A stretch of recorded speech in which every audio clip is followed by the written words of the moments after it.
I worked 2 jobs to support my family. In the early mornings, I was a baker at the local supermarket.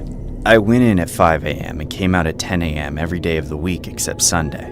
After my bakery job, I had a couple hours to spend with my wife and kids if they were home from school, get a bite to eat, maybe take a nap or a shower, and then I was off to my second job as an Uber Eats delivery driver. I usually started my deliveries in the early afternoon, trying to get the tail end of lunchtime. Then I would go till 7 or 8 p.m. to get the peak dinner hours. I could never get through any more than that, as by that point I'd been up for almost 14 hours, and I've driven all over a dozen times. One night, my wife called me around 6:30 asking me to come home to spend time with her and the kids. I told her I would finish my last delivery, which luckily wasn't too far from the house. Then I'd head home. The house was in the neighborhood right next to ours, so it felt like I was delivering to a neighbor when I parked by the curb at the address. I got out of my car with the food and walked up the path to the door, knocking a few times. Usually people would rather just have me leave it at the door and avoid interaction, but this order specifically stated that they wanted it personally handed off. When the door opened and I saw the customer, I wished I could have changed that. He was this huge muscular man who stood a foot over me. His entire body, including his face, was covered with black tattoos. They all looked like prison tattoos, so I knew this guy was definitely in a gang. He didn't say anything to me. He just stared at me with this frightening mean glare. After stuttering a bit, I introduced myself as his Uber Eats delivery driver and tried to hand him the food. All I wanted him to do was take the bag. Once he did that, my job was done and I could leave. But this guy had to do the one thing that almost nobody does. He smiled and offered me a cash tip. But even worse, he wouldn't accept anything unless I came inside his house to get it. Not only was entering a customer's home a violation of company rules liable to get me fired, but I was also terrified by the thought of going in there more than anything. I refused the tip and pushed the food a little closer to him, but then the man's smile disappeared. He demanded I go into the house to receive my tip.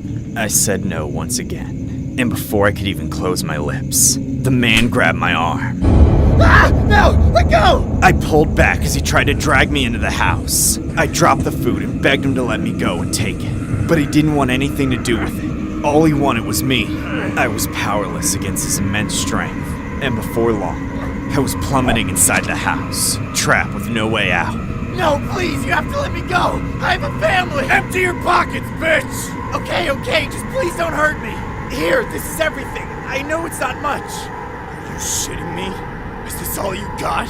All the Uber Eats chops and tips you get on a daily basis, and this is all you got to offer me? I don't carry cash and I just paid rent yesterday. But you could go ahead and max out my credit cards. I won't press charges, I swear. Just please have mercy on me. You're gonna pay with your life! My husband said he'd be home by 7 p.m. that night. 7 p.m. came and went. I called him and texted him again and again, but I never heard a thing. I stayed up all night, worried sick, wondering what could have happened to him.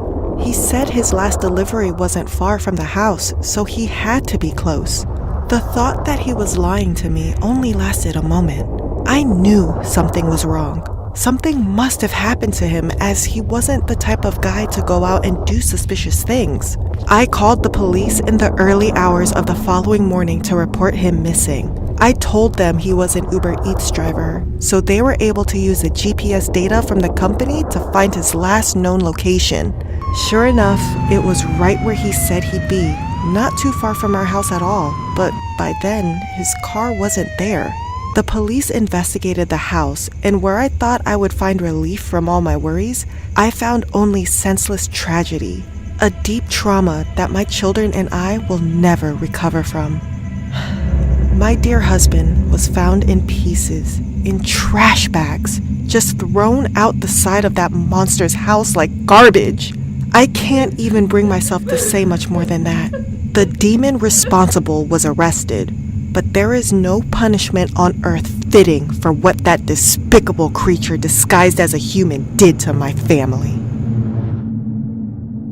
The story was inspired by a horrifying Uber Eats incident regarding an accused MS-13 gang member who has been arrested in Holiday, Florida. and charged in what the sheriff described as a demonic slaying of an Uber Eats delivery driver whose dismembered remains were found at the suspect's home. The suspect in question was 30-year-old Oscar Salas. He is the resident of the home where the Uber Eats driver made his final stop. He was arrested and charged with the slaying while engaged in a robbery after investigators uncovered the victim's remains in trash bags at the home. Investigators believe Salas tried to rob the driver and ultimately took him out. The driver was not far from his own house that night when he texted his wife to say he was making his final delivery and would be home soon. The victim was 59-year-old Randall William Cook. That was the last time the wife would hear from her husband, who she reported missing later that night after he stopped replying to her texts and never came home. GPS data provided to detectives by Uber shows the driver's last known location, which was Salas's home. The next day, video from an additional home camera shows Salas and another person carrying trash bags around the side of the house, one of which appears heavy and needed to be dragged across the ground.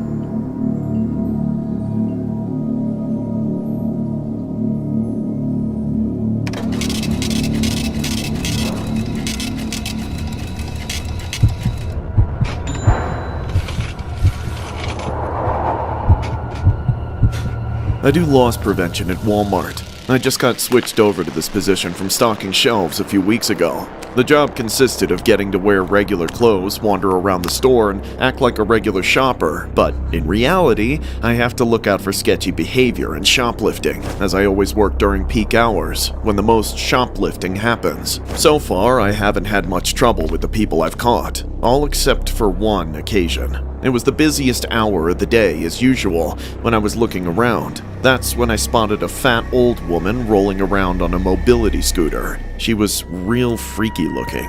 I don't know how else to describe her, but it was like she was made of rags, all layered on top of each other and drooping downward. And her breasts looked like 2 tube socks filled with handfuls of change. I usually have more sympathy for the elderly and the disabled, but something about her was sketchy, so I started tailing her. It didn't take long for my suspicions to grow. She spotted me early on and glared at me before her eyes darted away and she drove off. Whenever we ended up in the same aisle, she would immediately leave and go to another one. And despite my efforts to not get caught watching her, we made eye contact quite a few times. Eventually, she actually confronted me before I confronted her, saying, Are you stalking me? "No, I'm not." Then stop following me!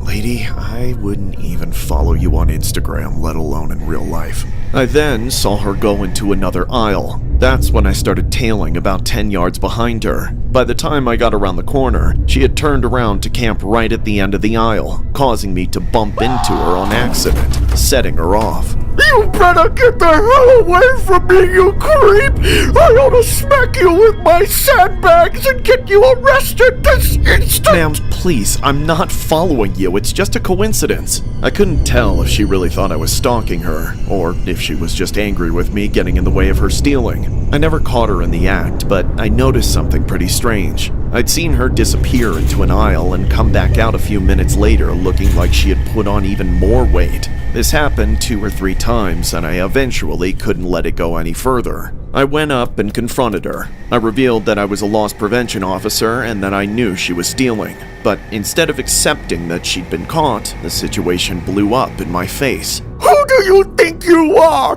A cop? No, ma'am, I'm not a cop. I already told you I work for Walmart. Well, you can't do anything to me then! You're more worthless than a mall cop!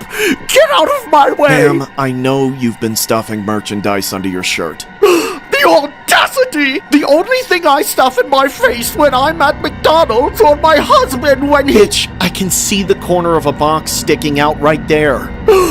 That's my nipple, you pervert! I knew you were just a creep! Help! Somebody get this creep away from me! Calm down, the cops won't be as nice as me. Stop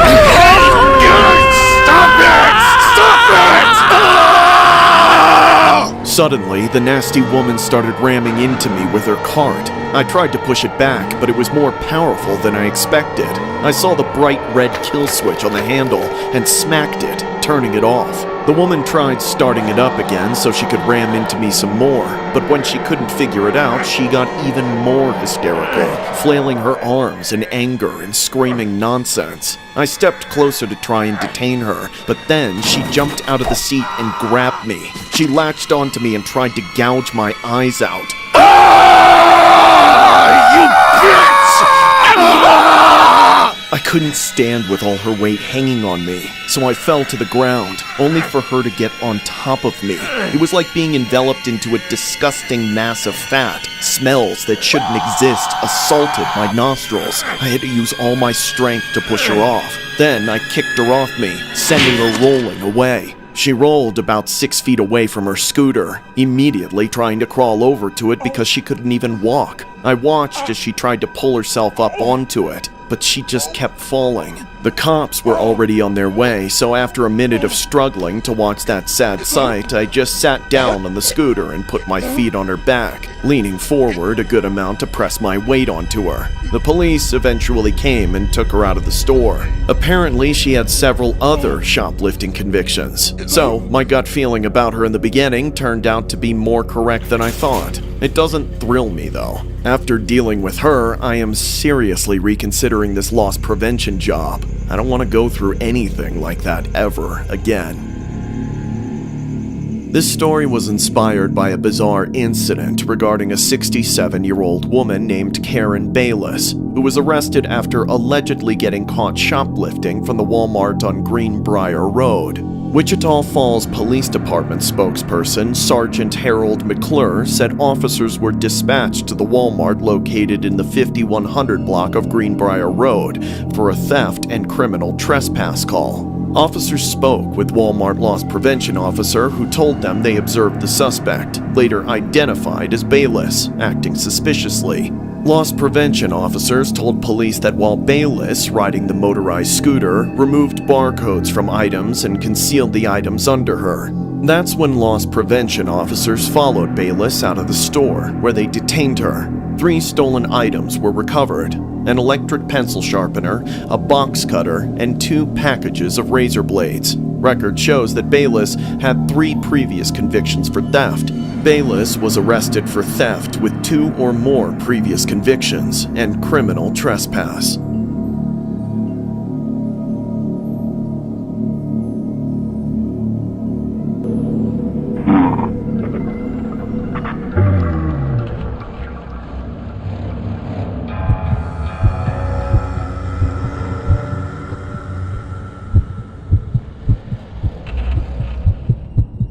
I'm still traumatized by what happened to me that night. Even after all this time, I still haven't gotten over it. Now since the viral Haktua girl is all over the internet, it's all coming back to me again. It all happened years ago. I was at a bar getting trashed one night with my friends. I would usually end up there every weekend, as the bar wasn't too far from my apartment. It was just a short 5-minute bus ride to get there, so I never had to worry about driving back home after drinking. That night, I had met a couple of my friends there in the early evening, and we had immediately gotten shit-faced. That's pretty much what we always did back then. After we were good and trashed, we would prowl around the bar and try to hit on girls. I wasn't having much luck that night though. I got curved by dozens of girls and couldn't seem to catch a break with any of them, as I was too shit-faced. I had drank so much that I was wobbly and falling all over the place. Plus, I kept spilling drinks and slurring my words any time that I went up to a girl. It just wasn't my night.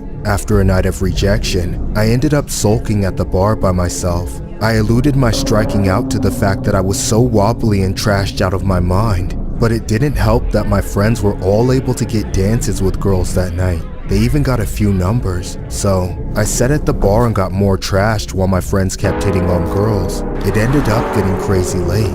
Finally, I decided that I didn't want to sit there and watch my friends get so lucky, so I got up to leave. I was already completely hammered anyway. When I got outside, I headed over to the bus stop to wait. It was completely dead over there since no one ever took the bus. Most people took Ubers home and waited outside closer to the bar, but I always preferred the bus because it was way cheaper.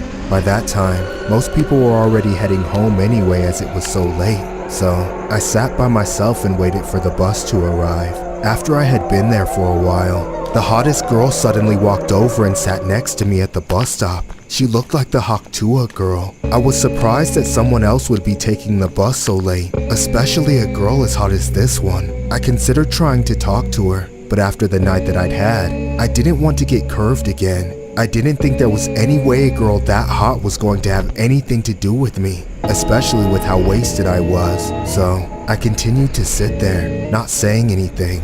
It felt super awkward to just sit there in silence. I finally just wished that the bus would come so that I could leave. Then, suddenly, the girl started talking to me. Rough night?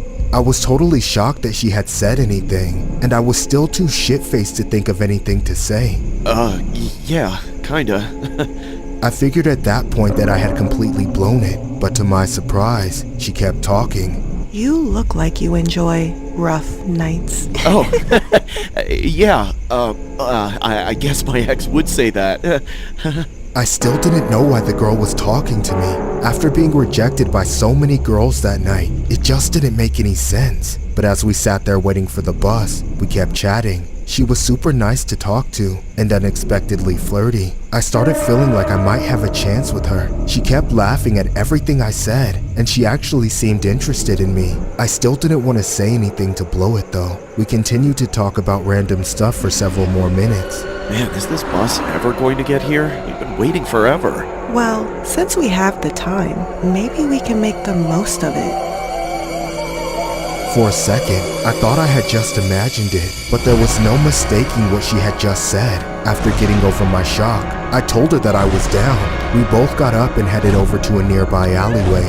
As I walked back to the bus stop with the girl, something just didn't sit right. I couldn't quite tell what it was, but something just seemed off. The two of us sat back down at the bus stop and continued to wait. I didn't know if it was the drinks, something I ate, or maybe the Haktua. I just didn't feel right. We both continued to sit at the bus stop, but by that point, all I wanted to do was go home. Then the woman put her hand on my shoulder. Are you okay?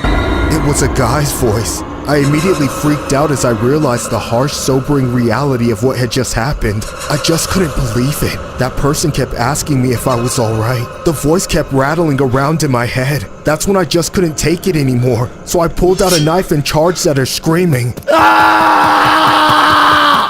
I eventually ran home and hid from the police. I did my best to forget about what happened, but the cops eventually arrested me in my apartment. They were able to use surveillance footage and a nearby witness to track me down. I didn't resist when they came. Now I'm traumatized by the Haktua girl as she reminds me of my deadly night.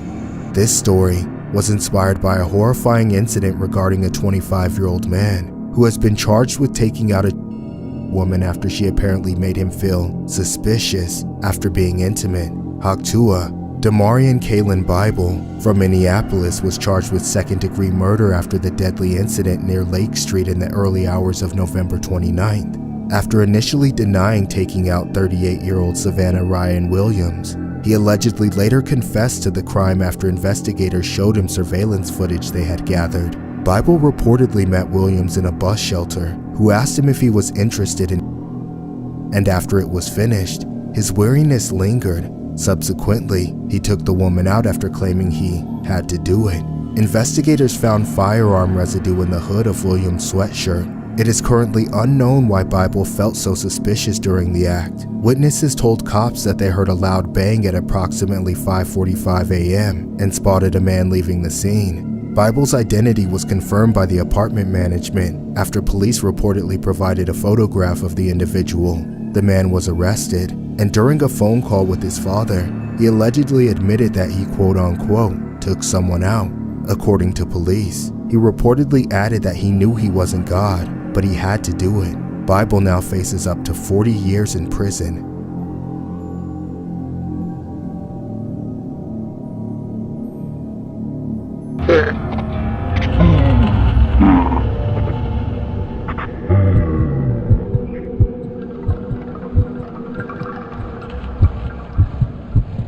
Ever since this recent video of that Haktua girl went viral, I'm reminded of what happened to me a few years ago.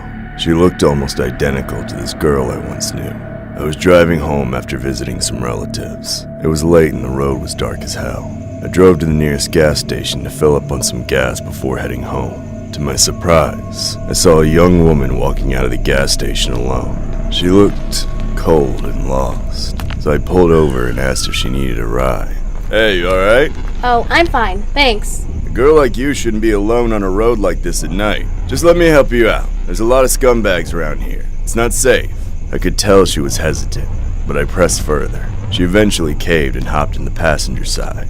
For the first few miles, our destinations were in the same direction. During that time, I tried to diffuse the tension by asking her why she was stranded on the side of the road. She didn't say much except that she was at a friend's house and just decided to head home on her own. After a few minutes, we passed by a gas station at the junction which led to her house. She noticed that I missed the turn and started to get confused. I kept driving toward my house in the outskirts, as if on autopilot, but she started freaking out. Hey, I think you passed my house. Hello? My house is the other way! Answer me now! Be quiet! At that precise moment, she finally realized what was happening and started to panic even more. That's when I pulled out a knife and held it up next to her. The woman then simmered down and went completely silent. I could visibly see the woman shitting bricks. When we finally got to my house, I drove into the garage and parked. I then unbuckled my seatbelt and grabbed a hold of the woman as she kicked and screamed like a little baby. I then yanked her out of the car and pulled her out, carrying her over my shoulder into the house. I then threw her in the basement, where there was no chance in hell she would escape.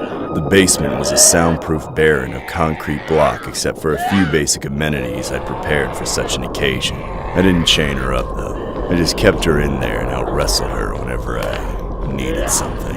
For a few euphoric evenings, I had it my way. She was always resistant, but a few genuine threats always made things easier. Then, one night, when I went down to check on her, she seemed different.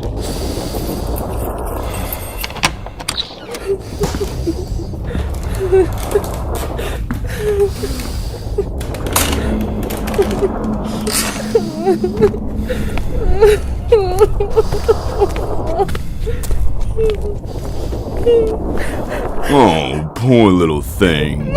Don't be sad. You know I'm gonna let you free someday, right? Just not today. I'm sorry I had to do this to you. I really am. It's just been way too hard to get a girl to stay with me.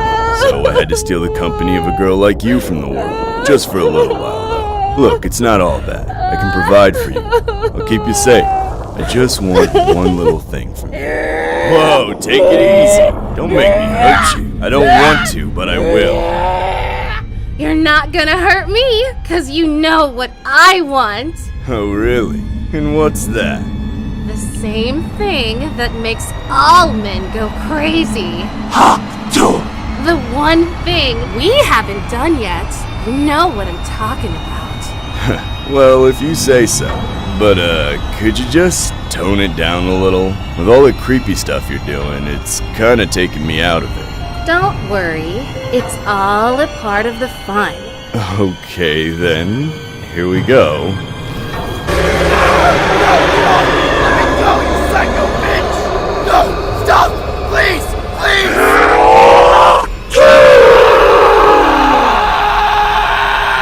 She left me there in a pool of my own blood, grasping for my manhood in agony. But it wasn't there anymore. It was on the ground. She tricked me into letting my guard down. I should have known she was up to something. Afterwards, she managed to escape from the house, then ran down the road wailing like a banshee, banging on people's doors in complete hysterics, until she eventually barged into the local Waffle House. There, the staff called the police. Hours later, I was arrested on the verge of bleeding out. At the hospital, they tried to reattach what that monster of a woman had bitten off. But because of how jagged the wound was, there was nothing they could do. Now, I've got nothing left there but a stump with a hole in it. The salt in the wound is, I get to hear the sound I heard right before I lost it all the time. Haktua. The story was inspired by a disturbing incident regarding a kidnapped woman who reportedly bit off an attacker's private part after being held captive at knife point. The victim fought off a 61-year-old man named Dennis Slayton, who then fled into the street and covered in blood. Slayton was a registered offender with multiple previous convictions and was later charged with first-degree criminal conduct and kidnapping. He allegedly abducted the woman in the city of Greenville after stopping at a patrol station to give her a lift. Instead of dropping the woman off at the street she requested, he threatened her with a knife and took her to his home. After forcing the woman into his house, the victim eventually fought off Slayton, severing his you-know-what, and used his knife as self-defense before fleeing his house. Jacqueline Fair, who lives across the road from Slayton, said the woman he allegedly attacked had banged desperately on her front door on the night of the alleged kidnapping. However, Jacqueline was too scared to open the door. Police said the woman had continued running down the road, knocking on doors before reaching a Waffle House half a mile away, where staff gave her clothes and called 911. Slayton was found at home covered in blood, taken to a hospital where he underwent surgery, and then later was arrested and charged. He has since been released on bail.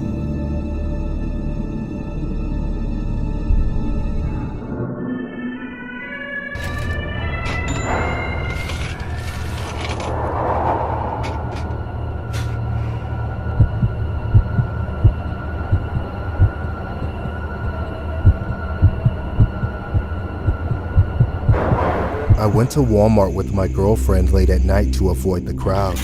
It's the best time to go shopping in my opinion. We went around the store, putting a lot of stuff in our cart. This was one of those big stocking up trips, so that's why my girlfriend went with me. As we strolled around the aisles, she pointed out that it seemed like we were being followed. That's when I noticed this creepy, gaunt-looking dude staring at us. At first, I didn't quite believe her, but I then noticed it too. Wherever we went, he followed. Always just far away from us that I couldn't say anything to him without shouting. I didn't want to approach him though. He was freaking both of us out.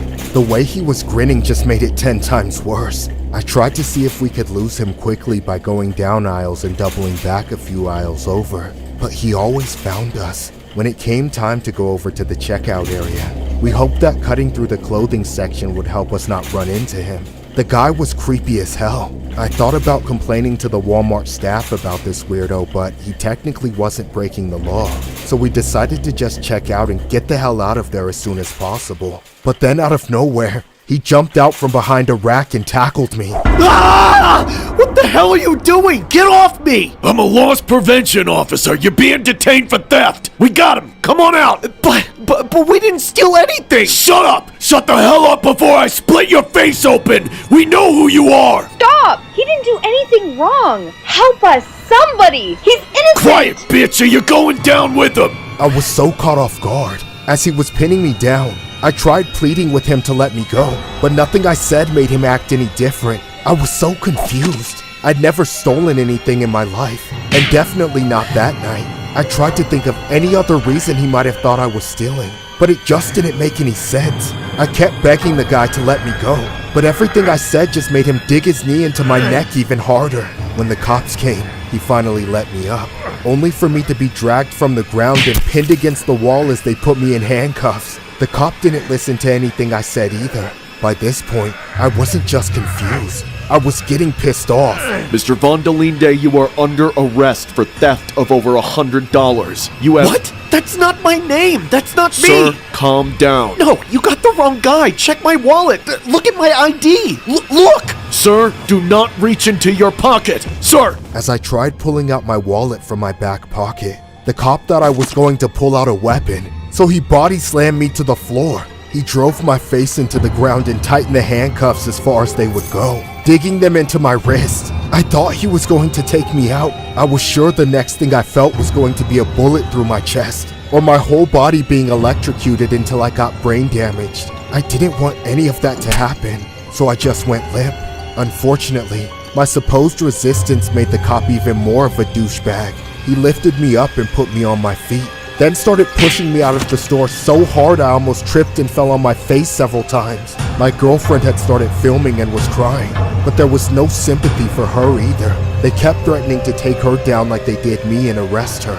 I can't understand how somebody can scream in the face of a sobbing woman and then push her boyfriend into a wall right after. I had given up on trying to convince them that they had the wrong guy. I was taken to a holding cell in the county jail. They took all my belongings and made me change out of my clothes as they were booking me. I couldn't help but tell the clerk to look at my ID and tell me what it said. When she said my name, I saw the cop realize he had screwed up, but instead of being sorry, He looked like he was about to punch me in the face. He made the clerk check to see if it was a fake, which of course it wasn't, but it still wasn't enough for them to let me go. That piece of crap called me a liar and threw me in a cell. Then he left. I was there for hours, almost an entire day before I was finally released the next night. Someone with a brain finally took a look at why I was in there and let me out. The real culprit they were looking for did get arrested soon after. I went looking for his mugshot, but lo and behold, he looked nothing like me. The only similarities were that we were both the same ethnicity and had short hair. I'm suing the loss prevention idiot, the cop, and Walmart for falsely arresting me. I expect to be paid. Not only was I never observed stealing, I was racially profiled and assaulted. Loss prevention officers should never even have the right to physically detain anyone. They're not cops, but I guess they just like the power trip and think they are one. It's scary to think that there might be a person like that watching you in any store you walk into. This story was inspired by a disturbing incident regarding a man at the center of a viral video of an arrest at a Spring Hill Walmart. Tony Nguyen of Hudson said he's suing Walmart, a loss prevention officer, and the Hernando County deputy who arrested him. The lawsuit calls for more than $10 million over claims of racial profiling and false arrest. I'm just happy to be alive today. It could have went south. I could be dead, Nguyen said. Plaintiffs said authorities were looking to arrest Cody Vondelinde, another man of Asian descent, but thought he was Nguyen during a visit in November. The video taken by Nguyen's girlfriend has garnered more than 800,000 views on his YouTube channel. Plaintiffs state through the 911 audio that the real suspect, Vondelinde, was aggressive and likely armed. The plaintiffs state Nguyen was never asked for his identification. The lawsuit claims it wasn't until they reached the jail that Nguyen's identity was confirmed. Plaintiffs also claim in their lawsuit that Nguyen wasn't cleared right away. Instead, authorities used a 2013 incident in which Nguyen had been trespassed due to shoplifting at the same Walmart to keep him detained. The plaintiffs said charges were later dropped.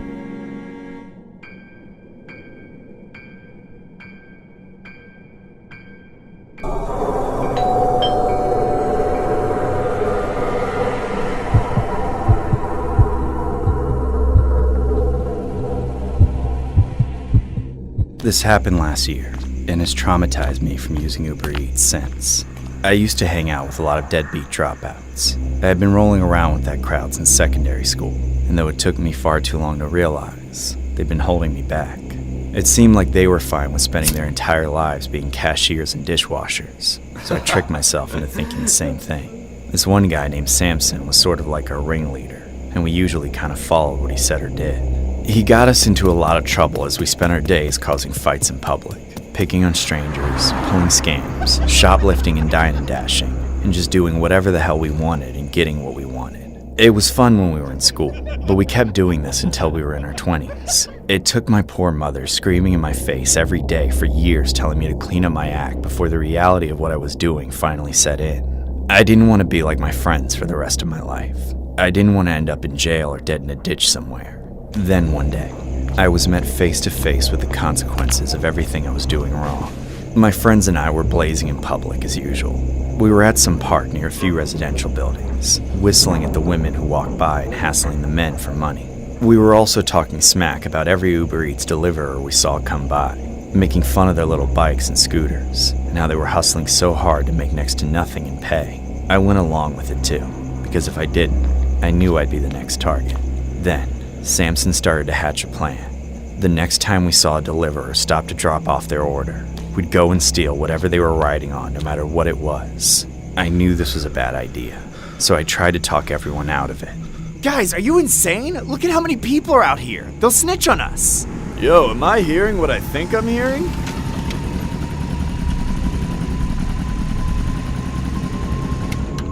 You want to be the one to steal it. That sounds like a great idea. What? No, did you hear what I said? Shut up, you little chicken shit. Did you hear what I said? You're gonna steal it, or the two of us will jump the shit out of you. God damn it, fine, I'll steal it. I had only made things worse for myself. I started to get very anxious, hoping to God it was all just a joke. But it didn't take more than 30 seconds for a man on a moped to catch Samson's attention. The man had an Uber Eats bag in his basket. He rode down the street, And as soon as he started to slow down, Samson slapped me and our other friend on our shoulders and yanked us into action. We approached the other end of the street as the rider parked his scooter on the curb and got off with the bag. As soon as he started walking toward a building, Samson ran for it. We followed him and tried to get on his bike to drive off with it, but the rider had taken his keys. We resorted to dragging across the pavement by hand, but the parking brake was on, so the wheels wouldn't roll. By then, all our swearing and shouts from onlookers had caught the rider's attention.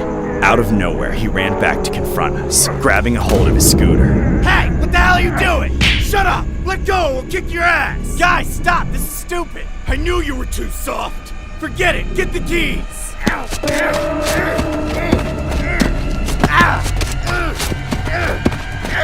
Suddenly, Samson and my friend dropped the scooter, then jumped the rider. I begged them to stop as he had already given up, but they wouldn't listen to me. I looked around and everyone was watching us in horror. I realized it then. We were the monsters. I was snapped out of my trance as a set of keys hit my chest. It felt like the onlookers were closing in. Any moment now they would rush us. Then we would be the ones getting beaten and possibly going to jail. I was way too scared to face that. I grabbed the keys and mounted the moped. Then I rode off. As soon as I got away, I saw Samson and my friend run off in the side mirrors, and the bystanders finally rushed in to help the man we attacked. I cried as I drove the scooter to Samson's house where we all meet up. I told him he could keep the stupid bike. I didn't want anything to do with it, and for that matter, I didn't want anything to do with him either. I went back to my mom's house and tried to forget I had ever done anything, but the next morning, the police were at the door. I didn't put up any sort of fight. My mother was distraught enough to see me get taken away. She didn't need to see me getting clubbed unconscious because I thought I could run. The others were arrested too. The initial charges were for assault and battery and the theft of a scooter. But while we were in custody, the Uber Eats driver had tragically passed away from his injuries, upgrading the charges to manslaughter and even murder. With a good lawyer and genuine candor in my statement of remorse, I was let off with fines, as well as my other friend. But as for Samson, he received a lengthy prison sentence. I feel it's what he deserves. Every time I see an Uber Eats driver, I'm not only reminded of how many years of my life were wasted with him, but what he did to that poor man who was trying to provide for his family. This story was inspired by a disturbing incident regarding 3 males who have been found guilty of taking out an Uber Eats delivery driver as he tried to stop his scooter from being stolen. 46-year-old Adurval De Silva was tragically attacked in Battersea, West London on May 25th of 2019. 19-year-old Jaden Richards and another male who could not be named for legal reasons, both from Wandsworth, were found guilty of the slaying. A third male was also found guilty of the slaying but was later cleared of it. It was alleged that the victim De Silva had parked his scooter outside a Battersea cafe. A group of young men spotted the unattended moped and one of them tried to snatch it. When De Silva tried to stop him, he was set upon in a quote-unquote momentary explosion of short-lived violence, said the prosecutor. He was left unconscious on the ground and passed away 3 days later from bleeding in the brain. Witnesses watched on in horror as the unprovoked attack unfolded. They rushed to De Silva's aid after the attackers fled, but were too late as the damage was already done.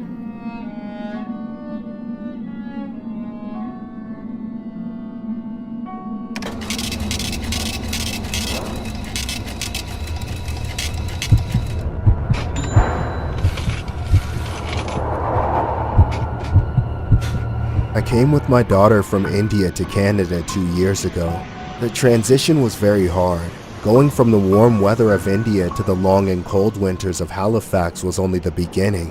We came here ahead of my husband and sons. Our goal was to eventually move here permanently as a family. My beautiful daughter performed a miracle by getting accepted into a wonderful school, paving the way for us. We had to get jobs while we waited for everyone else. The only place that would agree to hire both of us was the huge Walmart in the center of town.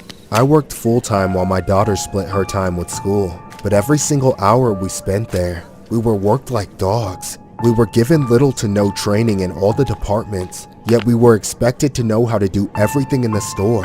I was scheduled for nearly 60 hours a week before I even knew what overtime was, and my breaks were frequently interrupted. To make matters worse, the customers were extremely rude and demanding of all of us. and the store was so incredibly busy from open to close that we were all constantly under a lot of stress. My daughter and I would be cussed at, pushed around, and ganged up on. Our bosses were part of the problem too. We quickly learned that complaints would not do us any good. In fact, they would only lead us to threats of being fired. Unfortunately, we did not have any other choice but to suck it up, as my daughter's costs of school combined with all of our other bills was very high. So we needed this job to make ends meet. One day, we were scheduled for the same shift. Whenever that happened, we always tried to take our lunch breaks at the same time. But when I sat down to eat that day, she never showed up. At first, I figured she was in the washroom, but several minutes passed and I still didn't see her. I texted her, but she didn't respond. After a few more minutes, I called her. There was something in the back of my mind telling me something was wrong. Throughout the rest of the day while working, I continued trying to find my daughter or reach her on the phone. I kept my eye out for her, and whenever I had a few seconds to spare, I got my phone out and texted her. I got more worried and anxious the longer I went without seeing her. When our shifts were over, I waited for her to show up outside the store where we always met, but she never showed up there either. That's when I started to panic. I went inside and searched the entire store, combing through every aisle and looking in every department and every bathroom and any other place I could think of. After 20 minutes of frantically speeding around the store, I stopped outside the kitchen area to catch my breath. I was on the verge of tears. Just then, I heard giggling from the kitchen. I looked over and saw a few of my coworkers standing together. They were looking at me and laughing, creeping me the hell out. Something about them just scared the shit out of me as I knew they knew something. So I went over and started talking to them. Hey, where's my daughter? What? I don't know what you're talking about. Stop playing games, you high cholesterol bitches! I know she was working in the kitchen today! What happened to her? Gosh, I don't know. Wait, isn't it 5 already?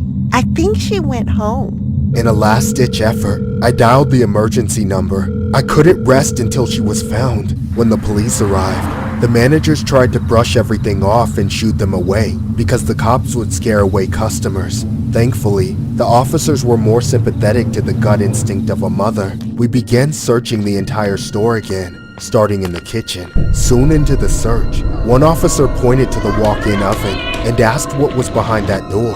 I told him what it was and he asked that I open it. None of the gods in all existence could have braced me for what I saw next. I opened the door and was blasted with a wave of heat. And then, there she was, my daughter. There was only what remained of her after being trapped in that oven for hours. I broke down into a sobbing, screaming mess when I saw what happened to my beautiful girl. What that heat had done to her. Even now, I can hardly stand to think of it. I still await for the arrival of my husbands and sons to comfort me. But for now, all I can do is turn my grief into rage. The investigation of how my daughter was trapped in the oven is still ongoing, but I don't need to be a detective to know what happened. It's impossible for someone to just waltz in there and cook themselves. It's designed against that. The door is heavy and can't be closed from the inside, much less locked. The controls for the time and temperature are also on the outside. Somebody, probably the multiple people working together, trapped her in that oven and turned it on, then left her there to burn away, unable to get help, unable to escape. This story was inspired by a disturbing incident regarding the passing of a 19-year-old Walmart employee found in a bakery oven. Gursimran Kaur, an immigrant from India, was burned to death at a Walmart bakery on October 19th. According to a GoFundMe created by a Maritime Sikh Society executive, it was alleged that the victim Kaur and her mother had worked at Walmart for 2 years. The mother became worried when she didn't hear from or see her daughter around the store. Unlike the usual check-ins, the mother eventually opened a walk-in oven to find her daughter's quote-unquote charred remains. The fundraiser's page said that Kaur's father and brother were in India at the time of her untimely demise and were trying to get to the US. It is unknown whether they arrived in America or not. Police have stated that the matter was very complex and the investigation is ongoing. On October 31st, a spokesperson for the Halifax Region Police told Newsweek that any public updates on the Kaur case would be shared on its website and social media. At the time of the publication, there have been no updates.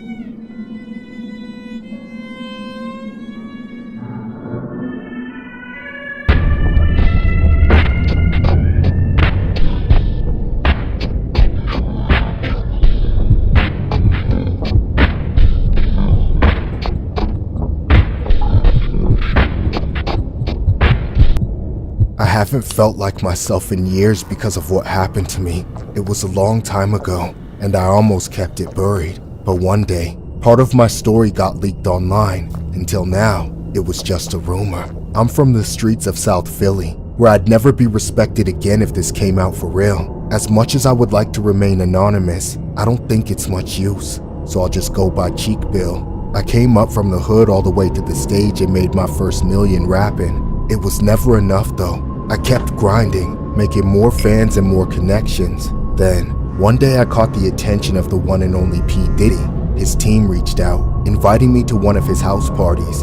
I almost didn't believe it. Getting connected with Diddy would elevate my career to the real deal big time. I was gassed up. I went all out on a pristine white suit since the dress code was all white. I'd heard rumors, but I had no idea what I was walking into. There must have been a dozen big name celebs, but nothing compared to P. Diddy himself. I thought I'd be like an ant, but almost as soon as I walked in, Diddy spotted me through the crowd. He was on a giant sofa with the most beautiful woman I'd ever seen. Even compared to all the other 10 out of 10s, all I could think to do was nod, but he didn't nod back.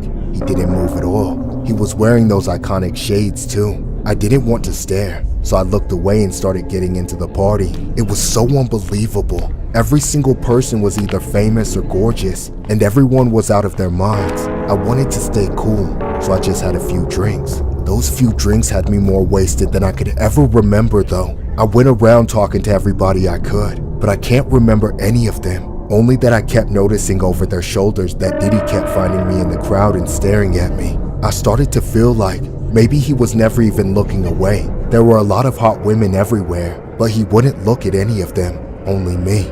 I was creeped out, but at the same time, I knew I had to meet him. I worked my way closer and closer to Diddy's entourage, hoping to eventually get close enough to talk to him. I felt like his entourage was impenetrable, but then all of a sudden, I turned around and he was standing right in front of me with his shades off. I was speechless. Diddy just smiled and put a hand on my shoulder, then leaned in to say something in my ear. Take that, take that. What? Are you enjoying the all-white party? Yeah. You look so good in all white. That's not gonna be the only white thing that looks good on you. Dude, what are you saying to me? Listen, Mickey Mouse, follow me to the after party. Just want to give you a heads up that the dress code is gonna be a little different. I didn't bring extra. Follow me. Close. I followed Diddy eagerly. I could feel the eyes of everyone around us looking at me. Diddy led me down a hall into a different room. I thought it would be like a dope fitting room with a tailor, but it was just a bedroom. It was only the two of us in there, and Diddy locked us in. I got confused, but Diddy wasn't. He was smiling, so I had to be straight with him. Yo, Diddy, what the hell are we doing in a bedroom? I thought I was getting changed. This is the changing room. Come on, don't waste my time, Daddy. You can't get changed without taking off your clothes. Pause. I don't know about this, man. Would you just hurry up? I don't have all day, Cheek Mills. My heart dropped to my stomach. I felt like I was at the crossroads of my destiny, but like my hand was being pulled in a direction out of my control. It didn't even feel like it was my hands that started taking off my clothes. Diddy watched until I was in my underwear. Then he signaled that those had to go too. I just went along with it. When I was totally bare, Diddy told me to start rapping. I had to close my eyes and think of a rhyme, and when I opened them, Diddy had nothing on too. He just had a bottle of baby oil. That's when I knew it was too late. Diddy's face had gone to pure evil, and he came over to me so fast. Take that!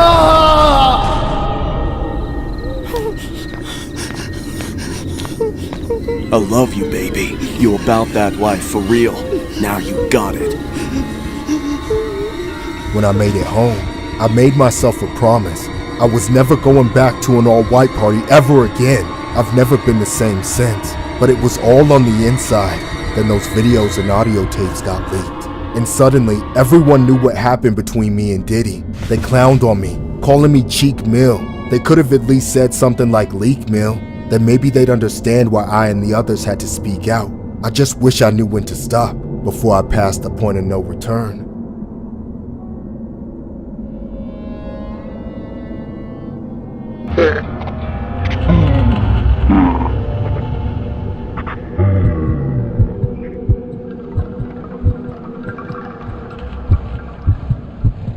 In all my years, This has been the most disturbing thing that has ever happened to me. Recently, I've been constantly reminded of it by that vulgar Hawk Tuah girl that went viral. I always thought I would be the kind of person that would want to keep up with what the younger generations were doing, but this has made me rethink that decision. I'm an older man, and at the time this happened to me, I was 65 and recently retired. My wife had passed away years prior, and suddenly, with no work to distract me, I felt the grief and loneliness of her absence all over again. I didn't have any kids to take care of either, because they had all grown up long ago and had moved out. After trying and failing to pick up a few hobbies, I finally realized the only thing that was going to help me was not to be alone anymore. I got on one of those dating apps meant for old people and went on a few dates. Eventually, I met the woman who would become my girlfriend, and she moved in after a few more dates. Neither of us were very outgoing people, so staying home most days was quite alright with us. We would just enjoy each other's company. Aside from eating and cleaning, pretty much all we did during the day was watch TV. We watched a lot of things, from the old-fashioned VHS tapes, CDs, cable, and then to what everyone watches nowadays, Netflix. We were also both in touch enough to understand what it meant to Netflix and chill. In fact, most of what we did together would be considered Netflix and chilling. The problem was how seriously my girlfriend took the chill part. I didn't expect her to want to be so active in the physical aspect of our relationship. I let her move in because I was desperate for company, but she, on the other hand, was desperate for something else too. Her libido was insane compared to mine. I wasn't even physically capable of going through with it. My heart could handle it, but the key parts of my body involved in making it happen just weren't up for it. My girlfriend tried to engage in acts with me on so many nights since she was the one with the higher libido. Invariably, she would get frustrated and lash out at me. Are you serious? I've been at it for 15 minutes and nothing? I'm sorry, I'm trying, but I just can't do it. Is it because you're still hung up on your old wife? Or is it because I took off my dentures? No, it's nothing like that. Oh, come on, you wrinkly sack of shit. They make pills for this, you know. But I never thought I'd need those. Newsflash, you need it. Now go to the doctor tomorrow. What a waste of some gummy Hawk Tuah. I'm going to bed now. That's when my girlfriend headed to the bedroom, as I usually slept on the couch. This was how many of our nights ended. I kept putting it off, but I knew that I had no choice unless I wanted to be alone again. One morning, I went to my doctor and asked him for those happy pills. It didn't take many questions for him to believe a prescription was completely warranted. That afternoon, I went home and settled in, doing the usual dinner, TV, the same old. And then when nighttime came around, it was time for some Netflix and chill. When I saw my girlfriend settling down on the couch, I grabbed the bottle and discreetly took one of the pills. I then sat down next to her and we watched a few shows. About 20 minutes later, I started to feel the effects so strongly that even my girlfriend could tell something unusual was going on. A few minutes later, she made her usual suggestion, and I gave my usual answer, but this time with much more confidence. What happened next must have been so amazing for me that I blacked out for several minutes. The last thing I remember was blacking out to a Netflix show and her saying, Hawk Tuah, like the viral meme girl. When I came to, my girlfriend was on the floor. Her face was blue, and her eyes were rolled into the back of her head. I rushed down to help her, but she couldn't respond to anything I said. I immediately called 911 and tried to keep her alive with CPR until help arrived. But by the time it did, she was gone. When the police looked into her death, the cause was never determined. It could have been a heart attack or a stroke caused by the stress of temporary asphyxiation, or she could have just completely choked to death because of me. No matter what they say, I will always feel responsible. I was charged with involuntary manslaughter, but was able to miraculously beat the case. I have since lived a lonelier life than ever. It's been years since that day. I almost thought I was about to take the first step towards moving on. But then I saw that woman go viral for making a sound so distinctly burned into my memory. Hawk Tuah. This story was inspired by a disturbing incident regarding a 65-year-old man named Richard Henry Patterson, the Margate man who initially claimed his girlfriend choked to death while being intimate. The man was found not guilty of second-degree murder. The verdict was announced just under 5 hours after the jury began its deliberations. Patterson faced a maximum of life in prison if convicted for the accidental slaying of a 60-year-old woman named Francisca Marquinez, whose decomposing body was found in her condo. Allegedly, Patterson reached out for help from a defense lawyer without calling police. After the verdict was read, family members of the victim sat in unconcealed frustration. "This is not justice," one family member called out. Marquinez's son declined to comment as he left the courtroom. While the medical evidence does not entirely exclude strangling, Patterson's lawyer said the testimony of the prosecution's medical expert agreed with his own, and that strangling was not likely. But other possibilities could also not be ruled out. Marquinez could have had a heart attack or a stroke, he said. This is one of the most bizarre and disturbing cases, which takes the whole Haktua meme to another level.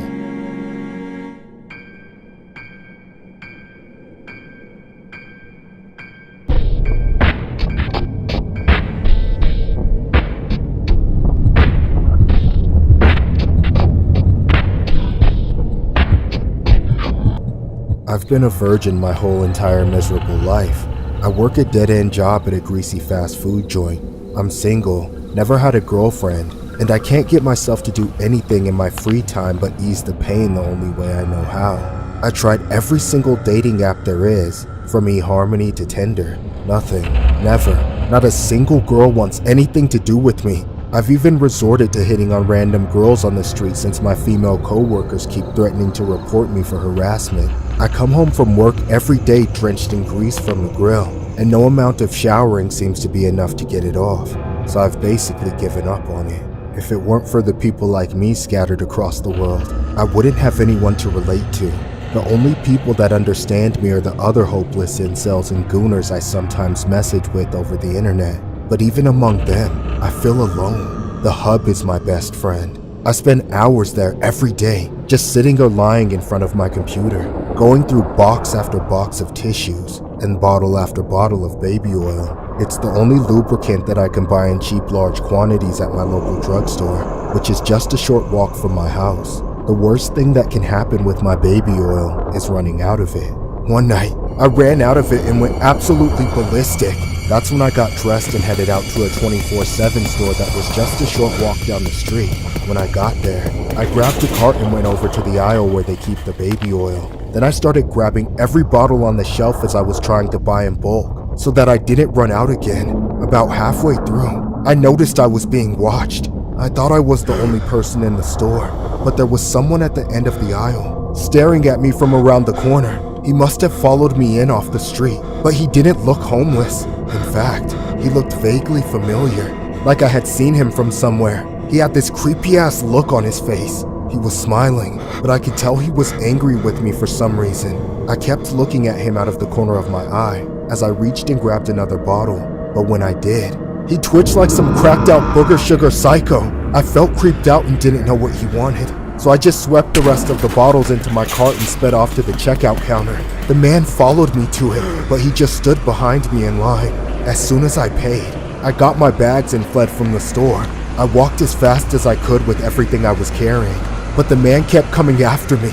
I looked back and he was stalking me, with his head cocked all the way to one side. He scared me so badly that I almost tripped while dropping a bottle of baby oil out of the bag. I abandoned it, not daring to waste time trying to pick it up. A few seconds later, I looked back again, expecting to see the man right behind me, but instead he was picking up the bottle and did what I never would have expected. Puff Daddy needs his baby oil.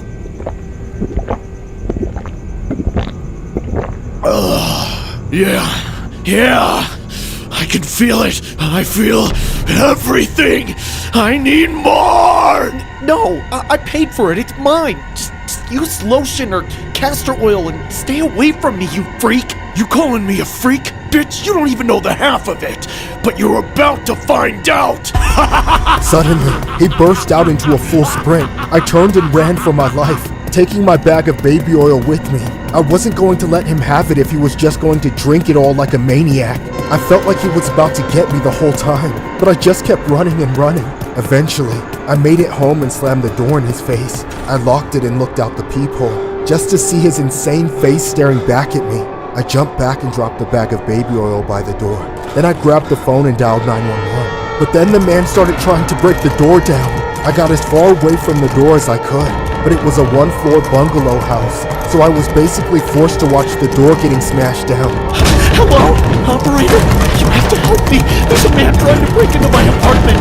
I think it's P. Diddy. You stole my baby oil. Do you know what that means? No. Operator, please send help now. Hey, what are you doing? Leave that alone.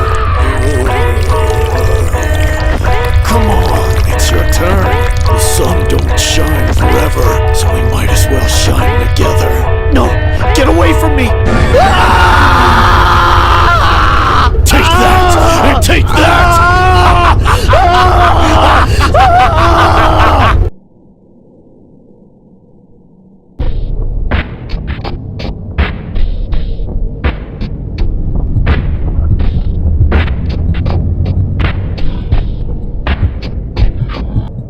I need to share my story.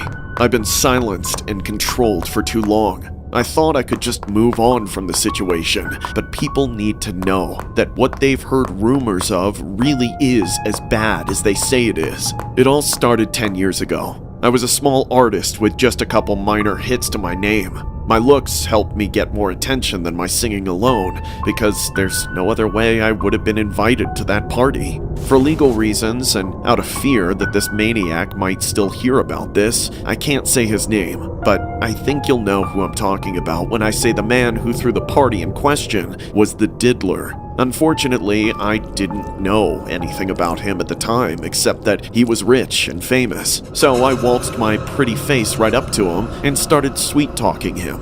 He seemed to vibe instantly, despite not really knowing who I am, but I didn't care. I just wanted to get acquainted with a guy at the top of the music industry. We spent some time together at the party. Then he pulled the trigger and asked me out on a date. In my naive mind, I thought I had just landed the date of all dates, so I got ahead of myself and said yes. My plan was to mess around with him for a bit and leave before things got serious. I didn't want to piggyback off him for my whole career. I just wanted to jumpstart. Things didn't go according to plan though. We started sleeping together for a bit, but I didn't really like him all that much, to be honest. So I tried to jump ship after about a week or so. And where the hell do you think you're going?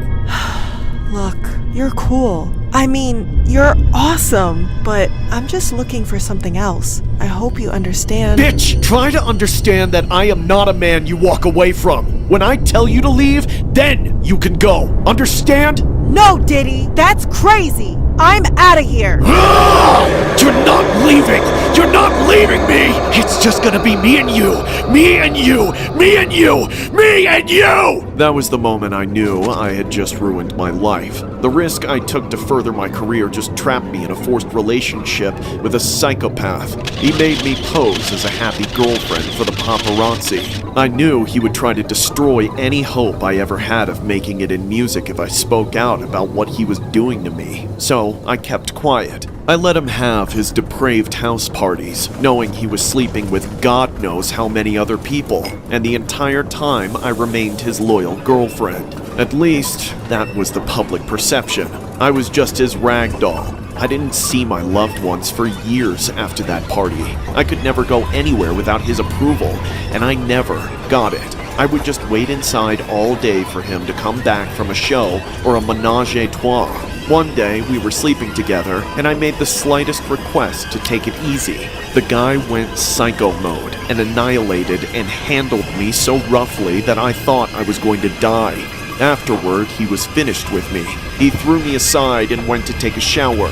In a panic, I thought this was my only opportunity to escape. I quickly packed what I could and ran from the hotel room. But when the door slammed shut behind me, I knew he had heard it. I started sprinting down the hall and hit the elevator buttons. When the doors didn't immediately open, I knew I was doomed. Sure enough, I heard the hotel room door open just seconds later, and I knew the elevator wouldn't come in time. I looked to my left and saw him sprinting at me wearing nothing but a towel. That's when the psycho charged at me. Where do you think you're going? You're not getting away from me that easy, bitch! You think you could just leave without 10 more rounds? Daddy, chill! The next thing I remember was being dragged away back to the hotel room. I was dazed and incoherent. I started crawling away. The lights were so painfully bright that I found a blanket on the floor and covered myself. As I slowly came to, I could hear his voice mocking me. That instance broke me even further. I never regained the courage to escape. Years passed until one night when he did a show, he left me with his only security guard with a soul. I believe he knew what was happening to me and offered to escort me back to my family at his own expense. I went with him and finally returned home. I can't thank him enough for what he did. I don't think my ex even tried to find me, but I laid low for a long time. Only when the videos of the elevator incident and the humiliating blanket video were released did I feel confident enough to take legal action. I filed charges, but at the advice of my lawyers, I decided to take a cash settlement. It'll never compare to the damage he did to me, but I would rather just be done with him than deal with him for another day.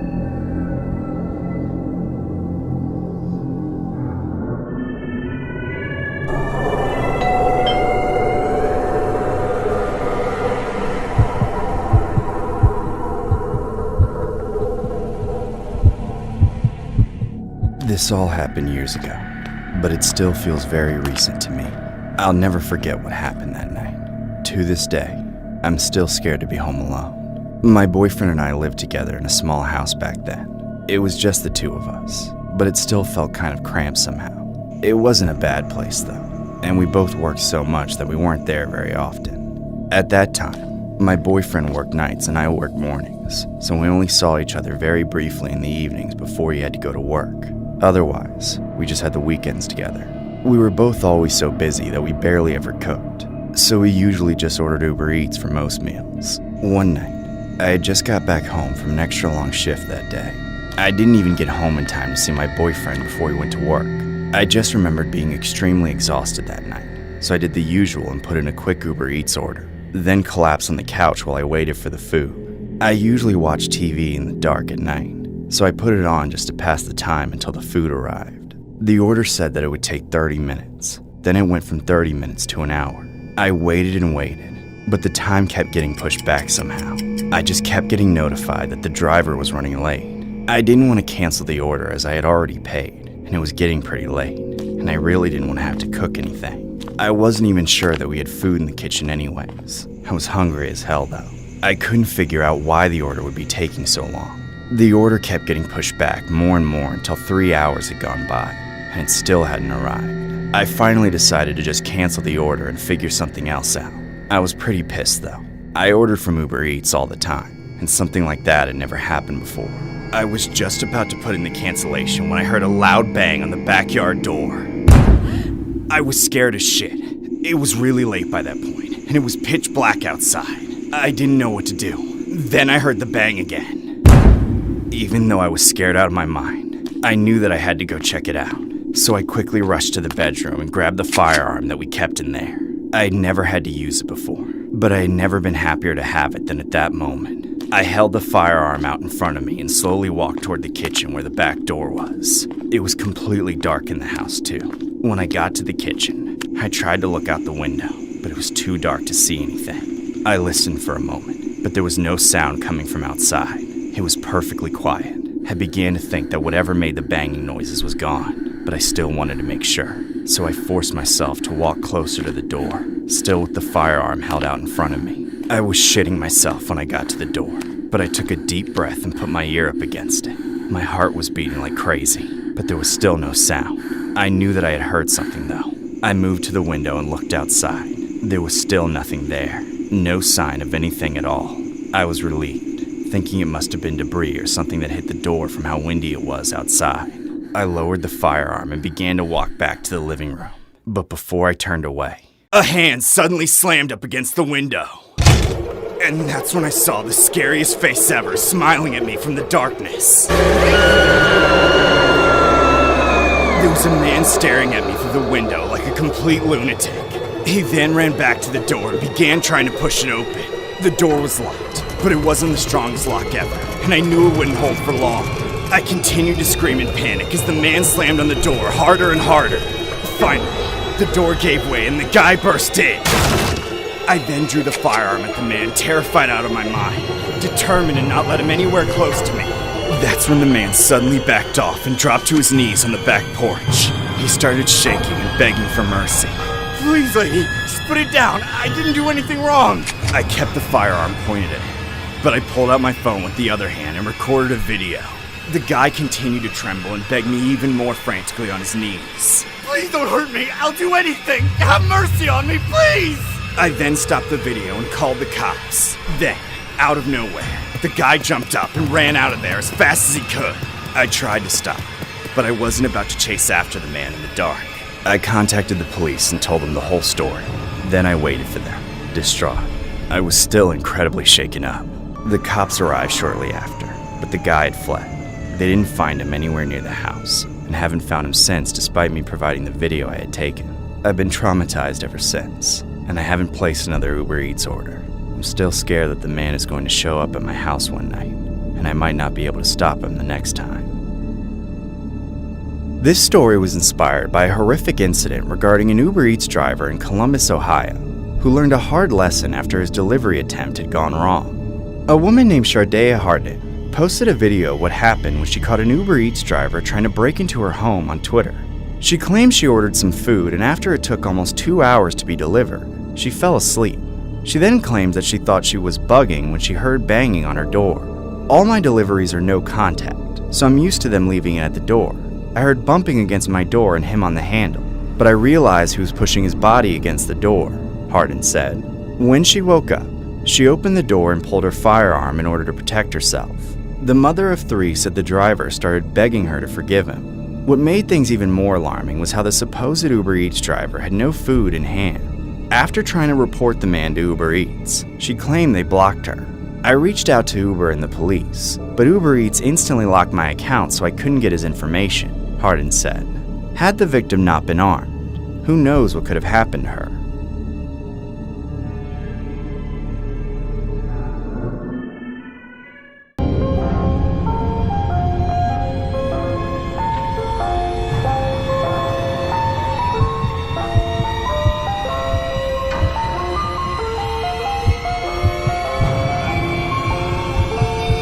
This happened to me while I was camping with my boyfriend. There was this spot we frequented every time we went, and we would go every year near the start of the spring, just when things started getting warmer. We did the usual, like set up our tent, then my boyfriend would start building a fire. We planned to keep it going through the night for light and warmth. The area was nice. There was a little pond near us where you could feed some ducks nearby. That's when I saw some guy standing on the other side of the pond, at the edge of a stand of trees. He was in his mid-40s, wearing blue jeans and a plaid shirt with an old trucker hat. When I spotted him, he didn't look away or wave. He just stood there staring at me. I pointed him out to my boyfriend, who stopped what he was doing and waved at the guy, but he didn't do anything but continued to gawk at us like a weirdo. I could tell my boyfriend was getting pissed off because he could tell I was feeling uneasy. That's when my boyfriend turned back towards the man and had a tense standoff for a few minutes. I knew my boyfriend didn't want to approach the man either in case he was armed, but he wasn't about to let him watch us all night. After a long, awkward stare down, the man eventually just turned around and walked away, back into the woods. Neither of us could make sense of what had just happened, but once my boyfriend got the fire going, we weren't too worried about it anymore. The sun was setting as the fire started to rage. When I started camping, I wasn't a fan, but as my boyfriend showed me the ropes, I grew to love it. We indulged in doing what all campers do, roasting hot dogs and marshmallows over the open flame, stargazing, and shameless activities in the tent before collapsing into a sleeping bag. However, this would be the night everything changed for me. After being jostled around by my boyfriend and backed up for days prior, I had to take a shit, but I felt really anxious and uncomfortable doing it out in the woods so late at night. I heard so many noises like bugs, twig snapping, and bristling bushes around our tent. It sounded like someone or something was out there. After a few minutes, I eventually got myself to calm down and alluded the noise to simply nature. That's when I decided to handle my bathroom business. I didn't want to wake up my boyfriend just in case I was being paranoid, so I grabbed a flashlight and slowly started making my way out of the tent. But before I left, I poked my head out and looked around the campsite just to make sure there was nothing around. And sure enough, there was nothing there, just the campfire still running nearby. So I stepped out and walked into the woods, not going too deep, but far enough that my boyfriend wouldn't smell anything if he woke up. That's when I found a suitable tree and leaned against it. I then dug a small hole, dropped my pants around my ankles, and then got to business. I was literally right in the middle of it when I started hearing the sounds of twigs snapping again. I looked around with the flashlight but couldn't see anything. I felt so vulnerable, like I had to finish and get dressed right away. Then as soon as it was over with, the pressure in my ears went away, and I heard it. It felt like breathing, like something coming from right behind me. I slowly turned the flashlight and looked over my shoulder, and there, just inches away, was a goddamn mime. I screamed and jumped backwards, frantically trying to pull up my pants. As the psycho smiled at me, he reached down into the hole I had just dug, picked up the entire log of shit, and smeared it all over his face. That's when I got up and ran away as fast as I could, then ripped my boyfriend out of the tent. I told him what I had just saw, but he was in disbelief, still shaking off the sleep. I kept looking around in a panic, but again, nothing. I forced my boyfriend to pack everything up and leave on the spot. We were able to move quickly and into the car. On the way home, he kept asking me questions about what happened. I kept saying exactly what went down, but he had a hard time believing me. He tried to convince me that I had just seen a bear in the dark, but I know what I saw. We never went camping again, obviously. I ended up having to break up with him after he continually made fun of my experience to everyone we knew, claiming I was just making up a story as an excuse for not wiping, and all sorts of other terrible things that should never be said about someone who lived through a traumatic experience. Unfortunately, I knew there was no use calling the cops. They'd be even less believing than my ex, and there wasn't really any crime committed. I do, however, wholeheartedly believe the mime was the man who was staring at us at the beginning of the evening. I just hope I never see him or another mime ever again.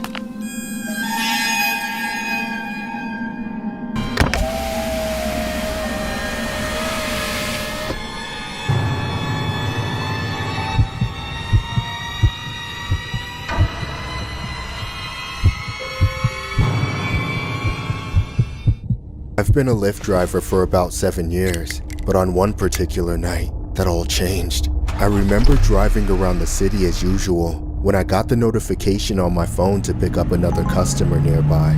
It was this older male named Walter that looked like he was in his 40s, just an average-looking guy.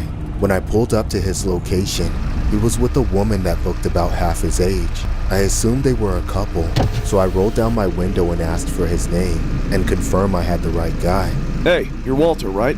The man just nodded without saying anything. Then they both got into the back seat. The man sat behind me while the woman sat on the passenger side. Before driving off, I glanced into the rearview mirror out of habit, and I saw them both staring gauntly at me. I couldn't understand why, but something about the look in their eyes hit me with a sick feeling in my stomach. It was like I was looking back at two corpses, and their destination didn't make me feel any better either. It was a 30-minute drive across town to an area I knew was really sketchy. I had no choice but to drive them there, so there was nothing I could really do. Along the way, I noticed they weren't looking away from the mirror. They remained staring at me. I tried to make small talk just to break the awkwardness, saying something like, So, how's your night? You guys must be tired, huh?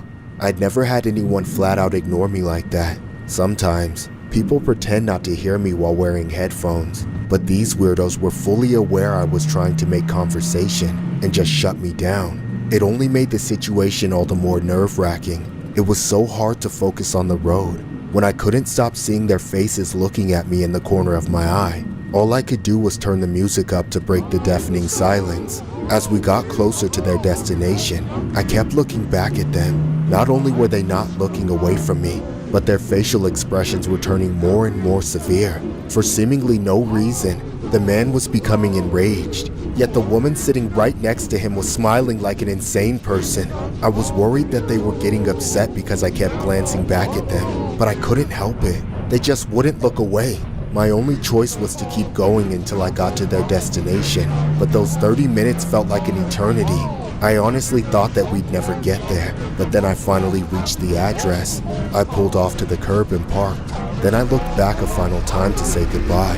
And that's when I saw the man pull out a knife. He lunged forward, trying to slice open my throat. I was able to get a grip on the man's wrist and hold the knife back, but then he wrapped his arm around my neck and started to strangle me. I had to fight for my life, but I was slowly becoming weaker and weaker, and all I could do was hear that wretched woman laughing.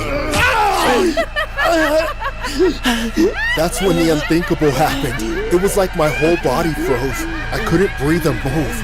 My only sensation was overwhelming pain. I then pushed the man and the knife away and was able to escape the car while trying to sprint down the street as far away from them as possible. I started wailing and shouting for help, hoping anyone would come to my aid.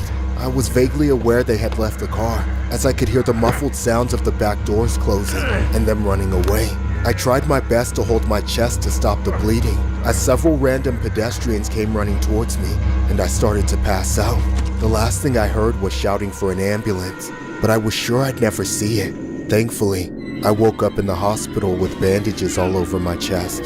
The knife had punctured my lung, and the doctor said that the internal bleeding had started building up around my heart and putting pressure on it, to the point that I nearly died from my heart stopping before bleeding out.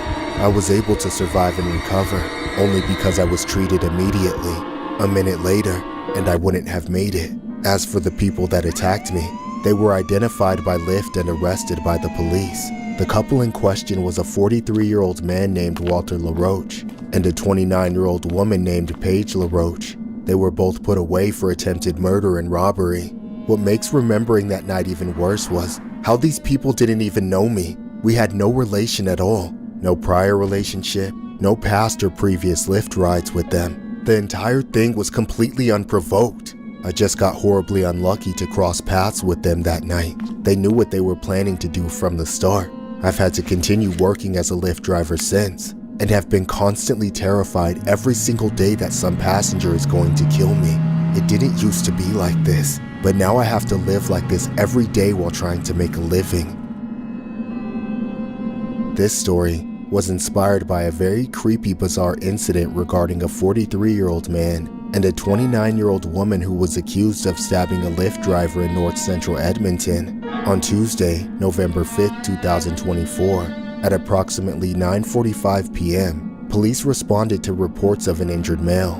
Upon arrival, police located a male Lyft driver who had been stabbed. Officers immediately administered first aid and transported the 35-year-old man to a hospital. The driver was treated for serious, life-threatening injuries and has since been discharged. Investigators have since determined that the driver picked up an adult male and female for a scheduled Lyft ride.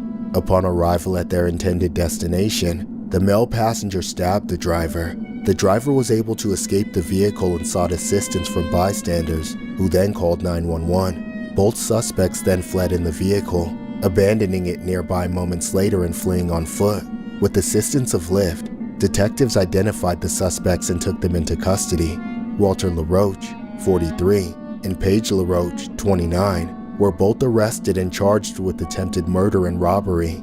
Walter LaRoche is facing the additional charge of possession of a weapon. But what makes this case all the more disturbing was how the suspects and Lyft driver were not known to one another, making this violent attack completely unprovoked.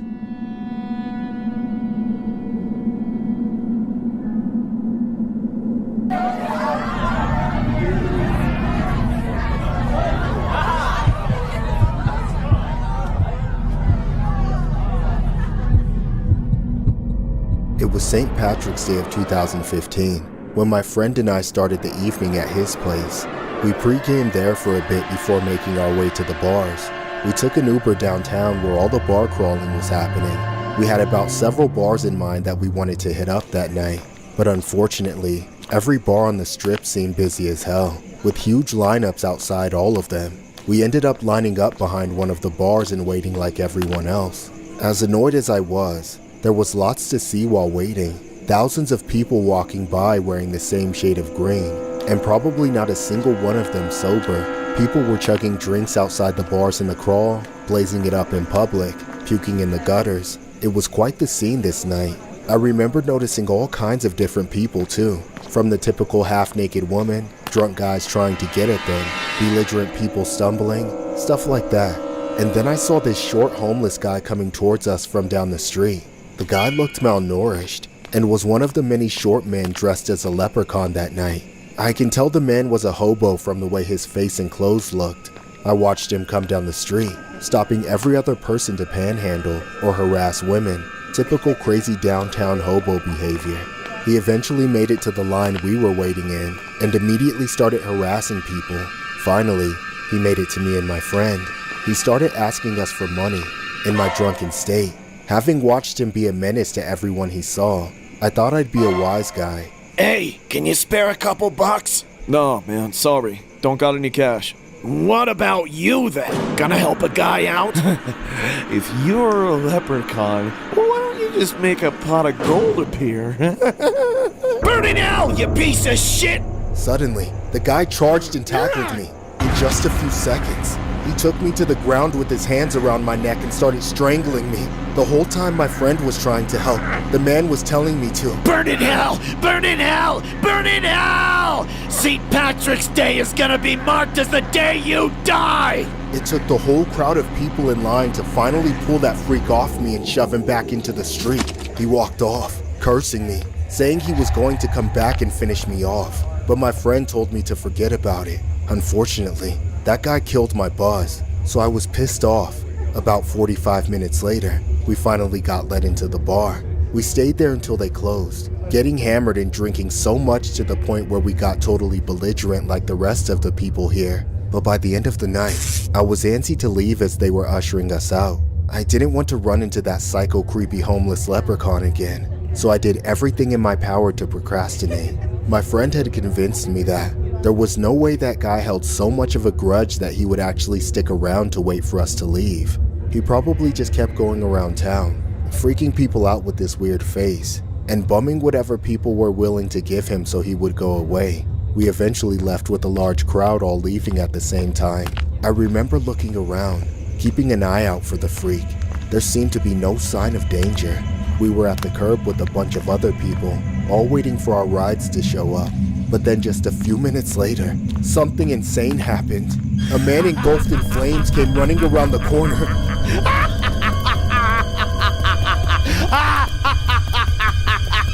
Everyone turned to look at him at the same time in a moment of shock.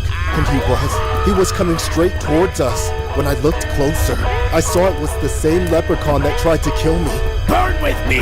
Burn in hell with me! I turned away and started running for my life. My friend followed me as the psycho chased after us. We ran through the street like wild animals, screaming for help. Finally, we saw police officers and went straight for them. We ran past them before we stopped and looked back. The flaming leprechaun was in a standoff with the cops who were protecting us.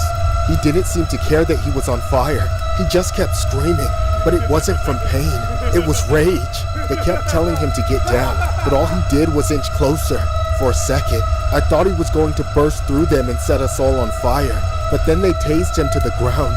Then they rushed him and put out the fire before restraining him. They apprehended him and put him in a cruiser, then asked us some questions. But I was pretty much in shock. Who wouldn't be after a man set himself on fire and tried to take them down with him? Till this day, I've never been able to think about St. Patrick's Day without seeing a flaming leprechaun rushing at me, screaming at me to burn in hell with him. This story was inspired by a disturbing St. Patrick's Day incident regarding a homeless man who set himself on fire on a Hoboken street, near where hundreds of revelers were hopping bar to bar for an annual St. Patrick's Day pub crawl. Police received a call at about 11 p.m. Saturday that a man was trying to set himself on fire. Responding officers found the man with his jacket on fire and shouted for him to get on the ground so they could extinguish it, but he refused. Once the fire spread, the man started screaming, and officers were able to push him to the ground to put out the blaze. Thankfully, the man was not seriously injured and was transported to the hospital. The crawl continued for business as usual, with 11 people arrested for everything from assault to narcotics possession. There were also over 100 violations of city ordinances, barring public drinking and urination.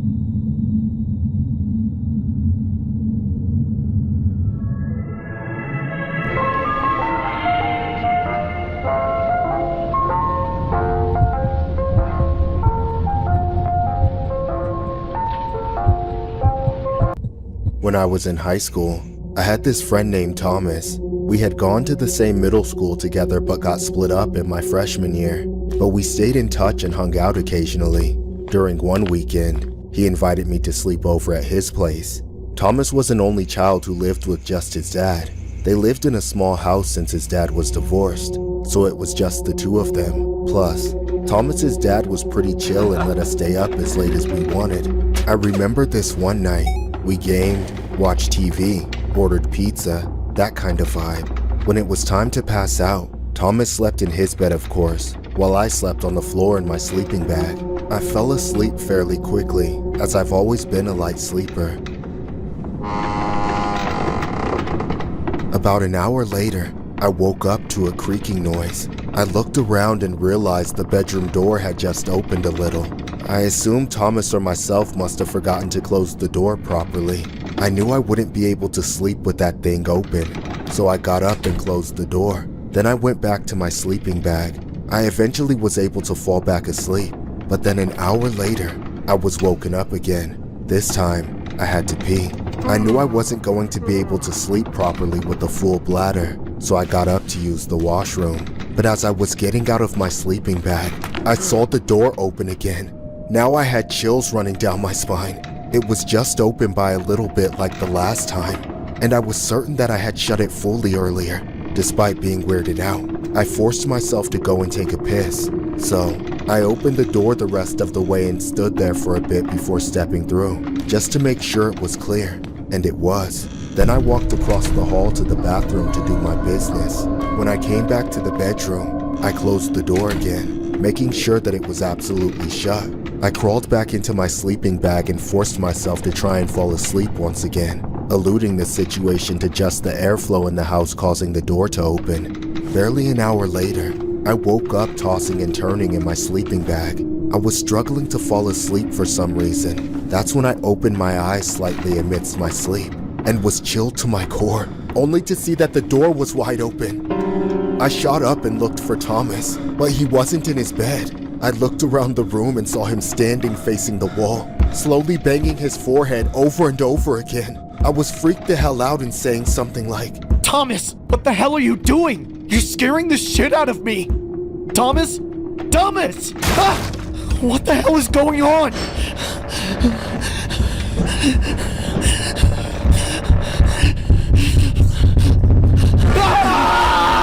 That's when out of nowhere, a scary-ass looking mime came into the room and was standing right over me. I screamed and fell backwards, trying to get to my feet as the mime came closer and closer. He was smiling with a face like a demon straight from hell, as he put a finger to one side of his throat and dragged it across his neck to the other side. He then bent over and smiled as he was getting in my face. What do you want from me? Stay away from me! Please, Thomas! Help me! The mime said nothing. He just pretended to tie a noose and wrap it around my neck as I was paralyzed with fear. He then made a motion to tighten it, and I literally felt the pressure. Then, he took the other end and started pulling on it. I don't even know how it was even possible, but in that moment, my feet lifted off the ground. I was midair as the mime was looking at me dead in the eyes. As he hanged me by an imaginary rope, I didn't know what to do. I tried to claw at the rope, but it was pointless. Finally, as I felt my death quickly approaching, I had a rush of adrenaline and kicked the mime as hard as I could with both feet. Finally breaking free, I crashed to the floor and sprinted the hell out of the house, abandoning all my belongings. The only possession of mine I was able to bring was my phone, which was already in my pocket. I remember running down the street until I was a few blocks down. There, I called an Uber and got home just as dawn hit. Soon after, I started getting texts from Thomas, acting like nothing happened. asking me stuff like why I left early since we had plans for the following day, and stuff like that. I just ghosted him. I didn't know what the hell to say to him. All I knew is that I never wanted to see him again. I don't know what Thomas and his dad had going on in that house, but it's evil. Thankfully, Thomas and I don't go to the same school anymore, so I haven't had to see him since. Till this day, I also can't stop thinking about what happened that night. Sometimes, I can still feel the rope around my neck.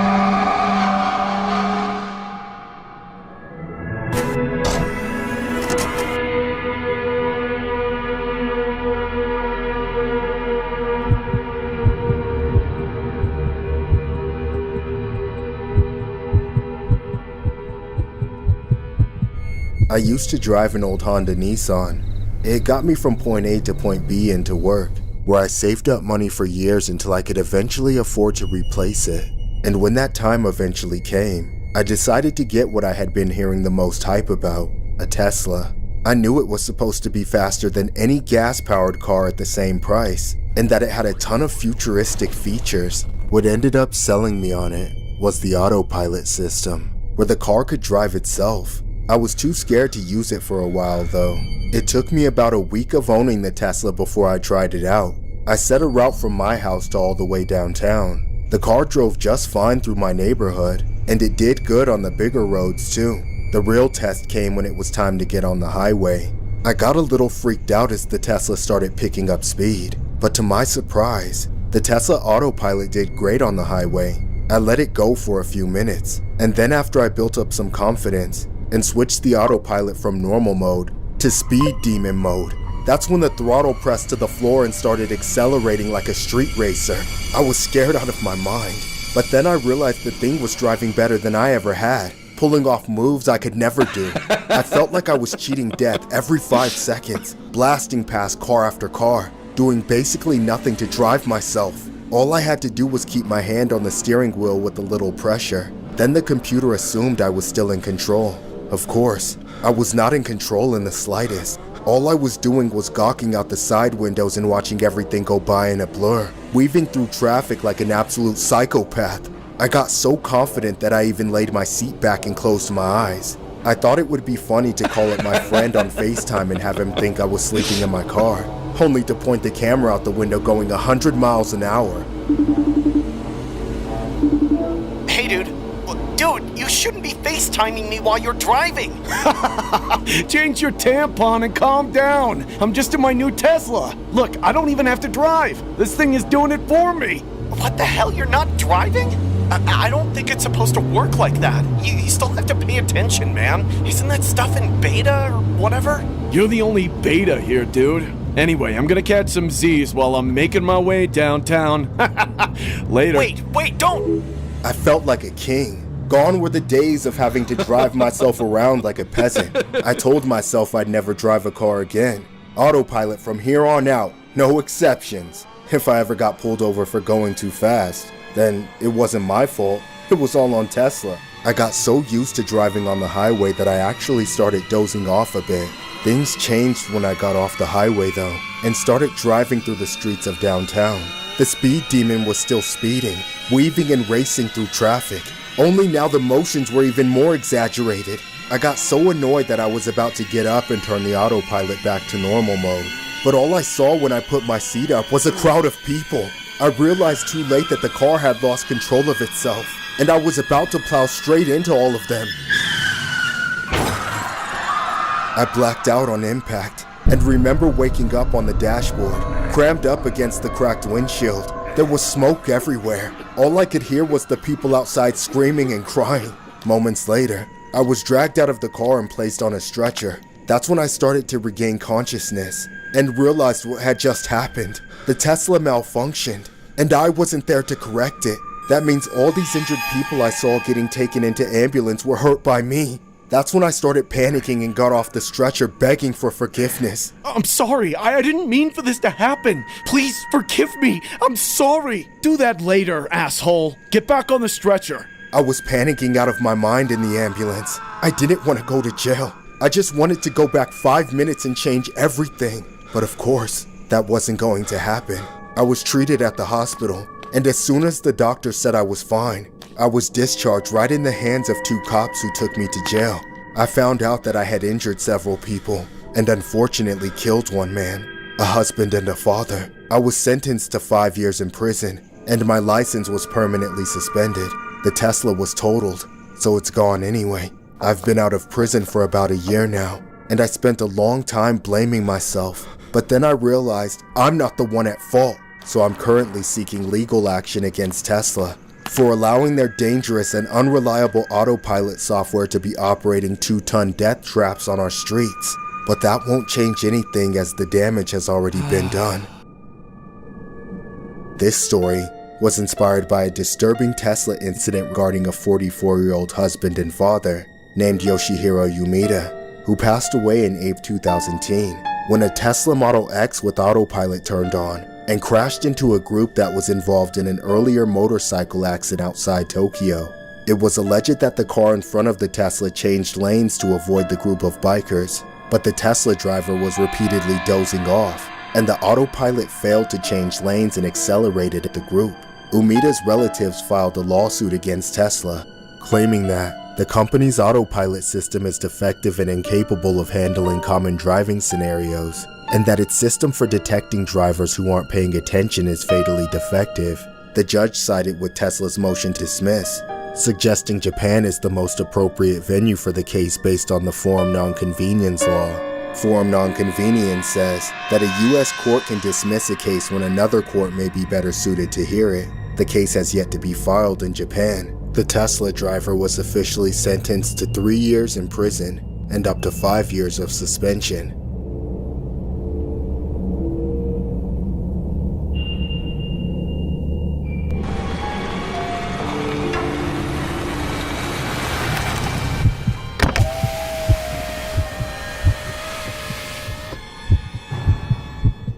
Being a Lyft driver isn't as easy as people think it is. Between gas, the wear and tear on my car, and the huge cut that Lyft takes, I have to work long hours to make ends meet. It isn't just the traffic that I have to deal with either.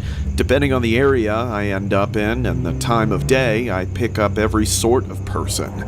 From the pushy Karens that want me to drive recklessly so they aren't late for some PTA meeting during the day, to the wild, messy drunks at night. I get them all. No matter how much of a hassle they can be, I still never decline or cancel rides just because I think they're going to be trouble. I need the money. And if I were to pass up every person I didn't want to pick up, I'd be broke. However, recently, one particular passenger changed everything for me. When I was driving around waiting for another notification and saw her pop up, I had no idea what I was in for. Even as I was driving up to her from a distance, I still couldn't tell what was happening. I thought I saw a big pile of garbage on the curb near where my phone was telling me to go, but as I got closer, I realized something. It was a woman, my passenger. By the time I was parking, I had to stop farther away from her than usual. I was awestruck. This woman was the most horrifically shaped, tastelessly dressed, morbidly obese fat lard I had ever seen. She looked like the human centipede if the centipede ate itself. When she started walking, or more like waddling toward me, I swear I could feel the earth beneath me shaking, and I could hear the wet slaps of her own flesh flaps clapping against each other. I knew there was no way in hell my suspension could handle a load as heavy as her. In my head, I envisioned all 4 of my tires popping the second she sat down. Before she could get up to the car, I locked the doors and started rolling down the window. She ignored me at first, but then she realized the door handle wouldn't budge against her bulging sausage fingers, so she went ballistic on me. Open the door! I'm trying to get in! No, you're not! Get away from my car! I'm canceling the ride! You skinny son of a bitch! This is discrimination! You see this? I'm filming you! Say what you just said to me! I'm not letting you in my car, you fat, ugly thing. I don't want to drive you anywhere with my bumper grinding against the pavement. Excuse you? I'm beautiful! Please. Did it hurt when you fell from heaven, or did you just kill the dinosaurs? Keep running your mouth, and and see what happens. And what the hell do you know about running? Get away from my car and order an Uber XL or party bus, Majin Buu! Suddenly, the landfill came barreling toward me. I thought I'd have enough time to roll up my window and back away, but before I knew it, she flopped onto the hood. The front of the car immediately hit the ground with a huge thunk. I slammed the gas pedal, but the tires just started spinning without going anywhere. Seconds later, the behemoth was crawling up the windshield, shattering it and getting to the top of my car. The frame started to buckle and give under her weight, making me think I was about to be crushed. My only option was to get out. I ran 10 feet from the car before I stopped and looked back, realizing she was literally the same size as my car. When she saw me, she rolled off, hitting the ground so hard it felt like an earthquake. Her massive body of fat protected her, and though I didn't expect her to be able to get up, she rolled onto her feet and came after me. Come here! Let me have a little taste. I am woman, hear me? Leave me alone or I'm calling the cops! Help! Somebody! This woman is trying to eat me! I only had one shot of getting away with my car. I slowly led Chubbs away, walking back step by step, and then when I made enough distance between her and the car, I ran around her and got back in. Then I sped off. Once I was clear, I called the police. I thought for sure she wouldn't be able to get far, but somehow the cops said she wasn't there when they showed up. Maybe she hitched a ride in the back of a semi-truck. That video she posted, which conveniently ended the moment she started trying to kill me, got posted to the internet and went viral. Apparently, she's some kind of rapper, but the only rapping she's familiar with is the kind around candy and cheeseburgers.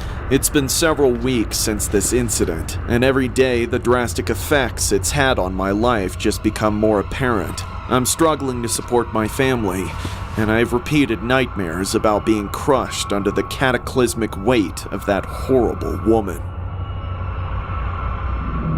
This story was inspired by a bizarre Lyft incident regarding a Detroit woman who filed a lawsuit against the rideshare company Lyft, saying that a driver refused her service because she was quote-unquote too big to fit in his car. A spokesperson for the company said they can't comment on pending litigation, but released the following statement, saying, "This comes after the Detroit woman, Dajua Blanding, said she was denied a ride from Lyft due to her weight, prompting her to file a lawsuit." Blanding captured the incident on video and posted it to her social media page, which has been shared thousands of times. According to the video, Blanding paid Lyft for a ride for her residence to a party at her cousin's house. About 10 to 15 minutes later, a Lyft driver arrived in a Mercedes-Benz sedan.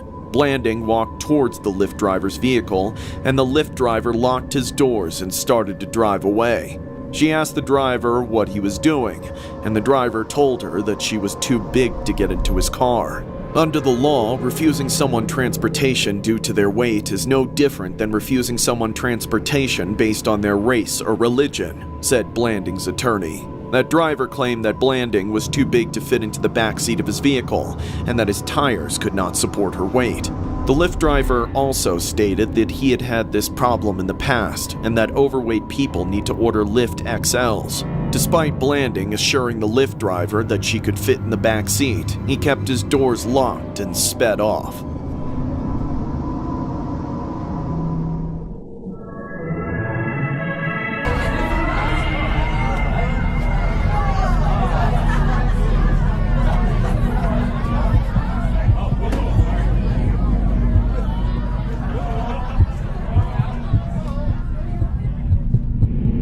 I drive a taxi cab in New York City.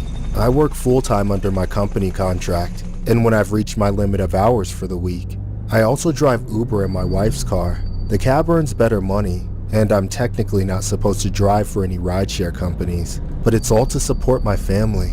Of course, I want to get as much money as possible, and that comes from getting more fares. But there are certain events that make the worst passengers out of people. One of those grueling special events is St. Patrick's Day. Everybody and their grandma wants to hit the streets of downtown and get absolutely plastered on St. Patrick's Day.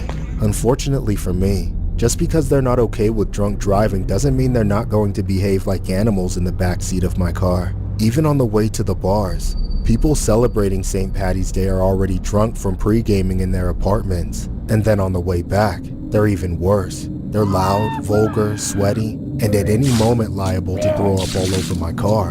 However, the money is quite lucrative, so even though I hate working that day, I always do it.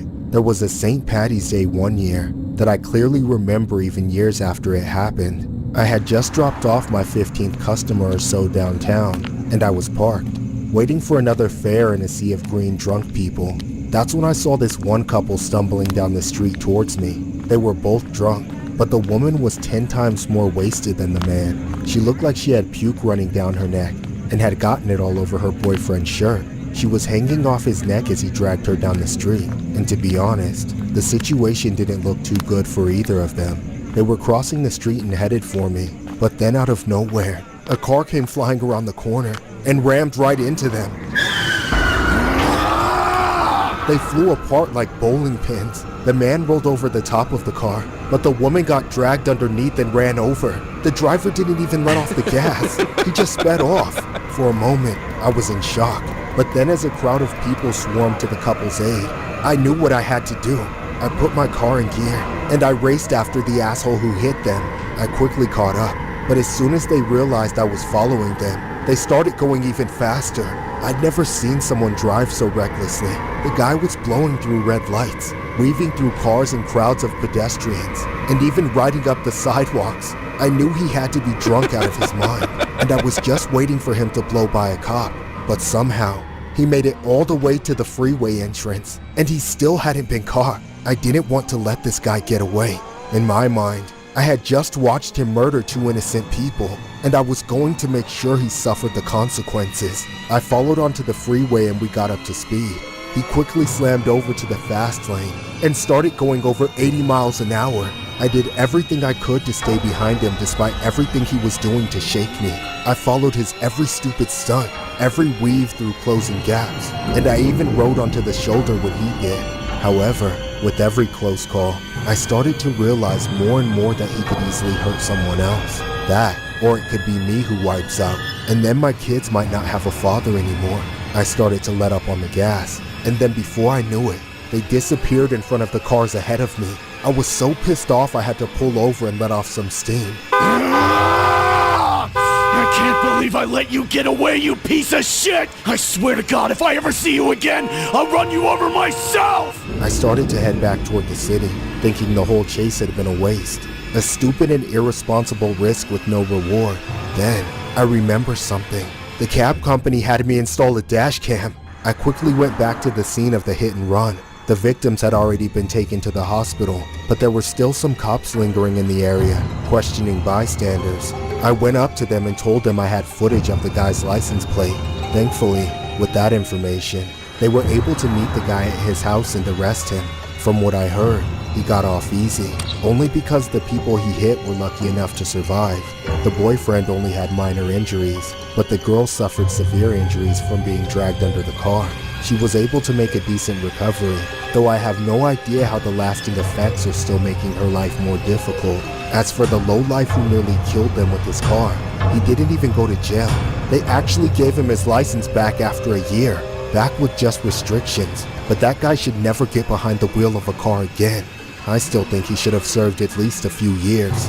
The criminal courts have really failed on this one in my opinion, but I can still hope that they reamed him in civil court and took him for everything he's worth. This story was inspired by a horrific incident regarding a 22-year-old man named Brian F. Irvin, who hit and severely injured a woman with his vehicle on St. Patrick's Day. According to court documents, Irvin and several of his friends started drinking the morning of March 17th and continued throughout much of the day. While driving, he struck a woman as she and her boyfriend were crossing an intersection. Irvin's blood alcohol content was measured at 0.13% after the crash, and although one of the passengers urged him to stop after the accident, he drove away. A taxi cab driver, Mike Travis, witnessed the event and followed Irvin's car until Irvin was aware that he was being tailed and lost the cab. Police were alerted by Travis, who also copied down Irvin's license plate number and were waiting at his home to arrest him. Irvin pleaded guilty to felony charges and leaving the scene of an incident without reporting it to police, and 2 counts of misdemeanor driving while intoxicated. He received a 1-year conditional discharge for the misdemeanors and will be required to install an alcohol sensor lock on his vehicle when his driving privileges are restored.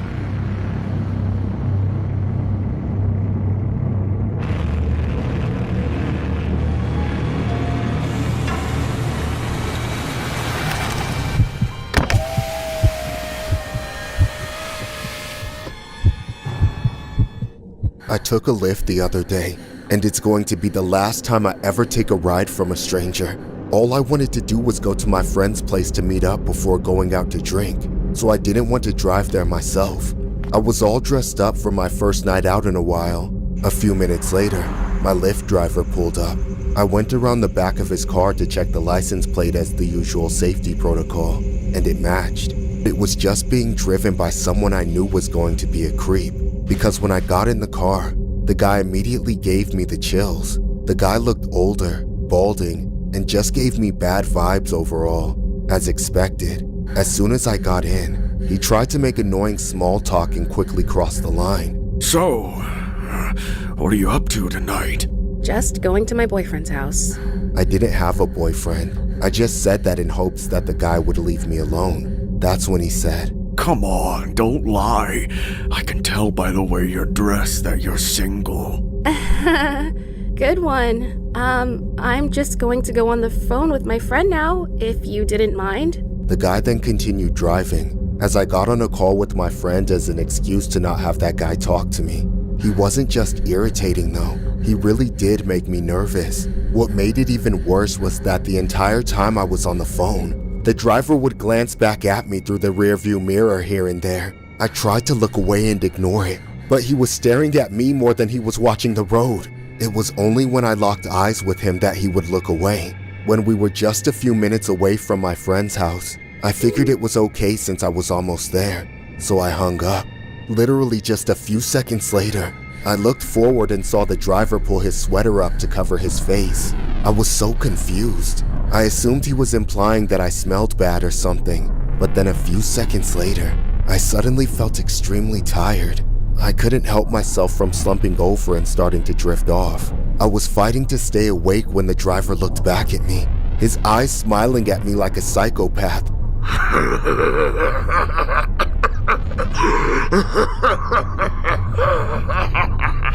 As he laughed, the car started filling with smoke. Something in the front seat was spewing gas into the air. I tried to hold my breath, but it got to me so fast that I got the slightest breath of it. My body instantly went limp, and I started losing consciousness. Everything in my head was telling me that if I didn't get out of this car, I was going to be kidnapped, tortured, and trafficked to be used for the rest of my life. The car was completely full of smoke, and all I could do was hear the driver talking. I couldn't understand what he was saying, but I knew it was about what he was going to do with me. He sounded so evil. For a moment, I thought it was all over. The little bit of air I had in my lungs was almost gone. In a few seconds, I was hyperventilating, fighting for my life as the man zoomed down the road like a maniac. Miraculously, I felt the car stop. Something was telling me to look up. We were stopped at a red light. I knew this was my last chance. I struggled to unbuckle my seatbelt as the driver tried to reach back and grab me. That's when I was able to get my seatbelt off and get out of the car in the nick of time. I began sprinting down the street screaming for help at every pedestrian I saw.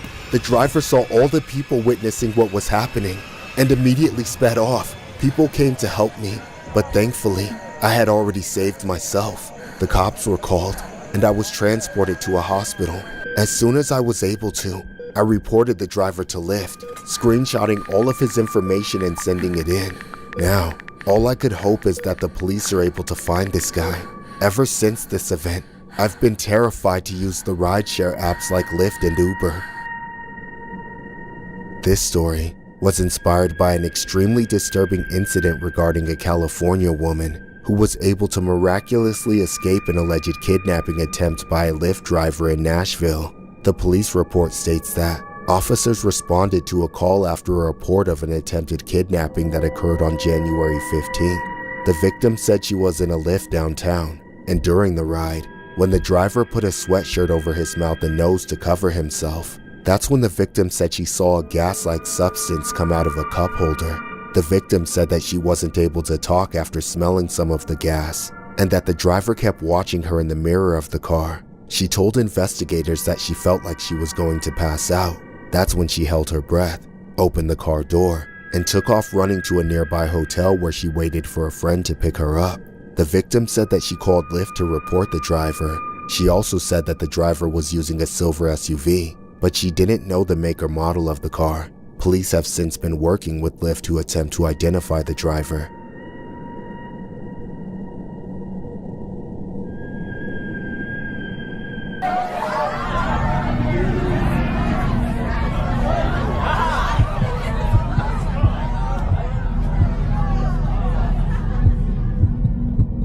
When I was in college, I drank pretty heavily and partied often. The biggest event of the year was St. Patrick's Day, of course. There was this one street that everyone would go to. There weren't many bars in town, so everyone would go to this one street to publicly drink at. It was St. Patrick's Day, so of course the only unwritten rule was to wear green and bring your own booze. That was because the bars that were around were too packed to get in, so it was recommended to keep some booze on your person. Like many people, I filled a water bottle with liquor. Then me and my friends would pre-drink before making our way to the bars to try and get a table. But, of course, everything was already full, so we hit the street.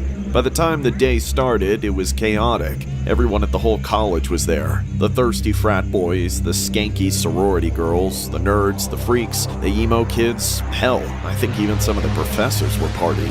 At first, the vibes were all pretty good. People were shouting, cheering, and dancing in the street. But then things started to change. People went from tipsy to drunk, and with the mob mentality going around, things got out of hand fast, and the fights were starting to break out. Before long, everybody was absolutely wasted.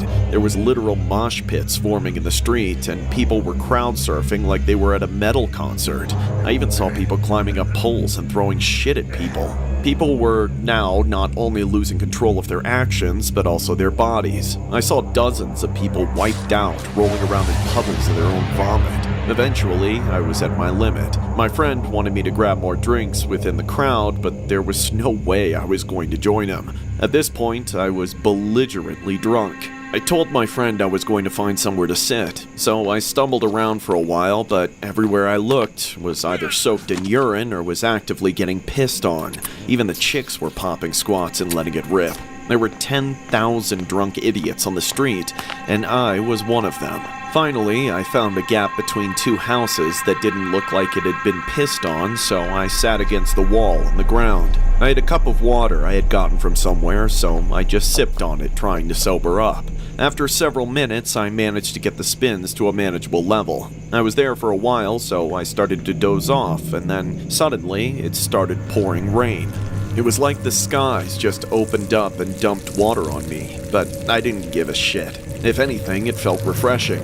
I didn't even open my eyes. Judging by the way the crowd wasn't reacting with screams, it seemed everybody else was fine with it too. But then, as quickly as it came on, the rain started to fizzle out. I guessed it was just one of those random small rain clouds, or maybe we were at the very edge of a storm skimming by us. After about 30 seconds or so, it was gone completely, only for it to come back again just a few moments later. I got confused when I heard the way it was falling. It was just irregular, but I was so drunk I could barely understand. I thought it would be a good idea to have a gulp of water, so I dumped the last of the cup into my mouth and swallowed it. But then, I immediately knew something was wrong. The water tasted like shit. I started gagging, desperately trying to hold onto my lunch, and as I struggled, I heard something above me. It was laughter. I slowly looked up to see three men standing on the roof over me. Dude! You just drank piss! You liked that golden shower, didn't you? Oh, God. Might be able to squeeze out a little bit more for you, bro. The realization hit me like a truck that the rain I was enjoying earlier wasn't rain. It was piss. I even drank it. I sobered up immediately and went into a fit of rage like I'd never done before. I ran out into the street, screaming and smashing through windows, tackling anybody who tried to come near me. It didn't take long for the crowd to catch on to what had happened. They saw me freaking out, soaked in piss, and couldn't stop laughing. I became a mockery and felt embarrassed and shit-faced, literally. Before I could cause any more damage, I tried to climb up onto the roof and fight those assholes, but the cops showed up and arrested me. It's probably the best thing that could have happened to me in that moment, to be honest. I was the only one person out of 100 that got arrested that day, but I bet I'm the only one that got pissed on, drank the piss by accident, and then got thrown in a jail cell. Ever since then, I steer clear of any big gathering where drinking is involved, and I barely drink at all. Once a year, on St. Patrick's Day, I'm forced to remember that awful feeling. This story was inspired by a mass ticket affair where police wrote approximately 197 tickets and arrested 4 people as a result of St. Patrick's Day celebrations in Waterloo, Ontario, Canada. The 197 tickets were for provincial offenses, such as for having open liquor, being intoxicated, and urinating in public. Officers at the scene said there were likely about 10,000 students on the street in the early afternoon. In total, there were 11 criminal codes charged, including assault, offensive weapon, narcotic possession, impaired driving, breach of probation, and theft and possession of stolen property. We wanted to make a story based on the kind of things that could have transpired from such crimes that St. Patrick's Day evening.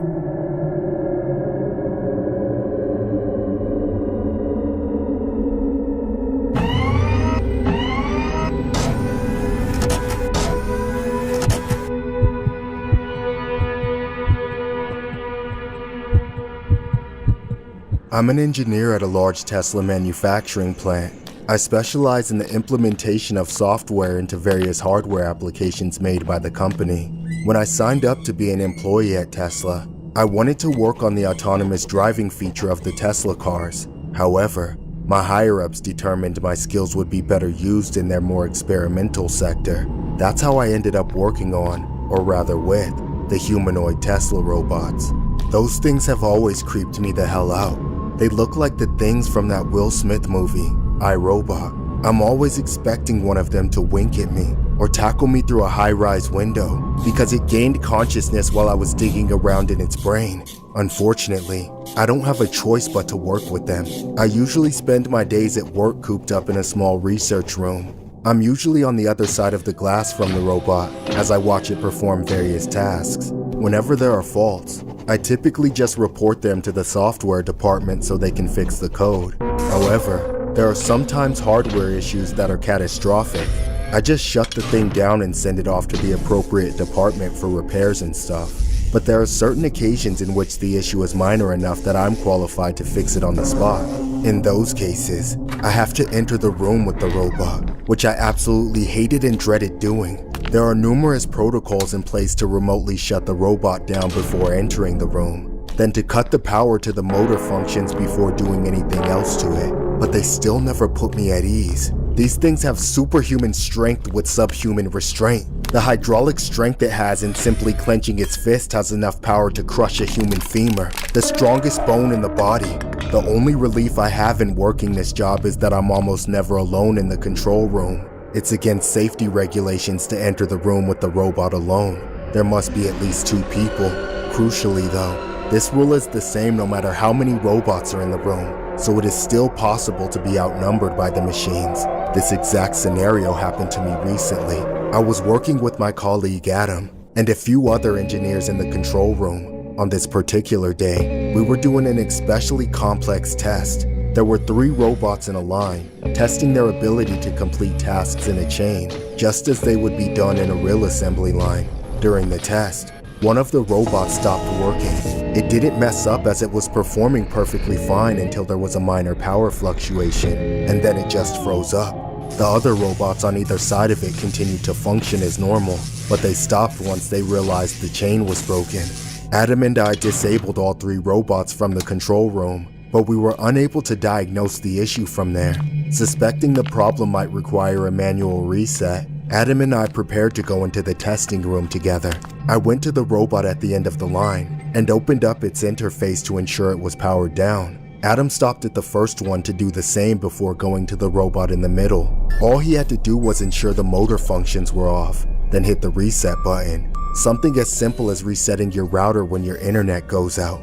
But as Adam walked to the backside of the robot, it turned around and grabbed him. It had him by the throat and raised him into the air, squeezing his neck. I rushed over and smashed the emergency stop button, but it did nothing. The robot swung over with lightning speed and struck me with Adam's body. I crashed into the wall behind me and hit my head. Then I fell to the floor as I watched the robot smash Adam into the ground and rip him to shreds. Help! Get this thing off me! Ah! Adam! No! No! No! Ah! The robot came after me, but I quickly rolled under the assembly equipment. Then I bolted for the door. That thing was a split second away from ripping the door out of my hands and escaping into the factory, but I just barely managed to get the door locked and trap it inside. It immediately started to break through. It didn't have eyes, but I could tell through the window that it wanted to kill me and destroy me just like it had done to Adam. Thankfully, before the wretched thing could get out, the security team came and decommissioned the machine with ballistic force. I barely escaped with my life. Yet Tesla is committed to underreporting the severity and frequency of the injuries sustained by the workers in their plants. Adam's death was never reported. The whole situation was downgraded from death and dismemberment to just a minor injury. I know that disclosing this, even anonymously, will surely have me fired and sued, but the public needs to know how dangerous these abominations are. I'm terrified as hell when or if Tesla decides to mass produce these things. This story was inspired by a horrific incident regarding a Tesla engineer who was injured by a robot that pinned him to the wall at the company's giant factory in Texas. The 2021 incident came to light through an injury record filed to 2 regulators. It noted the injury type is laceration, cut, and open wound, and recorded the quote-unquote cause object as a robot. The robot allegedly pushed its claws into the man's body and drew blood from his back and arm, 2 witnesses said. After another worker hit the emergency stop button, the engineer managed to escape the robot's grasp and fell down a chute designed to collect scrap metal, leaving a trail of blood behind him, one of the witnesses said.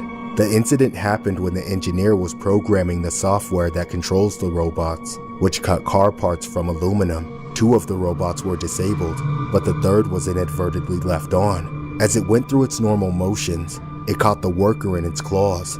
It has also been reported that almost 1 in 21 workers at Tesla's Giga Texas factory was injured on the job in 2022, which isn't good when compared to the industry average of 1 in 30. But one thing that's disturbing about all of this robot attack talk was how one happened recently and was caught on camera.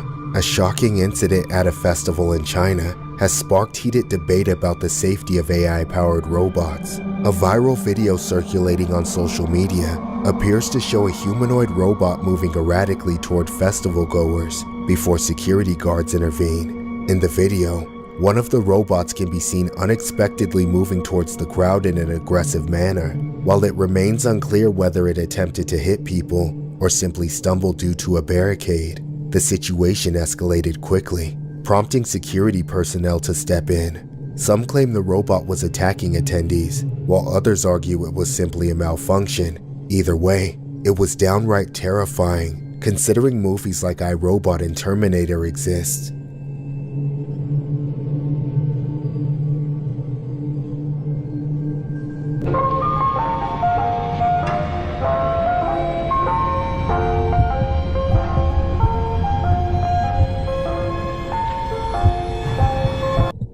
When I was still living with my parents, I had the luxury of living within walking distance of downtown. I didn't have to commute by bus or train or anything. I could literally get there in about 20 minutes tops. I remember walking there one day to meet up with 2 of my buddies. There was a really popular part of town with an open-air mall. We looked around in the shops but didn't buy anything as we didn't have a lot of money to spend. We mostly just messed around and caused trouble. The place was always packed, especially on the weekends, so it was easy to get away with doing stuff and not get caught. The whole night was fun. However, we all had curfews, so we eventually had to go our separate ways and head home. That was around 8, when it was dark out and the place was getting busier than ever, and also when a lot more of the street performers would come out. Out of all the performers I saw, one stuck out to me. It was a mime. I already disliked mimes more than regular clowns, but this guy was intense. His face paint was scary as hell and his face looked almost inhuman, like in the Terrifier movies. I wanted to just walk past him, but there was a huge crowd around him standing in my way at a bus stop. I don't know why so many people were interested in him, but he was apparently quite captivating. I stopped at the edge of the crowd, and that's when I saw the mime parting his way through it, trying to get to me. He was staring at me, doing his mime act, and it was starting to freak me out. I felt trapped for some reason, because the weirdo started putting up invisible walls with his hands. He was pulling them up from the ground and hammering them together. I'd never seen a mime do that. Then, I realized he was building a box around me, and the whole time, he kept staring at me. I've always been claustrophobic, and even though I knew they weren't real walls, I still couldn't stand the idea of being trapped. All the people in the crowd were staring at me, laughing at my reaction, making the whole situation even worse. I panicked and ran home. I was terrified, so I ran for a solid 5 minutes, putting what I thought was more than enough distance behind me. I had to get away from the crowds, out of downtown, back to the calmer section of the walk home. I was only about 10 minutes away since I had run so far, but I was out of breath, so I decided to take a break. When I resumed heading home, I took it easy. I needed to keep myself from having some kind of panic attack again. But then, a few blocks from my house, I spotted a figure ahead of me, standing motionless below a streetlight. As I got closer, my heart sank as I realized it was the same mime. He was staring directly at me, smiling like a creep. I didn't understand how the hell he got there, or if this was some kind of mime look-alike. I just knew I had no choice but to keep going toward him. My house was at the end of the street, and there was no other path to take to get there. I could have gone to the other side of the street, but I was pissed at this guy for humiliating me just as much as I was scared of him, so I wanted to prove that he couldn't get a reaction out of me. I slowly approached him, watching his every move. That's when he started putting up invisible walls again, but not a box this time, more like a barrier. He pretended to block off the sidewalk, even going over the sides to the curb and into the person's yard he was standing in front of. It took everything I had to not stop or turn around when I got up to him. All I wanted to do was casually walk right through his mime wall, and that's exactly what I did. Only I didn't expect what would happen when I crossed through it. The mime screamed and almost bit my head off. I sprinted away as fast as I could. He started chasing me, almost grabbing me at an arm's length. I kept running and running until I reached the point that I thought I was going to collapse. But then I kept going. Finally, I was able to round a corner with enough distance to jump into a bush and hide behind it. The mime ran right past me and kept going, giving me a moment to breathe. I gave it a few seconds. Then I jumped out of the bush and ran the other way, going back toward downtown. I wanted people around just in case that freak found me again, and I didn't want him to know where I lived. I eventually found safety inside a convenience store where I called my dad. He came to pick me up a few minutes later. We called the police, and I told them everything that happened, but there wasn't enough to go on for them to really do anything about it. I didn't know what he actually looked like or anything else about him. I thankfully haven't seen him since, but not knowing kills me. He could be anywhere. He could find me at any moment. Every time I see a mime now, I have an anxiety attack. There's always a split-second reaction I have where I think it's him, before I realize it's just a normal mime only, but I can never really know.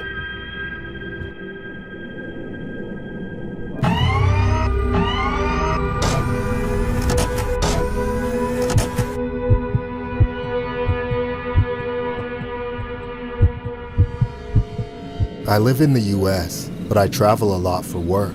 When I'm visiting home for the holidays, I stay at the Trump Tower.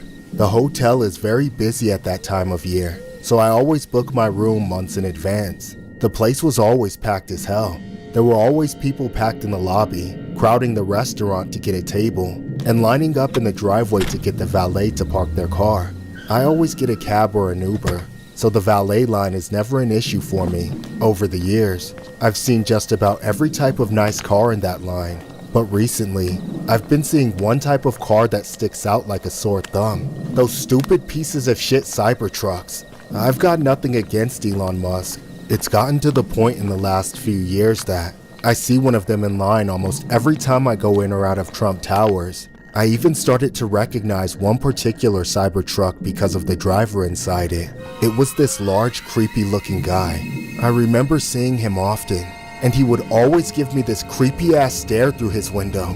The guy looked like he was in the military, with a high and tight haircut and a bulky jaw. On that first trip I saw him, I went in and out of the building maybe a dozen times for one reason or another, and I feel like I saw him every other time. It was almost like he was just going in and out, driving around in circles just to get back in line for the valet. It honestly made me a bit paranoid, like he was surveilling me, even though I would have no logical reason to be watched. Still, I took a mental picture of his license plate, then I wrote it down once inside so I could recognize it. Once I had that information, I was able to confirm without looking inside the vehicle that it was the same Cybertruck waiting in line every single time. But it wasn't just one trip that I saw this guy. It happened the next year, and the next year after that. When I stayed at Trump Towers through these last holidays, I saw him every single time I entered or left the building. On the night of New Year's Eve, I left to be with my family. On the way back in, for once, there wasn't anybody in line for the valet. I figured everyone was still out celebrating, so this time, I cut across the driveway instead of sticking to the sidewalk. And then all of a sudden, I saw a Cybertruck barreling toward me. I thought it was going to hit me, but it came screeching to a halt just inches away from me. I was terrified at first, but when I realized I was still alive, all the fear turned into anger. I could barely see through the windshield, but I knew it was the same guy that always looped through the valet. So I went off on him and started screaming at him and kicking the truck. You idiot, you could have killed me! Say goodbye to your stupid Cybertruck! Goddamn thing never should have been made in the first place! What are you, driving on autopilot? Are you watching the hub and playing with yourself or something? Why don't you pay attention to where you're going instead of letting this dumbass thing run people over, dipshit?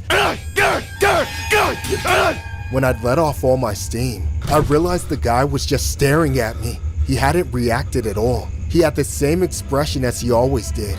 Nothing but empty, directionless rage. He was starting to creep me out. So before the interaction went any further, I dropped it and went inside. From there, I called it a night and prepared to fly home the following morning. Except, when I got down to the lobby, I looked through the glass and saw the Cybertruck at the front of the valet line. I walked over to check the license plate, and it was the same guy as always. So I stayed inside since my ride wasn't there yet, just in case this guy was still angry about the previous night. I took a seat near the exit and waited, only for the unthinkable to happen seconds later.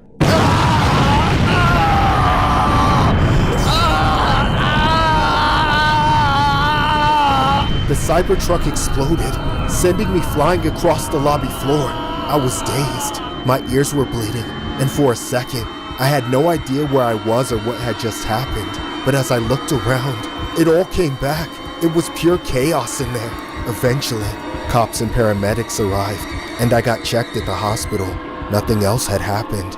It was just the one explosion. But before it was even confirmed, I knew who was responsible. It was the same guy I kept seeing outside the building. Apparently, it was this ex-military guy who went psycho after years of PTSD. He planted bombs in his car and doused it with fuel for even more destruction. They say he used ChatGPT to help him figure out how to go through with it. Thankfully, everyone but him survived his attack. I just think I'll never be able to look at a Cybertruck and feel safe ever again. This story was inspired by a disturbing incident regarding a decorated soldier who was behind a Tesla Cybertruck bombing outside the Trump International Hotel in Las Vegas. It was reported that the suspect allegedly used the artificial intelligence platform ChatGPT to plan the attack, which happened on New Year's Day. U.S. Army Special Forces Master Sergeant Matthew Livelsberger looked into the amount of explosives he would need, where to buy fireworks, and how to buy a phone without providing identifying information. Police say that this may be the very first incident on US soil where ChatGPT is utilized to help an individual build a particular device. Officials are still working to determine what exactly detonated the explosion, but said it could have been the muzzle flash from the firearm Livelsberger used. A review of a note on Livelsberger's phone showed that Livelsberger believed that people were following him, which included details on Livelsberger's activities leading up to the bombing, including his purchase of firearms and picking up the Cybertruck as a rental. Investigators in the army found that Livelsberger likely had post-traumatic stress disorder, along with family issues and personal grievances that may have contributed to his actions. Officials say Livelsberger did not have any criminal history, nor did he have any animosity toward President Trump.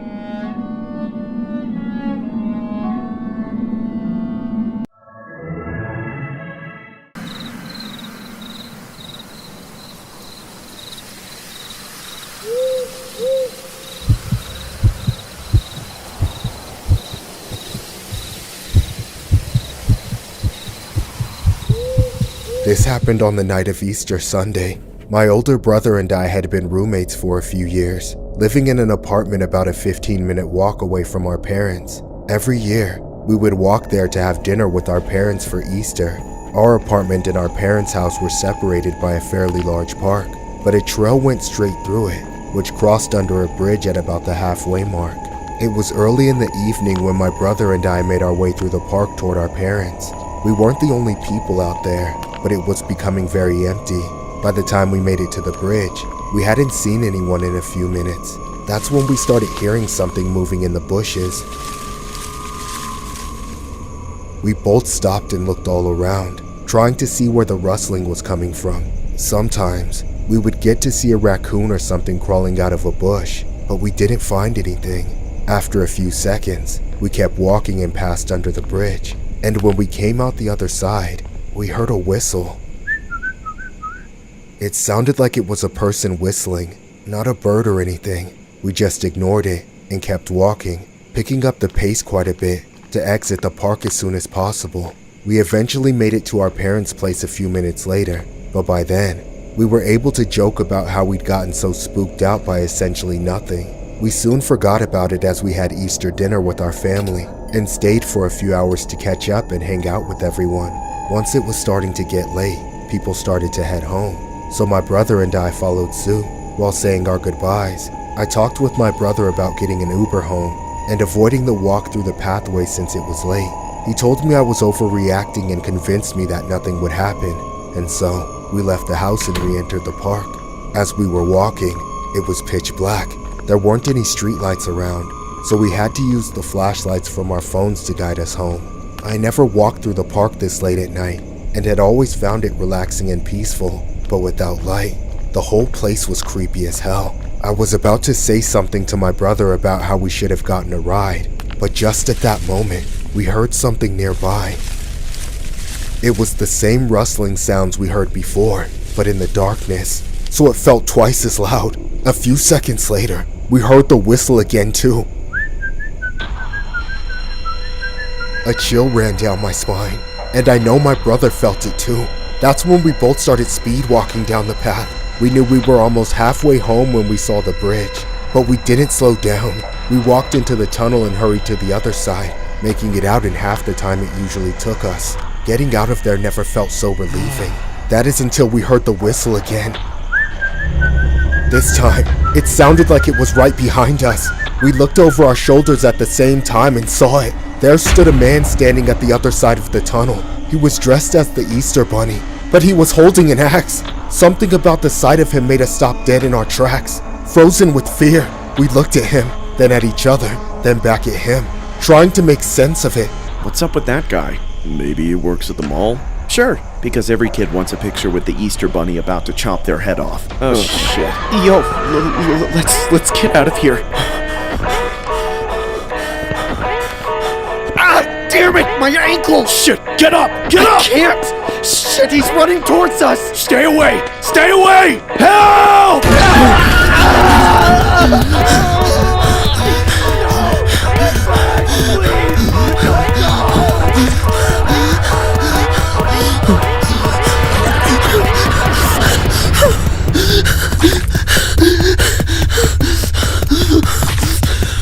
didn't want to leave my brother behind, but I didn't have a choice. I had to get to safety and call for help. When I made it out of the park, I called the police, and then my parents. Minutes later, the police arrived and escorted me back to where we were attacked. By then, it was a nightmare. There was blood everywhere, and my brother's body had been completely destroyed, hacked to pieces and scattered across the pavement. All that, but no sign of the Bunny Man. There have been no arrests since it happened. It was labeled as an urban legend on the internet, but those people act like my brother wasn't murdered. They act like I don't still hear his screams every night, like I didn't listen to his voice getting further away as I ran while he was begging for his life.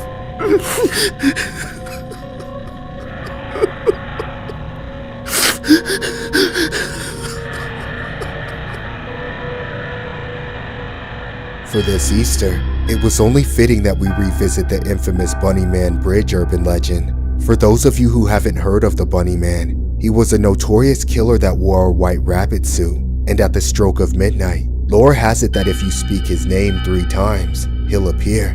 Bunny Man, Bunny Man, Bunny Man, but don't expect to survive. He'll slash your throat and leave your body dangling from the bridge. Another rendition of the Bunny Man was that he was a spirit of an escaped mental patient who haunts the railroad bridge, living in the woods near the bridge where he ate rabbits, taxidermy, that kind of thing, and wearing their skins like Leatherface, and leaving their remains hanging in the trees. There are plenty of versions of the Bunny Man Bridge legend, all equally eerie, making the 1-lane tunnel of Colchester Road such a popular spot that police stake it out every year, chasing off trespassers searching for a scare. The Bunny Man Bridge was featured in the Fox documentary, Scariest Places on Earth, and has been mentioned countless times across the internet.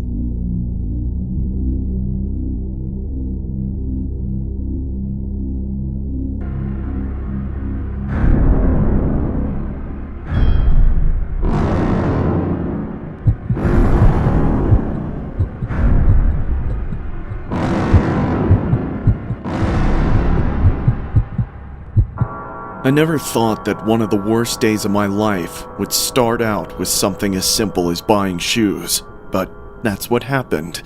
I still think about how everything would have been so different if I never went into that store. It happened a couple of years ago. I needed new shoes. I figured Foot Locker would be a good place to look, and it was the closest shoe store that I knew of. So I went to the store one afternoon. When I got there, the place was busy, and there were customers all over the place. Not long after I walked into the store, I saw a creepy-looking Foot Locker employee staring at me from a few aisles over. He was this tall, skinny, incel-looking guy. Something about him didn't look right at all, and he instantly made me feel uncomfortable. I tried to ignore him and went over to the shoe section. I looked around at a couple of pairs of shoes, but I didn't see anything that I really liked right away. After a few minutes, I looked up. The same guy was standing right next to me, staring down like a creepy freak. Can I help you with anything? I declined as kindly as I could, but I was pretty creeped out by the guy. He had just appeared next to me out of nowhere. I hoped that I would leave after that, but then he started awkwardly hitting on me. Your feet are really nice. I bet they look great without socks on. You should consider modeling for Nike, or possibly open a Feet Finder account. Maybe an OF for your feet? I awkwardly smiled and said thanks. The guy awkwardly walked away after that and went to a corner. I went back to looking at shoes after that, but I could see out of the corner of my eyes that the guy kept staring at me. After a few more awkward minutes of trying to ignore the guy, I finally found a shoe that I really liked. I obviously didn't want to talk to the guy again, so I looked around for another employee to help me, but they were all busy with other customers. I really liked the shoes, so I sucked it up and walked over to the guy. His eyes followed me all the way across the store as I walked towards him. Excuse me, could you check to see if you have my size in these shoes? The guy stared at me for a few seconds and then said he would get my size from the back. He seemed happy to do it. I waited for a long time, but the guy still didn't come out. He was taking forever. I started to get pretty annoyed. After a few more minutes, I contemplated just leaving and going somewhere else. Then the guy suddenly appeared right next to me. Sorry that took so long, but I think you'll find it was worth it. Okay. Thanks. The guy held out the shoebox and stood there with a weird smile on his face. He looked sweaty, like he had trouble finding my size in the back room. I didn't want to be a prick, so I took the shoebox from him and went to pay. Of course, all the other employees were busy again, so he was the one who checked me out. I didn't make eye contact as the guy rang me up. He was starting to really freak me out. All I wanted to do was get out of there as quickly as possible. You know, you've been my favorite customer this week. I ignored him and just paid for the shoes. As soon as I was finished, I grabbed the shoes and ran out of the store. I was so creeped out, but I was happy to be out of that place. I knew that I was never going back to that Foot Locker ever again. As I walked to my car, something really didn't feel right though, but I figured that it was just the whole experience that I had just had. I was excited to try on my new shoes, so I changed into them before I drove off. They fit great. I had only been driving for a couple of minutes when I started to realize that something felt off. My socks felt wet and sticky. I had no idea what it could be, so I pulled over to see what it was. I took off my shoes as soon as I pulled over, and my socks were definitely wet from something. Then I checked inside the shoes, and that's when I saw that the shoes were filled with a white, clear, sticky substance. It was all over the inside, and they both smelled like piss. I immediately put two and two together and felt sick. I couldn't believe what I was seeing. I called the cops and reported what happened, and they arrested the Foot Locker employee shortly after. When they found him, he was busy staring at some other woman from across the store. I was traumatized by the whole thing. I never felt like I could trust another store employee after that, and I haven't been to another Foot Locker since. This story was inspired by a creepy incident regarding a Foot Locker manager who had been accused of releasing bodily fluid into trainer shoes and handing them off to customers to try on before bragging about his sick behavior online. A Bromalia City Centre store manager in Brampton, Ontario allegedly climaxed into shoes before taking them out onto the shop floor. The allegations were made after a series of videos and photos were posted on social media by Darian Kidd of Mississauga. In the clips, he shared images of himself with no clothes on in the store's stockroom. Other clips included footage of him releasing inside a trainer before taking it out to a customer. Foot Locker issued a statement stating, "Foot Locker is committed to operating with the highest ethical standards, and this type of behavior is not tolerated. We are aware of the incident and are taking the appropriate steps to address the situation."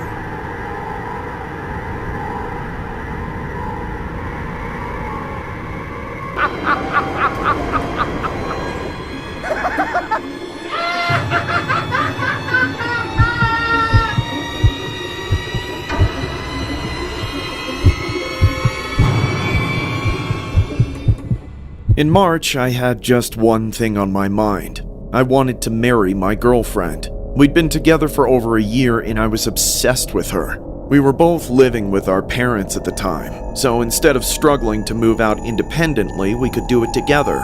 I couldn't stop thinking about popping the question all throughout March, so by the time it was about to be April, I just couldn't wait any longer. It just happened to be April Fool's Day when I went over to her place with the intention of asking her to marry me. There was no April Fool's prank, though. I was 100% serious. My girlfriend's parents weren't home that evening, so as usual, when we had the opportunity, we started to make out within a few minutes of me being there. Usually, we'd take it to the bedroom, but that time it just happened right there on the couch. Afterwards, we were cuddling and I was super nervous. She could tell, too. She started giggling because she thought it was because of her, but she didn't know that I was busy in mind trying to work up the courage to pop the big question. Finally, I manned up and did it. "Hey, I wanted to ask you something." Okay. What is it? Will you... I'm sorry, I'm just nervous as hell. Hey, just spit it out. You shouldn't be nervous around me. You weren't nervous 5 minutes ago. Okay. Will you marry me? I'm sorry, but no. What? It's just too early, you know? No, I don't understand. Wait, this is an April Fool's prank, right? You're joking, right? No, I'm not joking, okay? You... How could you do this to me? You bitch! When she said no, I was crushed. I kept trying to get her to admit that she was joking. It had been an April Fool's prank. It had to be. But every time I told her to say she was joking, to admit that she really wanted to say yes, she said no even louder. I couldn't handle it. I stood up, started pacing around and crying. I tried to hold back my tears, but I wanted to show her how she'd hurt me, how she'd ruined our chances of having a life together. Instead of apologizing, she started telling me to calm down, that it wasn't that serious, and that I was out of control.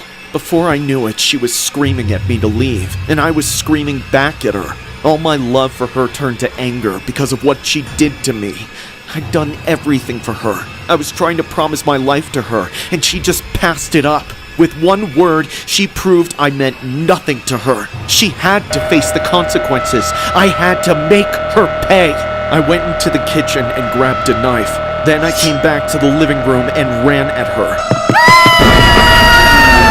The last thing I remember is the look of fear on her face. The next thing I knew, I was covered in blood. The knife was clenched in my hand. I couldn't believe what I had just did. It didn't feel real. I dropped the knife and ran out of the house, leaving her right there on the living room floor for her parents to find. I ran all the way home and hid. The first thing I did was take off all my blood-soaked clothes and get in the shower, but suddenly my legs were too weak for me to stand. I just sat in the bathtub with the water flowing over me, watching the blood roll down the drain. No matter how much water ran over me, I couldn't get clean. It couldn't wash away what I did. It's not real. I didn't mean to poke her. It was just an April Fool's joke. I'll wake up tomorrow and she'll call me. We'll sort it all out. I didn't mean to. I swear. It was just April Fool's. It was just April Fool's. I was pranking her. I'm sorry. I'm sorry. I'm sorry. By the end of the day, I was arrested. Her parents must have been devastated when they got home, seeing their daughter like that. I think about it every day. What kind of monster was I in those few seconds? I have nightmares of being her. I can't even scream or breathe. If only she had said yes. It's been a long time since that day, but the memory hasn't faded. Every year on April Fool's Day, I know I'm gonna have that dream. This story was inspired by a horrific April Fool's incident that happened on Saturday, March 30th. A man named Rehan Ahmed allegedly took out his girlfriend, Farida Khatun, for turning down his marriage proposal with a knife. The incident took place at Shalini Ground in Jayanagar V Block. Reports say that the victim and the accused were in a relationship for more than a year. The victim happened to be a mother of 2 daughters and worked at a spa.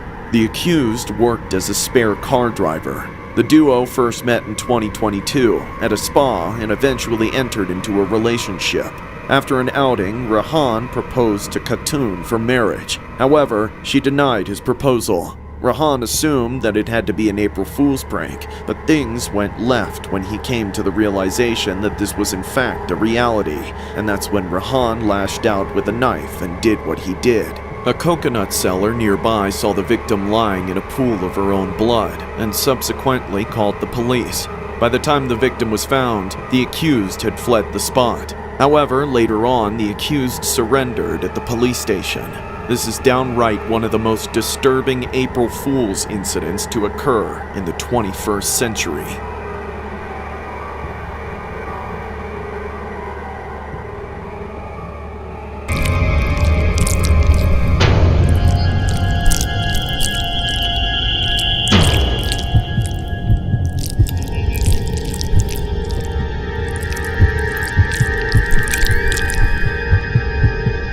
When my husband and I got married, we were both in good shape, but as I got older, my health started to decline.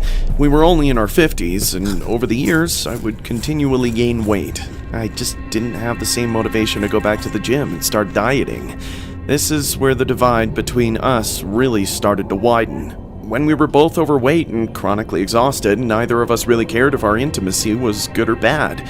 Unfortunately, it only took a few months for my husband to get his six-pack and his libido back, while I was still the same fat, lazy piece of dead weight. I knew he wasn't enjoying himself in bed, as he would keep his eyes closed and avoid touching me with his hands. Eventually, it came to the point that my husband was fed up. He screamed at me one night that I needed to lose weight because he was sick of trying to better himself while stuck with someone who didn't care. I knew in some sense that he was right, but it didn't make me want to change. It just made me feel more resigned to my condition. Without me knowing about it, my husband scheduled me for a doctor's appointment, then drove me there by surprise, like taking a dog to the vet. I was absolutely humiliated, but I went through with it. The doctor told me I was severely obese and that I also had type 2 diabetes.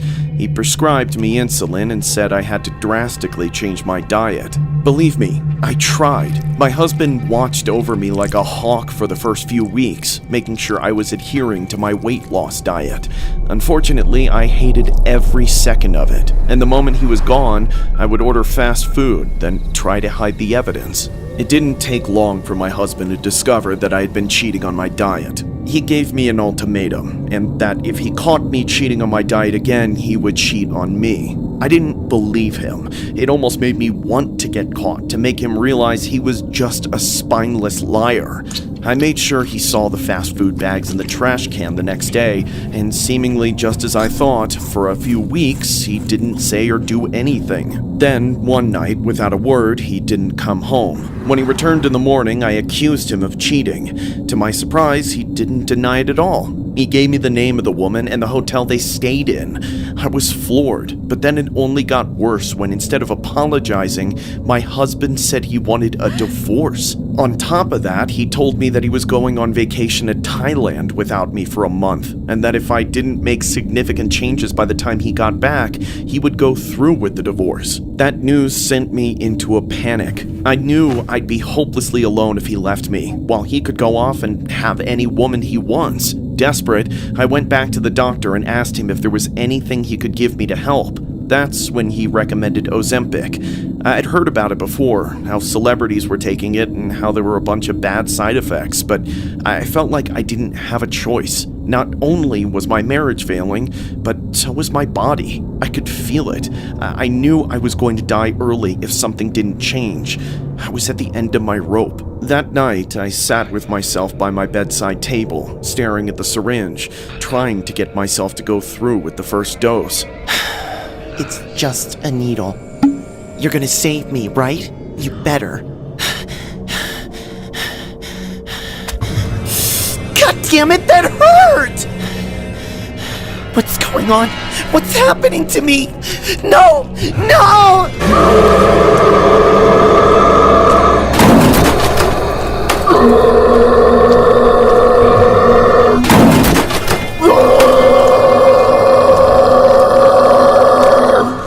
Hello, I'm back from my trip. Are you home? Holy shit! What happened to you? You wanted this. You did this to me. No, I didn't want this. Listen, I think you need to go to the hospital. Something isn't right. Nothing's ever good enough for you, is it? I'm sorry I'm not one of your lady boys. I'm sorry I'm so disgusting and you can't even stand to look at me. Stop it. I'm just worried about your health. Look, I'm sorry I left you for so long, but let me help you with this. You need surgery or something. You need a doctor. You're gonna need a whole hospital when I'm done with you.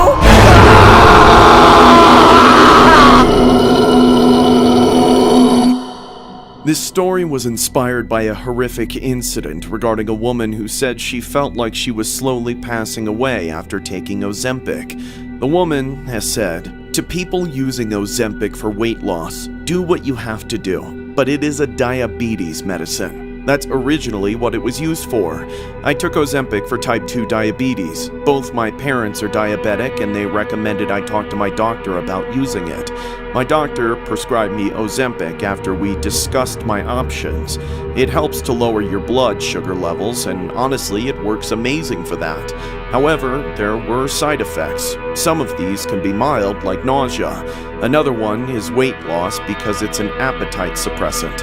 Later on, I found out that it can cause pain, pancreatitis, and a lot of other nasty side effects. I was okay for the first few doses, but then I started to feel sick each time I took Ozempic. Things just got worse and worse.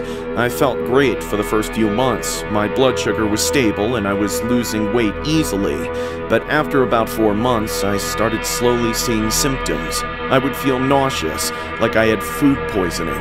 The symptoms would last for days at a time, always after I had taken it. It got to the point where I would spend days throwing up and not able to hold anything in, feeling like I was dying from something that was supposed to help me live. Eventually, I had to admit to myself, although it was helping me a lot with my diabetes, I was also suffering too much with the side effects of taking Ozempic. I had to find another medicine. The woman has since used an alternative and claims that the side effects are still bad, but not as life-threatening.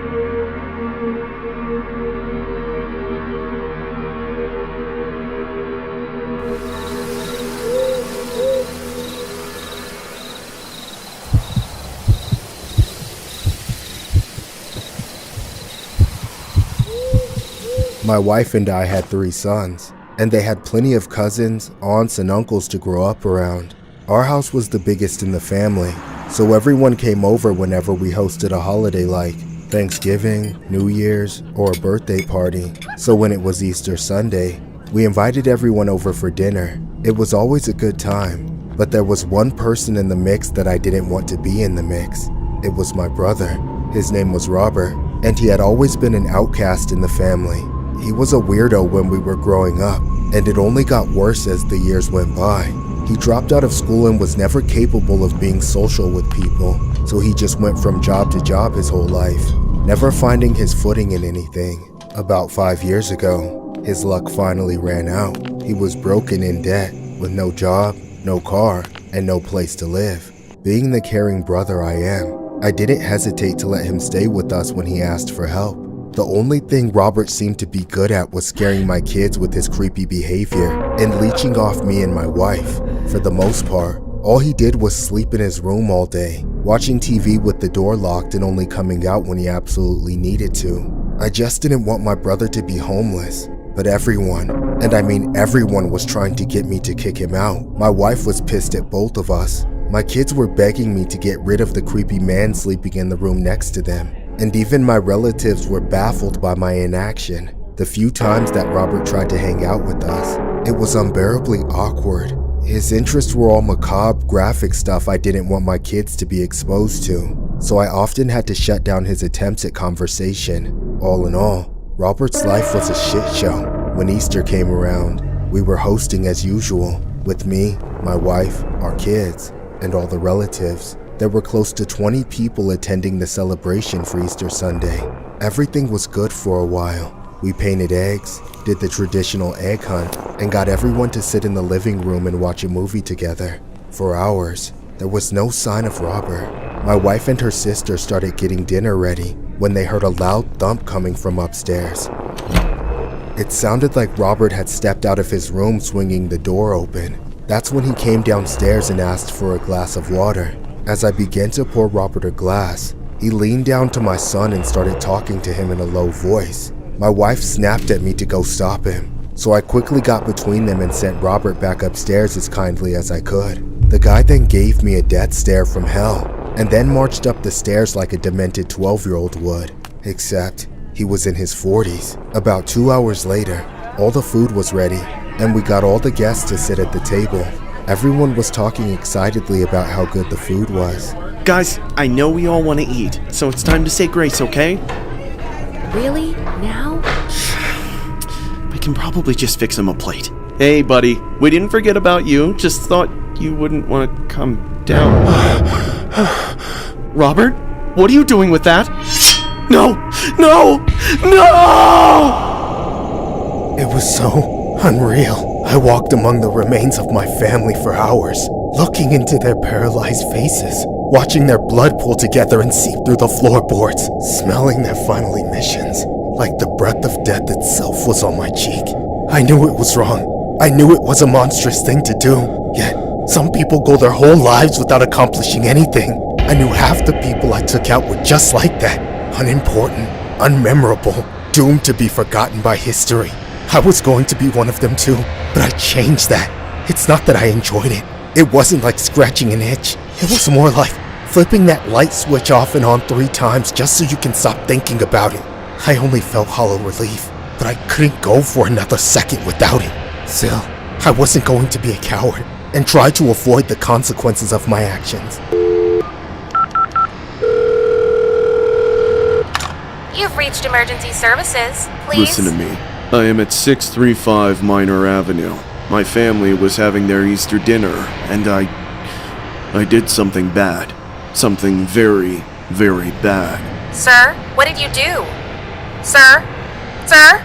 Hello, sir? I walked outside and waited for the police on the porch. I wanted to get one last breath of free air before they put me away forever. It took the police 10 precious minutes to arrive, and since then, I've never seen the outside world. This story was inspired by a horrific incident that occurred on Easter Sunday. A 41-year-old man named James Rupert took out 11 members of his own family in his mother's house in Ohio. Rupert was found guilty and received 2 life sentences to be served consecutively. He was moved to Franklin Medical Center in Columbus, Ohio in 2019 because of his declining health. James eventually passed away from natural causes on June 4th of 2022. While incarcerated at the Franklin Medical Center, Rupert was 88 at the time. The night before the murders, James went out as he did nearly every night. At a cocktail lounge, he talked with an employee saying he was frustrated with his mother's demands on him and his impending eviction, and that he quote-unquote needed to solve the problem. According to Bishop, Rupert stated that his mother had complained that if he could afford to buy beer 7 nights a week, he could afford to pay the rent.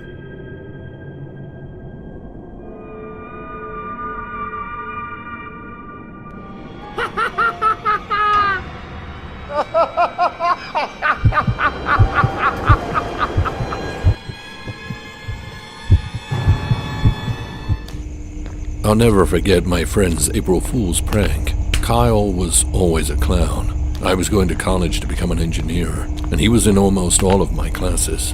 I worked and studied diligently, but Kyle never took anything seriously. He constantly distracted himself and me from getting anything ever done. Kyle would also try to convince me to skip class every day, but I never let him be that much of a bad influence on me.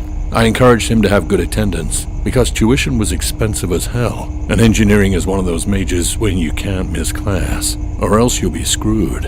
Unfortunately, despite all my efforts, he didn't show up to 90% of our classes. One day, I snuck in some text to see where he was at, but I never got any reply, even after the lecture was over. I managed to record the whole thing on my phone to help him catch up whenever I saw him next, but I didn't know when that would be. We weren't roommates, so I didn't see him after school either. I chalked it up to Kyle sleeping in or just flat out ignoring my calls and messages, so I wasn't worried about it and went on with my business. I got through all my studying for the evening, then I played a few rounds of card, then eventually went to bed. Then, in the middle of the night, I woke up to Kyle FaceTiming me. I rolled over to look at my phone, but after thinking about it for a second, I didn't answer. I was extremely tired and had class in the morning, so having him yapping in my ear about something unimportant was the last thing I needed. So, I set my phone away and ignored it. Not even a minute later, the ringing started back up again. My phone was on vibrate, but the reverberation through my nightstand was super loud, so it was annoying as hell. I kept hanging up, but Kyle would call me back to back 3 or 4 more times. I was about to give in and answer if he had called for a 5th time, but he didn't. Relieved, I quickly fell back asleep. About 2 hours later, around 4 in the morning, I woke up again to Kyle calling me. I was finally fed up. When I saw he had called me 10 times before I noticed, I answered, fully ready to tell him off, but then I saw his face, and I realized he had been serious the entire time. Kyle was in a dark room, and his face was distraught, like he'd been crying for hours. His face was bright red and pouring sweat. Worst of all, there was a noose around his neck. I got up from my bed and started talking at full volume, completely disregarding my roommates, saying, Kyle, what the hell is happening? Where are you? I don't know. They just took me and said they're gonna kick the stool from under me if I try to escape. The stool? Shit! Oh God, please tell me you're joking! You have to come find me. Please, I'm begging you. Save me. No! Kyle! Oh shit! I'm gonna call the cops! Kyle! April Fools! You sick piece of shit! Screw you! I was so unbelievably pissed at Kyle. He played practical jokes on me before, but nothing to that intensity. He'd only tricked me for maybe 30 seconds, but I was honestly traumatized. There was no chance of me going back to sleep after that, so I just left my bedroom and made coffee. I had to explain to my roommates why I woke them up screaming, and they offered to help me get back at him since we still had all of the April Fool's Day ahead of us. But I honestly wasn't in the mood for more jokes. Our class was at 8 a.m., so I had plans to get at him when I saw him. I couldn't believe he was willing to miss an entire day of class just weeks before finals, all for some idiotic prank that I would literally lose sleep over. Unfortunately, he was a no-show again. This made me even more mad, as I figured he was avoiding his just punishment. But then, later that day, I was pulled into the dean's office by a couple of cops and got hit with the most devastating news of my life. Kyle's April Fool's prank had gone horribly wrong and turned deadly. He was found by his roommates in the morning with the stool he'd been standing on tipped over and his phone on the ground. I was the last person he called, so they questioned me if I knew anything about the incident. I told them about the prank he pulled on me, which is why I didn't call for help. Unfortunately, because I hung up on him, I had no idea what happened just seconds after I got off the phone. Ever since then, I've felt this immense weight of guilt hanging over me. If I had just stayed on the phone, I could have called his roommates or rushed over there myself and saved him. Instead, I did nothing, and now he's gone.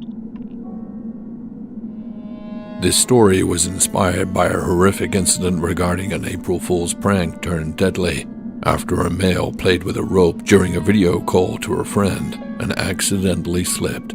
This prank ultimately cost him his life. The incident occurred at the victim's residence on Monday. He was identified as Abhishek Raghuvanshi. April the 1st is celebrated as April Fool's Day, with people playing tricks on their friends, family, and colleagues. But in Abhishek's case, it was his last day. The post-mortem of the male has since been conducted.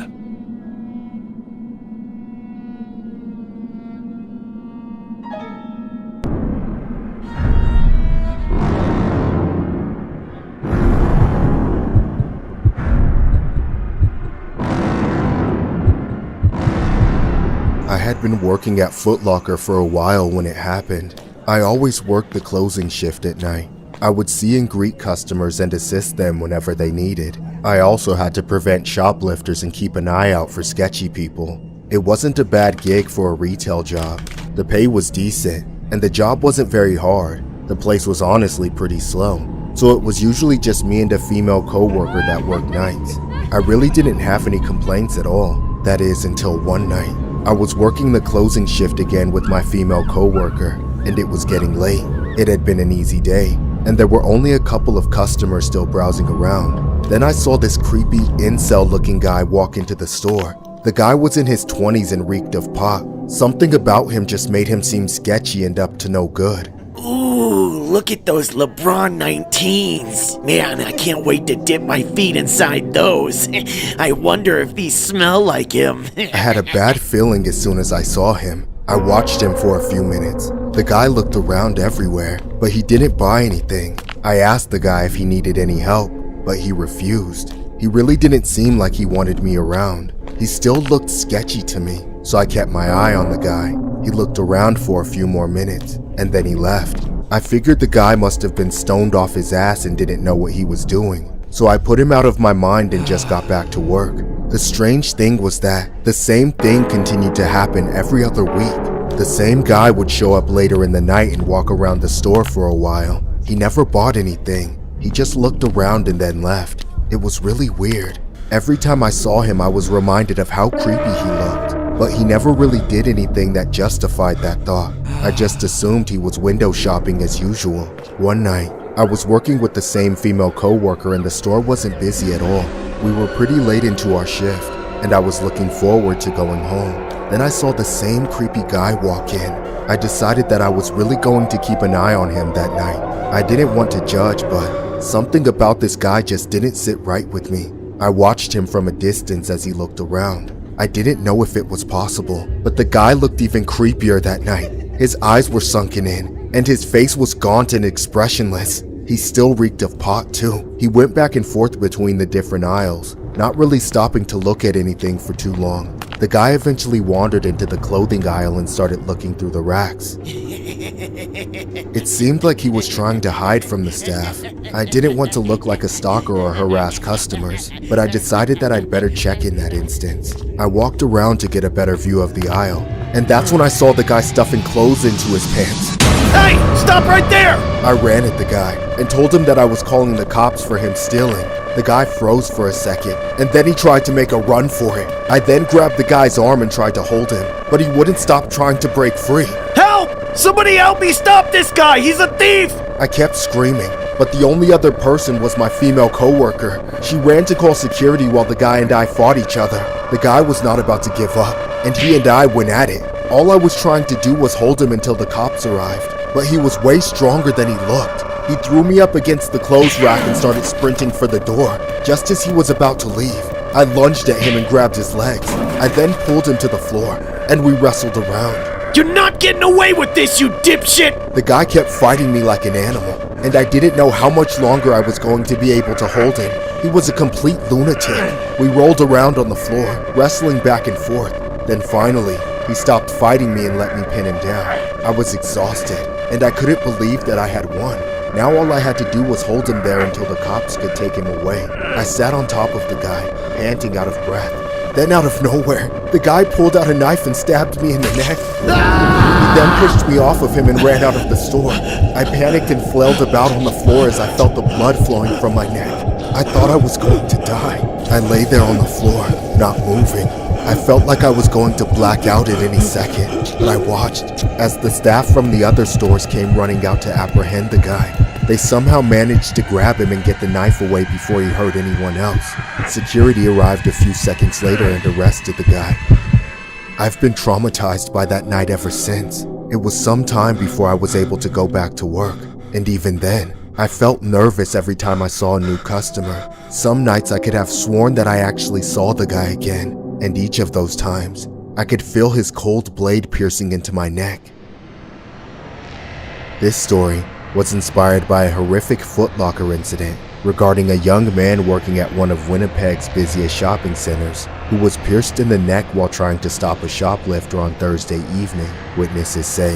The employee was working at the Foot Locker store on the second floor of Polo Park Mall when he confronted a male trying to steal several articles of clothing. Melvina Guibauchet and her husband, Dakota Guibauchet, were paying for purchases at the store when they heard an employee yelling that someone had been caught shoplifting. They say the situation was calm at first, with employees blocking each of the store's two exits while they waited for security to arrive. But Dakota said that all changed when the alleged shoplifter pulled out a knife and tried to make a break for it. He says he saw the suspect hit the victim in the neck with the weapon as he tried to get out of the store. The couple says employees were able to disarm the attacker and hold him until security arrived. Police say they were called around 8:30 p.m. to the mall and arrested the suspect. The victim was taken to the hospital in unstable condition, but has since been upgraded to stable. The suspect was charged with robbery and the attack.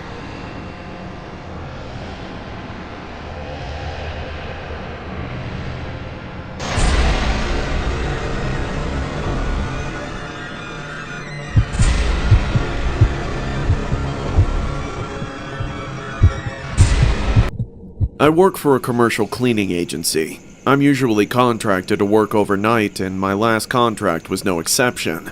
I was to work alone for a week, deep cleaning a giant 5-story storage warehouse for a company that manufactured toys. On the surface, the job was like any other. Organize boxes, dust the shelves, sweep and mop the floors of each floor, clean out the trash bins, that kind of stuff. However, something immediately stuck out to me on my first night. Prior to showing up, I thought when my employer said this company makes toys for kids, I was thinking of kid-sized toys. But then I saw giant 20-foot-tall monstrosities lying around the warehouse. They weren't staged like they were mascots or anything, and they didn't have any labels telling me what they were called or where they were supposed to go. The first one I saw was this humongous blue-haired Elmo wannabe with creepy red lips. He was sitting up against a wall the first night, so I called the next day to ask what I should do with him. They told me that I could just clean around them, or if they were really in the way, I could sit them inside a closet. The only real information they gave me was that the thing's name was Huggy Wuggy. The next night I was sweeping the aisle at the far end of one section where Huggy Wuggy was at. When I got to the end of the aisle and turned the corner, I heard a crash. I looked back to see if anyone was there, but there was no one, just that creepy-ass doll. I called in to see if anyone else happened to be working in the warehouse that night, but there wasn't supposed to be. Out of fear, I dragged the Huggy Wuggy thing to the closet janitor's closet and stuffed him inside. I didn't bother to take him out when I left. I just focused on finishing my shift. The next night, more unusual activity was happening. I remember hearing this deep, distorted voice echoing across the warehouse. I walked over to where I heard it, and that's when I found someone standing outside the door to the closet that I had stuffed Huggy Wuggy into. I wasn't too sure if it was a person. I was far away, but this guy looked like he was 8 feet tall. I shouted to them, but as soon as I spoke, that thing ran away. I started shitting bricks. I called my boss again, but he just brushed the notion down to me being paranoid and that everything was normal. I was getting concerned about everything that was happening, but just manned up, as the contract was only for a week. However, the night after was when things took a very dark turn. As I was cleaning, I kept hearing what sounded like a little girl in the distance. I was freaking out and started searching around the warehouse for the source of the sound, but instead I found another one of those things. It looked just like Huggy Wuggy, but it was pink.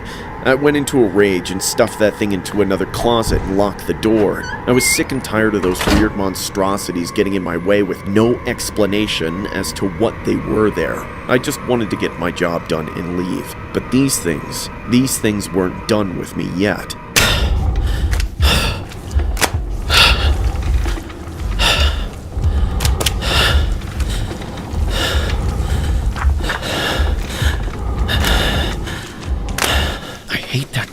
Stupid Huggy Wuggy Elmo looking bullshit. I might as well go back to my security job at this rate. Alright, that's it for tonight.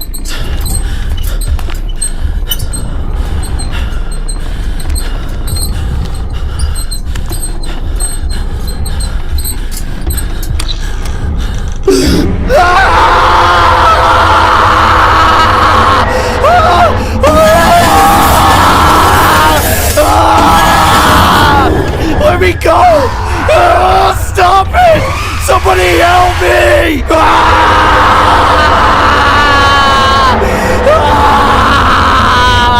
I saw into that thing's endless stomach, and I was sure I was about to be consumed. Nothing I did seemed to affect it at all, but then I remembered I had a dirty mop in my hands, so I crammed that disgusting thing down its throat. I was able to break free, myself, and ran for the nearest exit, but I realized I was going to have an early demise when I saw that thing staring at me from a distance with its creepy-ass eyes and smile. That's when I knew I couldn't escape, and that it was about to be all over for me.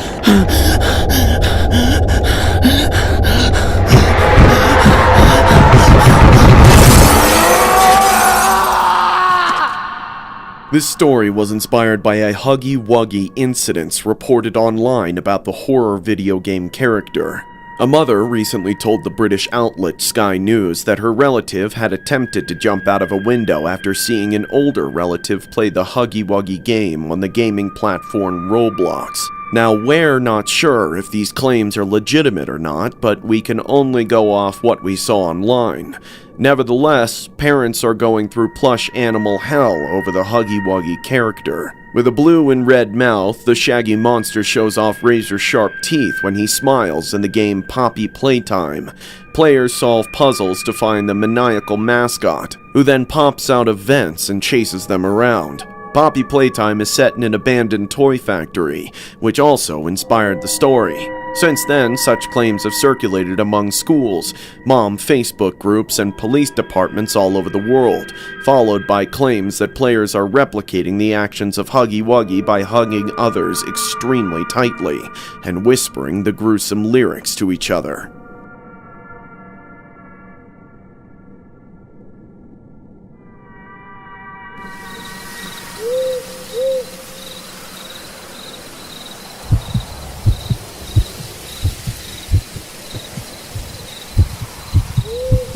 This happened around Easter, which still traumatizes me till this day. I used to do community work at this old church a few years ago. It was more than just a place of worship, it was my home. I grew up in a very religious family where Sunday Mass was non-negotiable. Holidays were all-day affairs, and praying was an everyday thing. I knew everyone in the church, from the nuns to the choirs, the priest Father Michael, and a lot of regulars that came to pray. We were basically a tight-knit community, which I would consider my family to some degree. Then, things began to change. One of the nuns who we'll call Sister Agnes started to look off, like more gaunt and pale than usual. Sister Agnes? Yes. Is everything okay? Yes. Everything is just fine. No problems at all. What a lovely day it is, right? Yeah, it is a lovely day. The week leading up to Easter was a whirlwind. We were all working overtime, getting the church ready for the big day.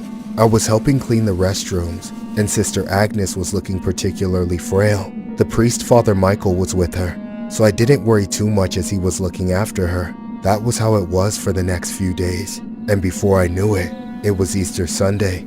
However, it wasn't at all what I expected. What was supposed to be a big celebration became a nightmare. When I made my way to the church for the Mass, I saw nothing but police cars everywhere. The church was cordoned off. No Mass, just the cops and that awful sinking feeling in my stomach. Then, the news broke. Sister Agnes had been taken out. She was allegedly punctured about 30 times, with an inverted cross carved into her chest. At first, I couldn't believe it. It was something out of a horror movie. Far from the peaceful church I had always adored, I broke down, sobbing and shaking. How could this happen? Who could do something so evil? The whole neighborhood was in shock. Everyone was whispering about how it could have been a cult or something that did this to her. But over time, there were no leads or suspects. It became a cold case, and everyone just went back to living their normal lives. But I was still terrified. I couldn't even walk past the church without getting nervous. So, I started going to a different church just to feel safe. It took me 3 years before I could even think about going back there. But eventually, I did. But it wasn't the same. Something about the whole situation just didn't sit right with me. During one night after Mass, I stayed to catch up with Father Michael. I waited for him to complete his churchly obligations. And when everyone else had left the church, it was just me and Father Michael. We started catching up, recalling the good old days, stuff like that. I know that it should have been comforting for me, but for reasons I couldn't explain, something was off. What happened next caught me off guard. One moment, we were sitting down and socializing, and the next, he suddenly lunged at me, bear hugging me like a wild animal, while cackling like a lunatic.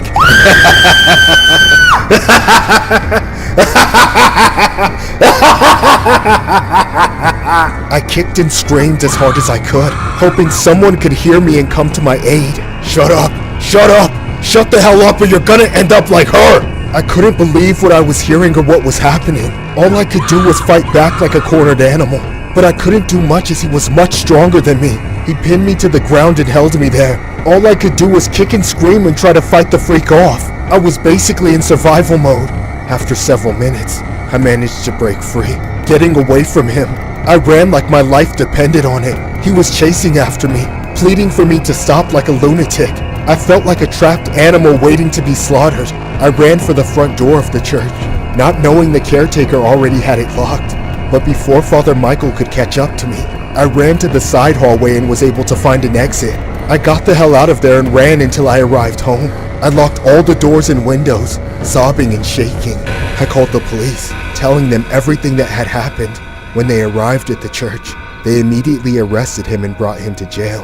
And that's when the horrible truth came out. The news reports and police investigations pushed the authorities to reopen the case of Sister Agnes. It was later found out that Father Michael had been hearing voices in his head, and that they were allegedly too impossible for him to ignore, causing him to act in a rage and take her out in a twisted, ritualistic way. He took a knife and did what he did 30 times. When authorities asked him why he pierced an inverted cross on her, he said he did it because he wanted to make it seem as if there was a satanic ritual that took place, so that there was no heat on him. But all along, it was him. He'd been hiding in plain sight. Poor Sister Agnes. She didn't stand a chance. This story was inspired by a horrific Easter incident that happened on Holy Saturday in Ohio and involved a nun and a priest. In April 1980, Sister Margaret Ann Paul was found in the chapel of Toledo Mercy Hospital. She had been pierced by a sharp object over 30 times, including 9 wounds in the form of an inverted cross, and covered with an altar cloth. The scene was made to look like a satanic ritual that had taken place. It took 2 decades for the slaying to be solved, in which time the case went cold, and was only reopened after a woman accused a priest of ritual intimate torment.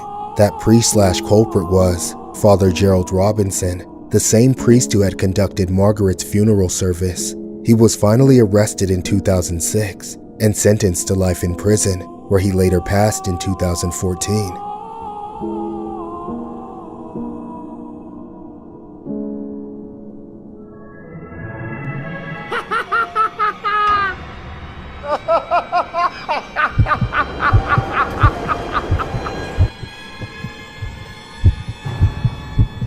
This story happened around April Fool's. My family runs an aircraft service and repair business that my dad started years ago. My mom does the numbers, and I'm learning to replace my dad as CEO when he retires. It started out as a small-scale venture, but now we own and operate out of a hangar at our city's biggest airport. Through my family's hard work, we've become quite successful and wealthy. I plan to keep that success up when my father leaves, so I've spent my adult work life learning how to run the company. I would often spend late nights at the cubicle area at the hangar, buried in paperwork and emails. I was basically the only person working in the building, so you can imagine how creepy it was being there just by myself, working in such a large building.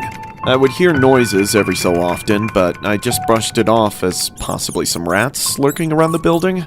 I eventually got used to it though. However, on this one night, everything changed. On the night of April Fool's, I was working late at my cubicle, typing away on the computer. I would bounce around from the office to the hangar every so now and then due to my line of work. I remember texting my dad, giving him an update that I'd be home soon. After sending the text, I left the hangar and started walking to the parking lot just outside the airport. The parking lot is usually sparsely populated at that hour, but as I walked toward my car, I noticed a van parked next to it. Given how empty the area was, I wouldn't expect to have anyone parked next to me. They were also parked rudely close to my driver's side door, so I knew it would be a crunch getting into my car. I disregarded it and squeezed between the two vehicles, then opened my door and started to slide in through the small gap. That's when I heard something loud from right behind me, the van's side door sliding open. Help! Somebody help!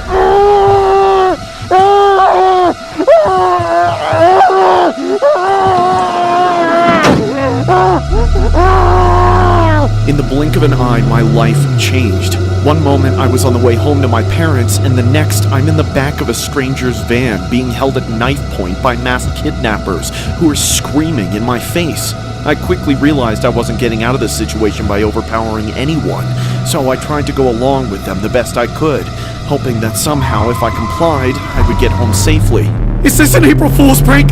Please tell me it is! Shut up and run your pockets! Give us everything you own before I start cutting off your fingers! Fine, here, take it! My ID, but there's like $200 in there. Why don't you take that? This address! Do you still live with your parents? No, please don't hurt them. I'm begging you. Quiet! Now listen to me, you whiny little shit! I don't care about your fat asshole of a dad or the used up old hag you call your mother! All I want is their money, and you're gonna help me get it from them. Understand? Okay. I'll do anything you want. Good! Now tell us where your mommy and daddy live so we can go on a little ride. I stayed up waiting for my son to come home for hours. He texted me at 1:30 saying he was on his way. Without traffic, it should have taken him 30 minutes to get home, but 3 a.m. came and went, and then 4 a.m. Then, before I knew it, I was sitting in the living room at 5 in the morning with no sign of my son. No calls, no texts, nothing. Then, I finally heard the doorbell ring. God damn it, that better be him.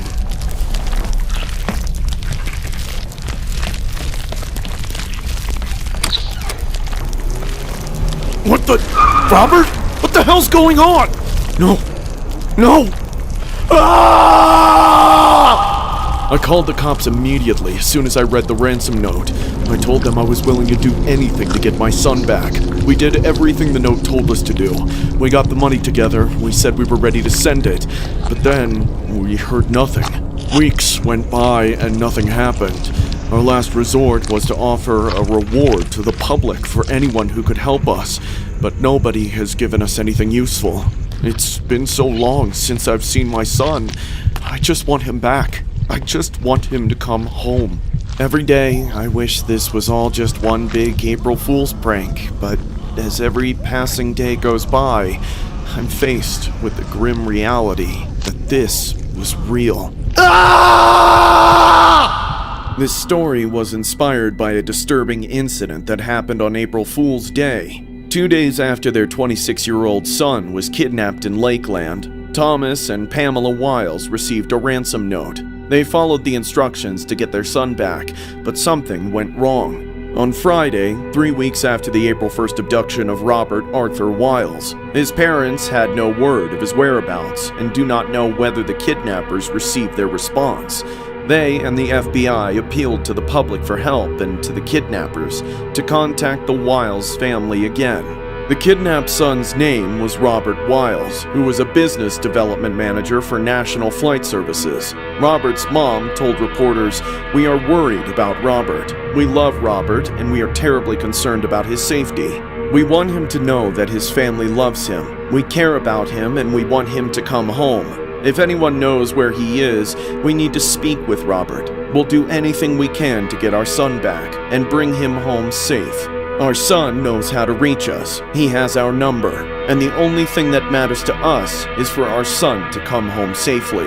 The family offered a $10,000 reward for information leading to their son's safe return. FBI agents have since searched the areas in Ohio, Tennessee, Kentucky, and Thailand, as well as Lakeland and the greater Orlando and Sarasota areas, but Robert's whereabouts remain unknown.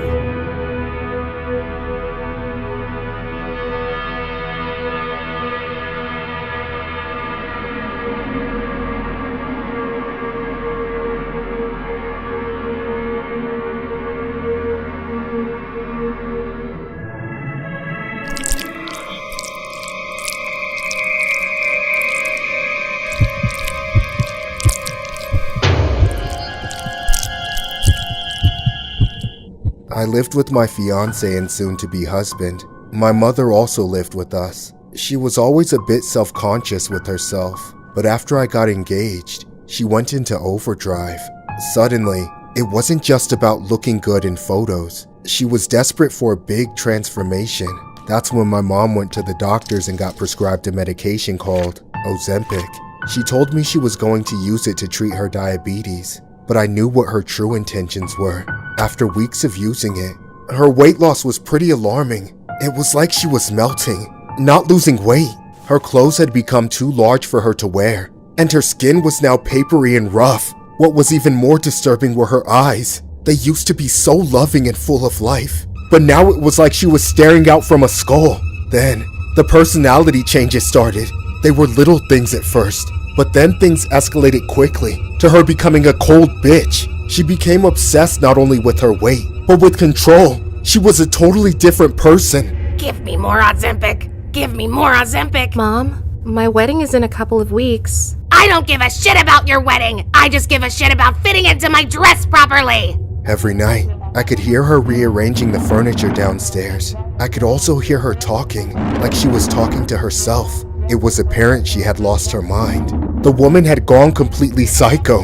One time, I caught her standing in the kitchen, staring at the refrigerator in the middle of the night, mumbling to herself. I began avoiding my mom altogether, and just talked to her when it was about important stuff like my wedding. But those conversations never went anywhere, and this happened all because of a substance called Ozempic. The doctor reminded her many times to use the prescribed dosage, but my mom wouldn't listen because she thought she knew better. She ignored the doctor's instructions, increasing the dosage. I never found out how much she really took, but one time, when I tried to stop her from taking any more Ozempic, she snapped and threatened to kill me. Over time, she became a paranoid, evil, and self-centered old woman. She was convinced that everyone was judging her. I just agreed with her most of the time and just avoided any arguments. My husband would sometimes also try to talk some sense into her, but she would just make death threats at him too. It got to the point where we just minded our own business and avoided her as much as we could. But I didn't want to give up on her just yet. I thought that if we simply got rid of the Ozempic entirely, then maybe she would go back to normal. One night, she stepped out of the house, leaving me home alone. That's when I took the opportunity to throw away all the Ozempic. I went through all her drawers, cabinets, and anywhere I thought she would stash it. I threw it all out in the trash, and then crawled back into bed. Not long after, my mom arrived home. All I remember next was the sounds of plates shattering on the floor, followed by psychotic screaming sounds. Then I got up to see what was happening. I slowly crept down the stairs, hoping she wasn't going to snap at me. That's when I eventually saw my mom standing in the dark kitchen like a freak. That's when she charged at me and began trying to strangle me. Where's my Ozempic, you dirty little bitch? I don't know! You probably used all of it already!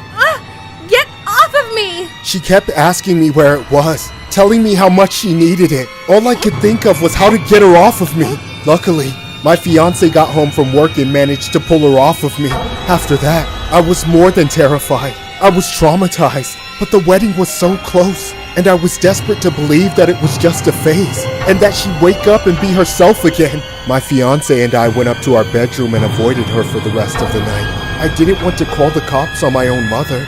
I just knew my husband and I would eventually move out away from her.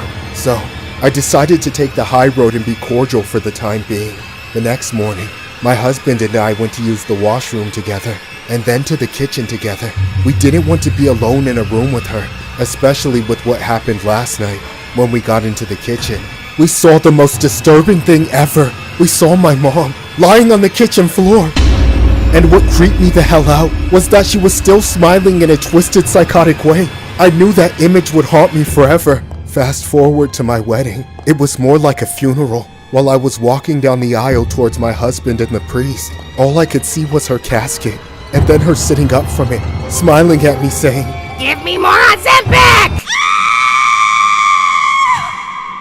This story was inspired by a disturbing incident regarding an Australian mom who wanted to slim down in time for her daughter's wedding by taking Ozempic, known for inducing dramatic weight loss, but had sadly passed away. The victim was a 56-year-old woman named Trish Webster who started taking Ozempic after struggling to lose weight through the traditional means, her husband Roy Webster would say. The 56-year-old who did not have diabetes saw a TV ad for Ozempic and obtained a prescription from her doctor in 2022 after learning that significant weight loss was one of the drug's side effects. Her daughter was getting married and she just kept mentioning that dress that she wanted to wear. So she went into drastic measures, her husband said. He also stated Trish lost 35 pounds in 5 months, but also experienced severe nausea, vomiting, and diarrhea. The situation took a turn for the worst when Roy noticed brown stuff coming out of Trish's mouth. I realized she wasn't breathing and started doing CPR, he remembered. Unfortunately, his efforts were to no avail.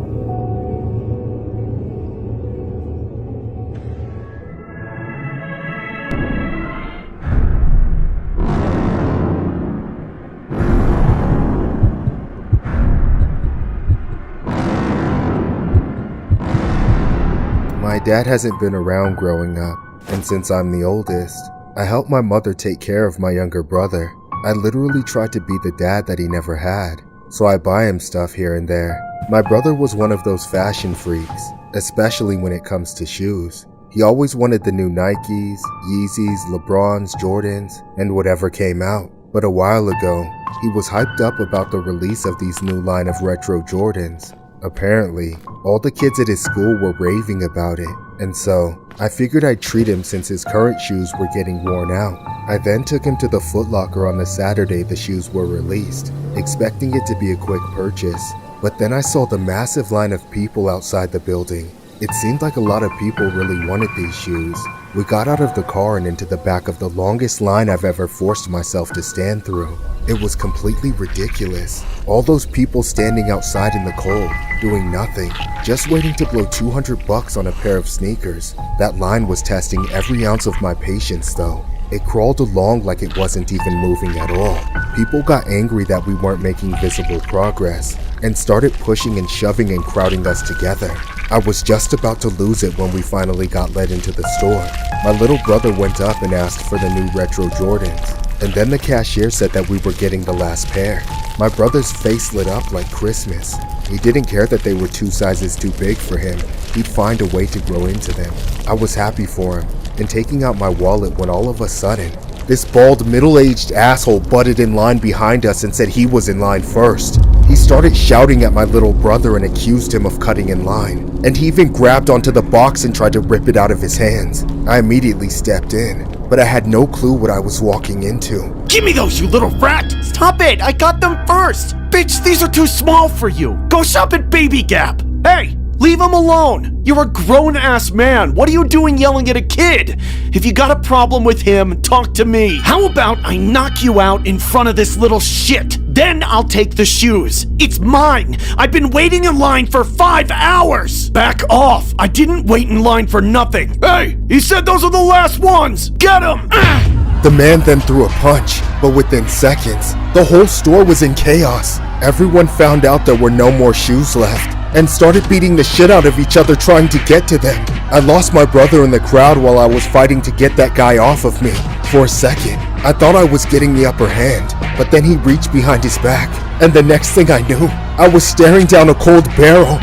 I put up my hands and stepped away. Then I turned and ran out of the store. I ducked behind the first car I saw for cover. Then I heard the sounds, confirming that psycho wouldn't have hesitated to blow my brains out. When it stopped, the first thing I thought of was that my brother wasn't with me. I looked all around the parking lot, but I couldn't see him. People were pouring out of the store, screaming for help, but none of them were my brother. I started running back, knowing I was walking into a death trap. I didn't care. I couldn't let my little brother get hurt. I was just feet away from the door, but then somebody outside grabbed me. They stopped me from going in, yelling in my face that it wasn't safe. I tried to fight him off, but other people helped him hold me back, no matter how hard I tried. Then, I saw the last person leave the store. It was the man that had threatened me. He ran out with the last box of sneakers in one hand, and the same pistol in the other. I wanted to run after him, but I was stopped from doing that too. It wasn't until he was gone that they let me go, and I could finally go into the store to find my brother. The entire place had been trashed, and there were 2 people lying on the floor, bloodied and not moving. One of them was my brother. I ran to him and did everything I could to help him, but I was a panicking, screaming wreck. Soon, the ambulance came to take him away, and they said I was too erratic to ride with him. For those 10 minutes I was driving myself to the hospital, not knowing if he would live. I almost couldn't keep it together enough to not drive off the road. Thankfully, I'm happy to say that he made it. So did the other person who was injured. However, that's where the good fortune ended. Despite cops combing through the store and watching the security footage, that violent thief is still on the run. I still run this day back in my head all the time, thinking about what I could have done to better protect my brother. and what I might do if I ever see that man again. I hope for everyone's sake that never happens, which is just one reason why I'll never go to Foot Locker again. This story was inspired by a disturbing incident regarding a fight over a pair of new Nike Jordan 2 Retro Winged shoes, which ended with a slaying at the suburban Minneapolis Foot Locker, wounding 2 people during the Saturday morning sale. The shoes, which was worth about $200, went on sale Saturday, sparking multiple disturbances throughout Minneapolis and Madison, as people hoping to score a pair of Michael Jordan's new line of sneakers found there wasn't enough to go around. A scuffle then broke out among a crowd of 60 customers after learning the store had only 10 pairs left. Cops were already at the strip mall when a melee inside the store spilled out into the parking lot, a witness said. It was absolutely crazy. I heard police screaming, "Get down, get down." Shoppers darted for cover as witnesses outside Foot Locker heard loud bangs ring out. 2 victims were injured, but are expected to survive, authorities said. As for the suspects, it has been unknown whether they have been caught or even identified.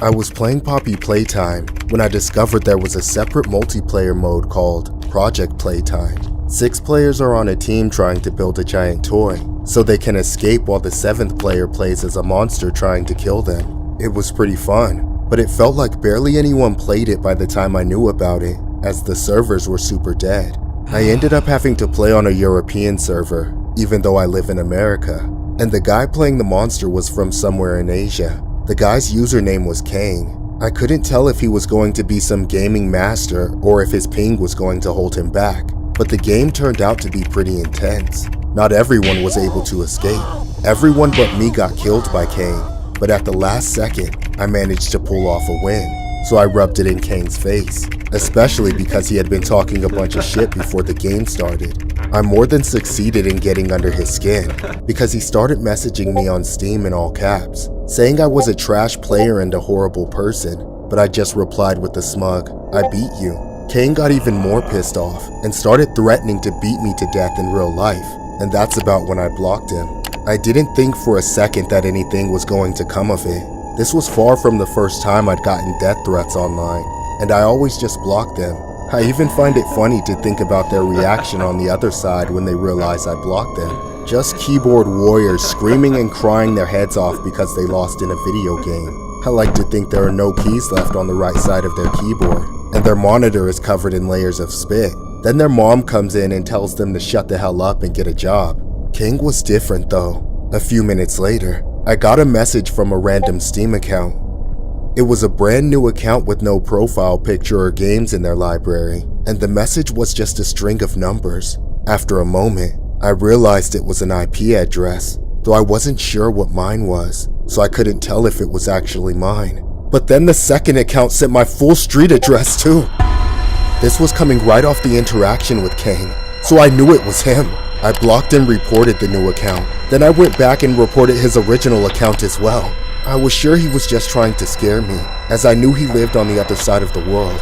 Finding out where I lived was one thing, but paying hundreds of dollars for a plane ticket was ridiculous. A few days went by, and I eventually forgot about it.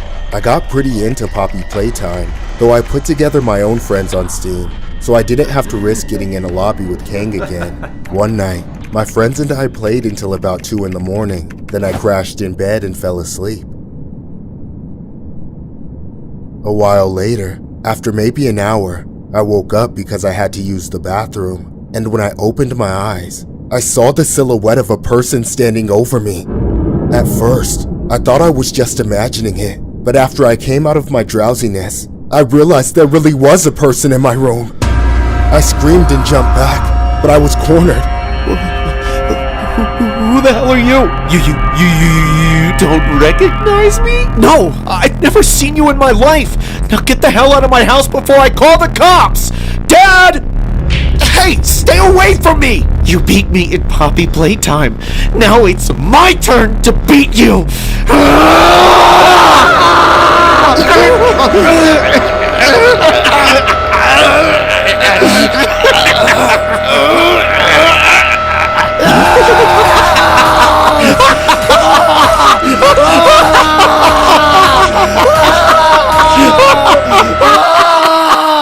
Kang smashed the hammer into my head dozens of times, but I only remember the first few impacts. My stepdad said he came into my room after hearing the yelling, and flipped the light to only see Kang attacking me. The psycho then fled through the window, but by then I was unconscious. I woke up in the hospital a day later, doped up on morphine and still feeling the pounding pain in my head. Somehow, despite tearing through my skin and breaking my skull, Kang didn't manage to do any permanent damage to my brain. The police tracked him down and arrested him a few days later, while he was trying to board a plane back to Asia. He's being charged for attempted murder. I've never encountered someone that would actually turn their rage over a video game into real-life violence on another person, especially holding on to that anger for multiple days while traveling thousands of miles across the planet is absolutely disturbing. I've changed my perspective on gamer rage. When I used to find it funny and embarrassing, but now it just makes me think of what happened to me because of it.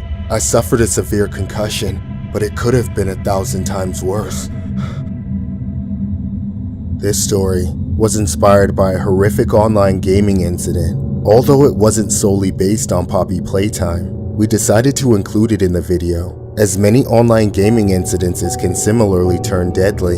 The incident in the video was inspired by an online gamer from New Jersey who recently flew to Florida, broke into the home of a fellow player with whom he had feuded with digitally, but never met in person, and tried to beat him to death with a hammer. According to authorities, it was revealed to be a 20-year-old male named Edward Kang. He became an extreme example case of a phenomenon that academics call internet banging, which involves online arguments, often between young people, that escalates into physical violence. It was alleged that Kang and the victim became familiar with each other, playing an online role-playing game called ArcheAge. The Korean game is supposed to be no longer available beginning on Thursday, as its publisher announced in April, citing a decline in number of active players. But prior to the cancellation, Kang and the other player became locked in some sort of online altercation. Kang then informed his family that he was headed out of town to meet a friend he had made through gaming. The sheriff said Kang flew from Newark, New Jersey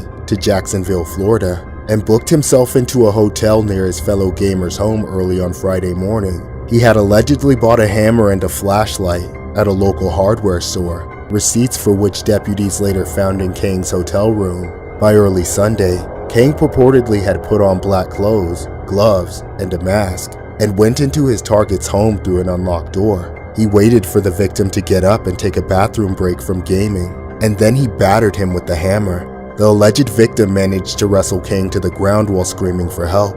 The victim's stepfather woke up after hearing the screams, rushed to his stepson's side, helped take Kang's hammer away, and restrained him until deputies were called, and they arrived. Deputies found blood at the home's entrance and in the bedroom of the victim. The sheriff said the victim was brought to a hospital to be treated for severe head wounds, while deputies jailed Kang. Kang told deputies that he carried out the violent home invasion because he believed the target to be a bad person online. Kang also allegedly asked investigators how much prison time was associated with his crimes. Deputies responded with, "It'll be a long time before you play video games."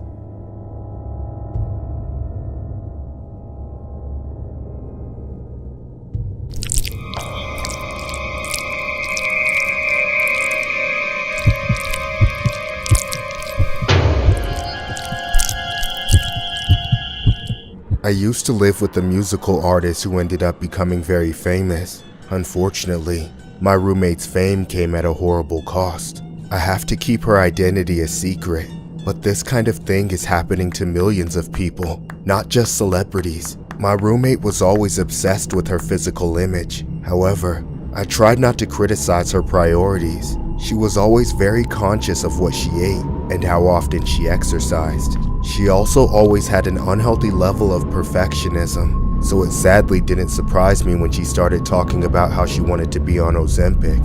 This was way back when Ozempic was first getting popular for weight loss, and not just a diabetes treatment. But even then, the negative side effects were well known, so I was deeply concerned for her. At first, I tried to convince her that she didn't need it, but she never listened to me. That's when I tried to scare her out of it, saying how it makes people nauseous when they take it, and how it could slow down her digestion so much that she could end up with rotting, undigested food in her intestines. Sadly, no matter what I said, she believed she didn't have a choice. Just a few days after mentioning it for the first time, my roommate came home from her doctor with a vial of Ozempic in her hands. All she cared about was what strangers on the internet thought about her. The doctor started her on the lowest dose, and I urged her to take it in moderation, just once a week like the doctor said. But I believe she was taking more than the recommended dosage behind my back. I couldn't help but notice gradual yet significant changes in the first month. Her face was a bit slimmer, and it looked like the medicine was helping her shed those last 10 pounds she was always complaining about. I noticed one day that her dose had been doubled. I asked her about this, but she snapped at me, telling me to stay out of her business. From that point on, I was too scared to talk to her about anything related to the issue. All I could do was watch my roommate slowly descend down the Ozempic rabbit hole. What was once a healthy amount of weight loss soon turned catastrophic, as her flesh just kept getting ripped away from her body. It was also affecting her mental state too, as she withdrew away from me and started becoming obsessive over her Ozempic schedule. It was like something was eating her alive from the inside, but I knew where it was really coming from. That's when I discovered something that horrified me. I found several discarded boxes of Ozempic, and when I looked at their labels, I realized that they were prescribed from 3 different doctors. Suddenly, I realized that she had been scheming to get more than what was healthy for her. She was taking it multiple times a week, destroying herself in some kind of misguided search for beauty. I wanted to talk to her about it, even though I knew she might flip out on me. But then, I stopped seeing her altogether. I thought maybe she had gone to visit family or something, but there was no evidence that she had left. She had just been locked away in her room for days. I felt so guilty that I hadn't tried to help. So one night, I got out of bed and went to her room. Please, please. I don't want to do it anymore. I've already done it twice today. You liar! You know you need it. You know you want to be the hottest you can be. But I don't feel hot. I feel like I'm dying. That's because you still hate yourself. It doesn't hurt to shed a few more LBs. No. My followers all said I looked better before. Even my roommate had. Shut up! Are you gonna listen to that bitch or you gonna listen to your doctors? Come on, put the needle in. Just keep going. After you're done injecting that goodness into your body, you can share some and stick it into that pig who keeps telling you to stop. Who are you talking about? You know who I'm talking about. If you stop now, you'll be just like her. That night, I realized there was nothing I could do for my roommate. She needed major therapy. I thought the best thing I could do was to get her put into some kind of psychiatric hospital, but I decided to put that off until the morning. I got out of bed early, as I still couldn't sleep well, and stumbled over to the bathroom. I pushed the door the rest of the way open, not expecting anyone to be in there. But then I saw my roommate standing right in front of me. I backed up, terrified. She looked even worse than before, with no flesh on her bones at all. It was like she was just a walking skeleton. Then, she took out an Ozempic needle, as her devilish mouth gaped open. I thought I was about to witness her taking her last hit of Ozempic before dying, but the last thing I remember is her charging at me with the needle. This story was inspired by the rapid use of the so-called weight loss drug that has exploded in popularity this past year, and is part of the craze that has the public wondering which celebrities are on Ozempic. Ozempic is known to treat type 2 diabetes, but also has weight loss as a prominent side effect, so it is often prescribed off-label for this reason. It's hard to escape the numerous Ozempic before and after photos on social media of people who have seen drastic results while using the medication, and whenever a celebrity has appeared looking slimmer as of late, the Ozempic accusations always follow. There are a few celebrities who have spoken openly about taking the weight loss medication, but there are some that also deny such accusations. Either way, the whole thing is a sensitive topic considering the medication could cause more harm than good, depending on the public's perception of the quote-unquote victim.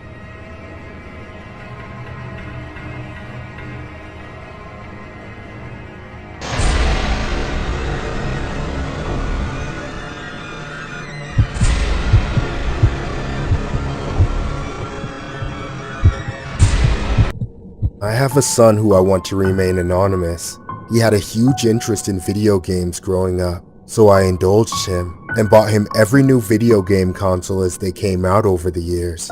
Fast forward 30 years, and my son is now 40 years old and still lives at home.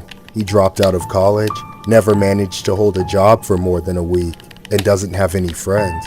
All he does is stay in his room day in and day out, only coming out to use the bathroom. I regret just about every decision I made raising my son. All he does is eat 3 meals a day and game all day. I don't think he even sleeps. He's just always sitting in that chair, glued to it, staring at his TV screen. He doesn't even shower. The guy gave up hygiene for as long as I can remember. However, the last game I bought him was this freak show called Poppy Playtime. To me, it's just a bunch of creepy dolls. But he's obsessed with the stupid Huggy Wuggy character. I know it's supposed to be a scary game, but it's taken over my son's life. Sometimes, I swear I can even hear him talking to them. Eventually, I came to the realization that my son had gotten older, but he had never grown up.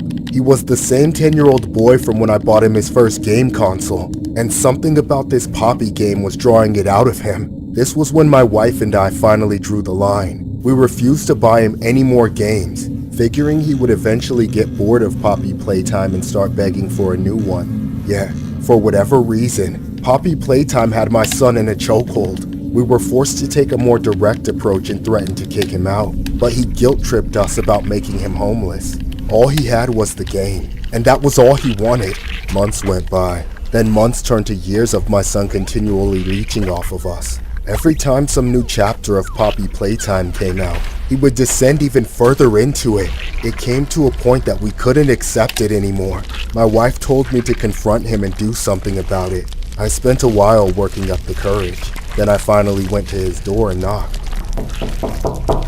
As usual, there was no answer the first time, so I knocked louder. When I still didn't hear from him, I slowly opened the door. The rotten stench of his bedroom hit me like a tidal wave. I nearly threw up. I pressed on with my hand over my mouth and nose. Then I saw him like always, sitting in his chair with his eyes glued to the screen. Only that day he was mumbling to himself. Huggy Wuggy, Huggy Wuggy. Son, it's time we talked about this. Huggy Wuggy. His name is Huggy Wuggy. Shut up about Huggy Wuggy and listen to me, damn it. Huggy. Alright, that's it. Huggy. There! No more distractions. So now we can have a conversation, right? My son finally turned his head to look at me, but it wasn't his face that I saw. He transformed himself into a human version of that Huggy Wuggy thing. His mouth was wide open and smiling, but then the next moment, he was lunging at me. He wrapped his arms around me and started to squeeze as he tried to bite my face. I couldn't believe how strong he was. It took everything I had to keep his teeth out of my eyes. I thought he was going to crush me to death, but then all of a sudden, he collapsed. For just a moment, he collapsed toward the ground and his grip loosened enough for me to slip away. I ran out the door and slammed it behind me. My wife had witnessed the whole thing and was sobbing silently. I went to her and did the best I could to comfort her, but we both knew our son was long gone. We knew the only thing we could do to get him out of the house at that point was call the police. But we couldn't imagine our son surviving that encounter, nor the environment of prison. So, we gave up. If he wanted to rot in his room playing that video game all day, then all we could do was keep him from getting violent. Unfortunately, when I went to his door to check on him a few days later, I noticed that the foul odor emanating from inside was even stronger than normal. I opened the door and vomited immediately. Then once I could gather myself enough to go inside, I found him rotting, decaying in his chair, smiling just like before. Autopsy revealed that he had died from a stroke caused by a blood clot that likely originated from his leg due to him constantly sitting down. Our fight probably dislodged it, and if I had known that, I would have called for help. But I was too afraid of him. Now he's gone from playing too much video games, and I made it happen. It's all my fault. This story was inspired by a horrific incident regarding a male who played video games non-stop for 73 hours and eventually had his organs shut down. The man's name was never identified to the public, but was referred to as DC in an article. He was allegedly a 25-year-old man who was presented to an emergency room and was dead on arrival. Paramedics were desperately performing chest compressions to try and push blood back into his brain and organs to try and keep him alive, but it seemed like their attempts were all in vain. DC was a college graduate, but never wanted to go to school. He worked a minimum wage job, but he was recently fired. He wanted to be an internet video game streamer, but no one was watching. He lived at home with his mom, where she still cooked for him, but she kicked him out when he was no longer going out to look for a new job. Depressed and lost, DC binged on video games at the local internet cafe for days at a time. Sometimes he'd sleep at the computer and wake up to play some more. He gave up personal hygiene, friendships, and was obsessed with gaming and just couldn't stop playing. One weekend, DC played for 73 hours non-stop, glued to his seat. He barely ate any food or drank any water. He didn't even get up to use the bathroom. That's when he collapsed at the front desk of the internet cafe. The owner was oblivious to the fact that someone had fainted on his property. As 30 minutes passed, 911 was eventually called, but it was unfortunately too late.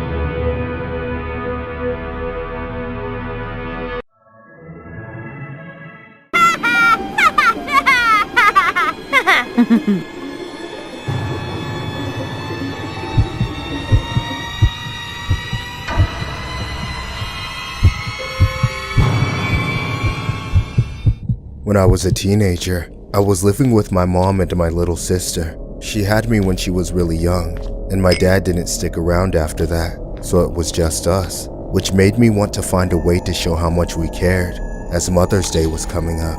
The only problem was, I didn't have any money, so I couldn't exactly take her out for a nice lunch or anything like that. All I could think to do was spend the day at a spot where the three of us could have fun together. It was the San Joaquin River, which is close to where we live in Central California. I learned there was a popular swimming area that only the locals really knew about. So, a few days before Mother's Day, we piled into the car and drove out to the river, planning on having a nice family day of swimming and sunbathing. When we got there, I was expecting to see a lot of other people, but it was actually pretty empty. I thought it was weird since it was so close to a holiday, but we had a large area of the river to ourselves, so it turned out to be a good thing. We all got changed. Then my mom set up a chair to lounge on the riverbank while my sister and I got in to swim.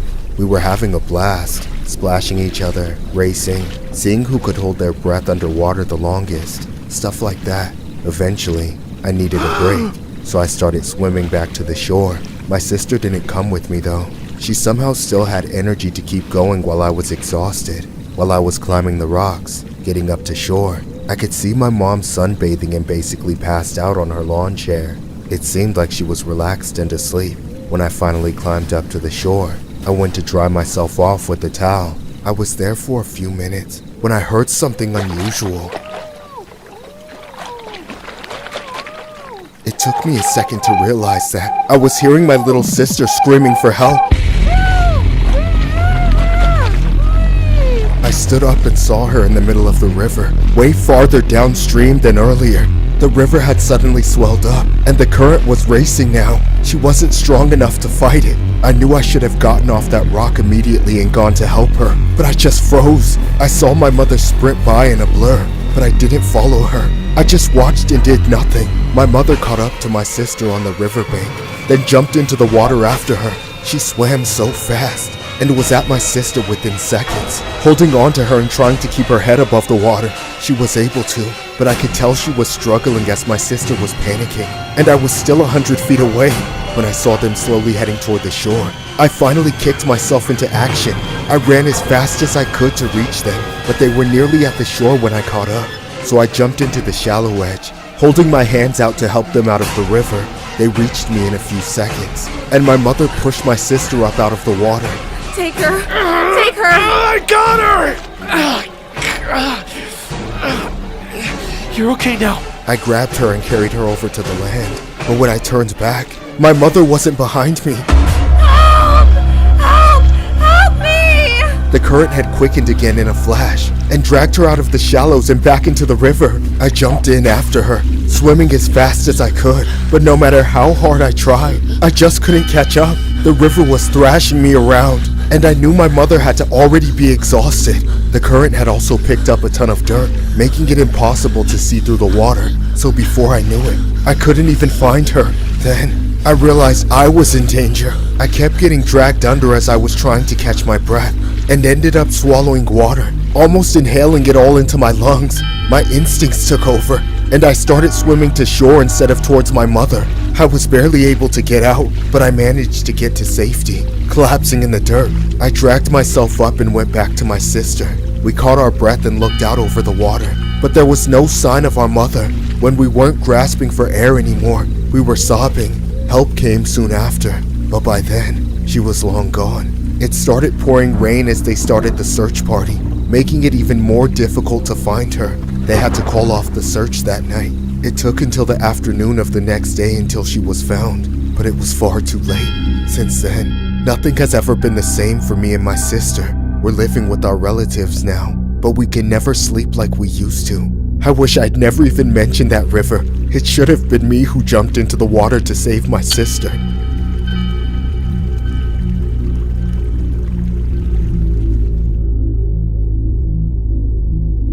This story was inspired by a horrific Mother's Day incident. On May 9th, a mother named Brenda Duran jumped into the San Joaquin River in Central California to rescue her drowning daughter. The mom watched her children playing in the water of a popular beach, but when her daughter could not keep her head above water, Duran rushed into the river trying to save her, but struggled to stay afloat due to the river's current swallowing the mom. Her son then saw his mom in trouble and jumped back into the river to try to grab her, but he unfortunately could not get to her in time. First responders, including rescue dive teams, spent hours in the water, but visibility and safety concerns forced the search to be paused around 11 p.m., police said. Duran's remains were recovered around 5:30 p.m. on May 11th. The river the incident took place in is known for its teeming wildlife, economy-fueled tourism that includes paddling, swimming, and fishing, and hydroelectric power. Duran was just 30 years old.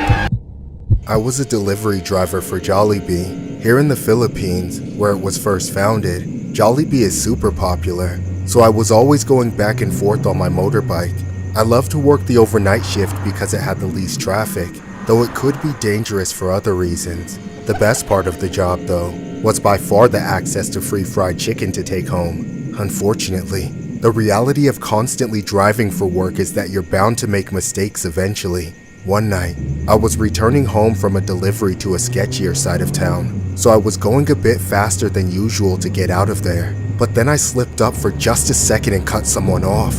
It was 3 guys on one bike, and I pulled out right in front of them, almost causing an accident. We all hit the brakes and skidded to a stop just inches from each other. Nothing got hit, but they were on a really nice bike, so they were still pissed. They looked like they were definitely a bunch of thugs in the middle of doing something illegal, so I knew they were going to blow the whole thing out of proportion. However, I could not have expected just how quickly the altercation spiraled out of control. Hey puta, are you trying to kill us?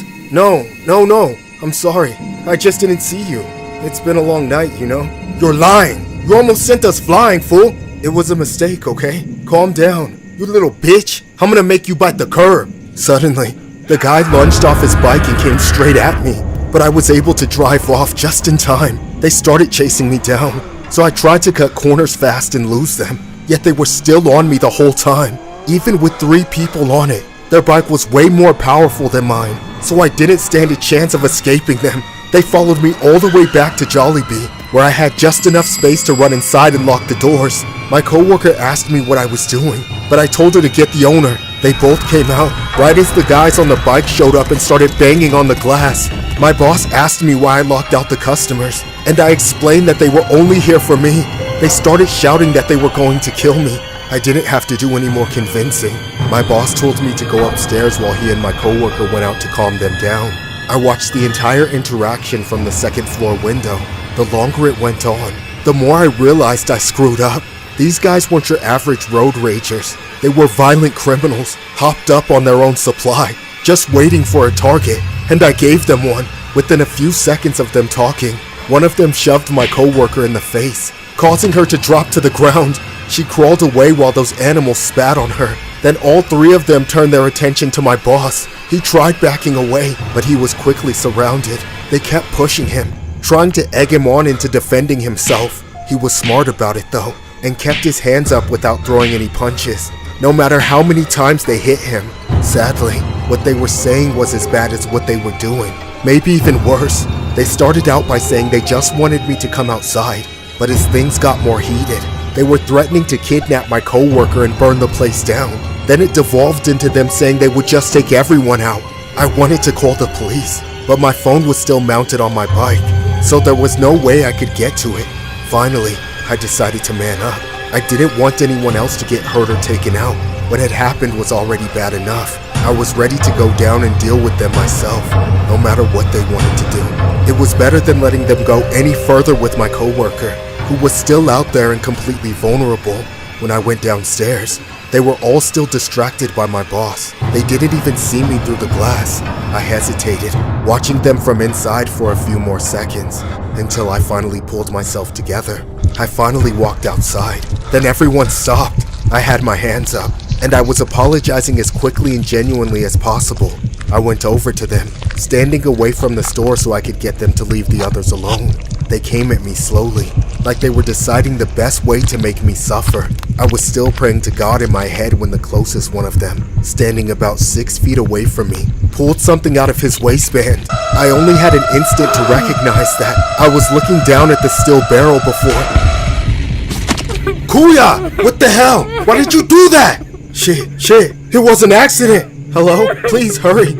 I don't know if he's gonna make it. He's calling the police. Kill him too. Screw that. It's too late. Let's get the hell out of here. Well, come on then. Let's go. It was 3 men on a motorcycle. I think it was green. I'm not sure. They had tattoos, short hair, about 5'8", muscular build. They just took him out and drove off. This story was inspired by a disturbing Jollibee's incident that happened in the Philippines. A man has been arrested for taking out a fast food delivery driver following a traffic altercation early Sunday.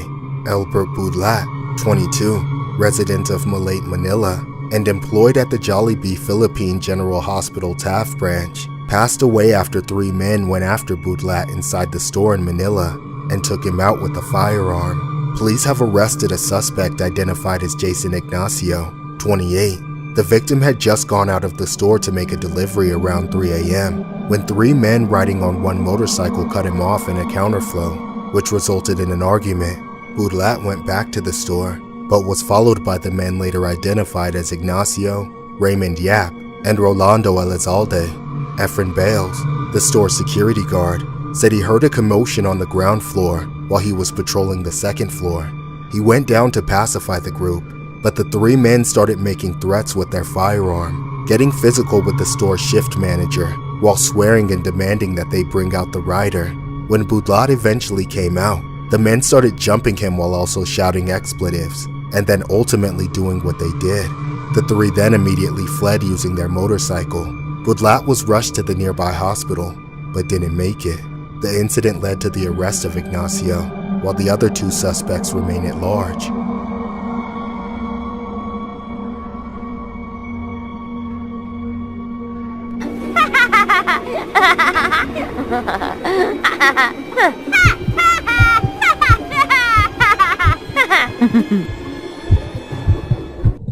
After I divorced my first wife, I met my current wife, Hope, in my 30s. We both already had children, so I knew she would be an excellent mother to my kids. I ended up adopting all her children as well, and then we even had our own son together. That all started when we were both still very young. But now, 4 decades have passed, all our kids have moved away, and as we've gotten older, I've been burdened with declining health. I'm always sick and can't move around for shit. However, in what was clearly the final years of my life, Hope has taken it upon herself to make me even more miserable. She started distancing herself from me, basically ignoring me, like I didn't exist. During minor holidays like Mother's Day, she would leave the house and disappear for hours. She admittedly said that she was having an affair and that she would rather have me out of her life. The feeling was mutual, except I couldn't bring myself to divorce her after being with her for so long. So I ended up complacent and let her do whatever she wanted. But recently, something has been horribly disturbing. I can tell Hope didn't want me alive. When I did simple things like sit around, watch TV, or eat, she would stare daggers at me from the corner. In fact, without any prompt or context whatsoever, she would say weird, disturbing shit like, "I wish for Mother's Day you would go away forever." She would then give me this evil smile, like she was already making the preparations. For a while, I've been sleeping on the couch in the living room. I never get any privacy, and I'm often afraid to fall asleep as I'll catch Hope staring at me in the darkness like an evil witch. Go away! I'm trying to sleep! Get out of here! I have sleeping pills, but I'm trying to avoid taking them because of her. I'm scared of not being alert to fend for myself, just in case she tried to pull something. When Mother's Day finally came, I expected Hope to be in a sour mood since I was still alive, but strangely, it was quite the opposite. She had this giddy energy about her all day. It was weird as hell. I just went about my day like usual, until it was finally time to get back on the couch and try to fall asleep. I didn't know I was in for the most terrifying night of my life.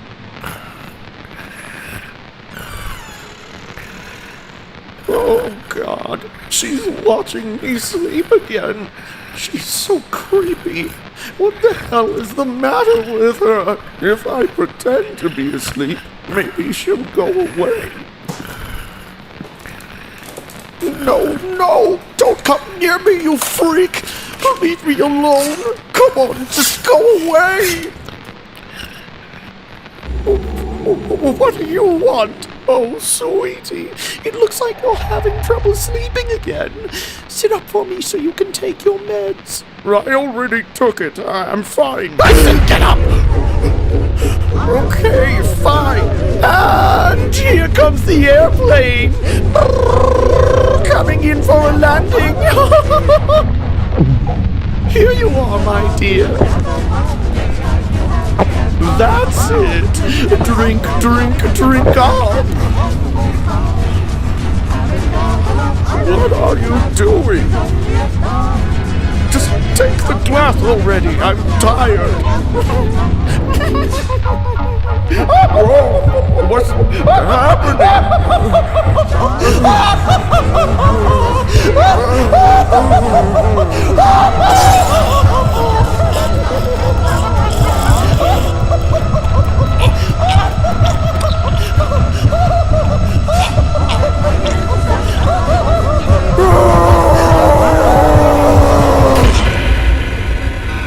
It was the night after Mother's Day. My mom called me, crying hysterically.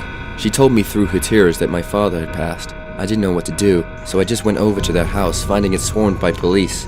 I didn't understand why at first. All I wanted to do in that moment was comfort my mother, grieve with my family, and bury my father.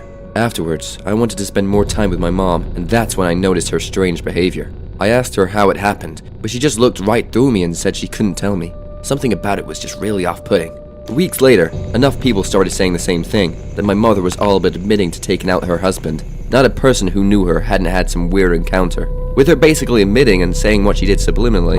Unfortunately, I had to agree with everyone. I had to send my own mother to prison. For this Mother's Day, we had to feature one of the scariest mums to walk the face of the earth. The mum we are talking about is a 71-year-old woman named Hope Schreiner. Hope was married to her husband Robert for over 43 years. After making it past the 7-year itch, surviving the empty nest syndrome, and settling into retirement, it seemed as if the couple had a long-lasting, successful relationship. But their picture book story ended the day Hope snapped and bludgeoned Robert to his demise. Robert, who was hampered by mobility issues from a near-fatal car accident, battled numerous health problems in his 70s. He lost a lung to cancer and suffered chronic pneumonia and glaucoma. And it was during this period, Hope and Robert's relationship went downhill. Hope began an affair with another man named Donald Bure, 77. Hope dreamed of starting a new life with Bure, but he would ultimately turn her down. On the afternoon of the 2nd of June 2004, when Hope called 911 to say she had found her husband bleeding in their driveway, emergency responders arrived and declared Robert was a goner at the scene. The medical examiner determined blunt force trauma was the cause of his passing. It was also discovered that Robert had ingested a large dose of sleeping aid. In the days after her husband's passing, Hope began saying disturbing things to her family and friends. One friend expressed fear about the case being unsolved and that a killer was running around their rural community, but Hope whispered to her saying, "Don't worry, I did it." When Hope's daughter asked how her adopted father passed, Hope said, "I can't tell you." Hope also told a neighbor, "I just snapped. I put sleeping pills in his coffee." Another friend that volunteered with Hope at the library told investigators that Hope told her, "I wanted to get rid of my husband." Police later found evidence connecting to Robert's passing in Hope's basement. The day after Robert's funeral service, detectives arrested Hope and charged her accordingly. Hope was eventually sentenced to 17 years to life in prison, becoming Vermont's oldest female inmate.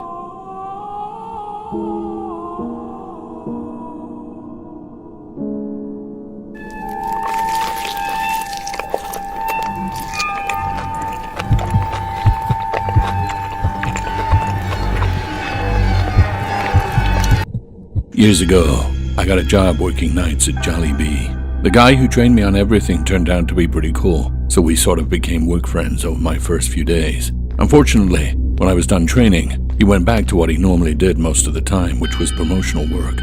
He would always stand outside the store dressed up as the Jollibee mascot, dancing around and trying to attract more customers. Then one day, he randomly no-call, no-showed, and basically quit the job. I was annoyed because we never got the chance to hang out outside of work, and even trade social media. I figured he'd actually had it with the stupid mascot gig. I knew he'd been trying to get transferred back into the kitchen, but our boss said it was already to full staff capacity. Apparently, a talented mascot was crucial for business, and he was the only one who could do it right. I didn't care, except for the fact that I didn't have anyone cool to talk to at work anymore. Weeks passed, and during one shift, I needed to use the washroom. It was occupied every time I went to check. Weeks passed, and during one shift, I needed to use the washroom. It was occupied every time I went to check. I'd only been there a few weeks, so I didn't know every bit of the building. I was hoping there was a hidden employee washroom somewhere. I went farther back into the kitchen than I ever had, and discovered an unmarked door. It looked like it could have been a tiny toilet, so I opened it. Unfortunately for me, it was just stairs leading to a dark basement. I stood there for a few seconds, contemplating on going down there to find a washroom, until my boss came out of nowhere. Hey, what the hell you doing? Is there a washroom down there? I need to take a piss. Hell no, boy, it's just extra stock, so it's off limits. What if You're not allowed to go down there? Sorry about that. I shouldn't have yelled. No, it's okay. Sorry to bother you, sir. I'll just see if the washroom is available now. I'd never seen my boss explode on anyone like that. I was a bit shocked, so I just tried to forget about it. I finally got to use the washroom.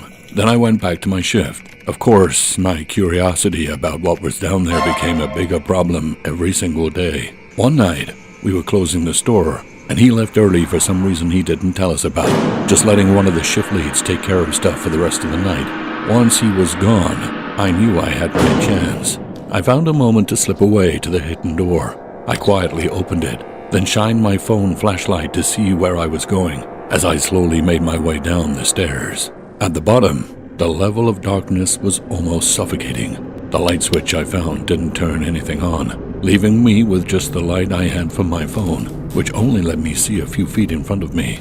I kept going, expecting to find something. The more I looked, the more I saw of a bare concrete floor. Then, finally, I saw something. The Jollibee mascot. It was lying against the far opposite wall of the basement, and it seemed to be the only thing in there. Confused, I walked up close to it, crouching down for a better look. I shined my light at its face, through the black mesh of the eye, and right there, I saw something I'll never forget. While I was looking into the eye of the mascot, a human eye opened. It seemed like someone was actually in there, and it looked just like my friend. Suddenly, the mascot moved and tried to grab me. I jumped back and ran away. It started chasing me, but after about 10 feet, I heard a chain snap tight.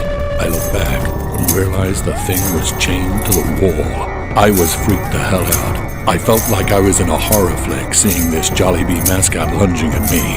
All I remember was watching him scream under that mask as I stood there in sheer terror.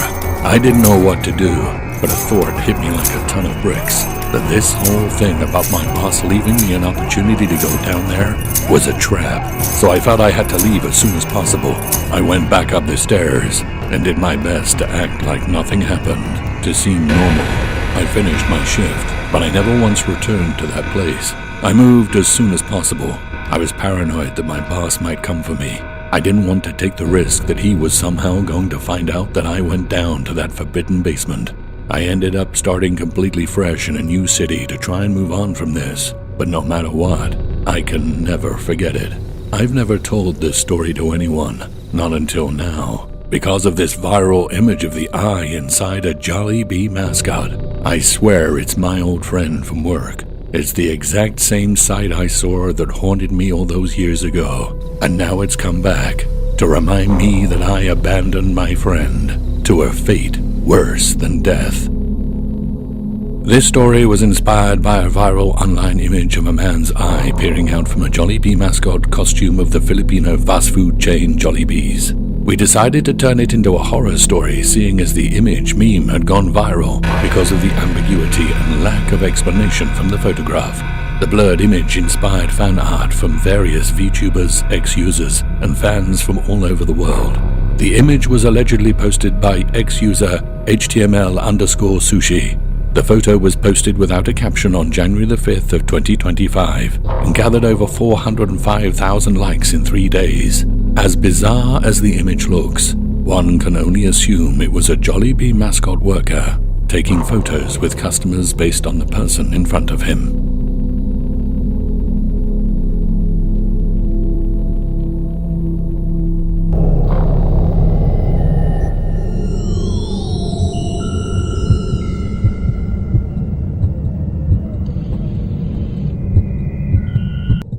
My life is one marked by a long history of success. Ever since I was a tiny little crab, I've wanted one thing more than anything else: money. These days, I get to reap the rewards. I've cut my workforce down to just 2 employees, a stagnant squid and a naive sponge, who are both either too lazy or too stupid to figure out how badly I'm ripping them off. I boss them around all day while I relax in my office, counting all the money I've made by selling addictive junk food to schools of willingly ignorant fish. When I get home, my life is about the same. I take a load off on couch cushions stuffed full of cash.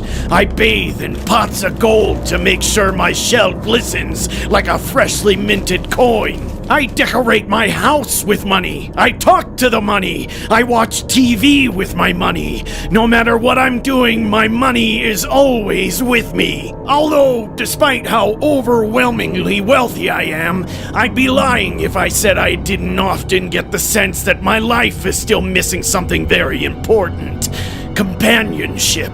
Yes, it's true. Success can make a man quite lonely. I've had dates with women here and there, but nothing ever works out. And for reasons I legally can't explain, there just aren't as many lady crabs around for a sad, old man crab like me to pursue. Then I got a phone call. Out of the blue, the lovely widow Mrs. Puff was on the other end of the line, and she was asking me out on a date. Of course, I still remember how our last date went, what with her cleaning out my pockets at that uppity high-class restaurant. But I knew I couldn't let this opportunity go, so I agreed. My first thought to keep the spending under control was to offer up the Krusty Krab as the perfect spot for our date, but Mrs. Puff accused me of being cheap and lazy. I had to backpedal extensively, explaining that we wouldn't just be eating there like normal customers, but in a special after-hours dinner setting with table service and the entire restaurant to ourselves. Once I got off the phone, I got SpongeBob and Squidward on a 3-way call. SpongeBob agreed, but Squidward took some convincing. I had to offer him overtime. and after I got that all sorted, I put on my suit and went to the Krusty Krab. Squidward was just sitting his lazy keister at the register, but thankfully SpongeBob had already set the atmosphere, so all I had to do was sit at the table and wait for my date to arrive. And when she did, she was like a blimp on the horizon, growing bigger and more beautiful with every second. I knew the double doors were a good investment when she squeezed her brilliant, bulging body through them, making this BBW-loving sailor swoon. When she sat down, the reinforced chair I prepared for her buckled and struggled underneath her. Dear Neptune, I wanted to be that chair so bad. I was about to replace it right then and there, but then SpongeBob came up and made me remember my decorum. Greetings, lady and gentlemen. Are you ready to place your orders? What? Oh, right, yes. We would like 2 Krabby Patties, please. Excellent choice, sir. I'll get the kitchen right on that. Now wait a minute, boy. You haven't taken my order yet. Oh, my apologies, madam. And for you? I would like 100 Krabby Patties, please. Of course, madam. 100 Wait, what? 100 Krabby Patties? Mr. Krabs, there's not enough meat for that many patties. Boy, I don't care what you have to do, but I better see 100 Krabby Patties in front of my beautiful, hungry date. You hear me? Yes, sir. Admittedly, things weren't going as well as I'd hoped. Then the food came out. I didn't know how SpongeBob did it, but he cooked up those patties like I'd never seen them. I wanted to take a moment to appreciate it, but Mrs. Puff dove straight in, devouring patty after patty. I was awestruck. Hi, little lady. You sure can put it away. Uh-huh. You gonna eat those? I guess not if you want them. Thanks. You know, I'm still hungry. Well, I'm sure we can... Ah! SpongeBob! Help me! Attaboy, SpongeBob! I guess I'm satisfied for now, but you won't get away alive next time. I think we're safe now, Mr. Krabs. She's gone. Aye, for now at least. Say, SpongeBob, I gotta know how you did it. How'd you make 100 Krabby Patties if there weren't enough meat? I made Squidward help me at the grinder. Yeah!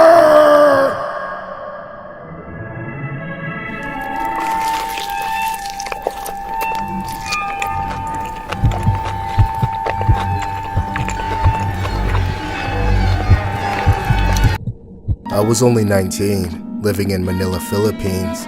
I was a part-time student working at Jollibee's on the side, the night shift specifically. I worked as a cashier, sometimes cleaning, and even drive-through tasks were given to me when we were understaffed. Mostly though, I was up front taking orders, dealing with the late-night crowd. One night, there was this guy that walked in. He was a tall guy, wearing a suit. It wasn't a fancy suit either, just one of those cheap ones you would find at the flea market. He reminded me of the Subway guy from Squid Games, just gaunt, expressionless, and downright creepy. I figured he was just another tired worker, hungry for some chicken joy. Just when I was about to take his order, he said he was a food inspector and that he needed to check the quality of our chicken for a year. He then pulled out some paperwork, official-looking stuff, and said he worked for the government and the Ministry Food of Safety. He then demanded a sample piece of Chicken Joy and would eat it quickly in front of me. It was weird, but I couldn't say no to a food inspector. After finishing it, he would say it met the quality standards and then would leave the restaurant. But that wasn't the last time I saw him. He started coming in every other day randomly, saying he needed to maintain the quality of the food. After serving him another sample, the guy would eat every piece of chicken down to the bone like some kind of fiend. And as the months passed, the number of chicken he ate increased significantly. It came to a point where my colleagues would warn me about the inspector whenever they would see him. However, on one night, things took a turn for the worst. We were running low on chicken, and so we had to tell every customer they had to order something else. And then when the inspector eventually came in, same as always, asking for his sample, I told him we didn't have any to give out since we were running short. Look, I know it's your job to give us ratings, but there's another Jollibee in town you might want to check out. It was like he wasn't paying attention. He just stood there soullessly staring at me. Then his eyes and head started to twitch, like some kind of cracked out psycho that just OD'd. The more I stared at him, the more I realized he wasn't looking at me. He was looking behind me, at the remaining chicken that we had in the kitchen. He started clawing at the surface of the counter, causing customers to leave the restaurant. He then said, "Excuses! You can't get rid of me that easy! I want my chicken!" That's when he hopped over the counter like a freaking animal and lunged at me. He started trying to gouge my eyes out. His hands were like a vice, gripping me so hard I couldn't escape. I was screaming for help, afraid the freak was going to permanently blind me. I was pinned to the ground, and his weight was too heavy to push off. I thought it was about over for me. The freak was going to rip my eyeballs out when my coworker from the back rushed to my aid and pulled the man off of me. "I need that chicken! I need meat in my mouth! Shove more Jollibees down my throat!" The man then ran to the back and grabbed whatever chicken that was left over and started stuffing his face. More of my coworkers rushed the guy and began forcibly holding him down, pinning him to the floor. All he did was snarl and chuckle like an unhinged maniac as he was drooling all over the place, snot dripping down his nostrils while constantly demanding for more chicken. "Give me more of that juicy Jollibees! It shit tastes like crack! And when I say crack, I'm talking about my ex!" I called the cops while my hands were shaking so bad I could barely dial. My eyes were burning too, but I was happy the guy didn't blind me. They eventually arrived and took him away. But while they were bringing him in the car, his eyes remained fixated on me. He glared as he mouthed the words, "You'll pay for this," after the cops interrogated the man. It turned out that he wasn't a food inspector at all. He was a con artist who had been sneaking into our restaurant disguised as an inspector, just to get free chicken. I couldn't believe it. A whole year of this lunatic scamming us. According to the police reports, it was also revealed that Jollibee wasn't the only food establishment he was terrorizing. There were other fast food chains with similar reports talking about the same guy posing as an inspector. But the only difference was that none of the staff was attacked like I was. The man ended up getting some jail time for his attack on me, impersonation, and of course theft, for all the free food he got over the years from the multiple food establishments. And since that incident, I was always on the edge at work. Every time someone walked in through the door, especially when it was someone tall wearing a suit, I could see his face, reminding me of that horrific night. This story was inspired by a bizarre incident regarding a Filipino man who was recently arrested for eating Jollibee's fried chicken for a whole year, under the disguise of being sent by Jollibee headquarters to check on the quality of food served by the local franchise store. Reports have it that the Filipino man was having free fried chicken at the neighborhood Jollibee in Quezon City for almost a year now, telling employees that he was a Rappler food critic, monitoring quality changes in fast food chains' daily menu servings. Monitoring quality food changes, he was reported to the Philippines National Police after he suspiciously changed his usual order from Chicken Joy to Burger Steak. It's unclear if the man is currently serving jail time, but it's ironic knowing the guy gets to eat as much chicken or meat as he wants while in there.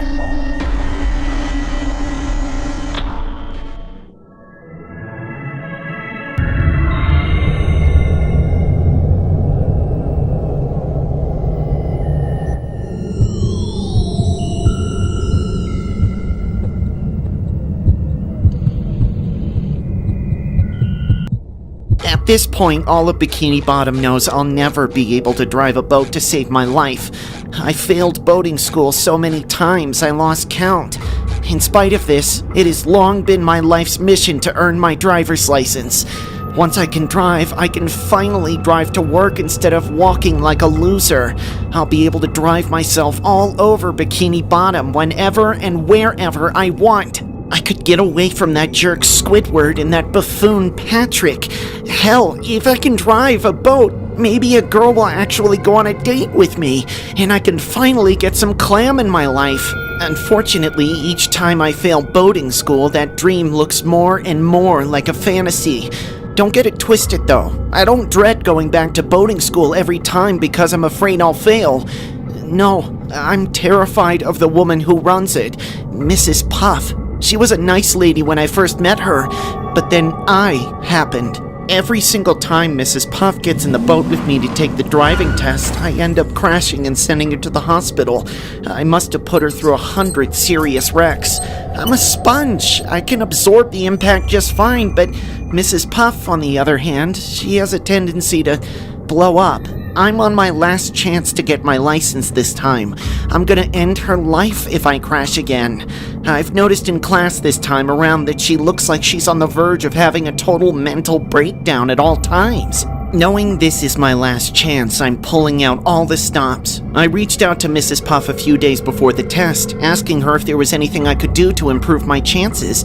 Strangely, I didn't get the usual answer of, no, we already tried everything. Instead, she told me about some special new method where the test is taken at night. Mrs. Puff said it was easier and less overwhelming because there's less traffic at night. To be honest, I wasn't too sure about it. She told me to come really late at night when nobody else would be around. I knew it was sketchy, but I also had no choice. That wasn't my only plan to increase my odds of passing, though.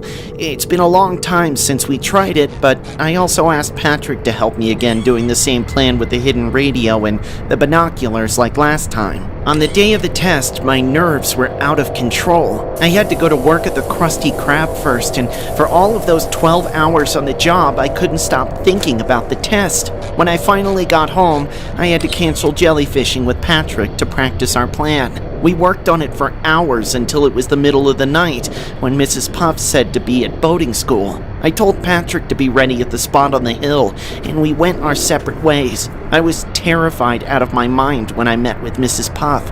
She looked even more deranged and psychotic than ever. Even worse, when I tried to radio Patrick that we were about to start the test, I didn't get a response. I kept trying to check in with him without Mrs. Puff noticing, but he had gone radio silent. Something was wrong, but there was no way for me to know, and now I had to do the test on my own without help. We started off going down the course like we had done a million times. Mrs. Puff was breathing down my neck, watching me like a hawk, just waiting for me to make the tiniest mistake so she could end the test. I was sweating bullets, trying to be as careful as possible. I made sure I didn't miss a single turn, cross a single line, or fail to signal or do anything else wrong. The finish line was so close, but then Mrs. Puff told me to stop and said she was taking the test into her own hands. Mrs. Puff, is this part of the test? Why, yes, SpongeBob. I did say this was a special test, didn't I? Well, yeah, but what does that mean exactly? Let's go on a little cruise around Bikini Bottom. But Just drive before I blow something up. I'm not talking about myself. I could sure use some stress relief. Suddenly, I was going 80 miles an hour. No matter how fast I went, Mrs. Puff kept telling me to go faster. She was forcing me to pass on the wrong side of the road, weave through traffic, and take turns like a madman. It was the most insane test of my life. We even went through rock bottom. At times, I was sure I was gonna crash, and I didn't want to keep going, but I had no choice but to be her Uber. We drove for hours. Then finally, we ended up back at school. I was in shock. I hadn't crashed. At last, I passed, and I was going to get my driver's license. I started to celebrate, but then Mrs. Puff tore me down all over again. Great job, SpongeBob. You did everything so perfect. I did. I can't wait to tell Gary and Squidward and Mr. Krabs. Let me reward you with your new driver's license. How about you grab it for me in the trunk? Oh, thank you, Mrs. Puff. I'm so excited. Dear Neptune, no! Mrs. Puff, please! I'll do it right next time. I won't cheat, I swear!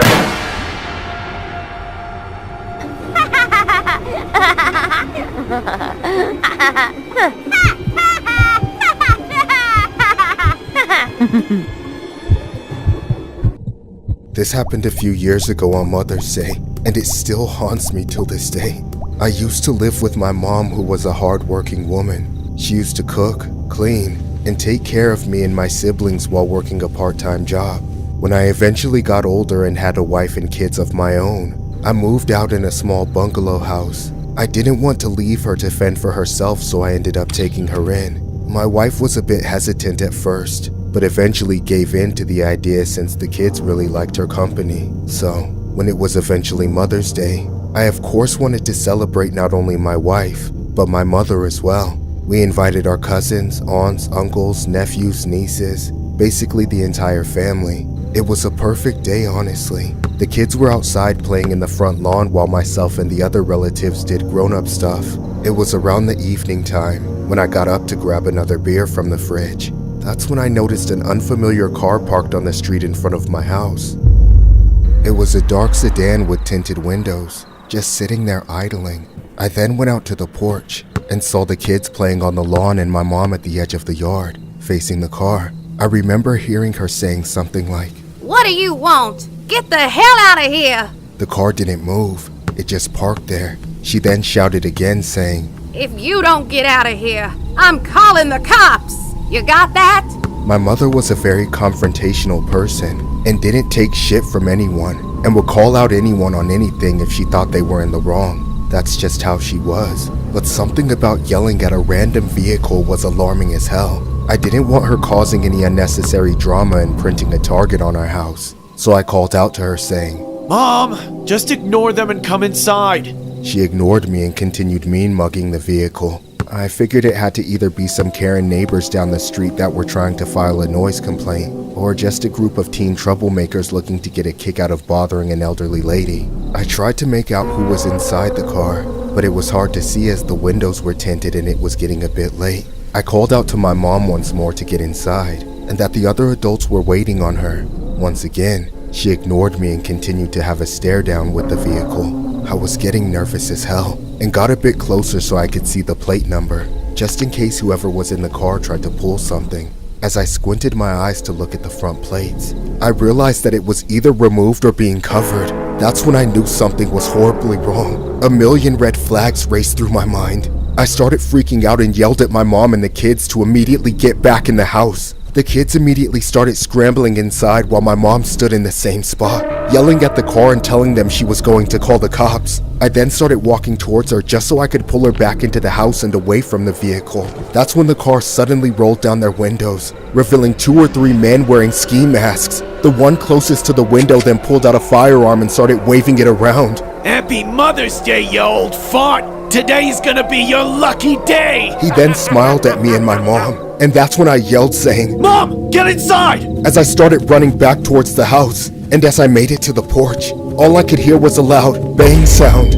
All I could remember was ducking for cover, as my relatives inside the house started screaming in despair and confusion, not knowing what the hell was going on. The car then immediately drifted off. I then got up and slowly turned my back to see where my mom was, and there she was, laying lifelessly on the lawn. She was still, eerily still. I then ran to her screaming, "Mom! Mom! Mom!" over and over again, but there was no response. I took off my shirt and used it to cover her wound as my relatives called the cops. An ambulance with a few cruisers showed up, taking her to the hospital, but it was too late. She was gone. The police went searching for the suspects, but unfortunately, they were unable to be found. There wasn't much evidence that my family and I could provide to the police. We had no camera footage, no license plate, nothing other than just some males wearing ski masks. After providing police with our testimonies, they concluded that the whole thing was just a senseless, motiveless crime, just really some sickos in a car. The next few months after that tragic Mother's Day weekend was a blur. I couldn't sleep or eat. I was just numb. The house felt empty, and the kids were understandably quiet and scared. None of us wanted to step out of the house and deal with the fact that we might see those guys again. A few years after the incident, my family and I moved out, but we couldn't deal with the fact that those guys could still show up anytime, whether it was a birthday, holiday, or Mother's Day again, and possibly target us for no apparent reason.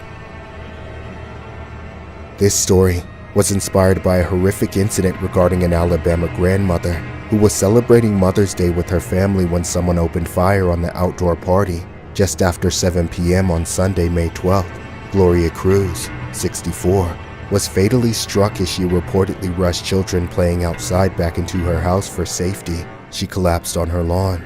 Cruz unfortunately did not make it at the scene, Police are offering a $1,000 cash reward to anyone who may have seen something or knows something, and to come forward with any information related to the suspect. Cruz's daughter has set up a GoFundMe to set up for funeral expenses. No arrests have since been made, according to police who say the case is still under investigation.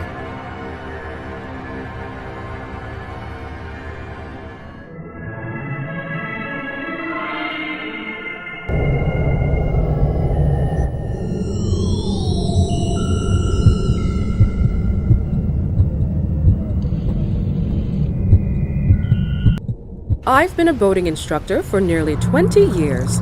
Everyone in Bikini Bottom who's gotten their license in the last 2 decades knows me as Mrs. Puff.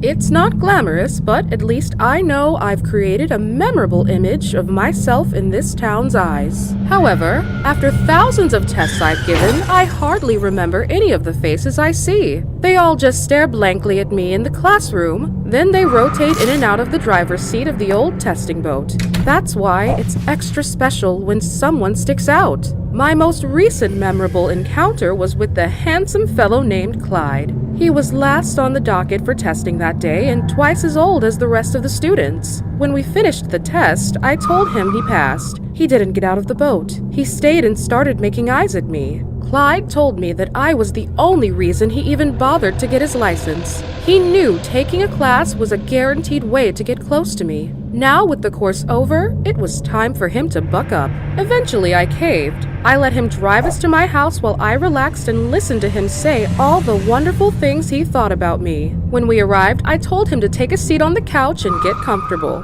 I'd had a long day and needed an equally long bath to decompress and freshen up. I wanted to see if Clyde could be trusted to be left alone in my house unattended, or if he would ultimately fail the most important test for being with me. I'd been dreaming of being in Mrs. Puff's house for months, about how it would look and smell, and now finally, I was in it. Even better, just one room away, she was undressing and dipping into a warm, steamy bath. I wanted to join her more than anything, but I held myself back from going that far too quickly. I could barely contain myself, though. I got up and started walking around, just looking at stuff, not touching anything. Not at first, anyway. I eventually found myself in her kitchen, staring at an empty glass by the sink. Mrs. Puff must have drank from it that morning, leaving a perfect lipstick stain on the rim. The compulsion to pick it up and kiss the mark of where her lips had been was overpowering, and once I succumbed to that, the floodgates were open. Next thing I knew, I was sneaking into her bedroom and opening her dresser. I found her panty drawer and buried my face in it, taking in the sweet aroma. I was getting nosier and started digging through her closet. Mrs. Puff had a filing cabinet in her closet. I decided to check it out. I had no idea how big a mistake I was making.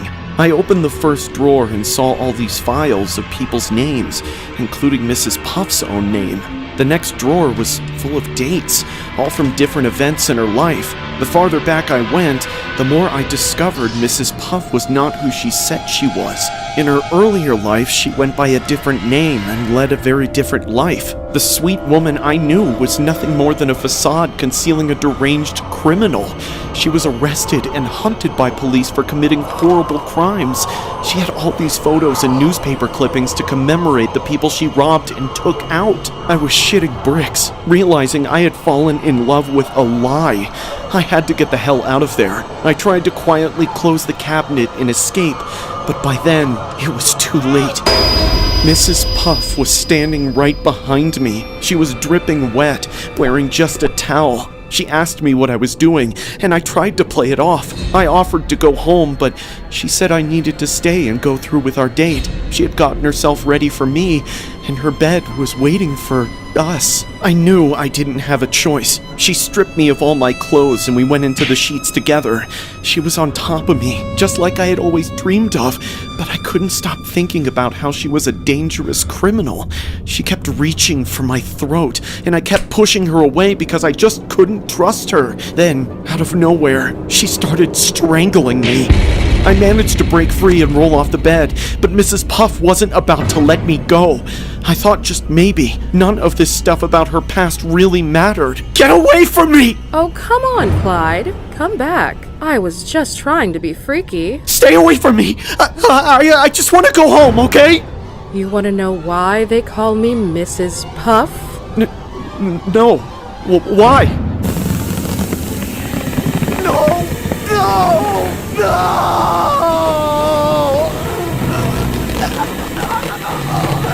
You should have minded your own business, Clyde.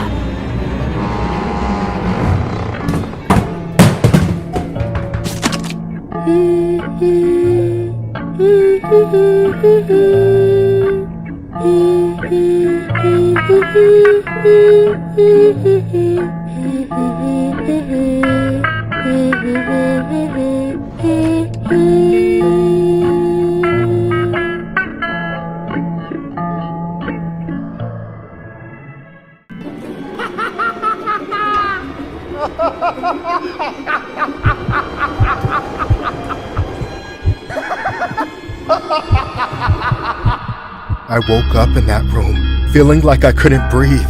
The lights were off, but there had to be a dozen of us in there, all crammed together on the floor. I couldn't remember where I was, but I knew I didn't want to be there. I was starving, dying of thirst, and the stench in the air was unbearable. Had I been kidnapped? I couldn't even tell. Trying to think back on the last place I was at, I came up with nothing. Like my entire life had just been years and years of this moment. Then, with pure despair, I realized that was true. I had no free will, no hope for things to change. Just this miserable life with a dozen other husks just like me. This nightmare wasn't even the worst part. I could barely remember what the worst was, because it was like my brain had switched itself off to be able to bear it. I was unconscious for most of my life, and this putrid, suffocating room I had woken up in was my home. The rare moment of rest, when things got just calm enough for me to be aware of how shitty and miserable it was to live in this house. But again, my brain kept it all blocked out. Whose house was I in? How long had I been here? With all these questions, I had to ask the people around me.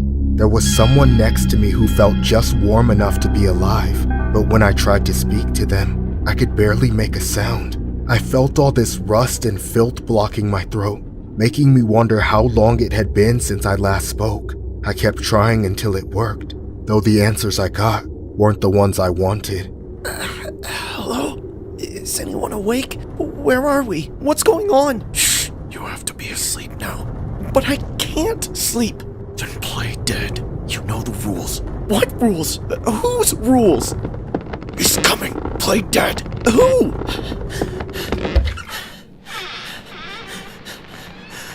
Finally, the fear of this presence hit me. I remembered it all now. The torment, the starvation, the torture. My body locked up in fear. It was no use running. I'd already done it. I just had to play dead and wish that I could be spared just this once, because he was coming.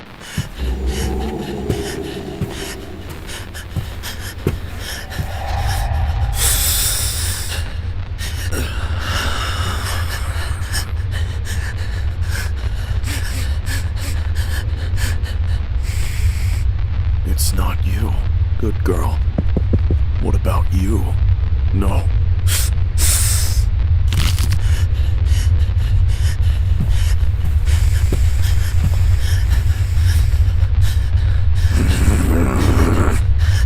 I knew it! You're awake! I'm sorry, I was trying!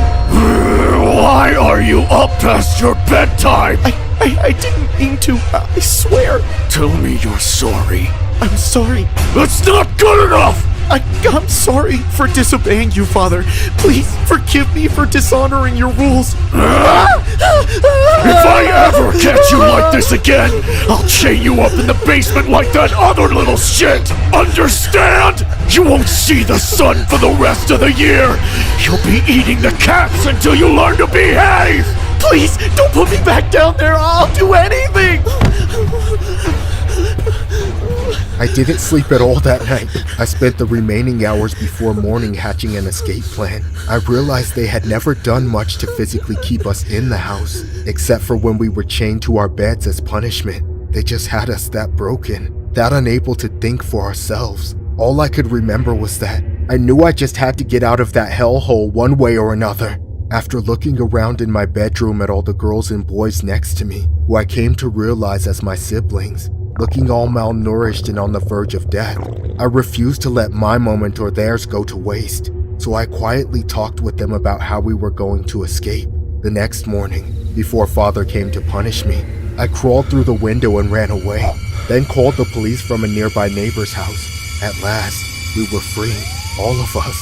I could barely wrap my head around the fact that all those people were my siblings, and those monsters who tortured us were our parents. They're in prison now, and we've left their house to live with foster parents. I just wish I could say that everything is all right now, but after growing up the way we did, none of us will ever be okay. For Father's Day, we wanted to do a story regarding one of the scariest dads out there. The dad in question for this story is a man named David Turpin. You all may have heard about the disturbing viral case called the Turpin case, which consisted of the Turpin family, who was made up of the parents David and Louise Turpin, and their 13 children whose ages varied. What makes this story horrific was how the victims were held imprisoned in their own home for a total of 29 years. While in captivity, the suspects would punish, starve, and hold the victims captive against their own will. After one of the victims, Jordan Turpin, miraculously escaped the home and called 911 to report the unfathomable house of horrors, the public soon learned the awful truth of what David and Louise Turpin did for all those years. When authorities entered the house, they found the victims being held in dark and foul-smelling surroundings. Authorities said the husband and wife pleaded guilty to false imprisonment and various other charges, resulting in 25 years to life, with the possibility of parole after 22 years. That being said, I think it's safe to say that David Turpin is indeed one of the creepiest dads out there.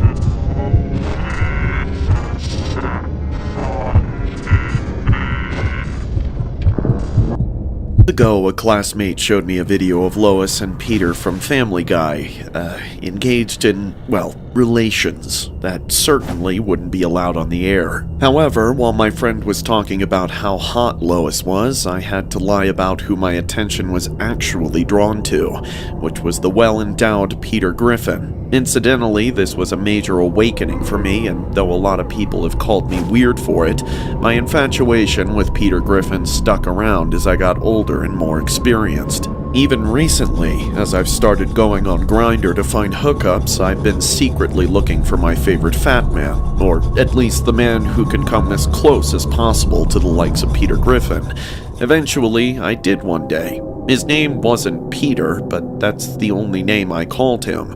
He looked like Peter in his size and the way he dressed, with the puffy curves of his face and his cute little glasses. We matched and started texting. Then we video called, and I was filled with joy when I found out he also sounded just like Peter Griffin. He didn't seem to mind my fantasy either, which made me feel even better about setting up a date with him. After a lot of flirting, Peter suggested we meet up at a hotel, have some drinks, and then let whatever happens happen. I agreed, of course, and we decided to meet the very next night. Pulling up to the hotel, however, I was starting to get nervous. It wasn't the worst place I've hooked up at, but it was far from the nicest. I went up to the door Peter said he was staying in, and when the door opened, I was shocked at how much he looked exactly like Peter Griffin. I hadn't asked him to do anything extra for my fantasy, but it seemed like he'd really gone the extra mile. Unfortunately, there was something else about him, something he seemed to be hiding, this dark look in his eyes. It felt so off-putting, and it made the whole situation feel way sketchier. I hesitated, but I still went inside with him, wanting to push past my inhibitions and get what I'd wanted for so long. Peter and I started to talk, and I sat down in the chair, not quite ready to get on the bed. I wanted time to get immersed or at least relaxed, although the conversation with Peter was anything but comforting. You seem nervous. What's wrong? Oh, nothing. Just feeling a bit tense. Relax, it's okay to be tight, if you know what I mean. Sorry, grinder joke. Anyway, why don't I pour you a drink? Actually, I think I'm good. I don't want any Dahmer stuff to happen. That's not what you were saying last night. What made you think I'm some sort of monster all of a sudden? Nothing. It's just, I don't know. Then drink! Don't chicken out now, you sourpuss. Stop being a party pooper and let me get in your pooper after you take a drink. Okay. What do you have? After convincing me to drink, Peter pulled out a bottle of nice liquor, but then he turned around to pour out the drinks on the nightstand. He came back a moment later and handed me one of the 2 glasses he had, and we started to drink while continuing to talk. But instead of feeling relaxed, I suddenly started to feel like my mind was being pulled out of my body. I was struggling to maintain balance while just sitting up, so I tried getting to my feet to run out the door. But then Peter grabbed me and threw me on the bed. He had my shirt off in seconds as I fought back against him, feeling myself getting weaker and weaker by the second. He was right on top of me, and with his size, I realized there was no way I could win against him directly. While he kept undressing me, I stopped moving. Then he stepped away for a few seconds to take his clothes off or to grab God knows what. I took that opportunity to gather every ounce of strength I had left and stand up. I slammed into the door before ripping it open and stumbling out into the hall. I ran as fast as I could, screaming, knocking into every single wall. I could hear Peter yelling behind me, but then he disappeared. I made it all the way to reception before collapsing. I couldn't fight it anymore, but I'd done enough to save myself. I woke up in a hospital where I was questioned by cops as soon as I was coherent enough to answer questions. I told them everything that happened in the hotel room between me and Peter, and it was enough to get him arrested. It turns out I wasn't the only one of his victims either. There were 5 others, most of whom weren't as lucky as me. I'm glad to know that he won't be able to hurt anyone else. All I know is that the character which was once in my dreams is now only in my nightmares. Almost every night, I'm back in that hotel room, going through the entire ordeal all over again. The story was inspired by a horrific incident regarding a man who used a gay dating app to find victims he could roofie and SA. The suspect we are referring to is Sam Ashley, 30, who contacted men on Grindr before meeting them in Portsmouth. Ashley would then drug them without their knowledge and attack once they were left in a stupefied state. He was found guilty of 4 SA cases, 4 charges of administering a substance with intent, and 2 counts of attempted SA. Ashley had allegedly denied all charges. He met 3 of his victims on Grindr and 1 at a rugby club. 3 of the men he SA'd had their drinks spiked, while another thought he was being offered painkiller tablets for a headache. She added Ashley had been convicted thanks to expert evidence.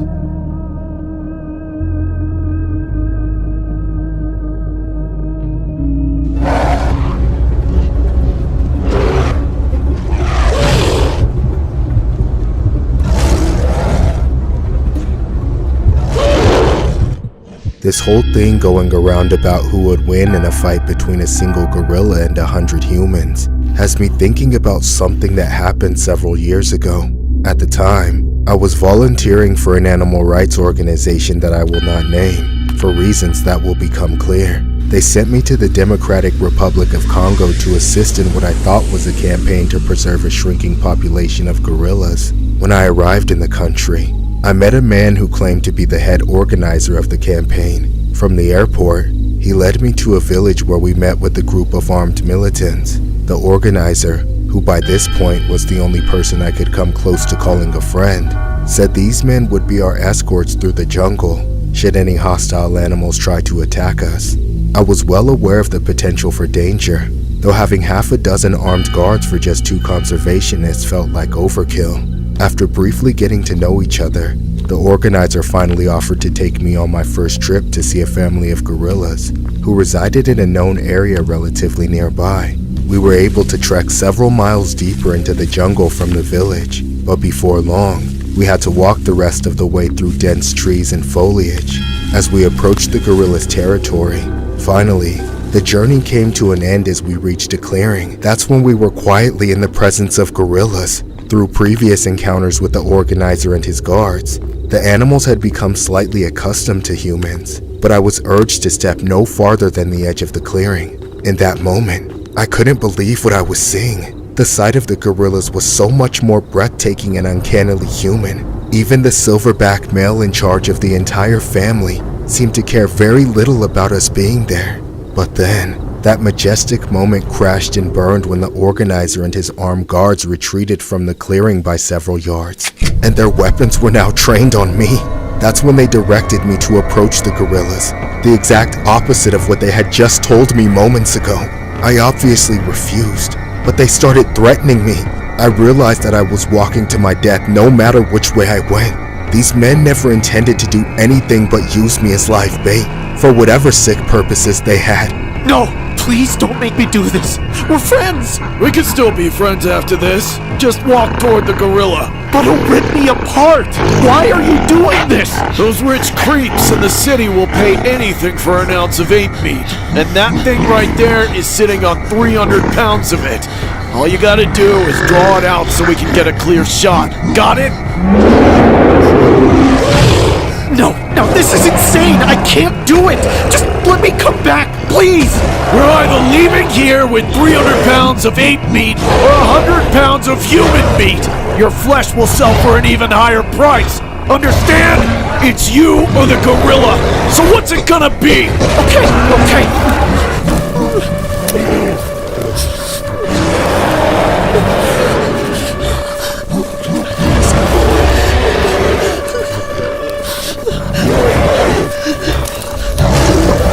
Get closer! We need it to move! I'm getting there! Fuck!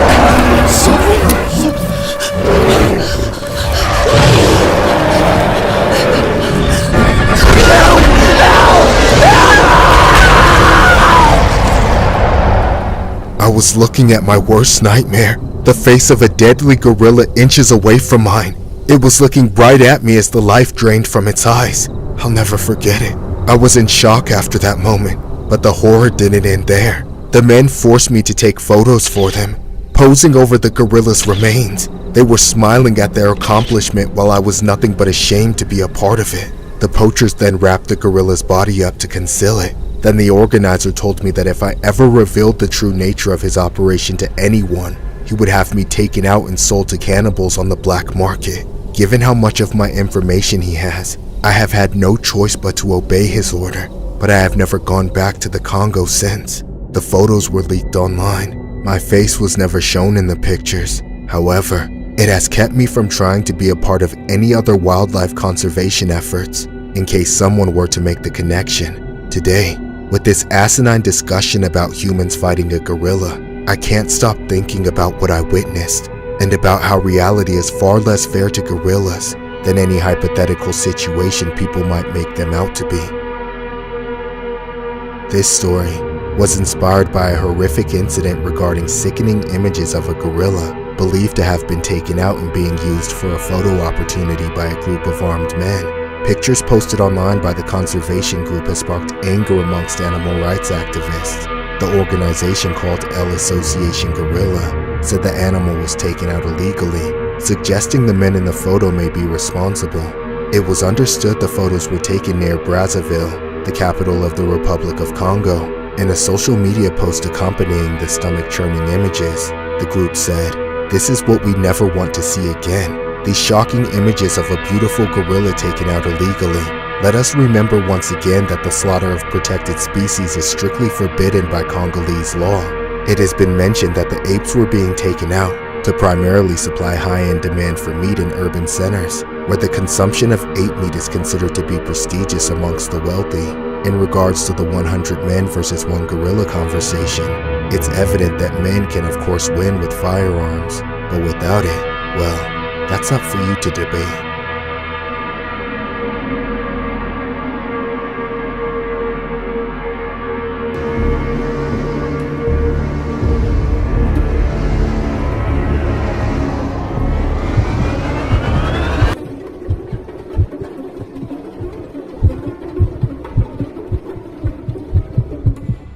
I've been alone for the past few years. Being 50-something, graying, and alone, it was never easy. And because I wasn't social, I didn't have much friends. But thanks to the app Grindr, it helped me connect and date other men. I eventually met this guy. He was a lot younger and seemed to be in his early 30s. After a while, I recognized a spark I hadn't felt in years. At first, we chatted through text, and so, our conversations quickly extended to social media platforms like Instagram and Snapchat. Then, it didn't take long before we started calling each other on the phone. He had a deep voice that made me feel comfortable talking to him. You're really into an old guy like me? Old. You got experience. That's what I like. You should come over one day and have some cocktail. I'm not talking about drinks either. In time. The calls grew bolder and spicier. I would nervously flirt and whisper things I hadn't said out loud in decades. A part of me was ashamed because of my old age, but the youthful spirit inside me acknowledged the thrill of the experience. Soon after, video calls followed.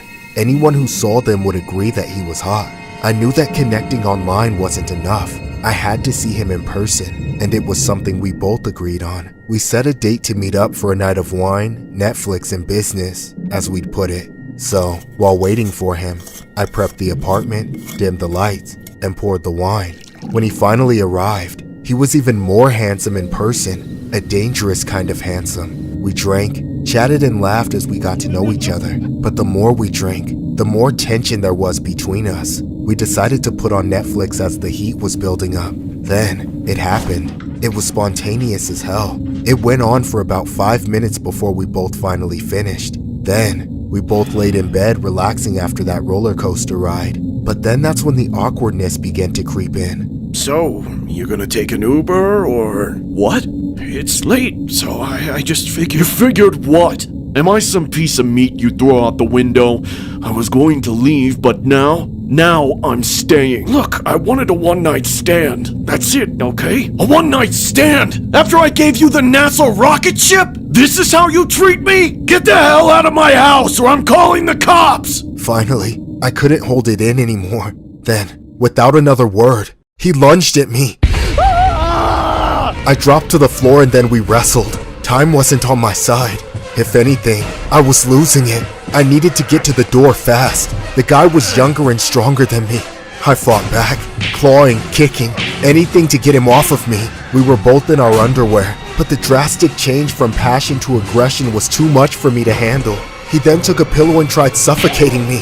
Death had never been so close in my entire life. I was panicking, but as I kicked, I was able to get him off of me enough to get up and run for the door. But that's when he pulled me back and slammed me to the floor. I was dazed. All I remember seeing was him standing over me. And then the next thing I knew, my lights shut off when he made one large jump on my throat. The young man then sat on the couch in a room that was full of passion moments earlier, but was now full of blood. He held a machete, his adrenaline still high, and his entire body was shaking from all that rage. At first, he was merely staring at the floor, but like a madman, he cried and smiled simultaneously, confused and lost in his own thoughts. Then, in the middle of that dark room, he swung his machete, mumbling nonsensical words over and over as the guilt ate away at him. I tried calling him multiple times, but he wouldn't answer my calls, and that was so unlike him. That's when I decided to visit his place, and when I entered the house using a spare key, the stench of iron hit me. It was thick and rich in a sickening way. I then turned on my camera and recorded the entire thing for the police. It was the inside of a horror house where there were bloodstains scattered all over the walls. I tried calling out to my friend, but no one answered.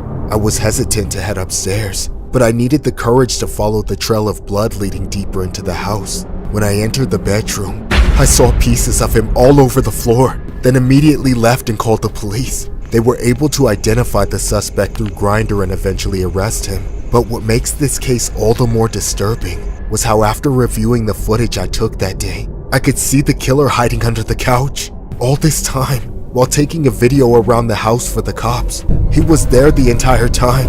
It gives me chills knowing I could have easily suffered the same fate as my friend. This story was inspired by a horrific incident regarding a gruesome murder scene that was discovered at a Tampa home on East Okara Road. Police say 53-year-old Rob O'Connor was taken out by a man he met on a dating website called Grindr. Lazaro Martinez Rojas is now facing a first-degree charge in O'Connor's passing. Now the victim's best friend is speaking out about the horror of finding his friend. Robert Graytag Jr. said he can't get the images out of his head. It's a horrific thing to walk into a home and find blood in your best friend's house, Graytag said. Investigators say O'Connor and Rojas met on Grindr and then eventually met at O'Connor's home where detectives say the two hooked up. Later, O'Connor asked Rojas to leave. That led to a violent confrontation. Records show the slaying was caught on home surveillance video. They said it captures Rojas strangling O'Connor and standing on his throat until his body goes limp.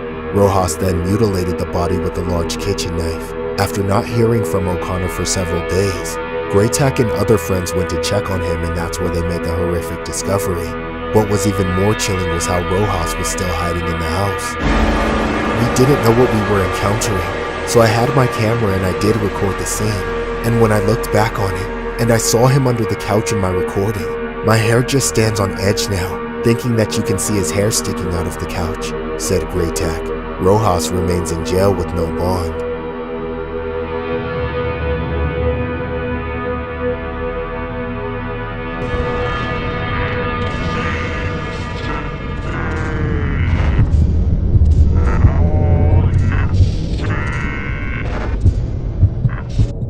My line of work isn't exactly what you would call legal, but it brings in a ton of money. I don't just stand around on some street corner waiting for my clients. I have a very lucrative ad on Craigslist. 1 hour of work brings in hundreds of dollars, and I get to know I've made someone else's evening 1,000 times better. Of course, there are drawbacks. I get all sorts of clients. Young people, old people, skinny guys, fat guys, weirdos, and uglies.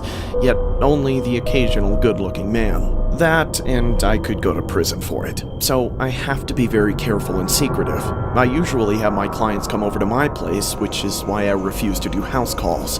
It's just too dangerous going to a stranger's place. Recently, though, I made an exception. I had a guy respond to my Craigslist ad, and after I did the usual vetting of him to make sure he wasn't a cop, I gave him my number, and to my surprise, the guy sounded exactly like Peter Griffin. At first, I couldn't even get past it. I wasn't sure if he was doing an impression or if he was using some kind of voice changer. But the more I listened to him, the more I realized it was a legitimate guy trying to do a house call. Oh, come on. I've been saving up for the Quagmire special for months. I don't do outcalls, sir. All right. You don't have to do all the Quagmire stuff. Just pretend you're my wife, Lois. Are you even listening? I'm not coming.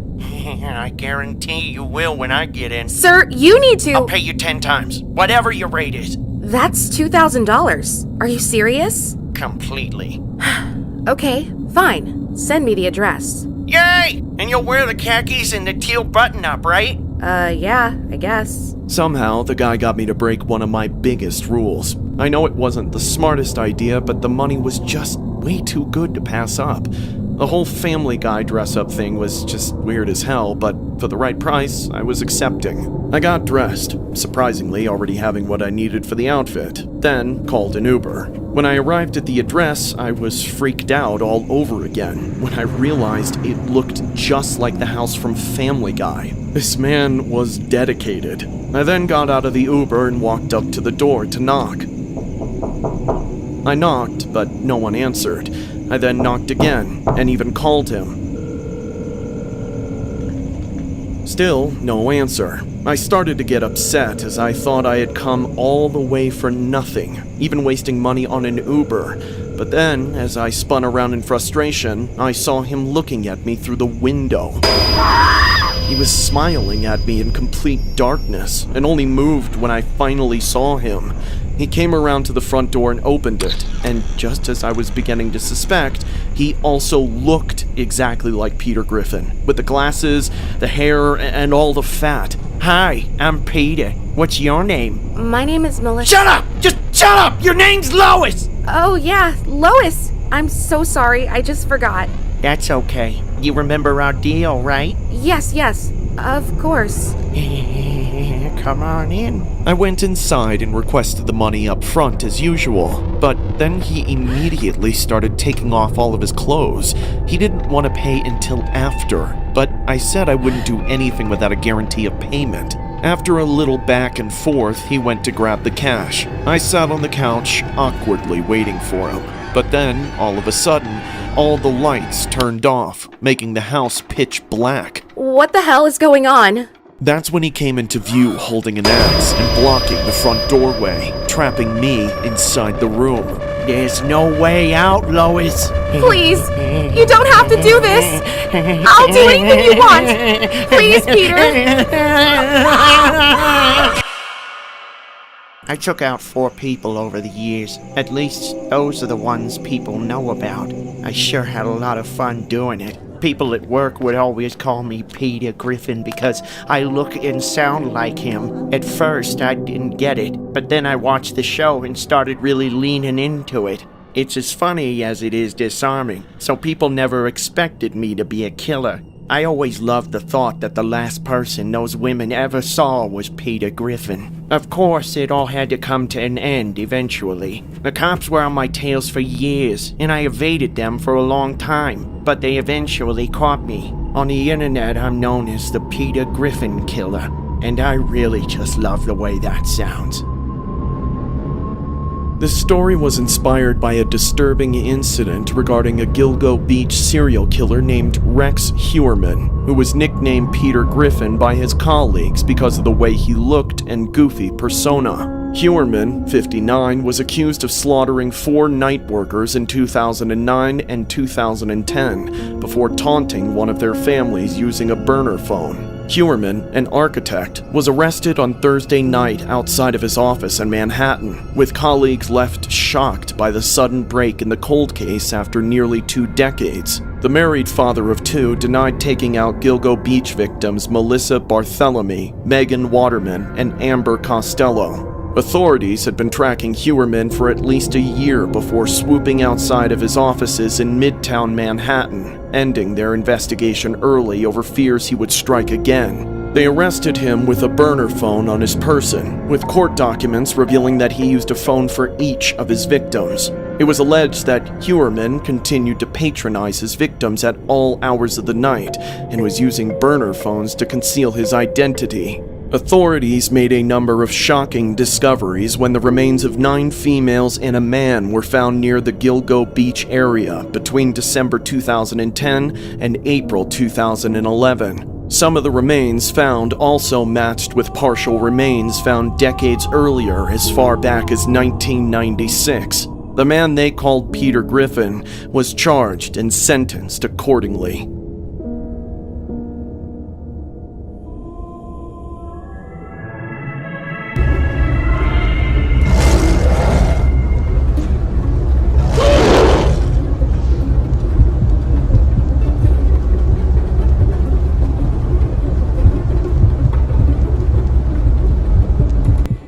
I live in a small village in the country of Uganda. To be more specific, I'm from a tribe.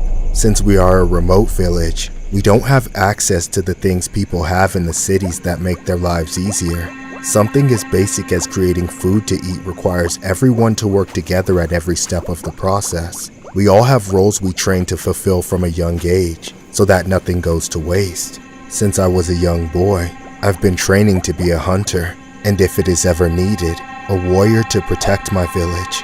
Unfortunately, I have never been the bravest man in my village. Whenever I was trained to fight, I was always afraid of getting hit. On all the hunting trips, I shadowed the older men of the village. I was always terrified of encountering animals in the forest, of which there are many. We mainly hunt for antelopes and warthogs, which on their own aren't able to attack us. However, there are also leopards, hippos, elephants, crocodiles, and even gorillas, which are capable of ending our lives in a more brutal way other than the smaller animals.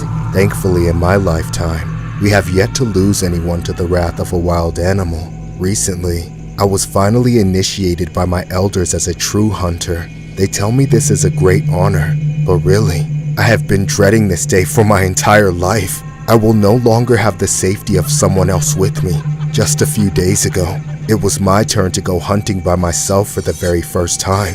My worries about failing to secure nourishment from my people were second only to the fear that I would become nourishment for something else. Despite all that, I had no choice but to leave my village for the day, out to where it is never safe for humans.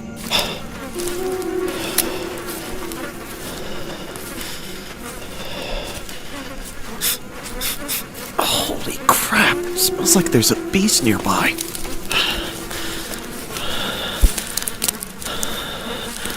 Please, just be a little baby warthog.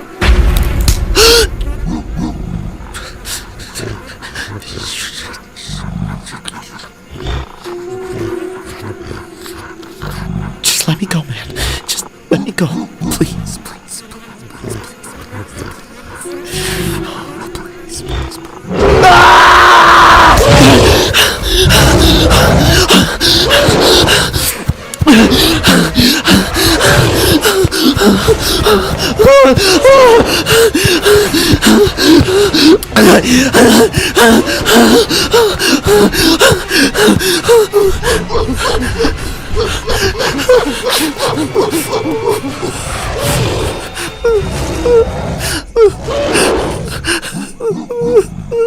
After my near-death encounter with the silverback gorilla, I was too afraid to move from my hiding spot for at least an hour. Only when I was completely sure that the gorilla had run out of energy and returned to its group did I dare stand up and start walking back to the village. I knew that returning before dusk empty-handed, and having also lost my spear, would lead me to shame from everyone in the village. But I had no other choice. As I expected, the elders were furious with me. I was a failure, a disgrace. They tried to force me back into the woods barehanded as punishment, but I refused. In my cowardice, my right to eat was revoked until I successfully took out an animal, proving my worthlessness even more. My best friend stepped in for me and took my place as the hunter for the rest of the day. He only had a few hours left, but he promised to return with an animal. Unfortunately, the sun set lower and lower into the sky as we waited for him eagerly. After a few more hours, there was no sign of him. When night fell, we all became worried and scared for him. This was also one of his hunts alone, and though I had warned him not to, he had gone in the same direction I did, so I knew he would likely run into the gorillas. Everyone agreed to go searching for him in the morning when we could see. I retraced my steps, following where he had gone. I eventually came upon the same clearing where I encountered the gorillas, and what I saw there is something I will never forget. The gorillas were gone, but my friend's body was lying there in 3 separate pieces. The gorillas ripped off his arm and his head. I'd never seen a human so brutally mutilated like that. I always see the shredded corpse of my friend when I close my eyes. I feel unending guilt that he suffered and passed away instead of me, but I just keep thinking about how I could have been the one who met that end. It goes to show how strong and lethal a single gorilla can be when considering the 100 man versus gorilla debate.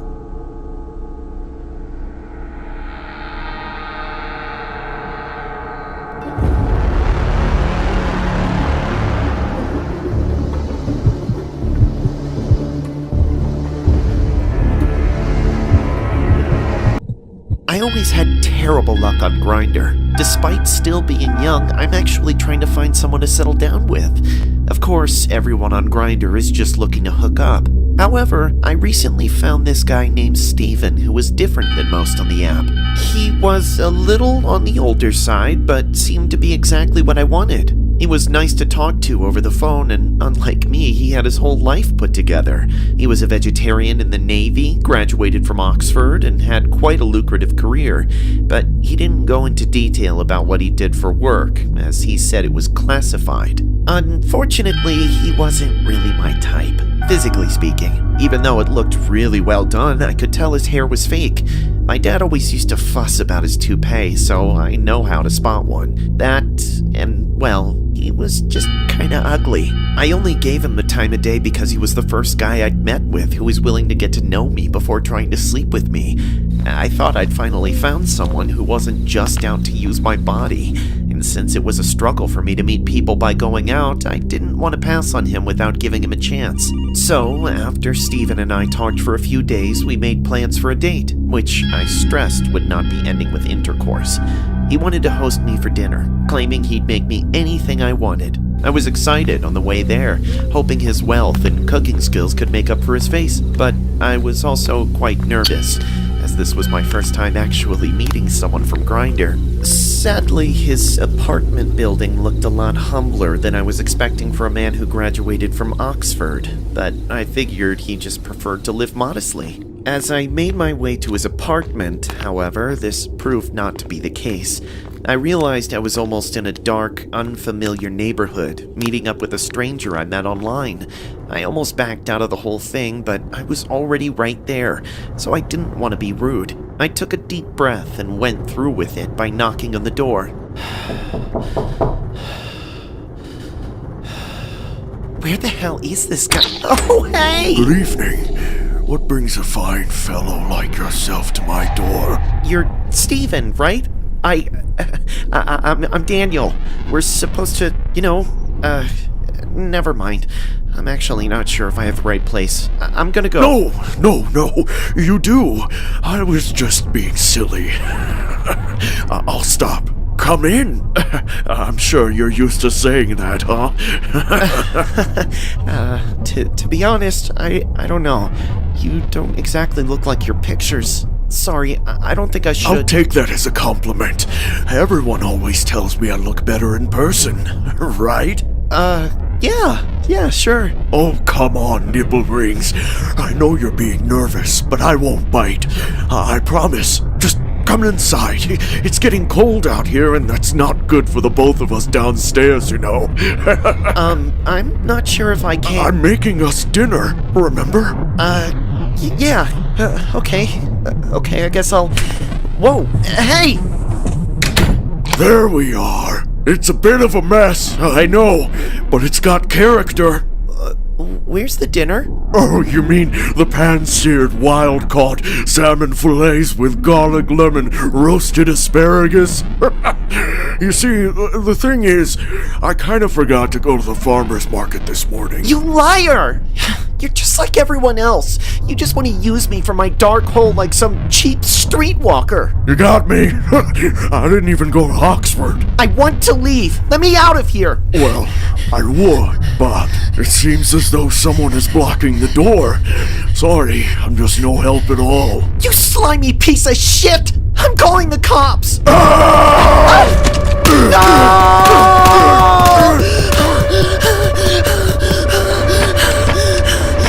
Shit! Get back! Stay away from me! Whoa! You win, okay? Look, I'm sorry about the phone. Let me give you some cash to pay for it. Then you can leave, alright? This is such bullshit. I'm never doing this again. Looks like you brought a knife to a gunfight. Now drop it. Okay. Now drop your pants. First, I'm gonna enjoy myself. Then, I'm gonna see how far this cold steel barrel goes in you before I pull the trigger.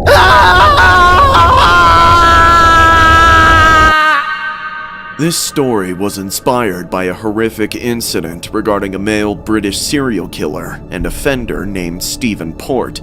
He has been convicted for taking out 4 young males, along with several other offenses. The victims were Anthony Walgate, Gabriel Cavari, Daniel Whitworth, and Jack Taylor, who can be seen here. Port went by the moniker the Grindr Killer, as he met his victims online through the dating app Grindr. He lured the victims to his flat, then drugged and violated them, before dumping their bodies close by. The deaths were not seen as suspicious by police until after the 4th death. Of course, this sparked public outrage and accusations against the police. Ultimately, Port received a sentence of life imprisonment.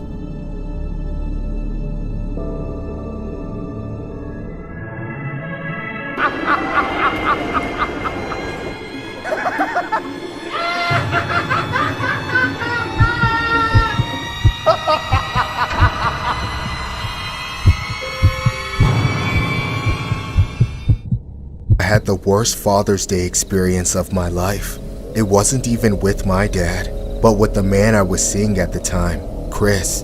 He happened to have a wife who was pregnant, as well as 2 kids already, so it was a messy affair from the very beginning.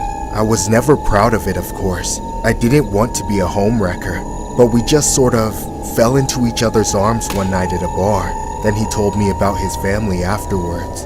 I figured the damage had already been done, so I decided to keep him around. He was the one who had to keep it a secret, and I just had to deal with feeling shitty about it for a few days.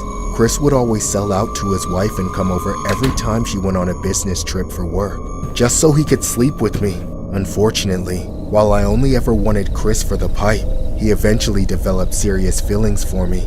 It started out small, but then it quickly got out of hand. We started seeing each other more and hooking up more behind his wife's back. And if what we were doing was already bad enough, I had no desire to get involved with his life any more than I already was. But Chris already made up his mind about what he wanted to do, without considering my intentions at all. Before I knew it, Chris admitted to me that he wanted to divorce his wife on Father's Day and start a fresh life with me. This ended up being our only real fight as I tried to put my foot down, but Chris was unrelenting. That was the night that I learned just how obsessed Chris was with me, and it was absolutely disturbing. Please, just think about it. You're the best thing that's ever happened to me. I can't do this anymore. I already told you this whole thing makes me feel guilty as hell. Come on, please don't leave me. You're the only one that can get me up. Chris, stop it! I want to do this every night, and I don't care what I have to do to make that happen. Stop guilt-tripping me! I need to move on from this shit! How do you think I would feel if I came between you and your family?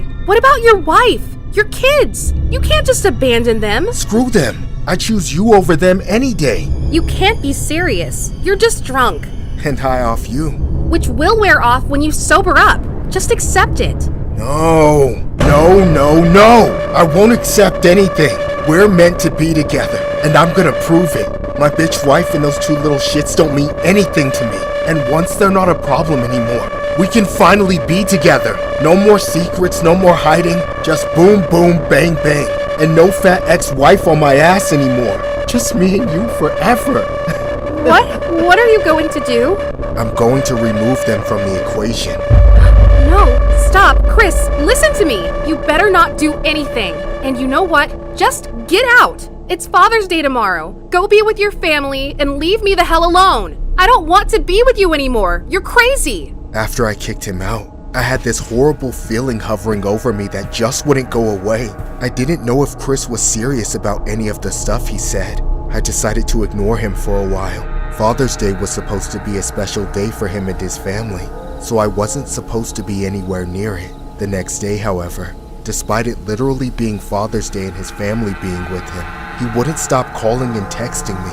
I ghosted him, but I was honestly worried he would show up at my apartment. I figured I would reach out to him the next day, but by then, it was already too late. That afternoon, I put on the news and saw the most shocking, most terrifying thing that made my heart sink. I saw that Chris's entire family had been reported missing earlier in the morning. That's when I finally answered his call, and he was absolutely sobbing over the phone. I tried to console him, telling him the police and probably the whole town was looking for them, but that didn't seem to offer him any comfort. He asked to come over, but of course I told him not to. That would have been the worst possible thing for him to do no matter what the case was, but I kept in touch with him over the next several hours. I had my suspicion that he had done something, although I never wanted to believe it. I started asking him here and there if he had taken them somewhere, but he denied everything.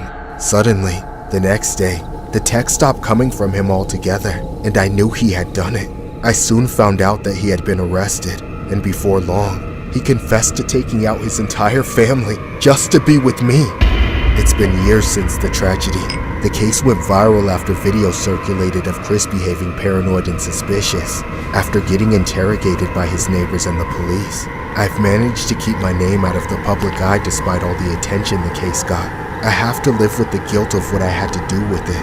I destroyed that entire family. That woman and her children are gone because of me. This story was inspired by a horrific Father's Day incident regarding one of the most evil dads out there. The dad we're referring to is a man named Chris Watts. on August 13, 2018 in Frederick, Colorado, involved the tragedy of Shannon Watts, who was pregnant, and her 2 children, Bella and Celeste. The perpetrator, Christopher Lee Watts, initially denied any knowledge of their whereabouts, but later confessed to taking them out. The case garnered attention due to Watts' affair and his changing accounts of the events leading to the slayings. The affair was with a co-worker, Nicole Kissinger, who was unaware that he was still married and cooperated with the police in the investigation.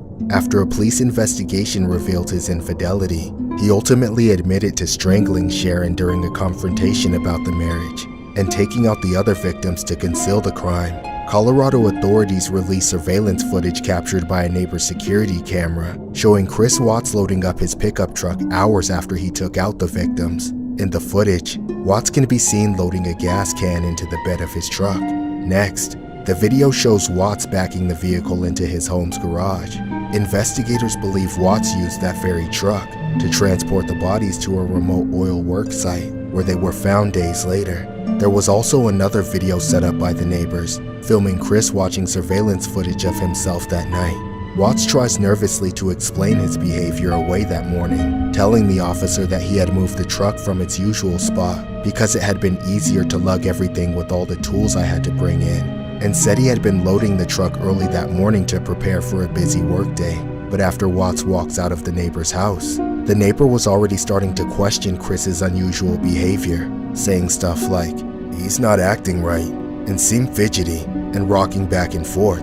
He was loading tools, but I thought that was a little bit odd because I had never seen him really back the truck into the driveway. Not ever. He always parked it out front, so I definitely thought it was kind of odd. Watts was later charged and ultimately received 5 life sentences without the possibility of parole.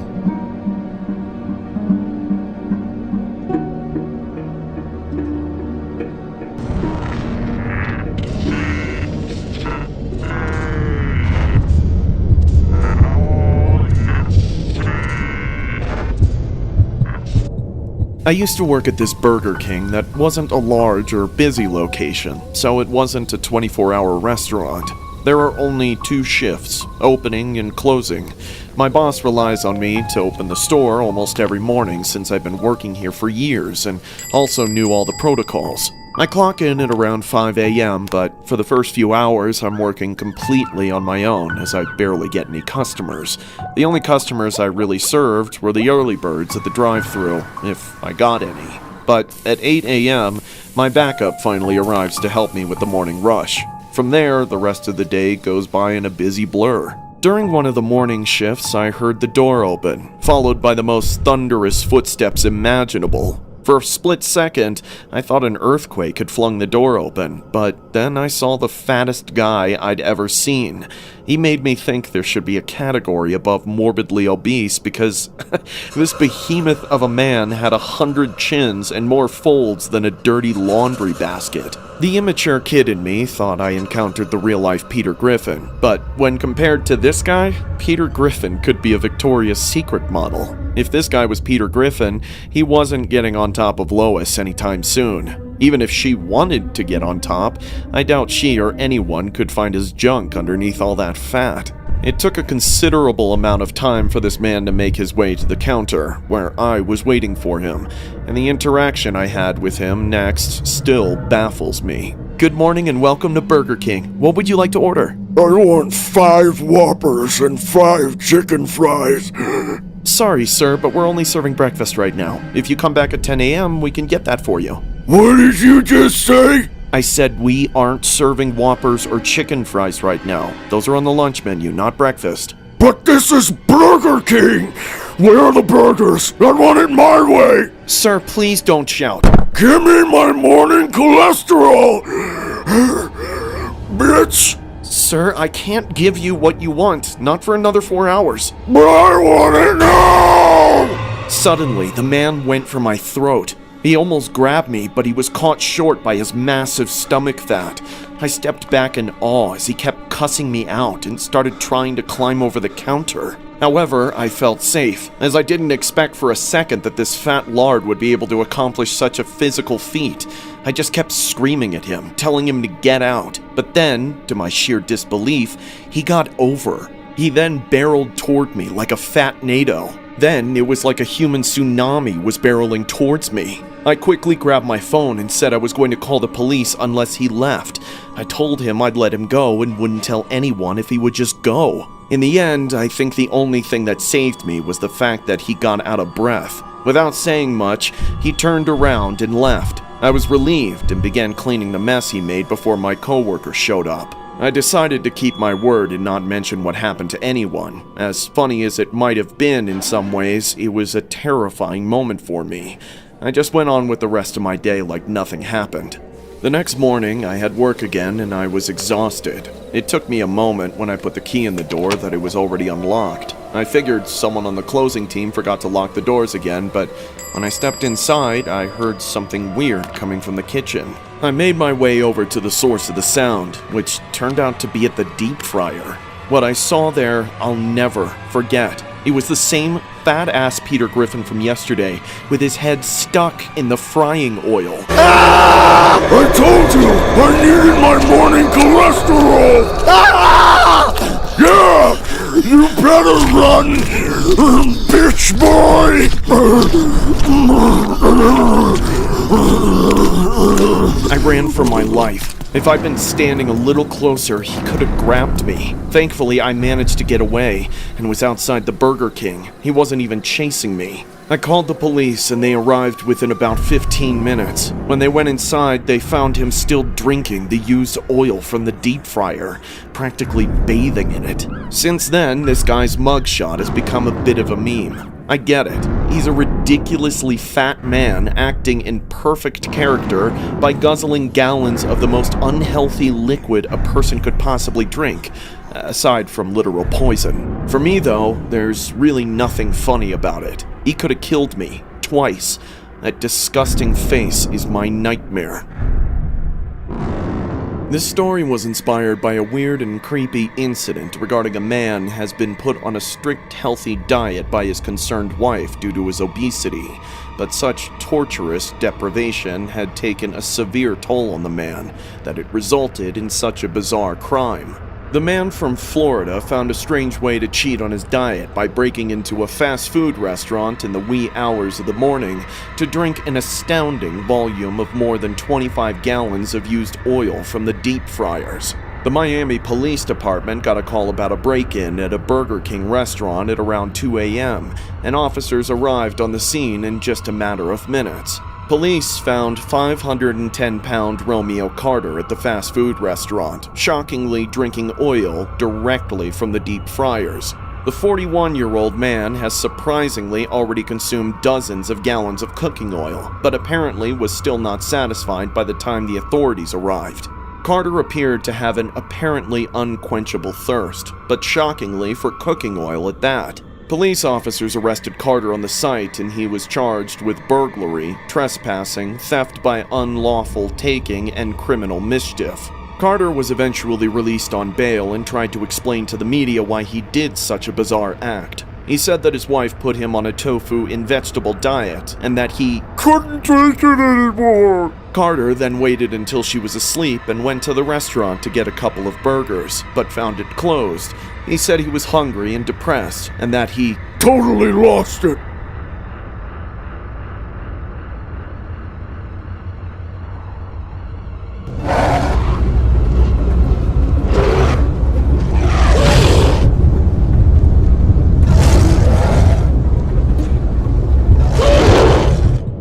I used to work at a zoo that had a gorilla exhibit, but I ended up quitting. For years, I've tried to forget the reason for it, but since everyone on the internet seems to be arguing over 100 people fighting one gorilla, I figured I'd put in my 2 cents. Faced with this memory, I'm convinced that 100 men wouldn't even stand a chance against a gorilla. The gorilla could probably mow its way through 1,000 men. They're just too strong and too vicious.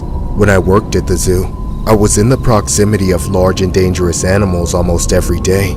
I wasn't a handler though, just a cleaner, so I was always separated from the animals by glass or heavy locked doors. In the case of the gorillas specifically, they would be lured into one section of their enclosure and then locked inside while we came in and cleaned up the empty section.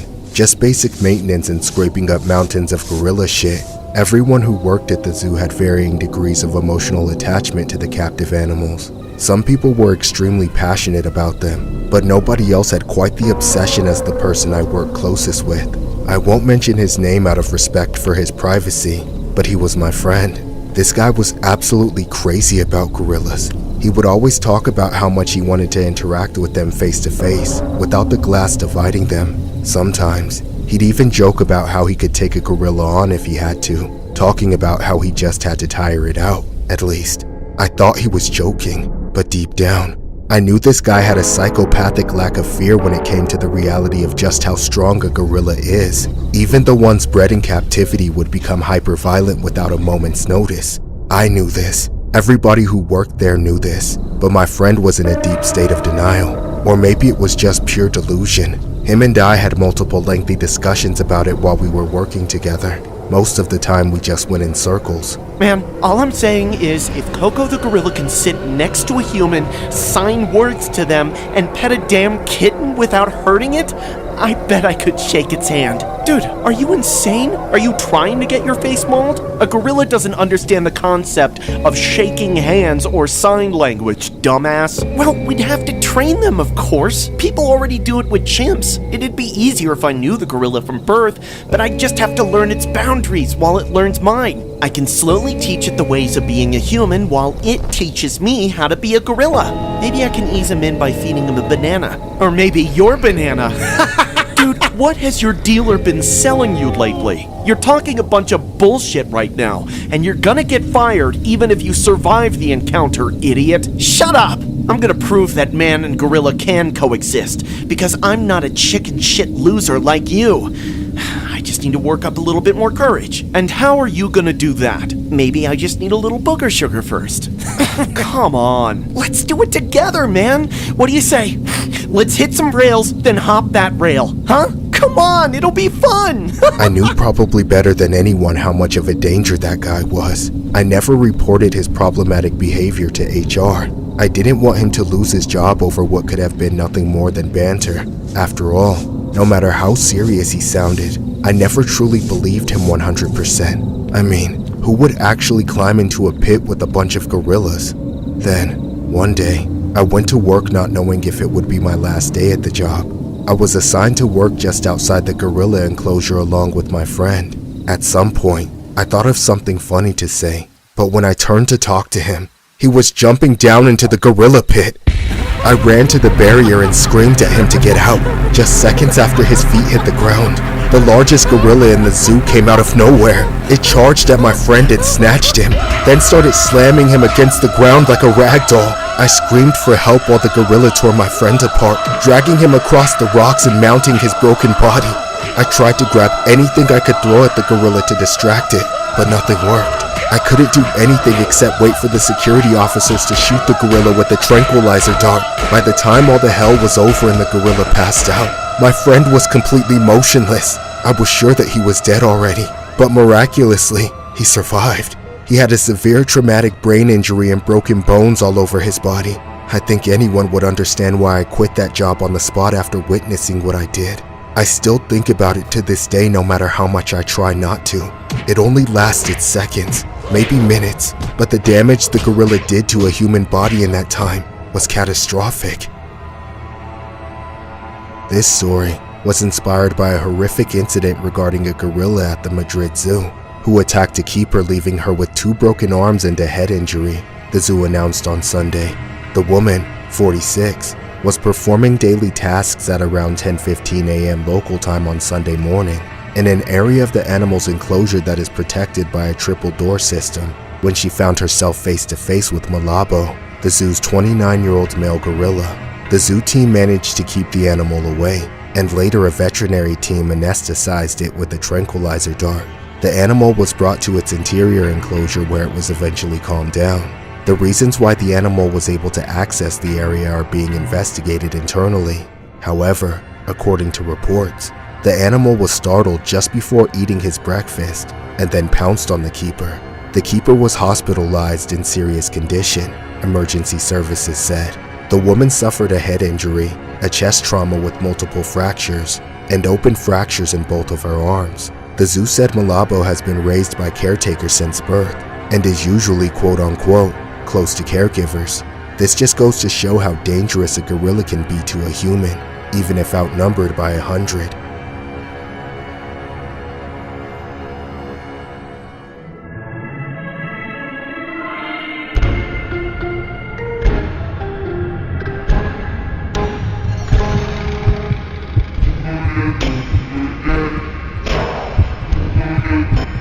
The first thing they did to me was throw me on the ground like a dog.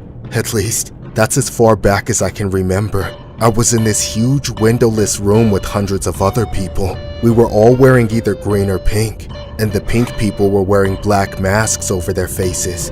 Some of them were holding weapons too. As far as I could tell, with the gigantic slides and jungle gyms and the sand everywhere, we were supposed to be in some sort of oversized playground, but it was clear that nobody was there to have fun. That was the only thing I understood. Despite the dizzyingly high ceilings, this was a dungeon. Only, I had no memory of how I got there. I'd almost forgotten who I was. I was one of these people wearing green, with numbers on them. The masked men in pink had corralled us in there for some reason, and it didn't look like it was going to be good. And there weren't just old men there, but women too. And some of the people around me looked young enough to be my kids. Everyone looked so afraid, begging and pleading to be let out. I didn't even have the faintest idea of entering this room, or what could be outside of it. Hey! Pay attention! What do you want from me? Take the tin! Okay, I have it. What do I do now? You may begin when the timer starts. Timer? I don't even know what I'm supposed to do. Come on, please. You gotta tell me. I can't remember anything. Cut out the shape. The shape? What the hell does that even mean? One more word and I'll eliminate you before the game begins. Okay, I understand. That was it. Those were the last words I managed to get that faceless guard to speak to me. Then, the timer started. 10 minutes were on the clock, and already counting down before I had any clue what to do. I started panicking, looking around at what the others were doing. They were all opening their tins and taking out a needle, so I did the same. I popped the lid off, and sure enough, there was my needle. But then there was also the shape. The one thing I was supposed to cut out with nothing but that single measly little needle. It wasn't a basic shape like a triangle or a square. It was the most complicated, psychotic abomination of an outline stamped into a thin layer of brittle poured sugar. It looked like a triangle drawn by a schizophrenic sketch artist tripping on every substance known to man. I was completely and totally screwed. You've gotta be joking. No, this isn't fair. How am I supposed to do this? Psst, hey, you, what's going on? Do we really only have 10 minutes? Yes, so shut up. We don't have time to talk. Shit. Okay.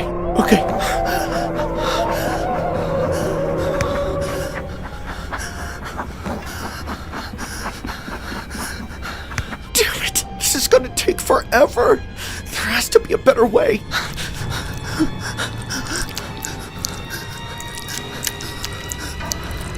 Even with all the tricks I stole from other people, the task was impossible.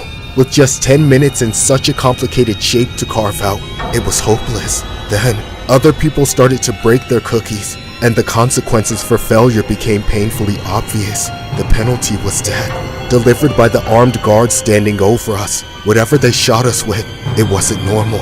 It was some kind of poison or venom. No, wait, please, let me try again. With people getting taken out all around me, my nerves were out of control. I couldn't stop my hands from shaking. It was only a matter of time before I screwed up. Just a few seconds after I cracked it, that guard was standing over me. I knew what was coming next. But then, even though the mask concealed any emotions he might have been having, I could tell that he was hesitating. He didn't waste a second with that woman, but with me. His weapon was pointed right at me, yet he wasn't doing anything. I realized I just might have a chance if I could somehow reach this person and get them to stop the madness. Please don't do it. I have a family. My wife is pregnant and my son is trying to go to college. I just wanted to win some money to pay for his tuition. All I wanted was for us to be happy. Please. Number 51. Why is he still alive? Don't listen to that. Don't listen to any of them. You can stop this. Number 51. Kill him. No, please. Kill him! Just let me go! I'm begging you! You're lucky lucky, 51. A few more seconds and you'd be dying with him. I understand. Tell me, 51, why did you hesitate? That man, he was my father. Your commitment to the game is admirable. Now, eliminate player 137. Roger.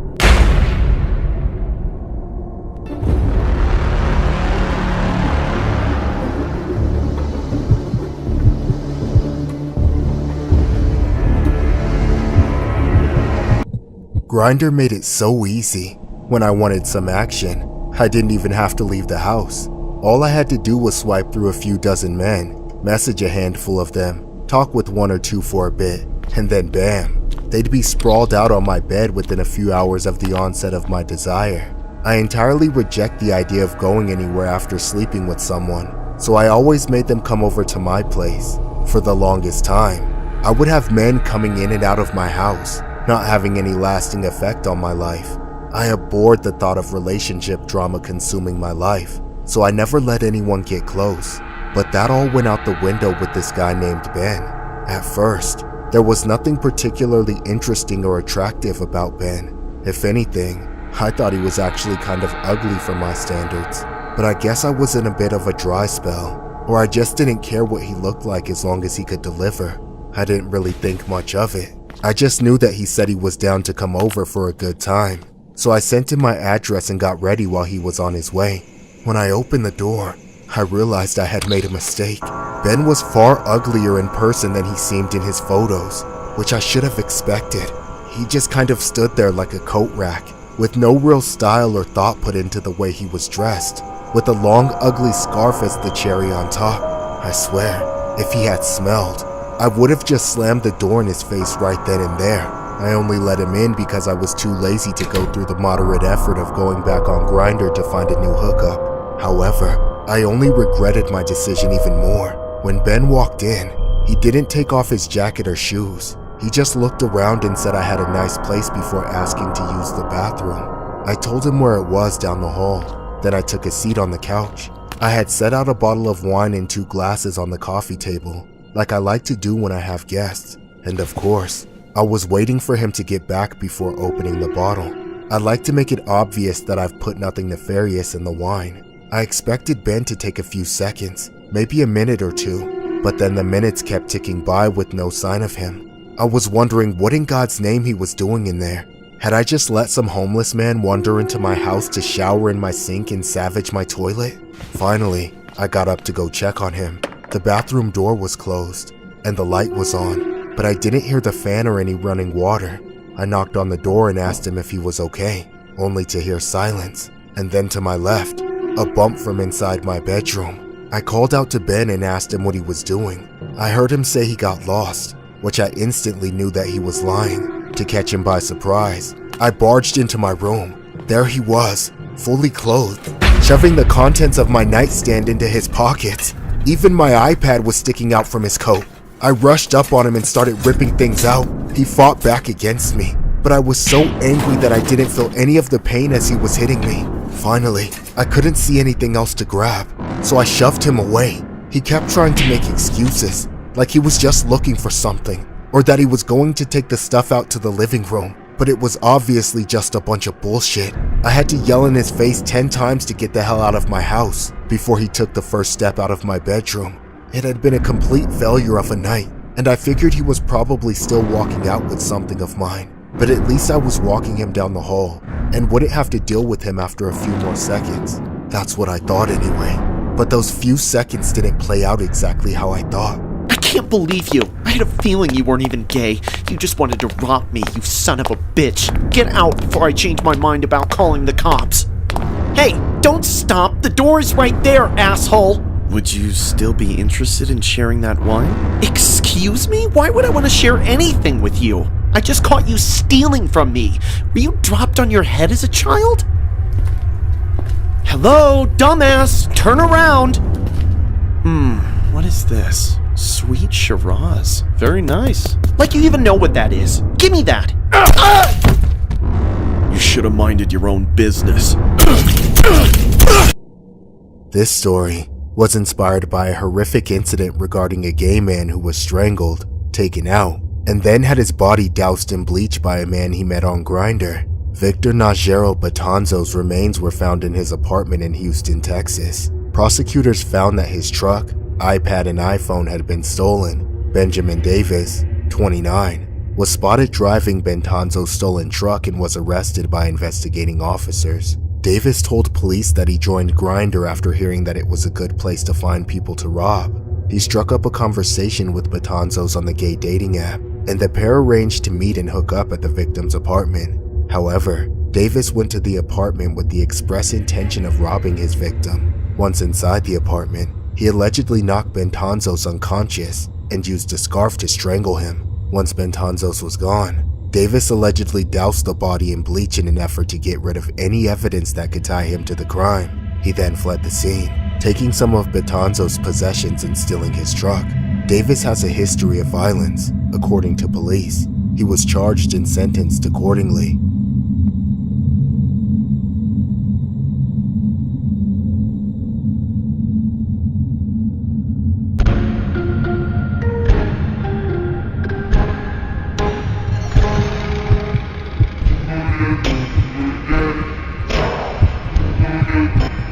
My nightmares kept me up on the third night. We'd been through 2 games already, and we were down half the number of people that started. The way the guards took us out with no mercy, no hesitation, not even the slightest hint of remorse. I couldn't stop thinking about it. I'm sure it was on everyone's mind. The sleeping area was dark and silent, except for the few people crying as quietly as they could. Nobody was actually asleep. By then, we'd all realized that even though there wasn't a game happening, we weren't safe in our beds. Most people grouped up into teams thinking they'd be protected, but I only had one friend. He was in the bunk below me, and we took turns sleeping and keeping watch. It was my turn to sleep, though I couldn't shut my eyes without seeing the face of someone I saw get taken out right in front of me. The only thing left of them was a few $1,000 sitting in the giant golden piggy bank, hanging from the ceiling in the center of the room. The whole game felt as ridiculous as it was terrifying, with the hundreds of people in the room still vying to win. I wasn't optimistic about my chances. Just as I was finally about to get some shut-eye, I was in for a rude awakening. Hey, wake up! What do you want? I have an idea. Let's go take out the other players while they're asleep, catch them off guard, and then get them out of the game. It'll improve our odds of winning. You're insane. You can't go around killing people. It's not against the rules. Besides, it's only a matter of time before someone else gets the same idea. We might as well get ahead of the curve. No way. Nobody said anything about that. Listen, you little chicken shit. Just look at them. They're all asleep and vulnerable. It's the perfect time for an attack. If we don't want those bigger groups to come after us, we have to act now. I won't help you. I'm not a monster. Come on, don't you see all that money? It could be ours.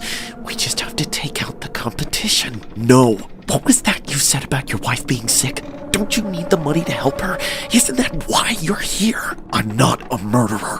Well, I'll be one if you don't grow a pair of nuts! Dude, where the hell did you get that? If you aren't with me, then you're against me. I'll have to gut you first. Okay, fine. I'll help you. I don't know how my friend found that knife, but it didn't matter. He used it to pressure me into helping him. We talked about how we would do it, so I forced myself to say everything I was about to do was in self-defense. It was me or them, according to my friend's plan. I wouldn't have to take anyone out directly. I just had to knock them over or hold them down while he did all the cutting. I could keep my eyes closed while he was busy, so I wouldn't have to watch.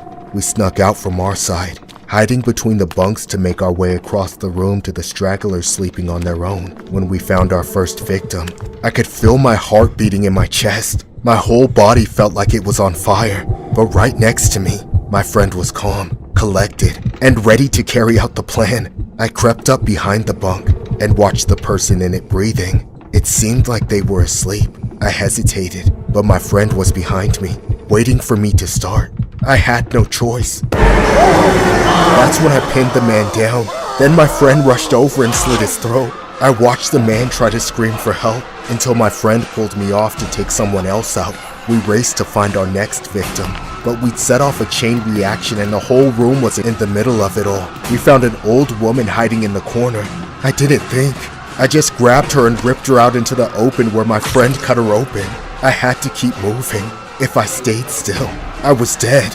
We kept going, searching and taking out everyone in sight. Then we found a couple huddled together underneath a bunk. I dragged the man out as he tried to fight back, telling his wife to run. He almost got to his feet, but my friend was there to cut his throat before he could get the chance. After him, it was the woman. After watching what he did to that innocent woman, I couldn't take it anymore. I knew I couldn't live with any more guilt, so while my friend was distracted, I ran away. I went back to our bunks where I knew it was safer. Then I hid nearby. All I could hear was the screaming, just never-ending screaming. Eventually, my friend found me. He was covered in even more blood, and he still had that knife. Congratulations, man! You finally grew a pair! You need to stop this. Let's just play the game fairly now, okay? Do you know why I had to slaughter all those people? Do you? Because the less people there is, the more money in the piggy bank? Exactly! Wait, no! Please! Ah!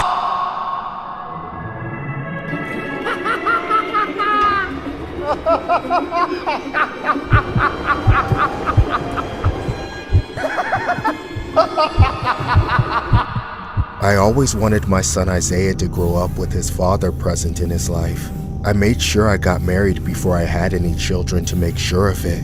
But 5 years into our son's life, I found out the cheating scumbag had been sleeping with prostitutes almost the entire time we were together. I had no choice but to divorce him. Over the years, Isaiah's father has come in and out of our lives. I would be happy to say that his son looks up to him, but obviously, he hasn't set a great example. I've basically done all the actual work to raise Isaiah, and for many years, I didn't have the time to date other men.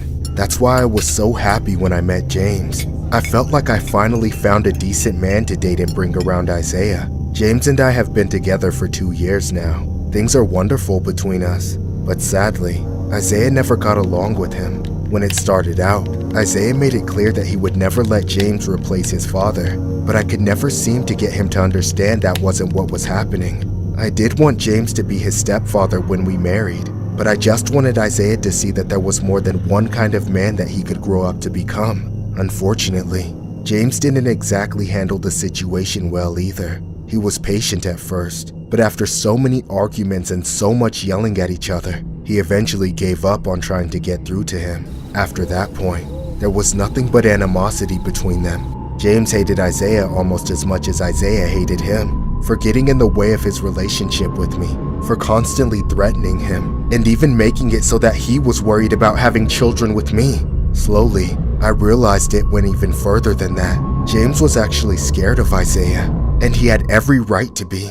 I started to lose touch with my son, and he got more out of control every day. He became more aggressive and violent as the days went by, punching holes in the wall and increasing his threats towards James. One day, close to Father's Day, James and Isaiah fought physically for the first time. It happened so suddenly. James was over at my house while Isaiah was with his father. I went to the bathroom for a few minutes, and during that time, Isaiah came home and saw James on the couch. Thinking he had been alone in the house, Isaiah got furious because he thought James had started living with me. I heard the initial yelling from the bathroom, but by the time I had rushed out to stop them, it had already descended into chaos. Get the hell out of my mother's house! You don't live here! Back off, kid! I'm sick of you trying to control us! Stop it, both of you! This is ridiculous! Shut up, skank! You're the one who got with this piece of shit instead of being with Dad! Don't call your mother a skank, you little punk! I should beat your ass for that! You're not my father, bitch! God damn it, I said stop! What the hell is wrong with you guys? Well,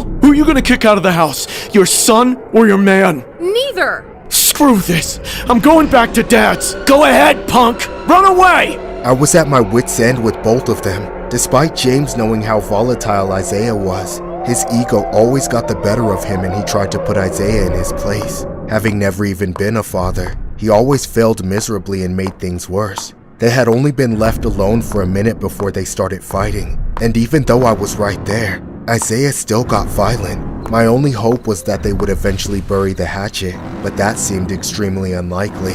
Father's Day was coming up, and I had plans for James, Isaiah, and his father to meet with other members of the family around. The idea was that they could all talk without fighting, since they wouldn't want to embarrass each other in front of the entire family. Tragically, we never got to that point.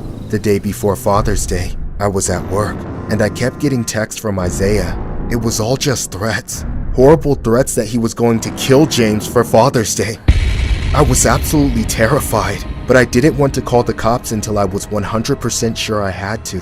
Instead, I got out of work early and raced home. I didn't know what I was going to walk into. I was hoping that James would be at the house alone on his day off like he was supposed to be, but I just knew Isaiah was going to be there causing problems. I was right, but I had no idea how long he had been there, and I could not have prepared for what had been done to him by the time I arrived. James's car was missing from the driveway. The front door was wide open, and there was blood coming through the doorway. I stepped inside and found James on the floor. He was a goner by then. I collapsed to my knees and called 911, but there was nothing they could do to help James. They went after my son and arrested him, and now the man I love is gone. My only child is in prison, and his father blames me for all of it. This story was inspired by a disturbing incident regarding a male who was accused of taking out his mom's boyfriend on Father's Day. The victim was a male named James Austin, who was found taken out by a firearm in Damascus, Maryland. The suspect was a male named Isaiah Brown Hawkins, who allegedly stole the victim's car, then pulled out a firearm and told his mom, "I'm going to blank your man," according to court documents. A short time later, the suspect did exactly what he set out to do several times and then fled. A witness told police. Police attempted to stop him when he was seen in a stolen car with an alleged streetwalker at a shopping center. He allegedly rammed police cars, then ran into the woods. Officers took him into custody after a brief chase and found the firearm in the woods which matched the crime. Brown Hawkins was charged for armed carjacking and taking out his stepdad. In addition to the case, Brown Hawkins allegedly had help from his friend, 19-year-old Kamani Imes. He's accused of providing one of the weapons and encouraging Brown Hawkins to finish off Austin. He was also charged and sentenced accordingly.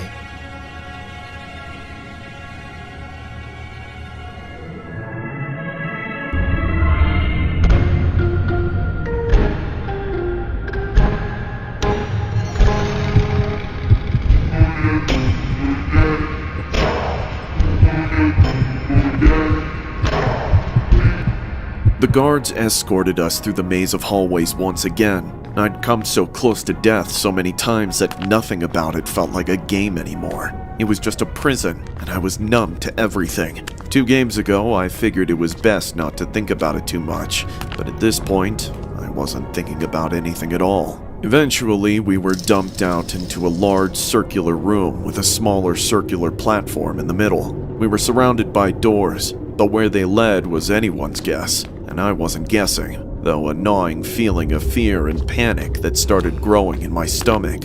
I followed the herd onto the platform, raised off the ground by a single step. Then, someone started talking to us over the loudspeaker. It was that robot bitch again. I hated her. I wouldn't listen to anything she said, except I knew I needed to. I had to snap myself out of this daze or I wouldn't hear what I had to do. Finally, I forced myself to listen, but it was too late. She had stopped talking. The instructions had already been given, and I was clueless.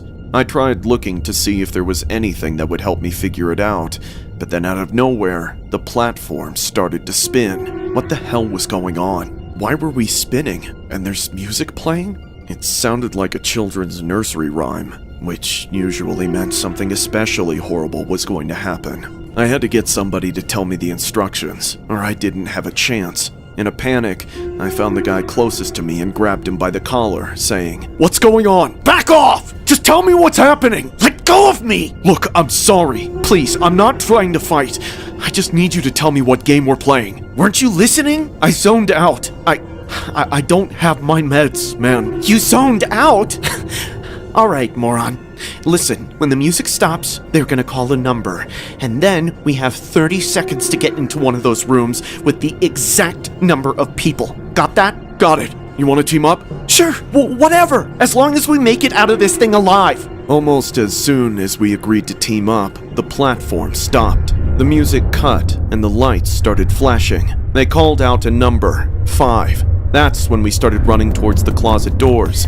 But then, as soon as we got there, a fight broke out in front of it. There were already 6 people in there, and they were trying to kick someone out while other people were trying to get in. We ran off to the side as I tried to stay as close as possible to my only ally. Otherwise, I'd have to start from scratch. One person latched onto us in the chaos.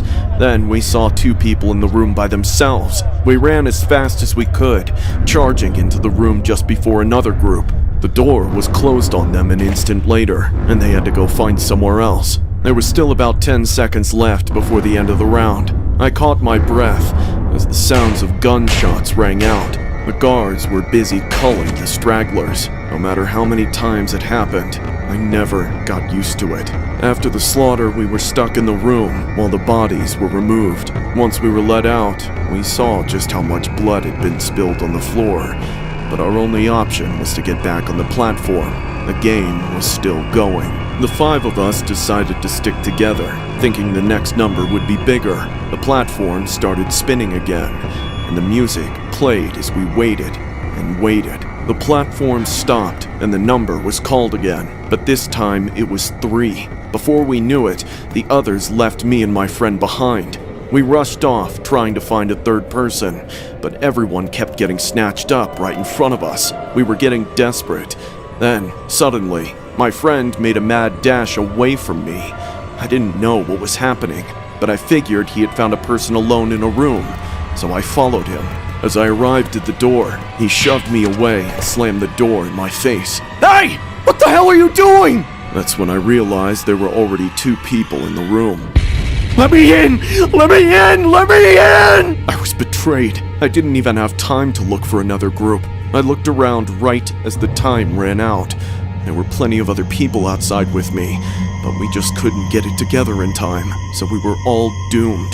I knew what was next. The guards were coming for us. There was nowhere to run and no way to defend ourselves. Despite all that, I still wanted to live. There had to be a way. There had to be. No, please, just let me go. I won't tell anyone. I swear. Please! Ah!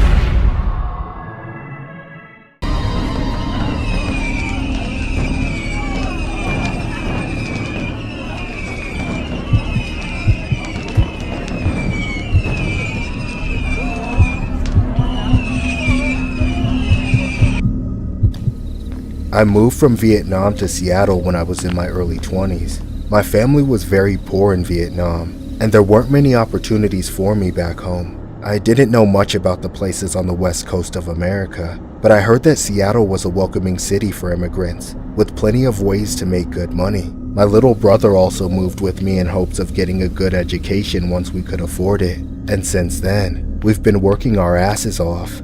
After about a year, I became good friends with one of my co-workers. Right around then, the 4th of July was coming up. That's when the 3 of us planned a trip out to the best beach my friend knew about, which was a place called Ocean Shores. On the morning of July 4th, we bought some bootleg fireworks and a bottle of whiskey. Then in the evening, we piled into my friend's car and made our way to the beach. We all shared the bottle, enjoyed the views with the other beachgoers, set off fireworks. It was quite the blast. Some cops came and kicked us off the beach, saying the fun was over. We decided to head back to Seattle, but before then, we wanted to grab some snacks and soda for the road. We pulled up to the nearest gas station, and that's when our wonderful night ended. There was a small group of men standing around a case of beer in front of the store. They were waving a big flag I didn't recognize, so I asked my friend about it. He said it was the Confederate flag, or as he put it, something very bad. As soon as we stepped out of the car, all their attention was on me and my brother. They shouted nasty things at us, a lot of which I won't speak. Hey, BTS! K-pop boys! We don't want you here! Hey, we're leaving. We just want some sodas first. Maybe you didn't understand my English. I said go back to your country and buy it over there, dipshit! Dude, just ignore them. They're drunk. We managed to get into the store, but I knew it wasn't over. They were watching us through the windows. The main guy kept banging on the glass and yelling to get our attention. Then every time we caved in and looked, he would run a finger across his throat. The thought that they wanted to harm us freaked me the hell out. My friend tried to tell me they wouldn't actually do anything, but I'd never encountered such an angry person before, so I was terrified. Thinking I might need to defend myself, I looked for weapons. That's when I found some small knives on a shelf, so while the cashier was distracted, I took 2 out of their packaging and put them in my pocket, one for me and one for my brother. I felt bad for stealing, but I was scared of not being able to defend myself against those freaks. After a few minutes, we got what we wanted from the store and checked out, which led us to the hard part, getting past those jerks and into the car. The moment we went out the door, they were surrounding us and yelling in our faces. They kept trying to get us to fight them, but we just wanted to leave. By sticking together, we got out the store, made it to the car, and got inside. We quickly locked the doors, but then, just as we thought we were safe, they blocked us from leaving. The car was completely surrounded, so there was no way for my friend to get away without running them over. I was panicking. Out of nowhere, the same guy that was outside his window started punching the glass and screaming. I could tell he was getting under my brother's skin, but I had no idea what would happen next. Why don't you come out of the car and make me something from Amazon? Leave us alone, you asshole! What did you call me? Come out and fight me then! Come on, fight me like a man, you little bitch! Then, in the blink of an eye, my brother unlocked the door and opened it. The man outside ripped it open and pulled my brother out, then started attacking him. I rushed out to stop it, but by the time I got there, my brother was on the ground and wasn't moving, while that asshole was still standing over him and screaming at him. For the first and only time in my life, I truly lost control of myself. That's when I took the knife out of my pocket and did the unthinkable. I didn't think. I just kept stabbing him without holding myself back. I don't know how long it went before I was finally pulled off. I was relieved as I saw my brother getting up, but then I noticed what I had done to that man. He was on the ground lifeless. As the cops came and took me to jail, all I could think about was that I had ruined both my life and my brother's. I would go to prison or get deported. Then he would be on his own. Luckily, however, that wasn't the case. My trial went back and forth for months, but the jury eventually ended up in a stalemate, and I wasn't tried again. Still, what happened that night still haunts me, as I'm sure it haunts the friends and family of the man I took out. I didn't want to do it. I just wanted to protect my brother. I hope everyone can understand that.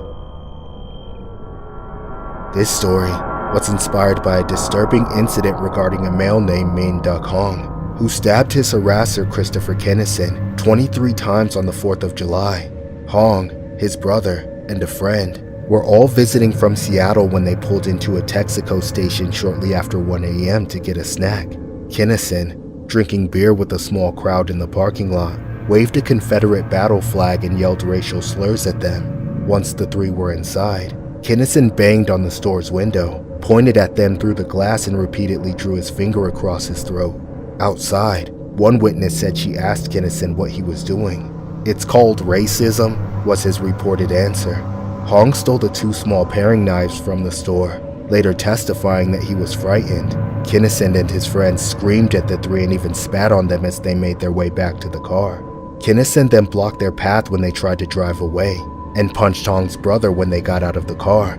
Hong admitted that he did try to stab Kennison, but he said he was unsure if his blows had connected. The case split the town. Some complained that Hong was not being prosecuted accordingly, while others angrily criticized authorities for trying him at all, noting that Kennison had recently been involved in a series of past racially driven incidents. Hong was ultimately freed in his manslaughter trial.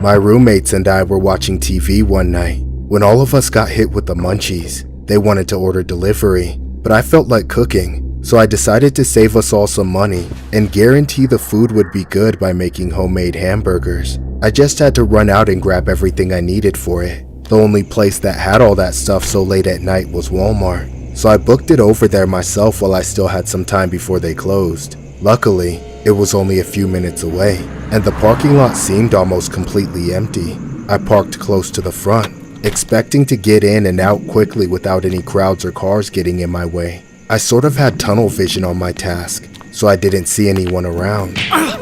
That is, until some random guy pushed past me as we both were entering the Walmart at the same time. The guy just brushed shoulders with me pretty abruptly and just ran off into the store, laughing under his breath.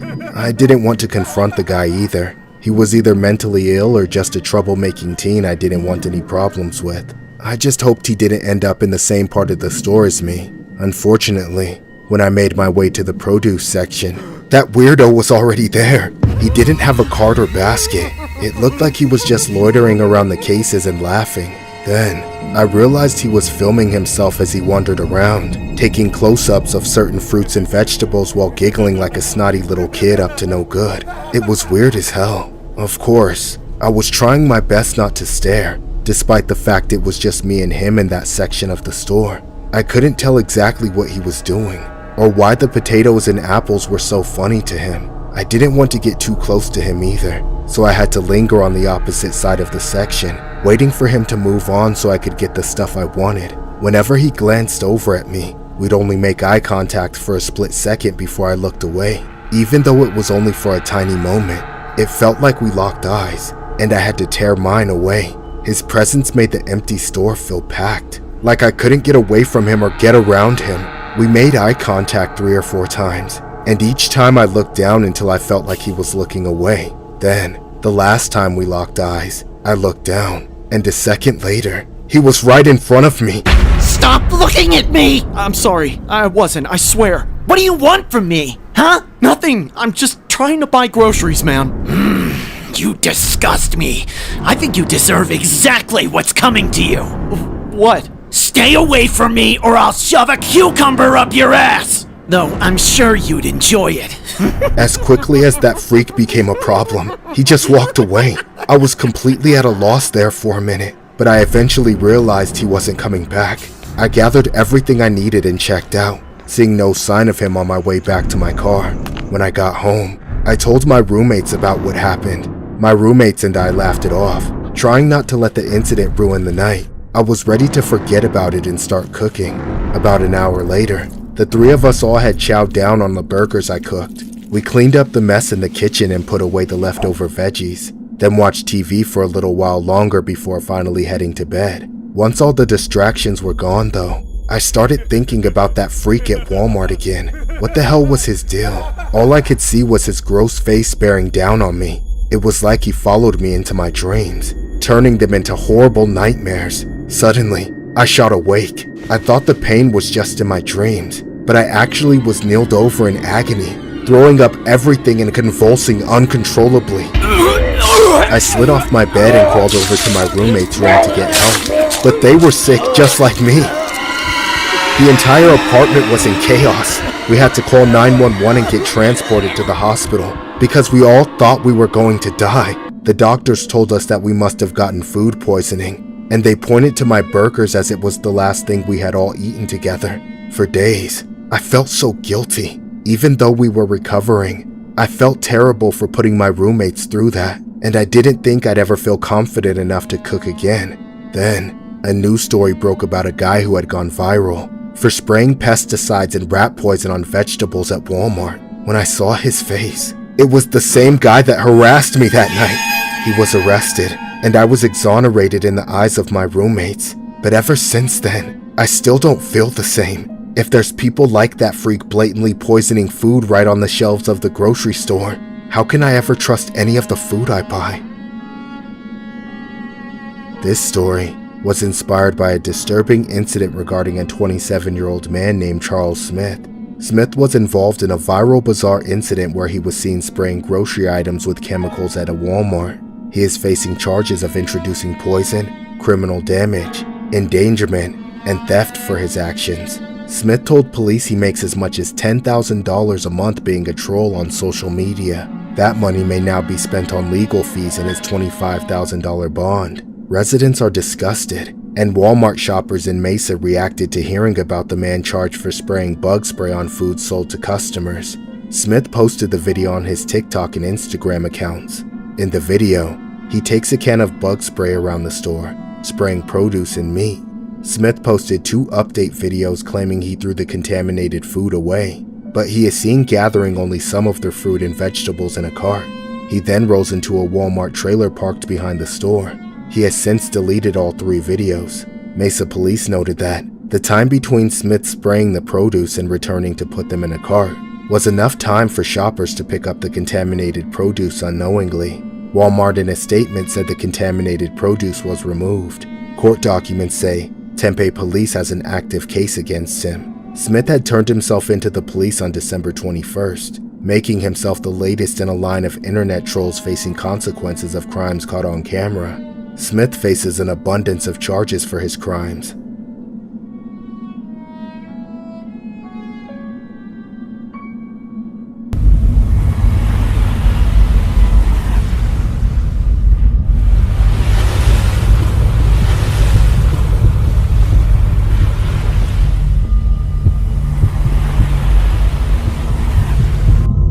I used to be a high school English teacher a few years ago.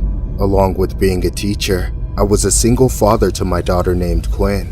She was an outdoorsy, adventurous type of person. One thing she really enjoyed, especially during the summertime, was the water park. There was more than enough excitement for her to have fun, and just enough space for me to relax while making sure she stayed out of trouble.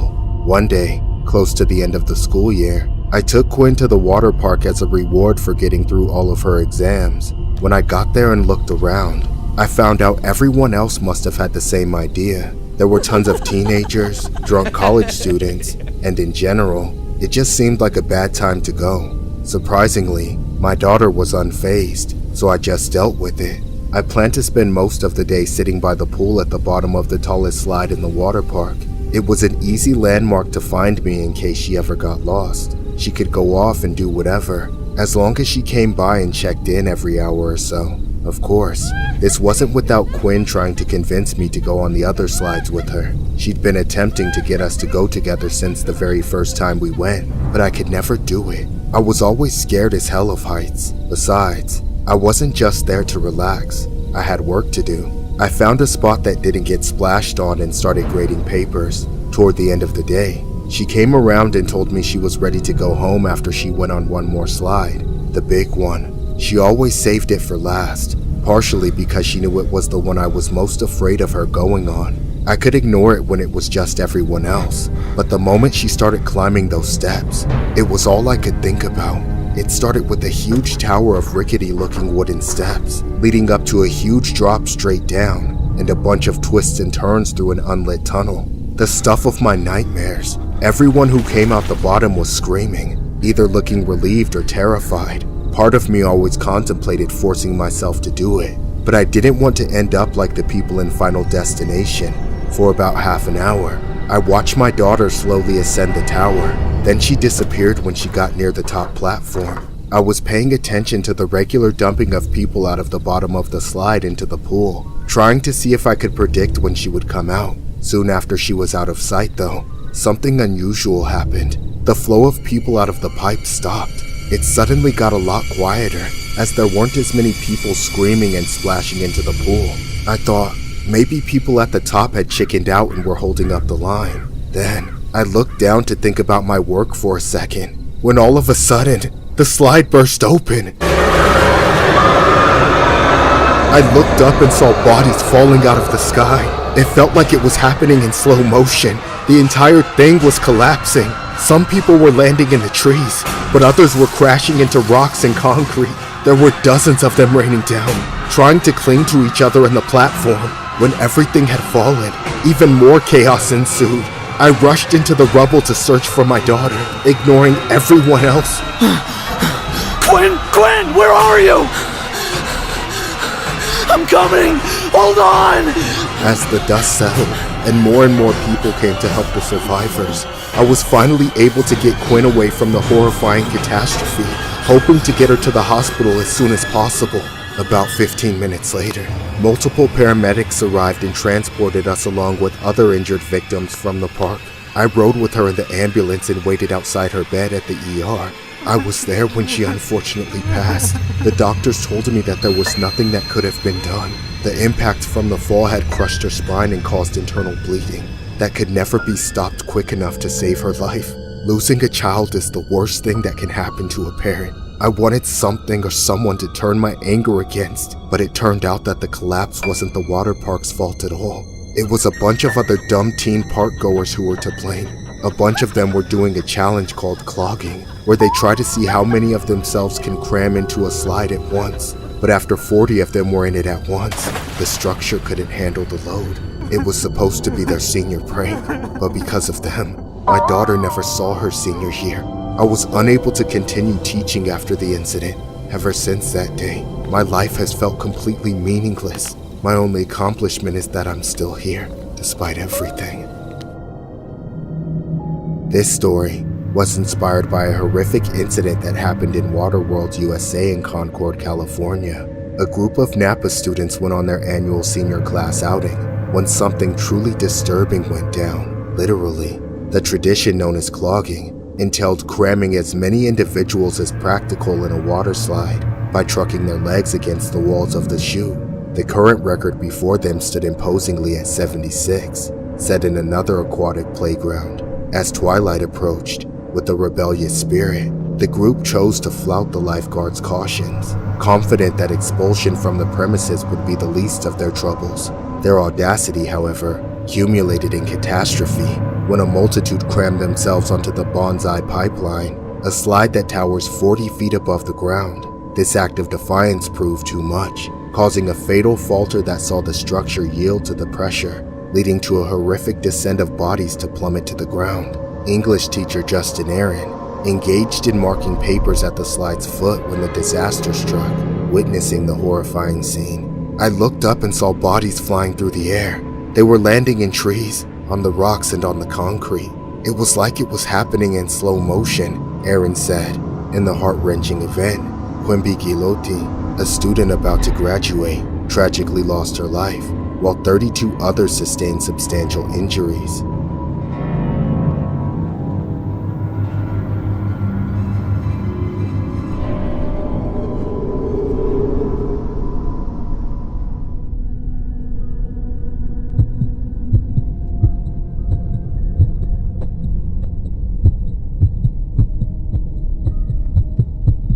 I was just going to the grocery store to get snacks for my wife. She was pregnant and having intense cravings for all sorts of things. Some of them were weird, like pickles dipped in mayo, but most of them were fairly normal, like saltine crackers and cookies. I had gotten almost everything on my list except for the stuff in the cookie aisle. I loaded up on a few cartons of chocolate chip cookies. Then I thought about getting a couple tubes of Pillsbury Doughboy biscuit dough. I was sure my wife would love some fresh baked biscuits to satisfy her cravings. However, there was just one problem. Some weirdo was hogging up all the space in the aisle around the Pillsbury products. I idled around him for a few minutes, expecting him to eventually move on, but as I watched him out of the corner of my eye, I realized he was much more of a nut job than I thought. At one point, I saw him pick up a tube and lick the Pillsbury Doughboy. At this point, I was completely turned over in awe at the absolute specimen I was in the presence of.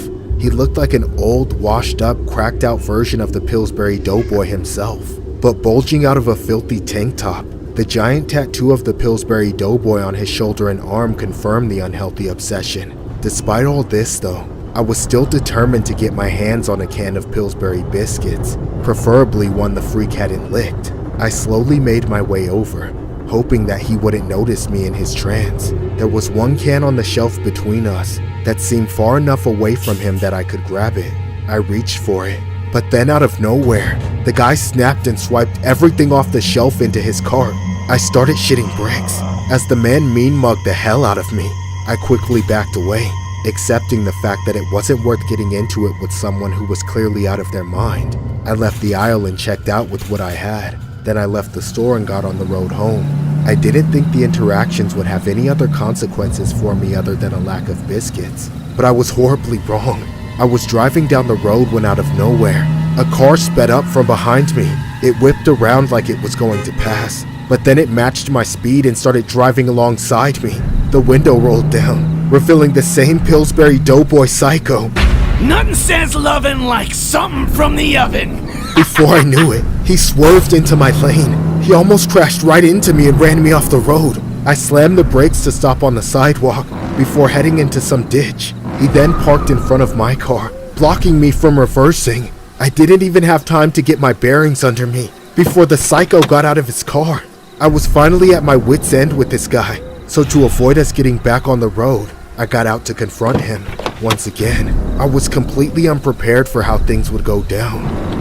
What the hell is wrong with you? Don't mess with me. I'll crack a can of biscuits over your head. Why are you trying to kill me over something so stupid? Just get over it. You messed with my dough, boy. Dude, look at you. Share some food with the rest of us, you fat piece of shit. No, he's my doughboy. There's only room for one person to poke him deep in that stomach, and it's me, not you. I won't let you touch him. Jesus, you really are insane. What do you really do with those tubes, huh? I bet you shove them way up. Shut up! I'm right, ain't I? Yeah, just get back to your car and go home. You sick, twisted, loose loser. Holy shit! Chill out, man. It's not that serious. Ah! Somebody help me! This guy's trying to poke me with his stick! Help!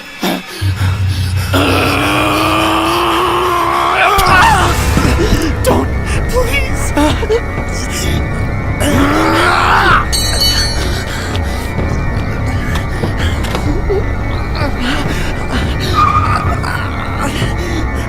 Bystanders had called the cops the second they saw the road rage get out of hand, and luckily, there was a cop around the block that arrived in time.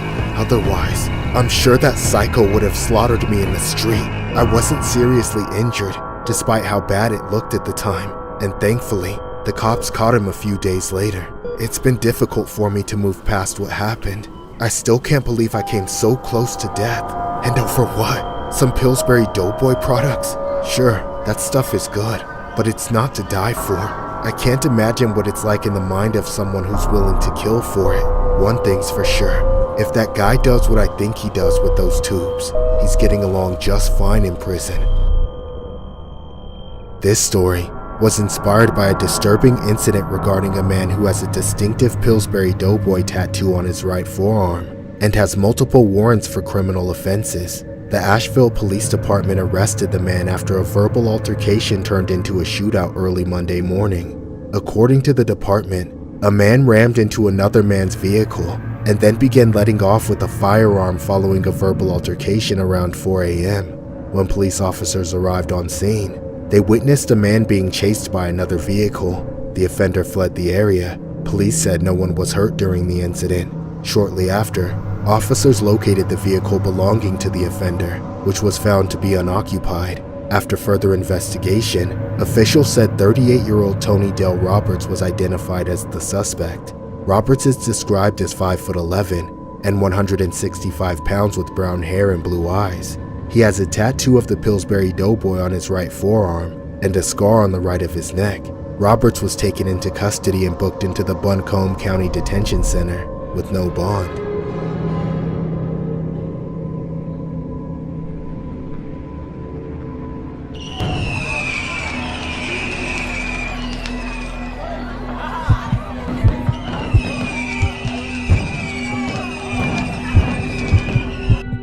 My second husband, Alan, was a wonderful man. He was raising his son from his first marriage when I met him, and I was also a single mother with my daughter at the time. Together, we created a new family and stayed together for years. He was a hard-working guy, of course. Despite being a grown man with children, Alan still had some immature tendencies that he needed to get sorted out. For instance, Alan had a thing where he would go overboard with drinking on certain celebrations, and no example was worse than the 4th of July. It was Alan's favorite holiday. He touted himself as the all-American patriot and made himself the center of attention every 4th of July celebration. Sadly, I don't mean that he took charge of coordinating cookouts and fireworks shows for the neighborhood, but that he would dress up like Uncle Sam and make a damn fool of himself every year. He would find out where everyone was gathering and go there after drinking a bunch of beer all afternoon.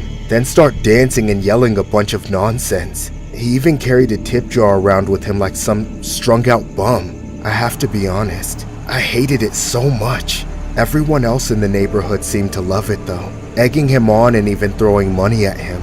It always made me feel like I'd married a clown. It creeped the kids out too, because they would always wonder why their daddy was acting so strange and scary. I asked people around the neighborhood if we should talk to Alan, but everyone would tell me that he was just doing it to help people have a good time, and maybe scrape up a few extra bucks for us. Despite the problems I had with Alan's Uncle Sam routine, I tried my best to be supportive, but then one year, Alan threw me another curveball. He wanted to add fireworks to his act. I was immediately against the idea, as whenever he was Uncle Sam, he was piss drunk Uncle Sam. I knew nobody that intoxicated should ever mess around with fireworks, not even the little stuff like firecrackers, let alone anything more dangerous. Unfortunately, Alan's mind was already made up, and it caused one of our only nasty fights. Alan, you can't do this! What kind of example is that gonna set for our kids? Are you saying I'm too stupid to handle some fireworks? I've been setting them off my whole life and didn't get hurt. What's the difference now? You're drunk, you idiot! I don't want you to blow your hand off! Oh, right. Because then I wouldn't be able to work and pay for all your goddamn bills anymore, right? Or maybe because I won't be able to tickle your sausage wallet anymore. God damn it! You know that's not what I meant! Then get off my case, you nagging bitch! Just leave me alone, or I'm calling the cops! Our kids witnessed the fight too. Alan stormed off with his tip jar and his fireworks and left us in the dust. I had to calm the kids down for a while before we were ready to join everyone at the park. By the time we got there, Alan was even more wasted than he was when he was screaming at me. He was at the point he could barely put a coherent sentence together, but that didn't stop everyone from enjoying the yearly pre-fireworks show featuring good old Uncle Sam. They thought they were waiting until showdown for the big 4th of July show to start, but they didn't realize that Uncle Sam had brought his own gunpowder that year, so nobody was prepared to stop him. Hear ye, hear ye!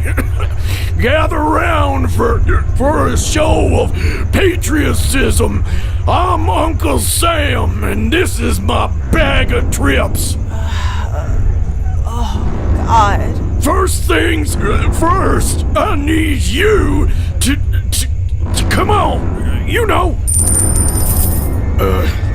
Whatever. Good enough.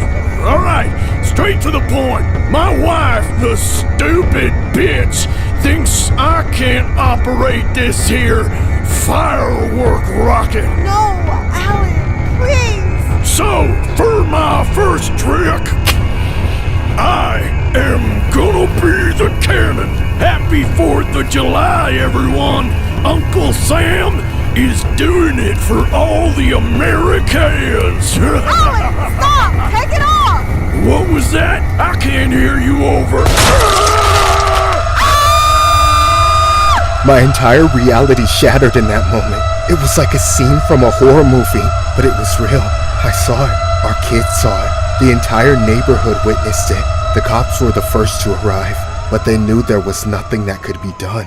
The paramedics couldn't save him and pronounced him dead on arrival. Every 4th of July since then, this moment just plays in my head over and over again. This story was inspired by a horrific 4th of July incident regarding a South Carolina dad who was seen dancing in his front yard while dressed as Uncle Sam, moments before he passed away after igniting a large firework on the top of his head.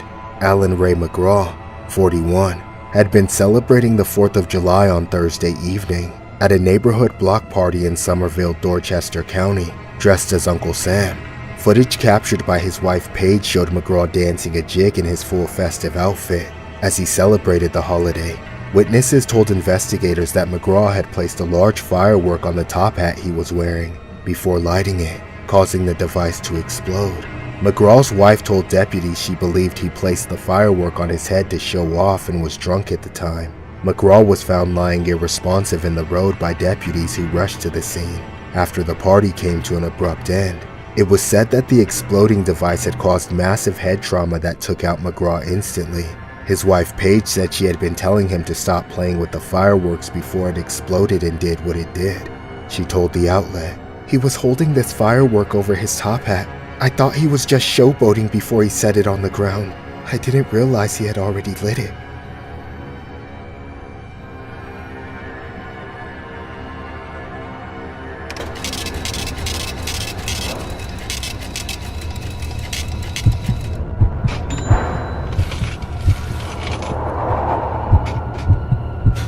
The Walmart I work at closes at midnight, later than most locations. I work the nights, cleaning, stocking, and helping customers find what they need so they can get out and get the store ready for the morning. And with any night shift worker, I also have to deal with what I like to call the night people.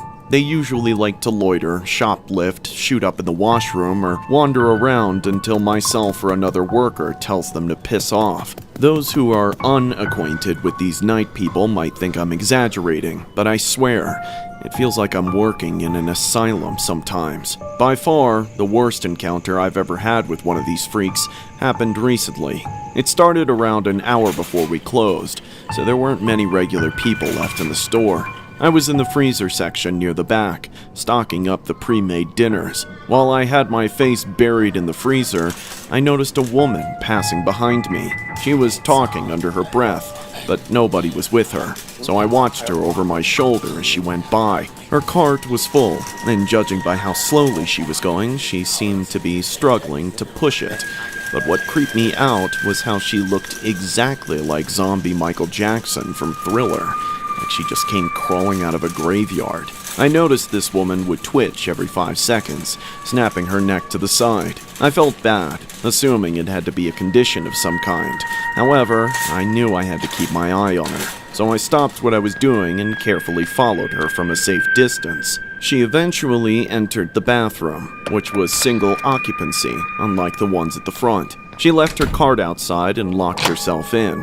The bathroom happened to be close enough to the freezer section that I could listen for the door while I went back to stocking the freezers, so I kept an ear out for when she left. However, several minutes passed and I even finished unloading my pallet, yet the woman still hadn't left the bathroom. Her cart was still right there by the door when I came back with another pallet. By the time I finished unloading that, nearly half an hour had passed. I was getting worried that something was up in there. At best, she was asleep or shitting her brains out, but I knew from the way she was twitching earlier that she was more likely smoking or shooting something. I debated checking on her myself or getting one of my managers to do it, but I ended up convincing myself that I had to. I finished what I was doing, then went up to the bathroom door and knocked. No way! Ma'am, you can't stay in there all night. The store is closing, so... Why can't you just leave me alone for 5 minutes? Ma'am, it's been almost an hour. Have you been stalking me, pervert? What? No! Then leave me alone before I report you to HR and tell them you like harassing MILFs! After my first encounter with the tweaker, I didn't want anything to do with her. I just hoped she would take all her crap and leave the store.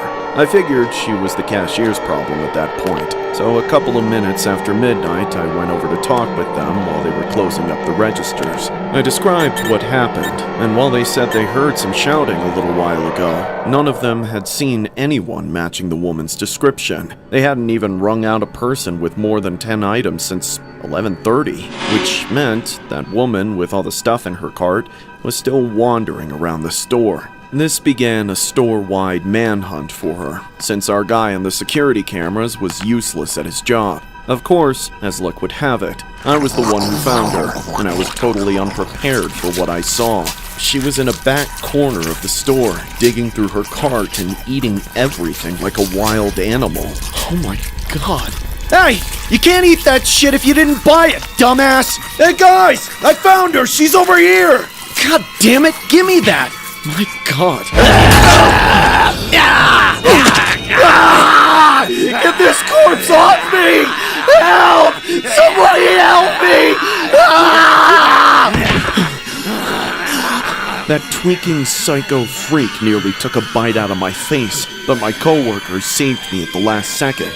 I wish I had waited for them to show up before confronting her, but I got ahead of myself and it almost cost me my life. The cops came and arrested her, finding the source of her strength to be 3 syringes worth of street-level crank, which explains why she had superhuman strength after coming out of the bathroom. I still work the night shift at Walmart, and I still deal with insane night people all the time, but none of them have ever scared me as much as that woman.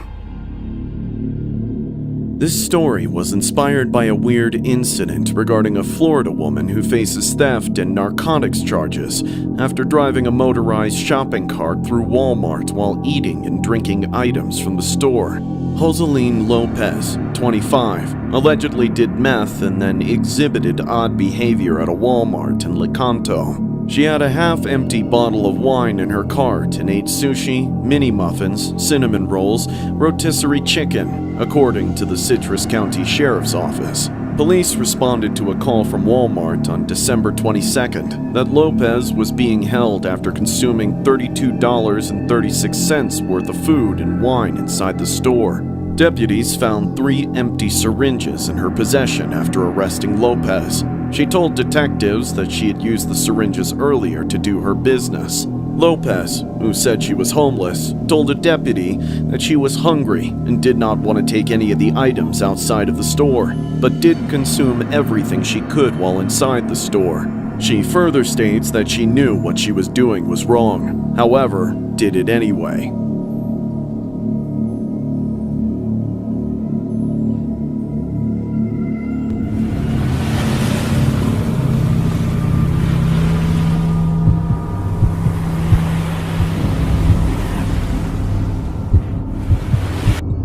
This happened during the summer, after my little sister graduated from high school. I had just finished my 3rd year in college and was visiting home for the first time in several months. We wanted to go to the water park one day to celebrate our summer vacations together. The closest water park to us was called Wild Water Adventure, which we had been to a few times as kids. This was the first time we ever went without our parents though. Nothing looked quite as fun as it did when we were younger, but we still went down a few slides and swam around a bit.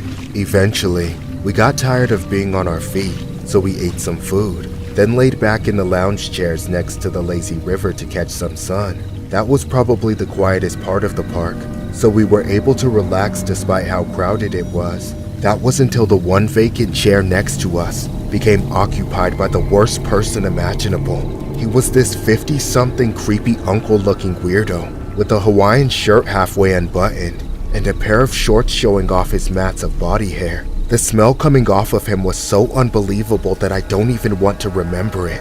He had a cocktail in his hand, probably his 9th or 10th, but the booze was the nicest aroma he had going for him.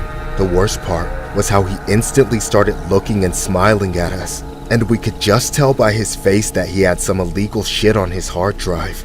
Obviously, we tried to ignore him, but we knew he wasn't going to keep his mouth shut.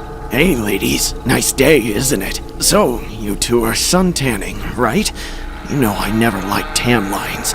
I always preferred my women tanned all over, from slit to nip. That is so disgusting. I hope you choke to death on shit. Now leave us alone before I call the cops, perv. After he forced his conversation on us, we got up and left the lazy river to find a different area of the water park with lounge chairs to chill in. Most of the time, even the dumbest creeps understand the physical action of storming off. But not even a minute after we sat down, that creep showed up again. This time, instead of coming up to us, he sat down across the pool and just stared at us. It was almost as creepy as what he said the first time, but again, we hoped that if we just ignored him or kept giving him the evil eye that he would give up and move on. It took about 5 minutes, but he eventually got up and left, seemingly leaving us alone. We didn't see him come back for a bit, so we thought he was finally gone. At last, we could lay back and shut our eyes again without having to worry about some guy creeping on us. Well, that's what I was hoping for. At some point after we let our guard down, I felt the sun suddenly disappear while my eyes were closed. It looked like it was getting cloudy from the amount of shade I was getting, but when I opened my eyes, I saw what was actually going on. It turned out to be my worst nightmare, because that same pervert was back. This time, he He was standing over us in a full trench coat. What the helly? What are you doing here? Relax. I just wanted to show you how I suntan. No! Right before my eyes, he opened his coat at us. God, the image is still burned into my retinas. I can't unsee it. Every weary hair and wrinkle. And the goddamn crust. It makes me want to throw up just thinking about it. My sister and I got up and grabbed our towels and shoved him into the pool. We didn't know what else to do and we didn't want to touch him. But we couldn't just run and have him chase us barefoot through the park. He even kept laughing while he was in the pool, never taking his eyes off of us. The lifeguard saw everything and blew the whistle to evacuate the pool. Everybody got out except for him. We immediately left and hid behind some pool house, while a group of good Samaritans fished him out of the pool like a biohazard and apprehended him until the cops showed up. They arrested the pervert and asked a bunch of questions about what happened. All I know was that man actually ended up on the news, looking all sad and pitiful in his mugshot. I think about this creep every summer, whenever it gets warm, and my friends start to talk about going to the beach or the springs or the water park. It's all tainted because of him and what he did, not just in front of me, but to my little sister. Neither of us can go out in bathing suits anywhere without constantly being afraid that some disgusting pig will traumatize us all over again. I was used to weirdos trying to flirt with me and being creepy around me in situations like that, but I always thought the fact that it was a public setting would deter those kinds of men from going too far. On that day, I learned that some people just can't or won't control themselves, and I've never forgotten it since. This story was inspired by a disturbing incident regarding a man suspected of revealing himself at a water park called Wildwater Adventure Park in Clovis. The suspect is a 52-year-old man named Robert King. Deputies say they received several calls on Monday about a man touching himself while sitting in a lounge chair near the wave pool, while several guests were nearby. A witness later identified King as the suspect. King was booked into the Fresno County Jail on charges of indecent exposure, but authorities are asking anyone who may have witnessed the incident at Wildwater Adventure Park to please call the Fresno County Sheriff's Office.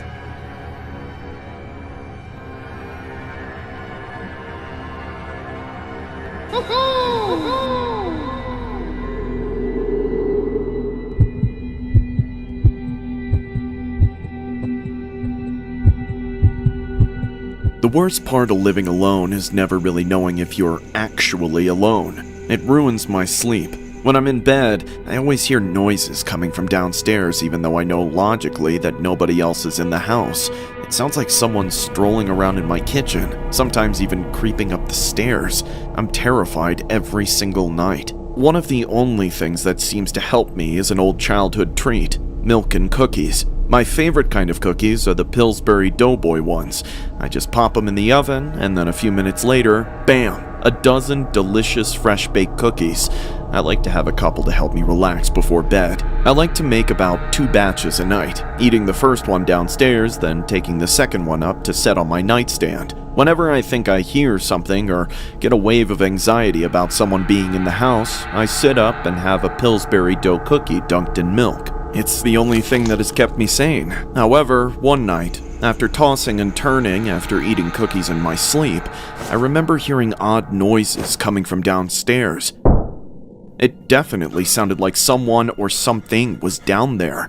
I couldn't tell if I was actually getting robbed or if I was just hearing things. I slowly started making my way downstairs to see for myself if I was, in fact, alone in the house. I crept down the stairs, terrified of what I might see. I left the lights off to conceal my presence, though it felt like my heart was beating so loud it was going to give me away. When I reached the last step, I peeked around the corner and looked into the kitchen, and saw one of the most horrifying things ever. The fridge door was open, and some fat, white figure was shoving their face inside it and eating all my food. After all this time, there was really someone sneaking around my house. I couldn't believe I never noticed missing food or that I never had the courage to check the house at night. I was scared, but I knew I was going to have to put a stop to it once and for all.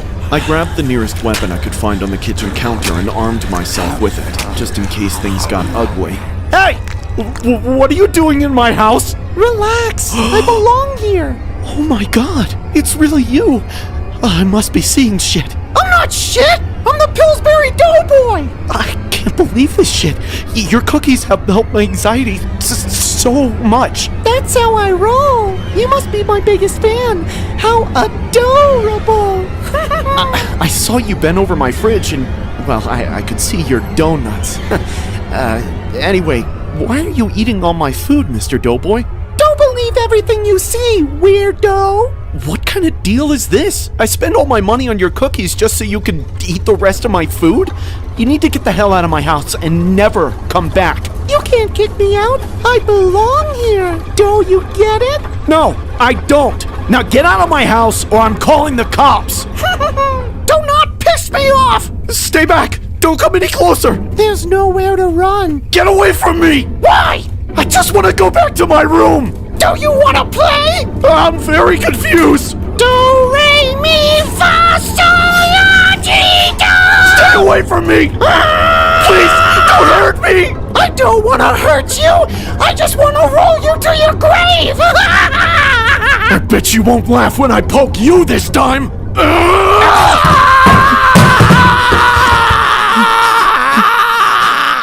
I cried myself to sleep last night. I was so ashamed and sorry for what I did to that poor Pillsbury Doughboy, but at least I could finally sleep soundly for the first time in ages. I imagined he wouldn't even think about coming back to my house after that, if he was even still alive. Strangely, though, there was this nagging feeling of sadness that I couldn't shake, even in the morning. Then I went out of my room and discovered my son's lifeless body in a pool of blood at the bottom of the stairs. That damn Doughboy wanted revenge, so he took it out of my son and dumped him in my house. I called the police, ready to tell them everything, only for them to put me in handcuffs and take me away. No matter what I told them, they kept telling me there was no Pillsbury Doughboy and that the blood was on my hands. I'll never believe them. I know what I saw. I know what I did.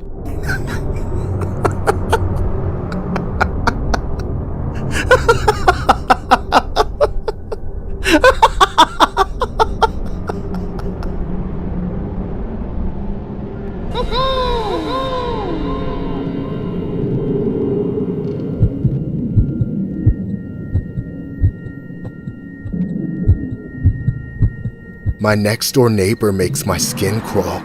She's this ghoulish old woman that follows everyone around, and since I live so close to her, she gives me the most attention. Nobody likes her because she's a total Karen, but they don't know the half of it. She likes to follow me outside when I put my trash out.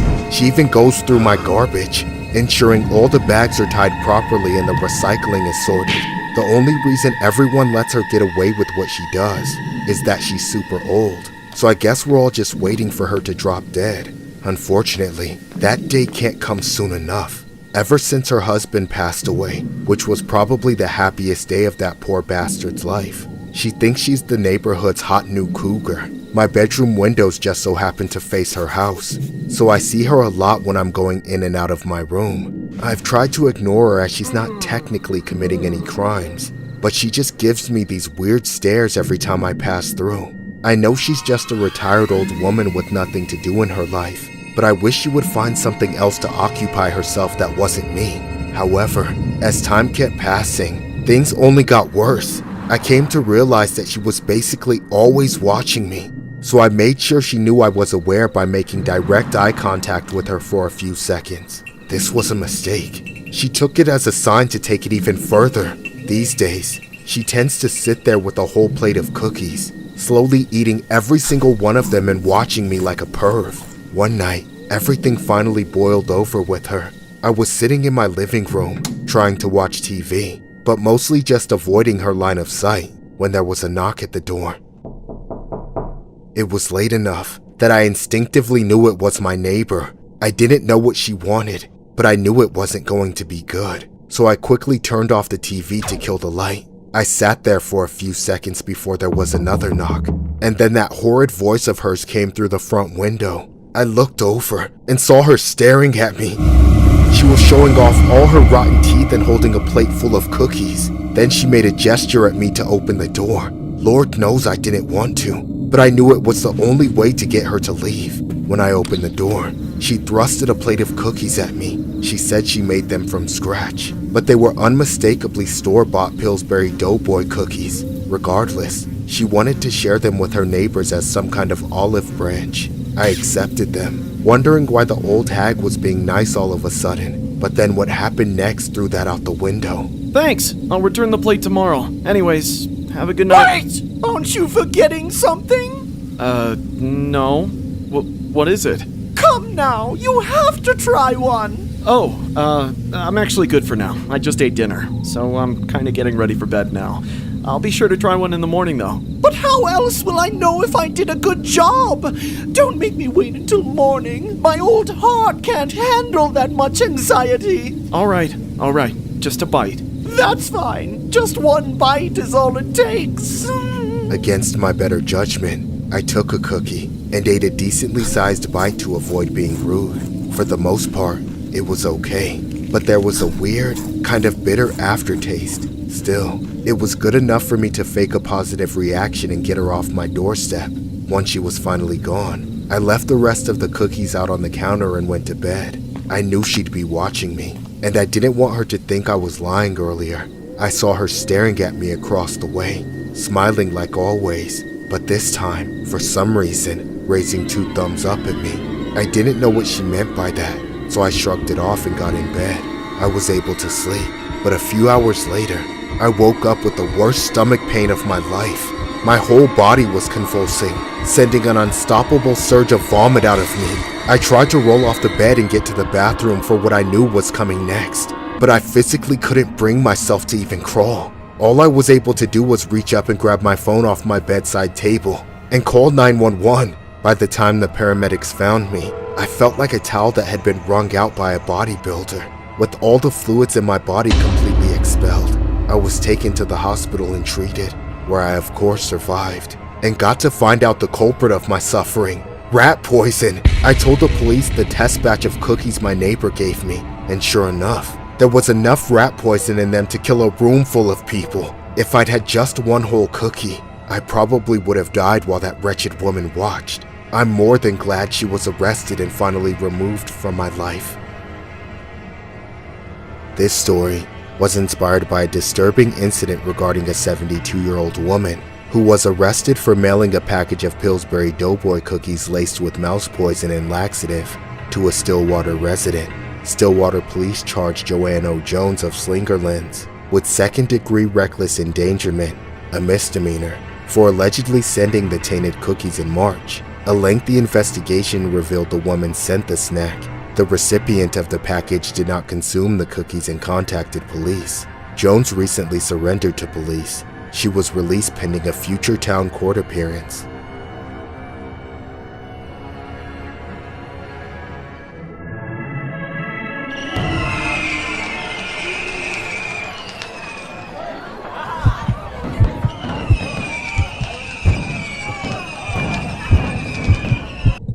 I was lucky enough to have met my wife in high school, eventually marrying her and starting our own family. We had a son named Jamie. He grew up to be around 12 years old when this occurrence happened, which just happened to be on American Independence Day. It was supposed to be a good day on July 4th. My neighborhood hosted a block party at the local community park before the big annual fireworks show.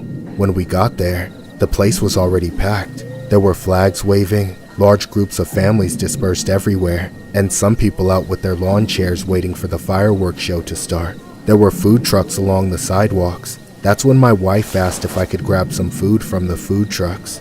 I agreed, but just before I went, I saw him. A beat-up, dark-colored sedan pulled up across the street from the park, and in there was a young man just sitting there, watching us. He had this look that scared the shit out of me. His face was covered in tattoos. I didn't want to judge him by his appearance, but the guy looked like some gang member or someone just there trying to stir up trouble. He seemed to be intrigued by everyone, staring at the direction of some teenage girls near a taco truck. That's when I asked my wife. Hey Claire, do you see that guy over there in the car? Yeah? Who is that? I don't know. Something just feels off. He's probably just waiting for someone. I'm gonna just grab the food. You two stay here, alright? Of course. We'll be right here. I walked to the nearest food truck and stood in line. I kept glancing back to see if the car had left or something, but it unfortunately was still there. The man hadn't moved. He just sat there, watching. After several minutes of waiting, I finally made it to the food truck to place my order. That's when I heard it, a loud bang, followed by another. At first, I thought the fireworks had started early, but then came the screams. I turned around and saw people running, pushing, shoving, dropping their food and drinks everywhere in a frantic state. More bangs echoed through the air, and that's when I finally realized what they were. Someone was letting off either fireworks or a firearm into the crowd. I ducked for cover, hiding along with a large group of people behind the food trucks. I was scared shitless. The only two people in my mind was my wife and son. Claire! I couldn't see them. People were running and scattering everywhere, making it near impossible to find them in the chaos. But after a few minutes of surveying the area, I saw her, my wife. She was lying on the ground, and Jamie was kneeling beside her, sobbing, holding her hand, screaming for help. No! No! Somebody help us! Ah! I couldn't stop screaming, no matter how much I tried to call for help. Everyone was in survival mode. I was helpless. I could hear the sirens from a distance, which meant the police and paramedics were on the way. But every minute seemed like forever. I was numb, barely seeing the flashing lights as they carried her to the ambulance. They wouldn't let me ride with her. They said they needed space to work on her. My son and I got to the hospital, praying and begging for the best possible outcome. But then the doctor came out and gave us the worst possible news, saying my wife had passed and that there was nothing they could do to save her. And just like that, I lost my wife forever. I dropped to my knees in front of the doctor and lost my shit. The next day, the news exploded with headlines, and on the screen was the face of a familiar man. It was him, the guy in the car. The suspect turned out to be a 21-year-old man named Robert Crimo. Police say he is the person of interest in the random attack at the 4th of July parade. It was alleged that he was a criminal that had a long history of offenses. What makes this story all the more disturbing was that he didn't have any real motive. He didn't have any connection to anyone in the park. He just wanted to take people out. It was just random terror. Footage showed that he opened fire from his driver's seat while screaming, "I'm gonna get ya! I'm gonna get ya! I'm gonna get ya!" They caught him later that night. When police approached him, he was crouched on the floor, smiling back at them with no signs of remorse. It's been a year now. My son Jamie is in therapy. As for me, I barely sleep. I still see my wife Claire in my dreams, but sometimes I also see that guy. I see him smiling back at me with a firearm pointed at me. People tell me I was lucky, but it doesn't feel like luck when you lose someone important. Every time 4th of July creeps back around, my son and I stay home, because every time we hear fireworks, we think it's that guy coming back for more. This story was inspired by a disturbing incident regarding a man named Robert E. Crimo III, the suspect responsible for a deadly mass attack at a July 4th parade in Highland Park, Illinois. At least 6 people were taken out in the firearm attack, and dozens were injured. Police said the suspect appeared to carry his attack out from a rooftop. Witnesses described frantically fleeing when they realized they heard loud bang sounds and not fireworks. Authorities said that Crimo was spotted by a North Chicago officer who attempted to initiate a traffic stop. Crimo then fled and led the officers on a brief pursuit before being stopped in Lake Forest, Illinois. He has been arrested by the police and taken into custody. When asked, authorities said they are still calling Crimo a person of interest while they investigate and connect him to the scene. Allegedly, the event was scheduled to include floats, marching bands, and community entertainment as part of the city's Independence Day celebrations. But what should have been one of the happiest days of the year quickly turned into panic, with pushchairs, purses, and lawn chairs left discarded on the street as crowds fled from the scene.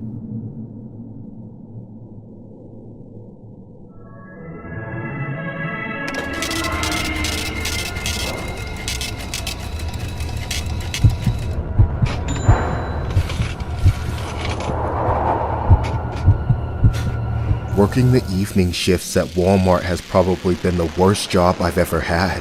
I work retail on the lifeless concrete floors at my local Walmart supercenter. The one good thing about working at Walmart is it seems to be a place where I can get away with being kind of a bitch to people. The whole place is full of gross weirdos shopping in their underwear, unattended children running around and screaming, and entitled Karens who love to power trip at the expense of minimum wage workers. However, my negativity pales in comparison to my coworker Paige. She and I started there around the same time, so we were work besties, but we never hung out together outside of our shifts. I didn't want to get close with her because she had a habit of creeping me out. She had this drooping lazy eye that stared at me while her head was in the opposite direction, and would often say creepy shit like, "I wish my boss dies so we can go home early." Stuff like that.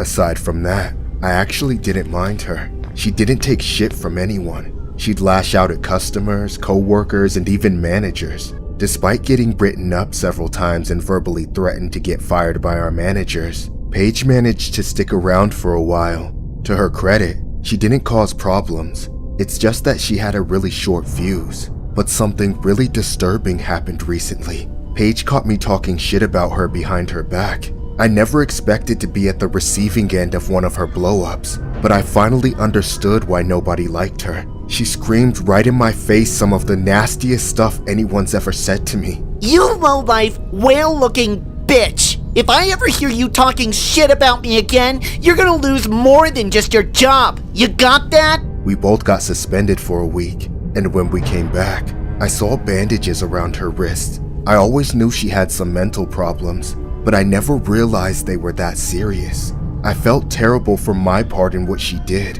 so I tried to fix things. Unfortunately, Paige was totally through with me, and now it was like I was just another stupid, annoying coworker to her. She became a lot more reserved though.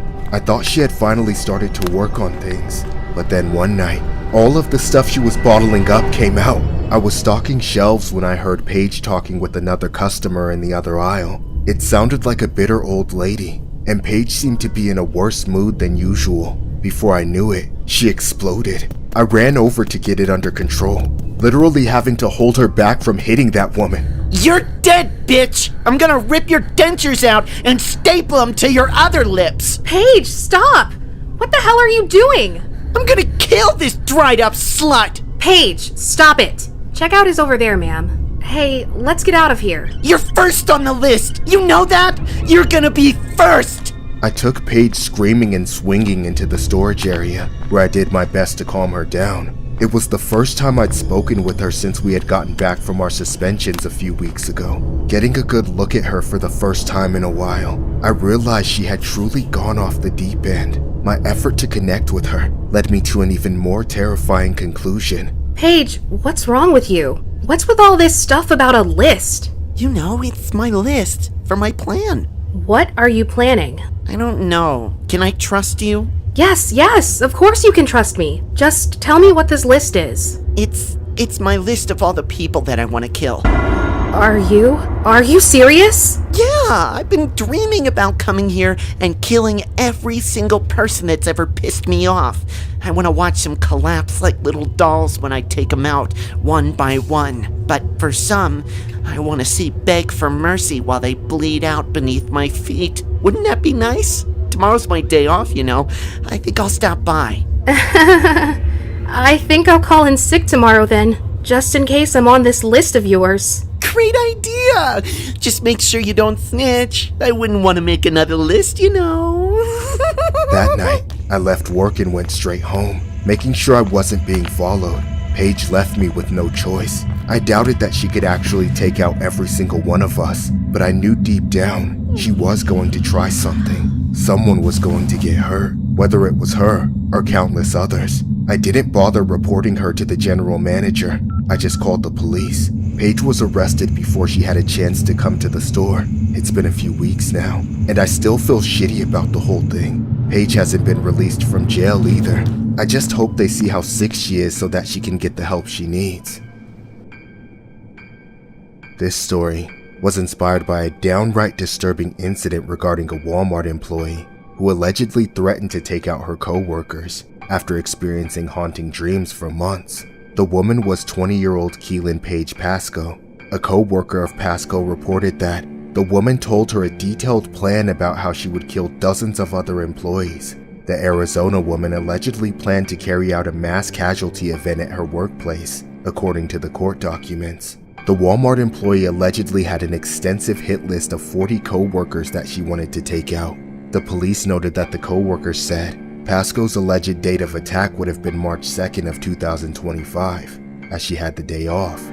When the complainant tried to be dismissive of Pasco's plan, Pasco seemed irritated and said, "No one believes me," and also added that she was excited for the plan because, quote-unquote, that's how they'll know me. Investigators later interviewed the 20-year-old, who admitted to having the dream for 5 months that revolved around taking out co-workers she had real-world problems with. Pasco's comments led to her being arrested for making a terrorist threat.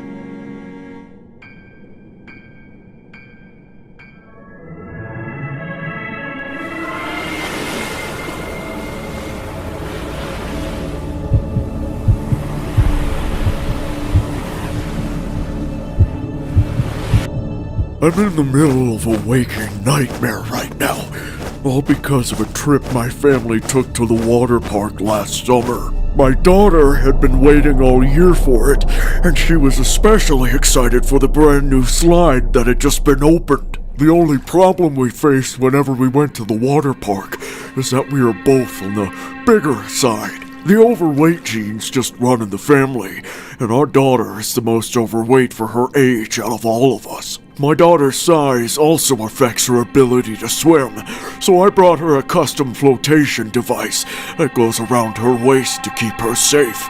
It might look like a kiddie pool with a hole cut in the middle, but I promise it isn't. Unfortunately, when we got to the water park, the line for the new slide was over an hour long and went all the way up a giant hill. On top of that, everyone was staring and gawking at us the entire time, which was sadly nothing out of the ordinary. Even without the looks, though, the entire experience was an absolute nightmare to get through. The heat was suffocating. The incline made every step even more exhausting, and my daughter complained the entire time. Daddy! I'm tired! I want to sit down! You know you can't sit with your floaty on, dear. Then take it off! There's nothing I can do about the weather, sweetie. You know that. I don't care! It's so hot! Just hurry this shit up so I can order some McDonald's. I think I deserve a cheat meal. By the time we finally managed to make it to the top, we were out of breath and sweating like we'd just run a marathon. The ordeal still wasn't over, though. We still had to go up every single step to actually get to the slide. Because even in the 21st century, water parks haven't figured out how to install elevators on their slides. At last, after scaling the hillside and climbing up every single step, we were on the platform at the entrance to the slide. All I wanted to do was get in that tube and splash down in the pool below. But then we saw something completely unheard of. Right before letting people go down the slide, the worker forced everyone to step onto a scale. The thought that we might have climbed all that way just to be turned down at the last second sickened me. But at that moment, we had no choice but to try our luck. We approached the entrance to the slide with our fingers crossed, but I had no idea what would happen next. Excuse me, sir. Your daughter has to step on the scale before she can go down the slide. What? Is that really necessary? Yes, it is. And you'll be weighing in after her. Come on! What's even the weight limit? 400 pounds, sir. Dad, how many 100 pounds am I? You'll be fine, darling. Just step up there so you can use the slide, okay? Okay. Stand still, please. 405 pounds. Sorry, Miss Big. No slide for you. What did you just say? Suddenly, my daughter exploded in anger. She kicked the worker down the slide, then tried to force herself through after him. The only reason she didn't get through was because her floaty was too big to fit in the slide.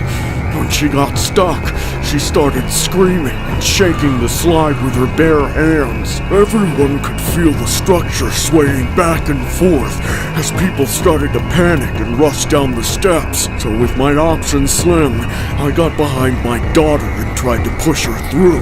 I fell back as random men ran up and started pulling her out. I watched as they carried her over to the railing and heaved her over the edge. I heard the loudest splash of my life when she hit the water, so I made my way down the steps as fast as I could. When I got to the bottom, the lifeguards were just finally pulling my daughter out of the water. We were kicked out of the water park and banned for life immediately afterwards. Not only did they publicly humiliate her by forcing her to weigh herself in front of complete strangers, but they barred her from the experience she deserved, over 5 measly pounds.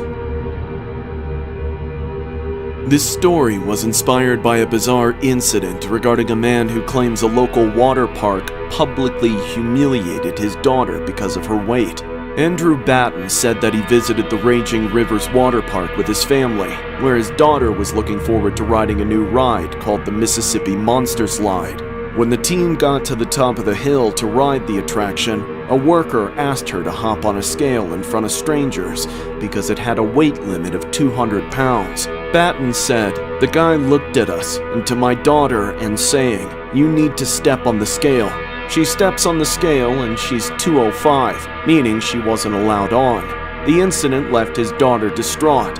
Batten has since expressed his disappointment with the water park in a post on Facebook that has since been shared hundreds of times. Let's leave out the amazingly damaging psychological impact of forcing a young woman to publicly weigh herself, but to have to see my daughter's face, eyes welling up with tears as she was turned away for being 5 pounds over," he wrote. A spokesman for Raging Rivers Water Park said new tubes for the water slide had now been ordered so that its weight capacity could be increased, and has defended the workers' actions toward the team.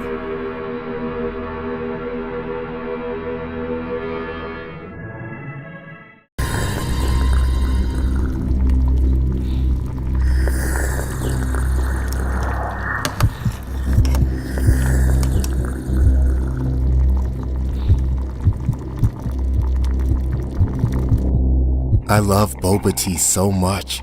It's 1,000 times better than Starbucks. First of all, there's way more kinds of drinks to get, and literally dozens of flavors to choose from. I can get milk slush one day, then milk tea the next, or I can opt for matcha, or any number of flavors that Starbucks wouldn't have. However, my favorite part has always been the chewy tapioca bubble balls. However, this all changed very recently. It all started on my way to my usual boba spot. That's a 5-minute walk from my house. I would go there every day, and it was the only place I could ever say I was a regular at. I knew the barista that worked there, but on this day, I didn't see any of the usual staff. Instead, it was some man behind the register, 20s, wore glasses, face plagued with acne, and his braces were holding together rotting yellow teeth as he smiled. He looked so gross and smelled like he hadn't showered in weeks. So to see him standing behind the counter where people order drinks was baffling to me. At the time, it should have been the lunch rush with people sitting at every table and a line out the door, but I was literally the only customer in there. What I should have done was follow the lead of everybody else who must have walked in, saw that creep working, and walked right the hell out. For some stupid reason though, I decided to get a drink anyway. I went to the counter and started looking up at the menu. As I was looking at the menu, the guy kept giggling and laughing like a little creep. He was doing it so much the entire time that I started to think he had that uncontrollable laughing condition like the new Joker. More likely, I figured he just idolized that Joker so much that he was trying to emulate him like all the other incels. It was really distracting and unsettling, but I eventually made my choice. Have you decided what you'd like to get? Yeah. I'll get a honeydew milk tea with extra boba, please. That'll cost extra. Is that okay?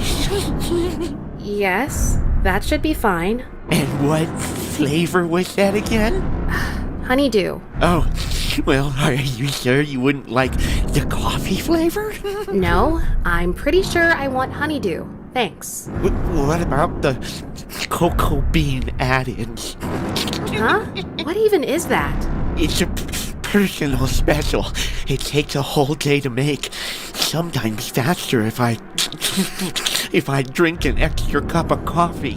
No thanks. I'm good on that. Are you sure? It's a real blast of flavor. Just give me my goddamn honeydew flavor, alright? Okay. Allow me to get some tapioca pearls for you.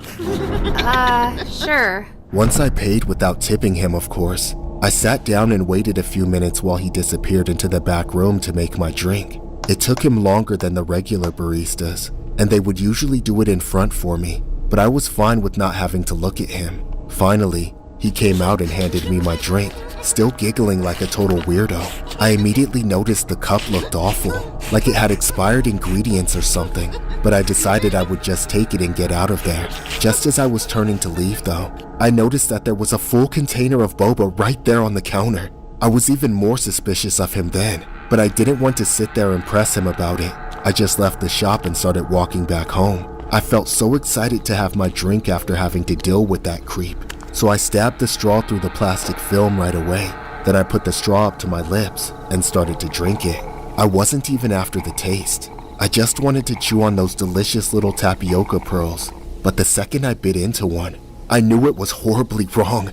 The mushy, gritty texture of it, then the repulsive, putrid taste that filled my mouth made me drop my cup and instantly puke. I was eating globs of shit. I collapsed, choking and puking over and over again. I struggled to get back on my feet, but running home was the only other thing I could try to focus on. I was vomiting over my shoulder the entire way home. When I finally got there, I begged my family for help.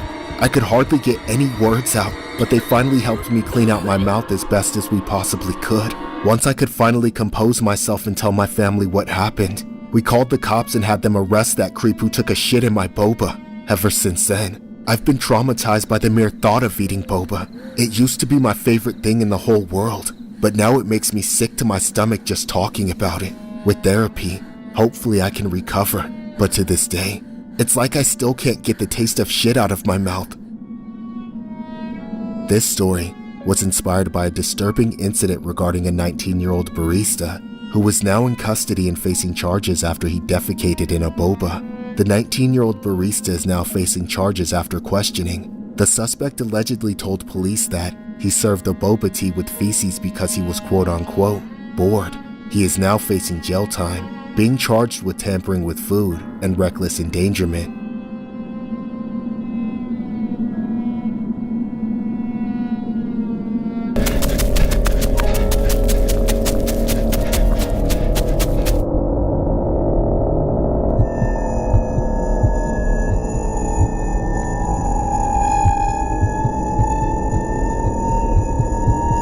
At nearly 80 years of age, some might think I've seen it all. I was married, widowed, and had 4 children. They all grew up and left home eventually, except for one, Chris. Chris was a transgender, and she never even entertained the idea of living on her own. She just mooched off me and my husband all her life, and when her father died, I was left to support her entirely by myself. Unfortunately, as the years have passed, Chris has just gone farther and farther off the deep end. Instead of going to college, she started making comics based off her favorite video game character, Sonic the Hedgehog.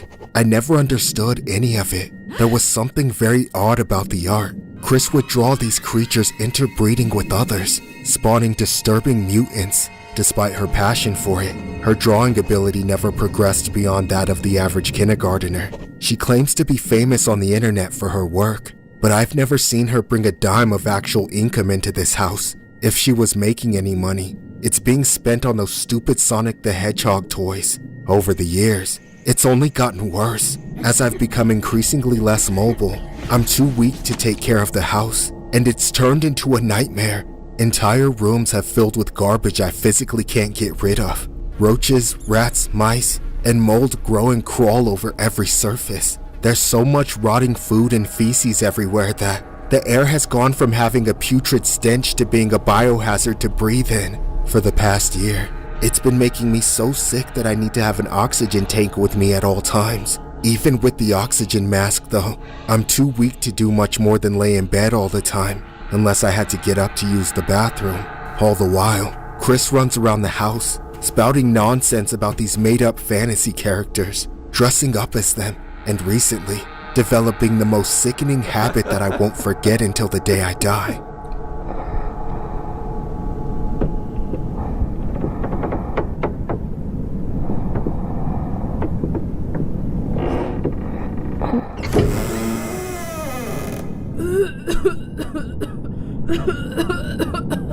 Chris, is that you? I want to play with you, Mommy. Huh? Would you rather be Sonic or do you want to be Rose? I don't know what any of that crap means. Just leave me alone. Come on, where is that damn thing? Looking for this, Mommy? Yeah, I took about 2 hours ago. You slept for a lot longer than I thought you would. Are you sure you really need it? You bastard! Give that back to me!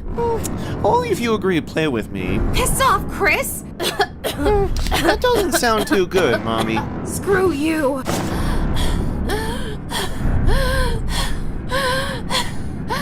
Go to sleep, Mommy. I'll take care of everything there.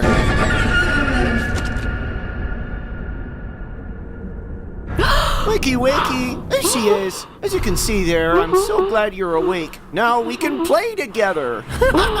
As you can see, I decided to be Sonic this time, so you get to be Rose. Look! What did you do to me, Chris? You took off my clothes?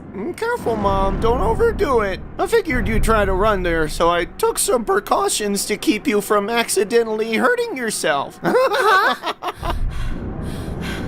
Let me out! Untie me this instant! I think you're too slow. You gotta go fast. Hey, give me that! I need to breathe, asshole! I'll show you what true speed really is. Please! I can't breathe! Please! Please! Don't, Chris!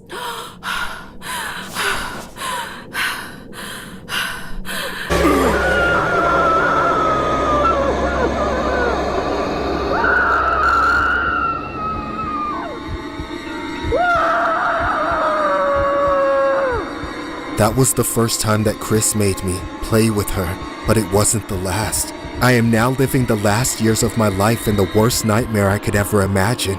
I don't know what to do. I can't take care of myself if Chris leaves, but I also can't bear the thought of my children knowing what their sibling is doing to their mother.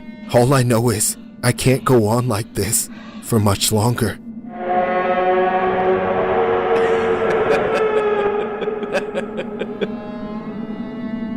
This story was inspired by an eerie Sonic the Hedgehog case that took the internet by storm a few years ago due to its shocking details. It involved a person named Chris Chan, a 42-year-old American transgender woman who was best known for creating the Sonic series, Sonic Chew, a fusion of Sonic the Hedgehog and Pikachu, but has since become a polarizing figure due to various controversies. In August 2021, Chan was arrested and charged with incest after admitting to having an intimate relationship with her 79-year-old mother, who suffers from dementia. The arrest was prompted by a leaked Discord conversation in which she admitted to the disturbing ordeal. Following the arrest, her attorney stated that many of her provocative statements stemmed from a deep-seated need for attention, which is partly driven by her mental health issues. Chan spent nearly 2 years in jail before being released in March of 2023. The case was dismissed after a deferred disposition citing her autism diagnosis. She currently resides in a house in Big Island, Virginia.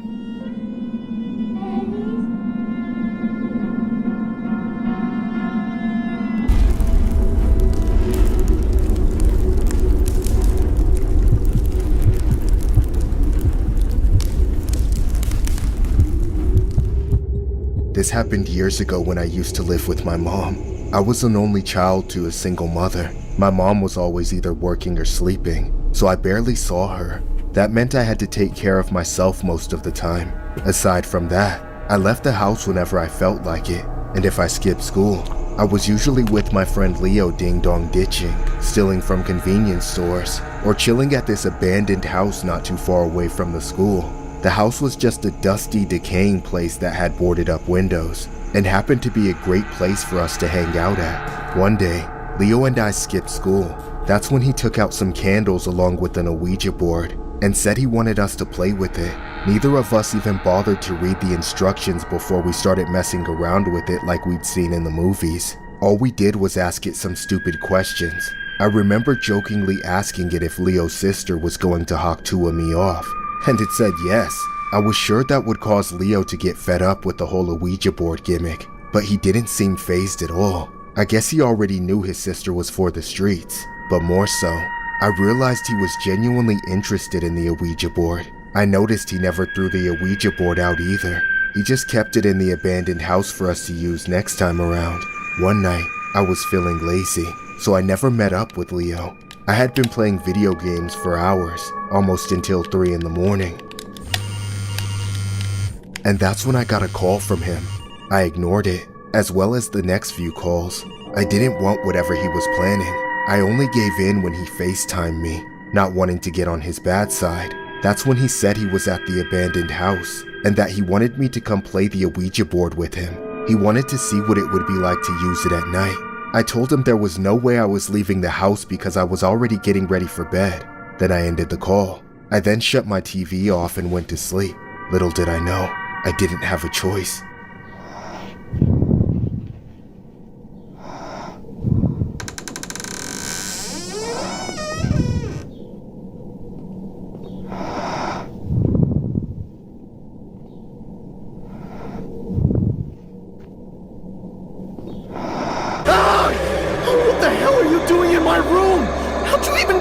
Shut up! Just get dressed, we're going! Where? To the house, idiot! Now? But it's the middle of the night. No shit! It's the perfect time to break out the Ouija board. Now get out of bed, asshole. I'm not leaving until you come with me. God damn it, just stop shining that damn light in my eyes. Oh, you mean this one? God damn it, I stepped on a dead rat. I told you to be careful, dude. Now come on!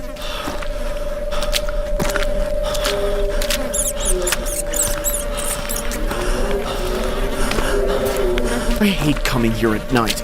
It gives me the creeps. Quit bitching! I've got it set up in here. This is ridiculous, man. Just sit down! Come on, let's just get this over with. All right. Now, would you like to ask the first question? Fine, I guess. Oh, spirits, why am I here? L E O Leo. Ha! It knows you're here for me. Oh my god. Oh my god. It? Quiet! It's my turn. Whoa. Why do you have that? Shh! Spirits! Should I kill the non-believer sitting across from me? What? Why the hell would you ask stupid shit like that? It said yes.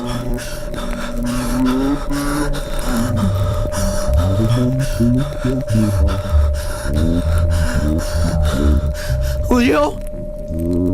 Leo, stop! Stop!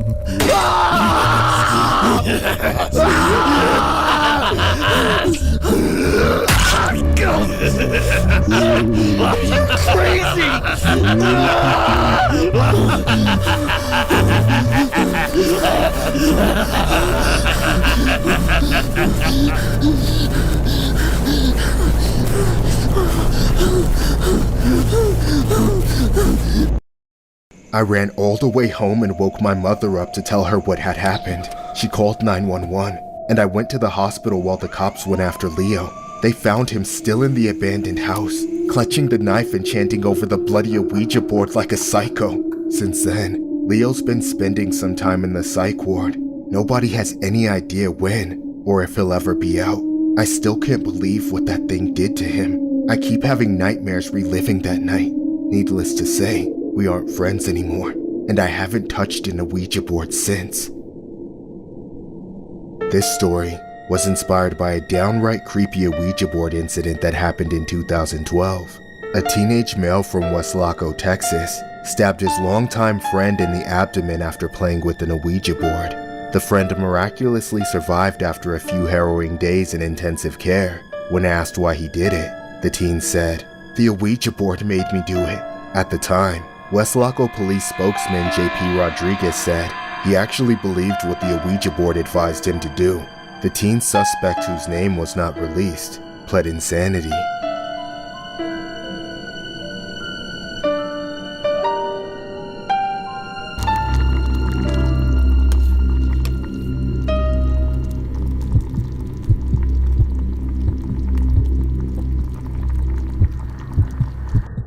I work at a boba shop.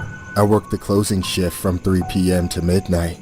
The place gets busy for a few hours after 5 p.m. on weekdays and stays busy all day on weekends. Customers come in many shapes and sizes, from students to young and grown, couples on cheap dates, influencers filming trendy little videos, all the way to freaks who are either addicted to the flavors of milk tea or who are just after the boba balls. Lately though, the place has been dead as hell, and it's entirely thanks to the summer. The nearby schools are closed, so students have no reason to come around here. And since lots of people are trying to slim down, they are cutting back on sugary drinks. My boss actually laid a bunch of people off here since there's less business, but kept me around since I've worked here for longer than the other staff. Once the opener leaves after I get there, I'm literally the only person working. To kill time, I tried to find whatever little chores and tasks to do. However, one night, just as I was about to close the shop, I was met with the creepiest sight ever. I looked up from the register and saw a gaunt, freakish-looking woman standing right outside the door, staring at me through the glass. She was smiling as much as her mouth could manage, yet her eyes were dead. It was like Momo had come to visit the shop, daring me to make her a drink. Not wanting to anger her by lying or locking the door in her face, I waved her in, saying, "We're still open." She opened the door and walked through, slowly approaching the counter. Then she gave me her order, while maintaining that lip-splitting smile. "Give me milk tea with a lot of boba." Something in the way she spoke gave me chills. She was adamant that I gave her the most boba possible, but I didn't understand just how much that meant to her. I went back and made her drink, filling her emotionless eyes watching me the entire time. When I finished and handed her the cup, nothing could have prepared me for her reaction. Hi, here you go. Is everything okay with it? No! More boba! I want more boba! Okay. You can have more. Get back there and make me another drink! My hands were shaking as I started making her second drink. I grabbed a cup and threw a huge scoop of boba in it. The woman kept screaming for more, so I put in another scoop, then another, but it was never enough. More! Give me more!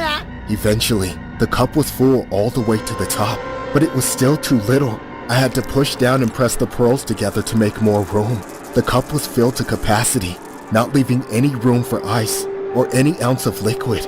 I then sealed the cup and handed it to her, having no idea what she would do next. I watched in disbelief as she stabbed through the film with her fingers, ripped it off completely, and then held the cup upside down over her gaping mouth. First, a few clumps of pearls from the last scoop came out. Then a literal brick of tapioca slid out of the cup and plopped into her mouth. She stood there for a few seconds chewing on it, but then eventually swallowed it whole. She then dropped the empty cup on the floor and left, leaving me to clean up the insane mess she made. I was so afraid after I closed that I ordered an Uber home instead of taking the bus. At the end of my next shift, the same thing happened again. She returned at the last minute, coming in every single night, always requesting for more boba, and each time, I gave her what she wanted, just to avoid problems. Then, everything changed one Sunday night. She didn't show up this time, so I was finally able to lock up and flip the sign to closed, then started cleaning up.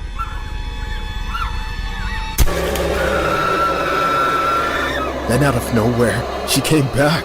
I kept telling her we were closed, but she wouldn't listen. That's when she started banging on the glass. Before I knew it, she bashed it in, sending shards of glass everywhere. She came at me, so I ran behind the counter. She then reached over and grabbed the containers of boba from the workstation, then started devouring it like a vile animal. I was cowering, feeling like I was hiding from a zombie eating a corpse. Then out of nowhere, I heard her collapse. I looked over, and she was on the floor not moving. I immediately called 911, and the cops came a few minutes later. An ambulance ended up taking her to the hospital. It was later revealed that she was such an insane boba addict that her entire digestive system was blocked up with tapioca pearls.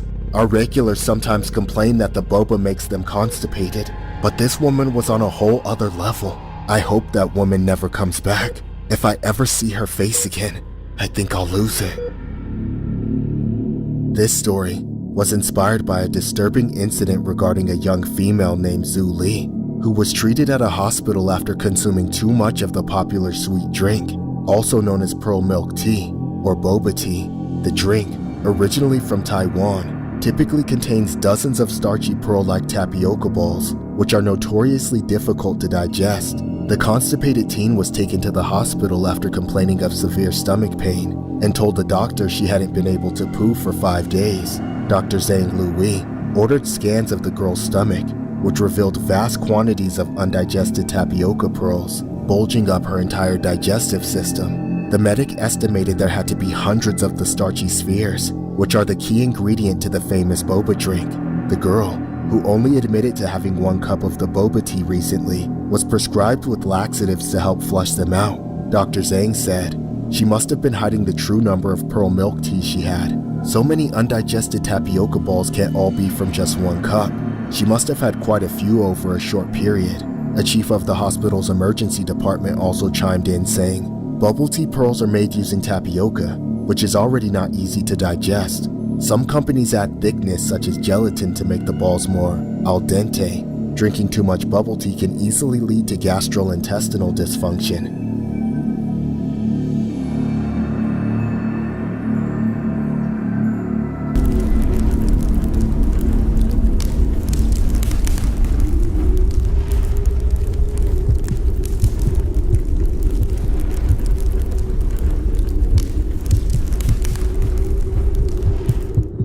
I was married to Paul for several years. He was my second husband, far better than my first.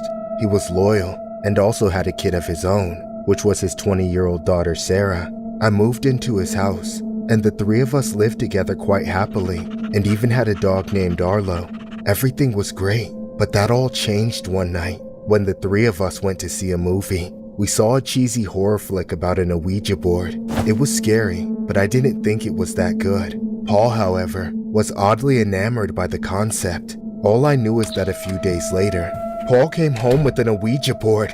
That evening, me and Sarah entertained Paul's fixation on the Ouija board and held a phony seance. Needless to say, nothing really happened, and Sarah and I never thought twice about getting the board out again. However, the same couldn't be said for Paul. He tried to hide it, but I could tell he was getting obsessed. He would crawl out of bed in the middle of the night. Then I'd find him in the dining room alone with the Ouija board, mumbling and asking it questions. Whenever I asked him about it later, he always denied ever doing anything with it. I was too scared to confront him in the act, as I didn't know how he would react if I interrupted him. And ever since Paul started messing with that board, weird creepy shit started happening in the house. I couldn't tell if I was getting in my own head, but even when I was the only person in the house, I no longer felt alone. Then, one morning, things took a disturbing turn for the worse.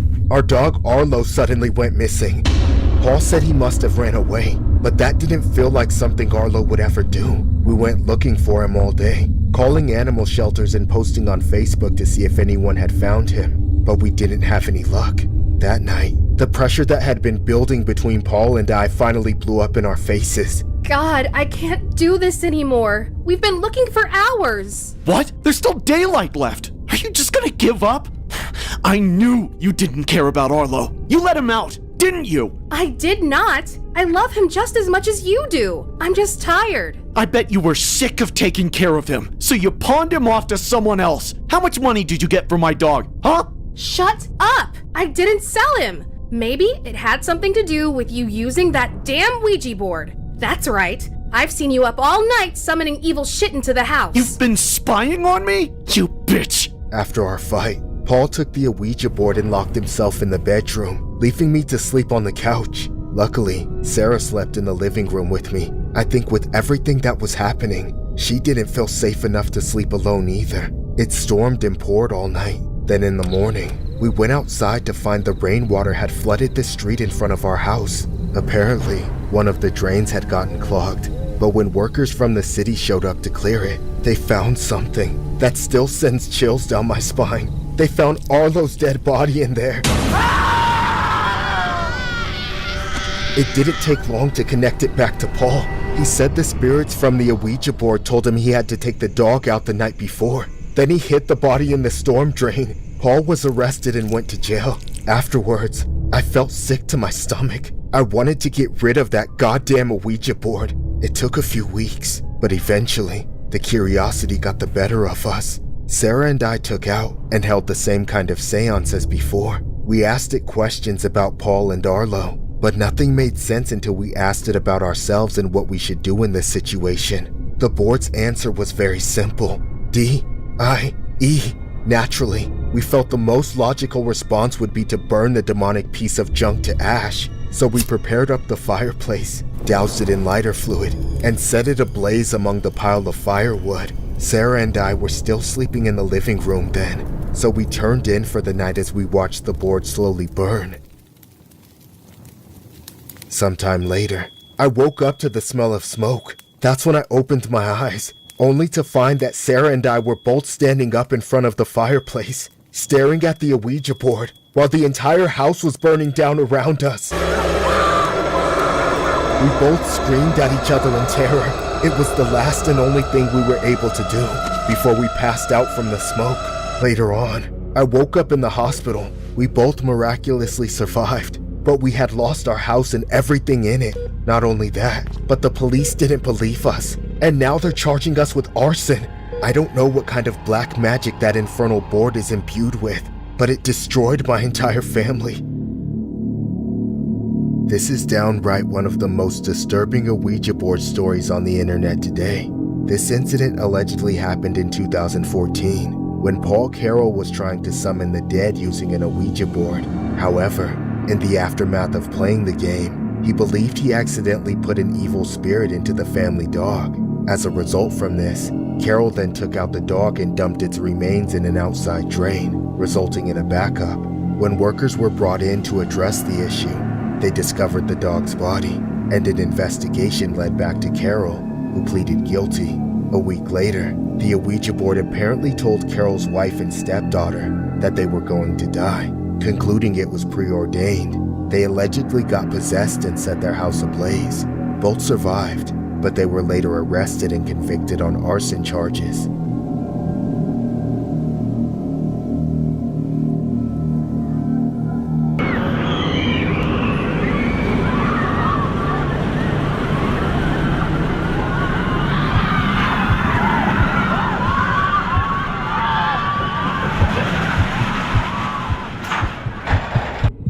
I had just started dating this girl.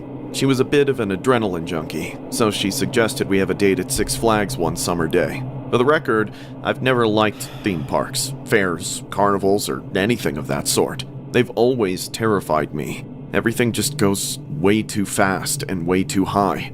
I tried to convince her to pick someplace else, but she was set on Six Flags. So I drove us there and bought the tickets. At first, we went on all the rides meant for kids, which were the only semi-sensible creations in the whole park. Then treated my date to lunch. My date was done with what she called the appetizer rides and was ready to start going on the big ones. I knew it was useless trying to talk her out of it, but I still gave it my best shot. This only made her upset with me though, so I caved. Instead of starting small and working our way up, my date now wanted to go straight to the biggest, tallest, fastest ride in the entire park. Apparently, so did everyone else. The line was almost 2 hours long, dragging out the nerve-wracking wait to an eternity.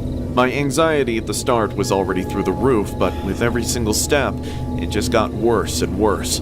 When we got to the front of the line, almost every cell in my body was telling me to back out, except for a certain cluster that was dragging me along and forcing me to do whatever this crazy woman wanted.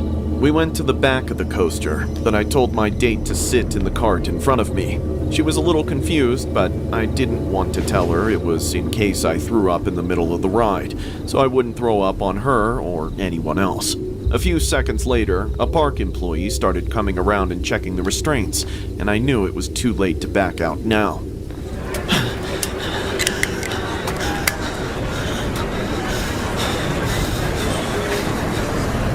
Excuse me, sir? I don't think my bar went all the way down. Sir? Sir? Please keep your arms and legs inside the ride at all times. Thank you. Oh, shit. God damn it, I hate this so much. Please just let me live. Isn't this so much fun? Yeah, this is so much.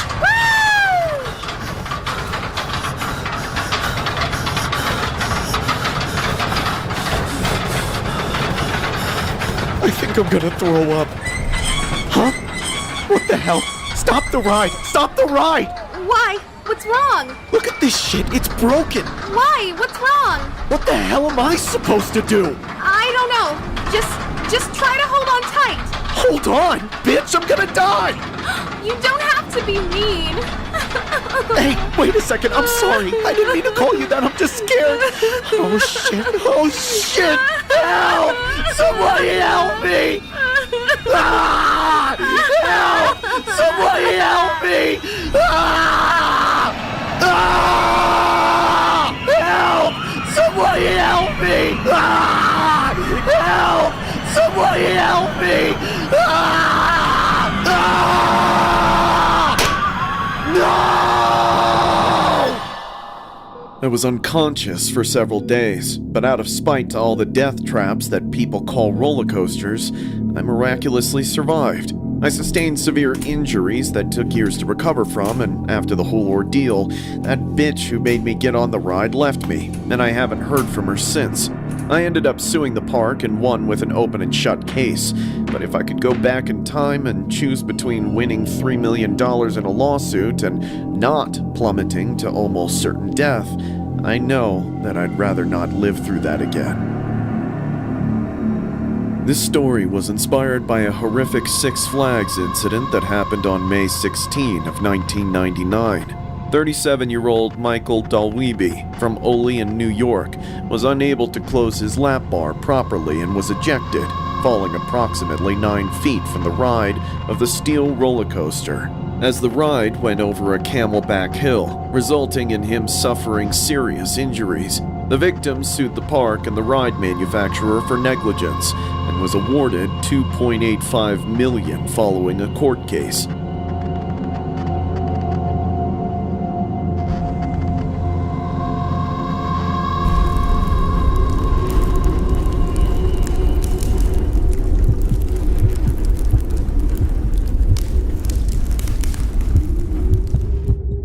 I had a girlfriend in my 20s. Everyone called her Bunny. As we got older, a lot of our friends started disappearing from our lives, except for this one couple named Ivan and Jess. They usually hosted each other at respective places, but on this one night, we had them over because it was my birthday. We all had some drinks, did the whole birthday thing with singing and cake.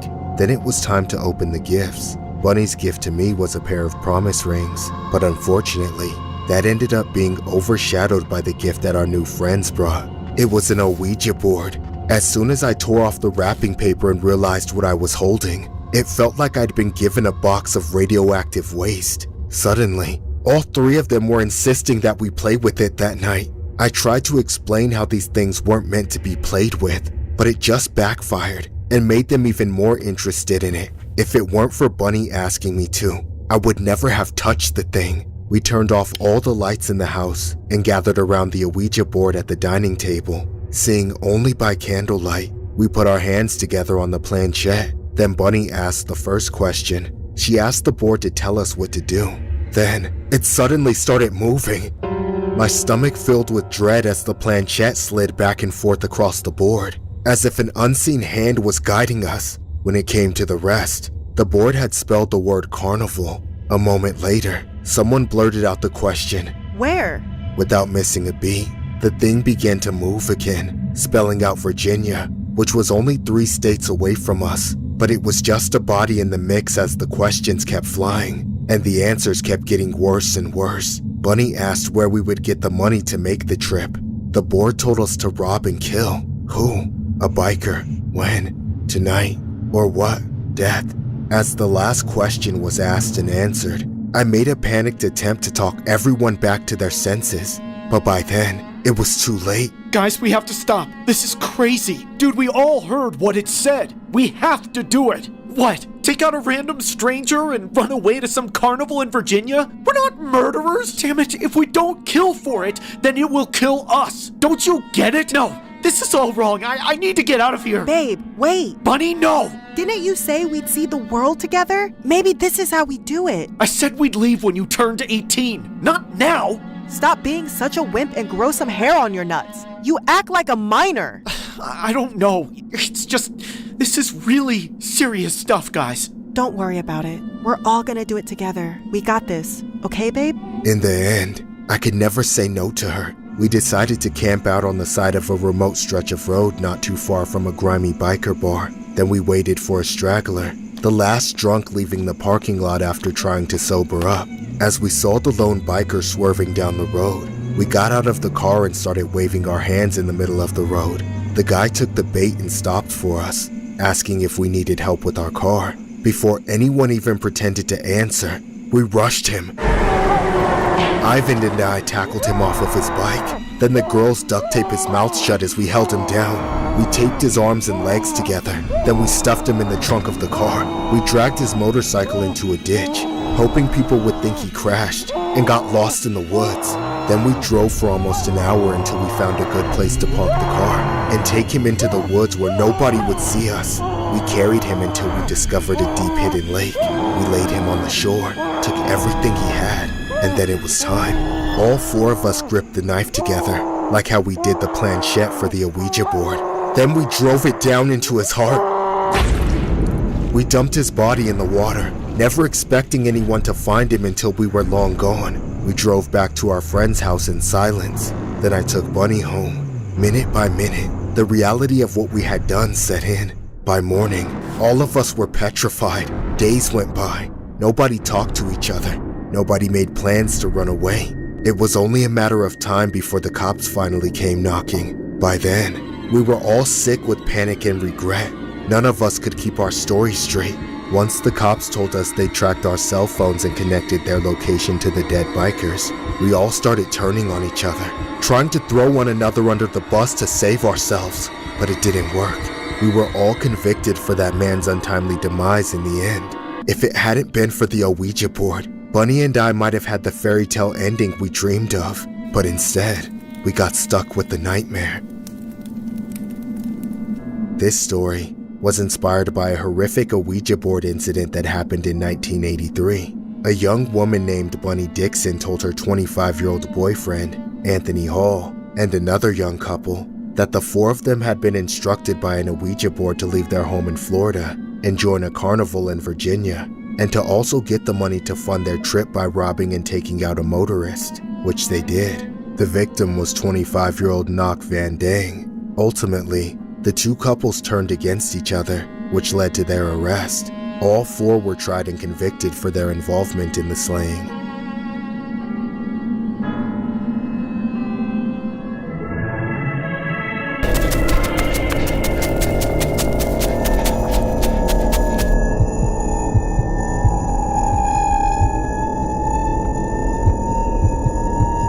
I woke up feeling like I had the worst hangover ever, with no idea where the hell I was.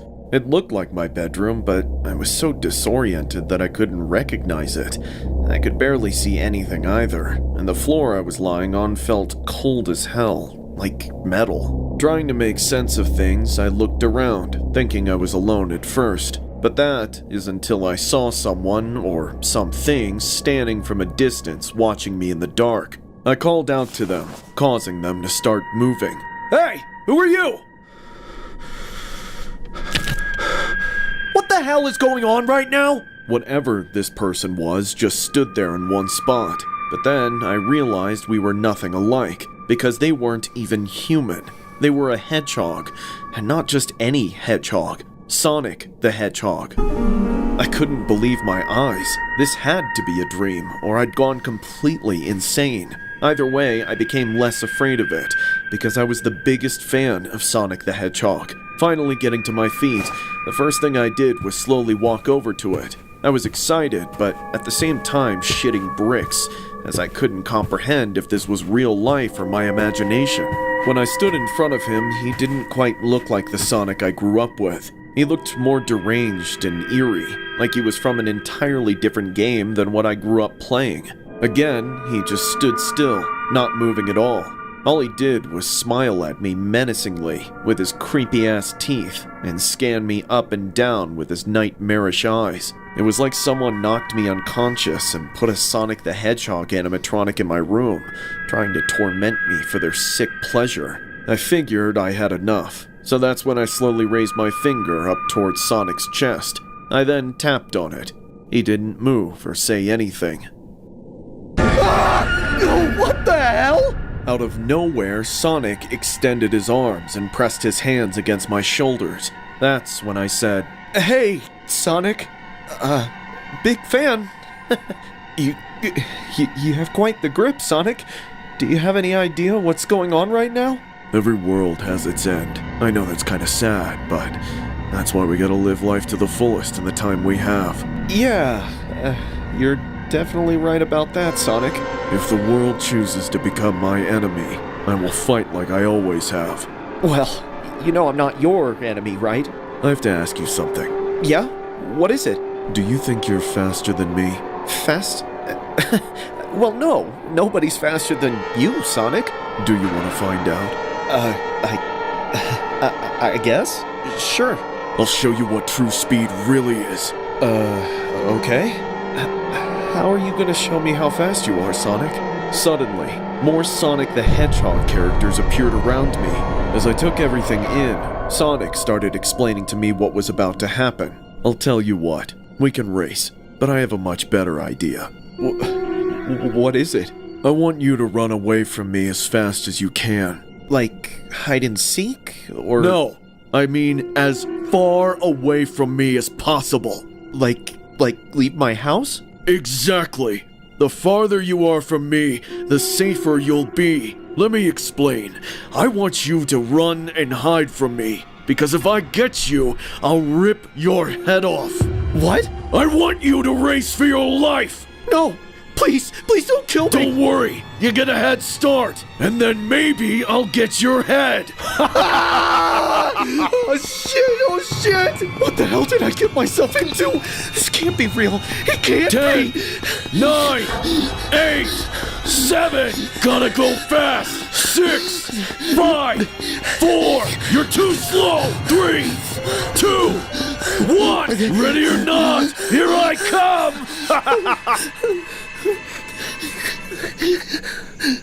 What the hell?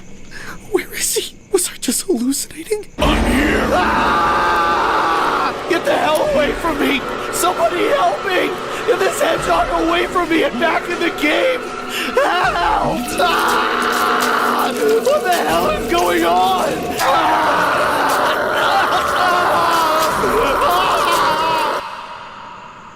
Gotta go fast, otherwise your food will run away!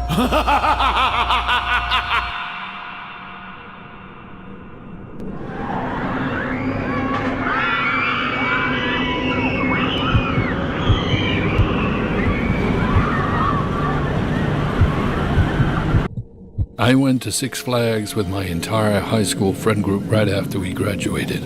We weren't a huge group, just me, 3 other guys, and 1 girl named Sasha. Since there was an odd number of us, one person usually had to be on their own or sit next to a stranger during the rides. Nate and Alex were the clowns who always rushed to sit together first, and it was pretty obvious that Eric and Sasha were rapidly becoming a thing, so that left me to take one for the team. I didn't mind it though. It gave me the opportunity to sit with other cute girls myself. Unfortunately, on one ride, some creepy weirdo came into the picture. He approached us towards the end of the line and asked if he could ride with us. The guy looked like an incel and was easily 10 years older than us.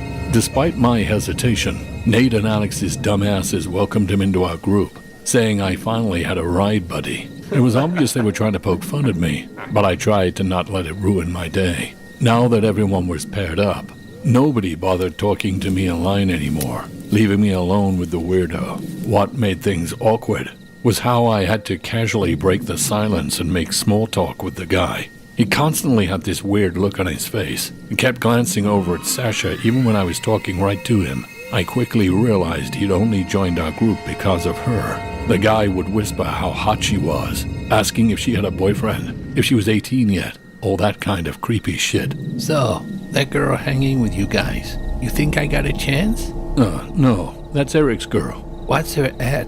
Or even better, her number? Come on, give it to me. Why don't you go ask for it yourself? I'm sure her boyfriend would love that. Oh, come on. I know that loser probably got friend zoned. You're telling me you guys walk around with that piece of ass and none of you hit it? Dude, back off. She's our friend. Your friend with benefits, right? Dude, what's wrong with you? I don't mind being part of the train. The disgusting comments were non-stop. I couldn't even get out of our conversation to tell everyone else just how much of a creep this guy was. He followed us around for a couple of rides. Then it eventually started to get dark, and I was worried he was going to try and leave the park with us. On one of the last rides we had left, there were 3 seats in each row. The creep sat in the cart to the left of Nate and Alex, and myself, Sasha, and Eric sat in the cart behind them. It was relieving to finally have some space away from that guy. As soon as the ride started and the roller coaster started climbing upwards, the guy turned his head Exorcist style and stared at Sasha the entire time. He had a sickening grin on his face too. All my friends thought it was funny and laughed it off, even Sasha. But I was petrified. I thought he was going to get out of the restraint and climb over to get her. After that ride, I truly wanted nothing to do with this guy. But I knew we had about 2 rides left that we wanted to check out before leaving. The next one we went to had bathrooms right outside the entrance. Sasha said she needed to sit this one out and use the bathroom, encouraging us to go without her. By then, it was nighttime, and the park was closing soon, so the wait was very short. At the end of the line, there was a bit of confusion as to who was going to ride on their own, since we had an odd number again. But then the creep suddenly started clutching his stomach and ran off. He yelled something about how he needed to take a shit, so it worked out for the rest of us. That's when Eric asked me to sit next to him. I did. Then the ride started, but I couldn't enjoy it. I was suspicious about what that guy was really doing, and I wish I'd gone after him when I'd had the chance. When it was over, I quickly got out and hurried over to the bathroom. Everyone came after me, confused about what was going on with me. That is, until we heard screaming from the women's bathroom. We rushed inside and saw the creep on top of Sasha. He was holding her down with a knife at her throat. All 4 of us charged in and pulled him off her. We got him away from Sasha, but that freak was so fast with the knife. He stabbed and slashed all 4 of us. The bathroom was covered in blood by the time other people heard the screaming and started piling in. At the last second, the psycho split. He carved his way through the crowd and ran off. All of us were taken to hospital. Sasha was fine physically, but not mentally. The wounds that Nate, Alex, and I got weren't severe, but Eric got stabbed in the gut and had to have surgery. The monster who did this to us was eventually caught and arrested, thankfully, but he did permanent damage to our friend group. For anyone wondering, Eric and Sasha did end up getting together, but sadly, their relationship isn't very healthy. The only thing holding them together at this point is our shared trauma from that nightmare trip to Six Flags.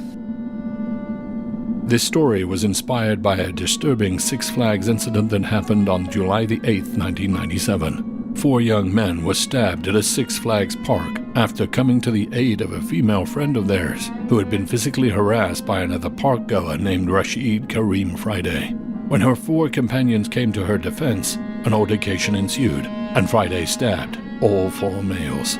The 4 victims were taken to hospital, where 1 underwent abdominal surgery for his wound. The suspect was then taken into custody and charged accordingly.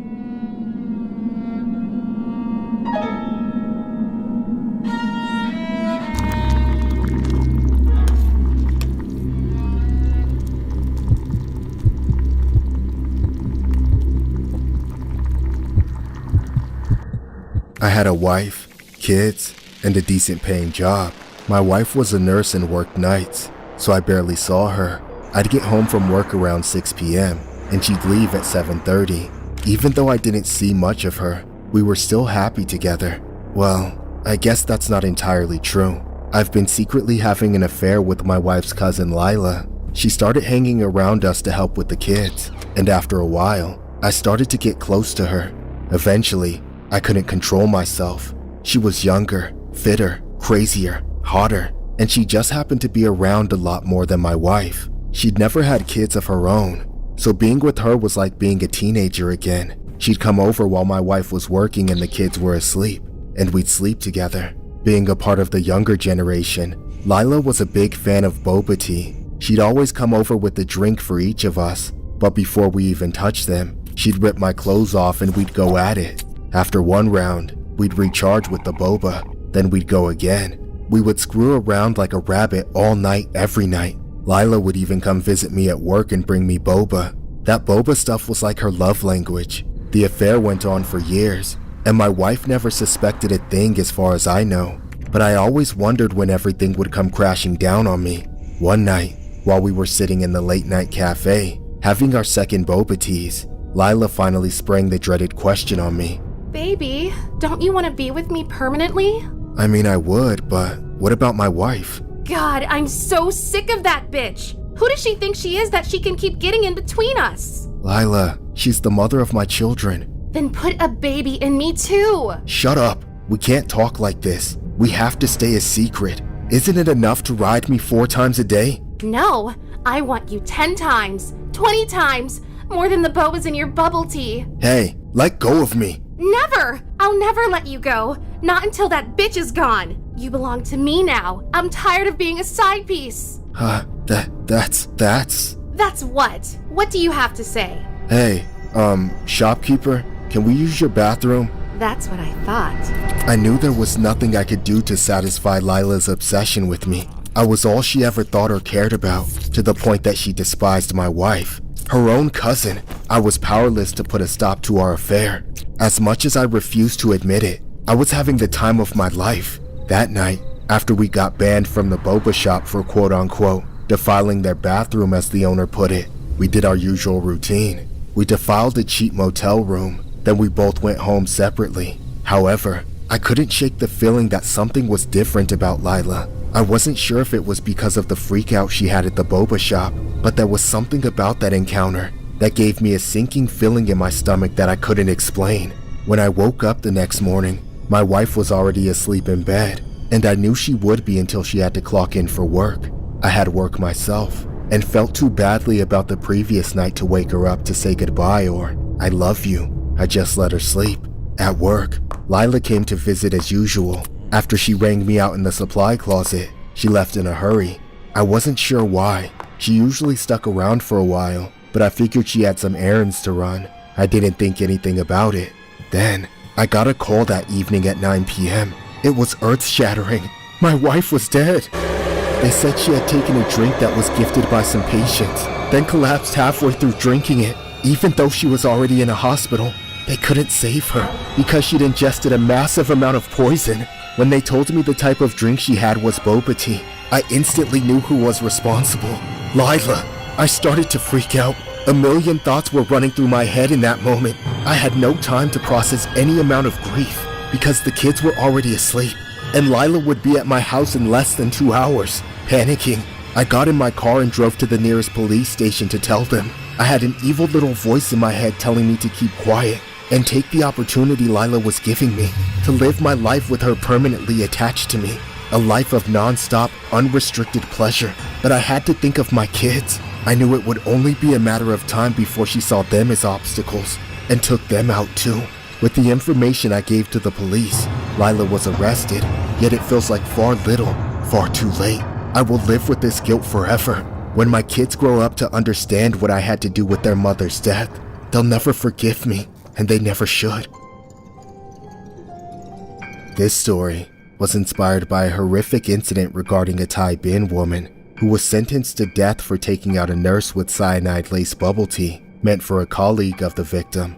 Lai T. Kui Trang, 26, was charged with murder in the shocking incident that made headlines and garnered public attention for behavior the court described as cruel and vile. The victim, Nguyen Thi Han, 29, was a nurse at Thai Bin Lung Hospital.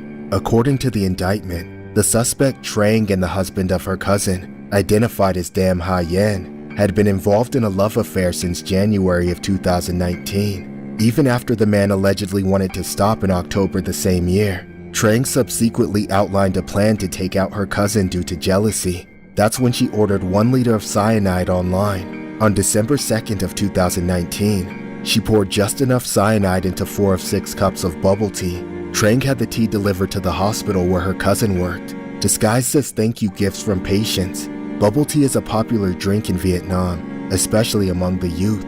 Since the cousin was not present at the time, her colleague received the tea and put cups in a fridge.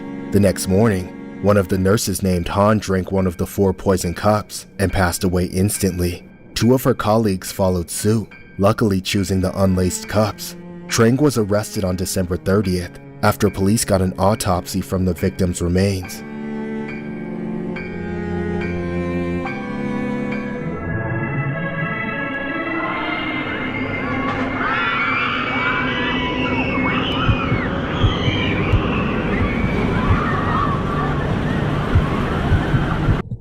I'm married with 2 kids, my son and daughter. We recently went to Six Flags and I brought my nephew with us. The boys are about the same age, so they get along well and have fun together anytime my brother drops him off with me.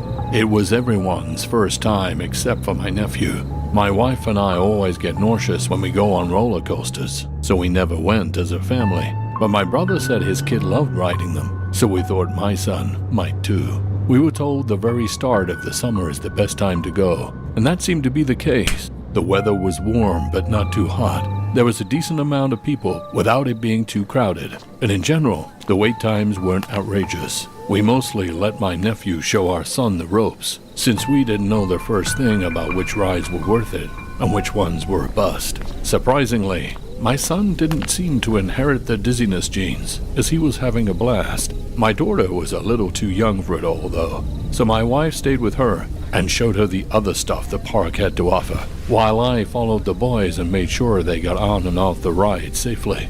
Everything seemed to be going just fine, but I had one nagging feeling in the back of my mind. There was a particular ride the boys kept raving about. My nephew kept calling it the coolest thing in the world, saying my son had to prepare for it by riding everything else first, otherwise he wouldn't be able to handle it. The ride was called X2, and I could see it towering over everything from just about every spot in the park. Something about it just didn't sit right with me, though. Maybe it was too tall, or looked too complicated, but I knew those were all things that supposedly made it more attractive to people who liked roller coasters. I didn't want to deprive the kids of having a good time, so I made sure to ask my son if he really did want to go on that ride. But when he gave me a very enthusiastic yes, I didn't push it. Eventually, it came time for the boys to line up for X2. The wait for it was a lot longer than anything else so far, so I settled onto a bench near the ride where I'd be able to see where my boys were going. I think I watched it go by 100 times before they were finally up. By then, I'd gotten quite used to the sounds people made when they flew by, but when the boys were on it, something was different. I just remember hearing them screaming, but this time, I couldn't tell if they were enjoying it or not. They zipped by so fast, I couldn't get a look at them either. It was just a blur. Then, about a minute later, the 2 of them come walking out of the exit. I immediately saw that something was off about them this time. My nephew was more or less the same, just looking concerned. The reason for that was my son, who was stumbling around and red in the face. I figured his genetics had finally caught up with him, and he was about to get sick, so I ran over to help him. Once I got there, I started to realize things were much worse than I thought. Hey, kiddo, you were right. You look a little sick. I'm fine. I just need to... It's all right. Come here. If you need to throw up, that's okay. Just come over to the bushes here. No, It's okay, bud. Just let it out. You'll feel better after. It happened right before my eyes. He couldn't make it to the bushes. He opened up and vomited right there. But he was vomiting blood. It sprayed everywhere, all over us. Everyone around us started to panic and scream. It was like that scene from The Exorcist, but it was happening to my son. Before I knew it, he collapsed. I didn't know what else to do, so I picked him up and ran for help. I rushed him to the hospital, hoping they could find out whatever was wrong with him and save him. It was an absolute disaster, as I abandoned everyone to get him there as soon as possible. In the end, it was hopeless anyway. The doctors couldn't save my son. He died later that day. The coroner was able to confirm that his death was caused by a major brain bleed as a result of major head trauma. With that in mind, we can only draw one conclusion. My son hadn't been playing sports, roughhousing, or doing anything else where he could have hit his head that hard. He was perfectly healthy until he got on that damn roller coaster. Something happened to him on that ride. Something Six Flags should have prevented, but they didn't. And now my son is dead. We're suing Six Flags for wrongful death. We're gonna find out who is responsible, whether it was lazy operators, incompetent designers, untrained construction workers, or greedy, cost-cutting CEOs. Hell, every single one of them could be liable. I'll take them for every red cent they have, because no matter what they do, they can bring back my son. This story was inspired by a devastating incident regarding a perfectly healthy 22-year-old man who unfortunately passed from a brain bleed after riding a roller coaster at Six Flags Magic Mountain called X2. According to a recent lawsuit filed by his family, Christopher Hawley visited the park in Los Angeles County on June 23rd of 2022 with his brother and cousin. All three rode the roller coaster together, which the lawsuit describes as extremely rough, and jerked its riders around like rag dolls. While getting off the ride, Hawley had to hold onto a handrail for support after stating that his head hurt, then collapsed and fell unconscious. He just looked very red, just very something wasn't right, and then he eventually just collapsed on his way off the ride, Hawley's brother said. His family said Hawley was taken to a Six Flags medical tent and then rushed to hospital. The next day, he passed. According to the coroner's report, Hawley passed from head and brain trauma, and a CT scan revealed he suffered a catastrophic right subdural hematoma, a type of brain bleed resulting from the roller coaster. Hawley's family said he was in perfect health and had no pre-existing conditions. They are now suing Six Flags for wrongful death, alleging design defect, failure to warn, and negligence. Six Flags Magic Mountain denied the claims in the lawsuit and have been contacted for further comment.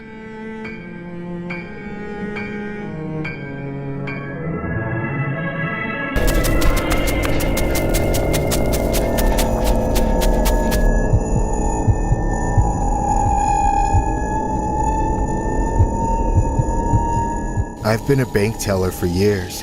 For the most part, it's a pretty boring job. I just cash and deposit checks all day, occasionally having to deal with someone arguing at me about fees or interest rates. I never have to worry about people trying to physically fight with me though, thanks to the thick sheet of plexiglass between us. Not that it's typically much of a problem, and all the time I've worked at the bank, nothing major has ever happened. That is, until recently. It started out as a dreadfully average Wednesday. It was so slow that I was the only teller at the counter. I had just one person at my window, but she was the worst kind of customer to deal with at a bank. She was this ghastly old woman with a crooked hunchback.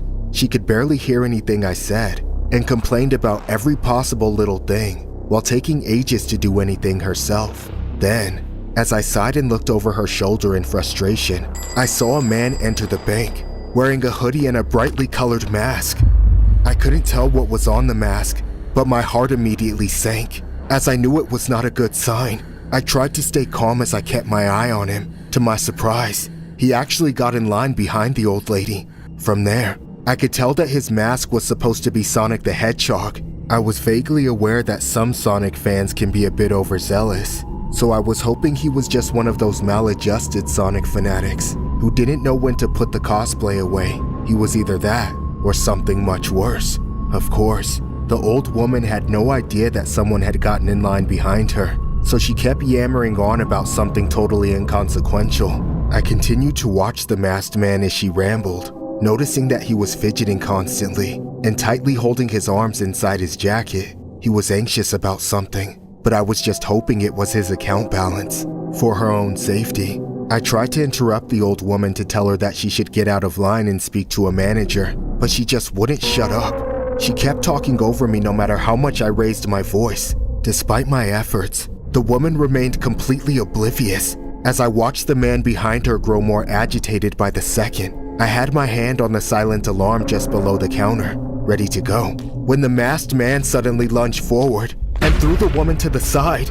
She collapsed to the floor like a rag doll and wailed in pain. But I couldn't help her. The man rushed up to the window and pulled out a hammer, then started demanding money. I had already pressed the alarm, so I decided to comply to keep things from getting worse until help arrived. I opened up the bank register and started pulling out stacks and bounds of bills worth thousands of dollars each. Before I knew it, the man struck the glass with a hammer and cracked it, screaming at me to hurry up. I told him I was going as fast as I could. Then moments later, I slid the first of the money under the window while my hands were exposed. The man noticed the rings on my fingers and grabbed my hands. He held onto them tightly while screaming in my face, saying, "Give me those rings, now!" Please, I'll give you anything else. "Bitch, I'm Sonic. Those rings belong to me." You can have as much money as you want. I'm begging you, just let me keep them. "If you don't give me those rings, I'm gonna cut your fingers off and take those as well. You got that?" Somebody, please help me. "I'm Sonic. No one's faster than me." "You idiot! Now you're gonna pay!"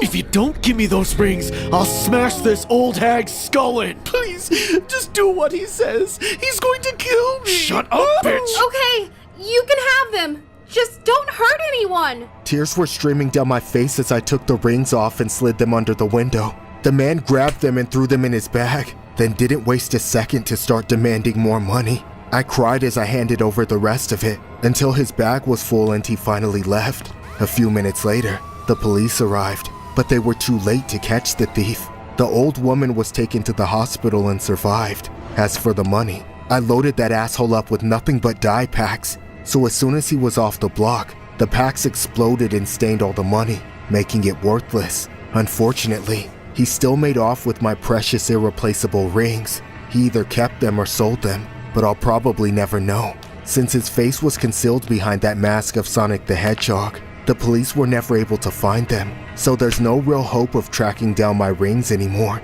That day, I learned to never wear jewelry while working at the bank. It's a lesson I paid a heavy price for, and won't soon forget. Whenever I see anything related to Sonic the Hedgehog, I think about what I lost. The ring my loving fiancé gave me, and the family heirloom I let slip into the black market. This story was inspired by an incident regarding an armed suspect who police say tried to rob a credit union. Police responded to the scene at about 4:20 p.m. about the robbery, but the suspect was nowhere to be found. Police say the suspect was disguised in a Sonic the Hedgehog mask, like the classic Sega video game character. Witnesses told police the man wielded a hammer and demanded money from the teller. At one point, witnesses said the suspect struck the teller's window with the hammer. According to police, the suspect fled after he was confronted by one of the bank's employees. It's unclear whether he got away with any money. The suspect then headed toward the west side of the building, and then north on Woodland. He was last seen wearing a black hoodie, black pants, and carried a black or gray backpack or duffel bag, while sporting the blue hedgehog character mask. Law enforcement agencies joined on the search for the subject, to no avail. They now need the public's help identifying the masked robber. Police say if you know a video game fan who may have been involved in robbing the Florida Credit Union in DeLand, to contact them.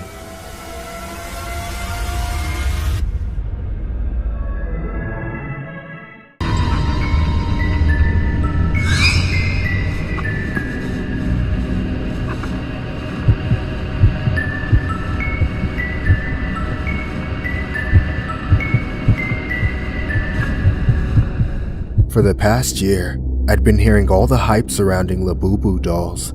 Everywhere I went, and every video I saw, it seemed like everybody had one. Initially, I didn't quite understand what was so appealing about these creepy-looking rabbit things with gigantic overbites. Though once I looked into it, I found a whole entire Labubu lore. On a basic level, there were the little keychain Labubus, simple common Labubus, and of course, the cheap knockoffs. But it went way deeper than that. People could customize and buy clothes for their Labubus, like outfits, accessories, as well as tiny little shoes. I even saw one person on Etsy selling Labubus with face tattoos. The only problem was that a lot of the Labubu dolls were really expensive. The cheap ones didn't really feel special enough to be a birthday gift to myself. but the higher end ones were hundreds of dollars, and super rare collectors Labubus were going for thousands. I knew I wanted one, but I was too broke to get one. However, my friends had been listening to me raving about Labubus in the past weeks leading up to my birthday, so they pulled together some money and got me a really nice expensive one. They wouldn't tell me exactly how much it cost, but I knew it was up there. I was so excited to finally have a Labubu doll, I hung it up in my rearview mirror. That way I would see it whenever I went anywhere. Unfortunately, ever since I put that Labubu doll in my car, weird shit started happening to me. The first thing I noticed was how many people were staring into my car as I drove by. I chalked it up to them all being envious of my rare Labubu, but all kinds of people were giving me the death glare. That wasn't all either.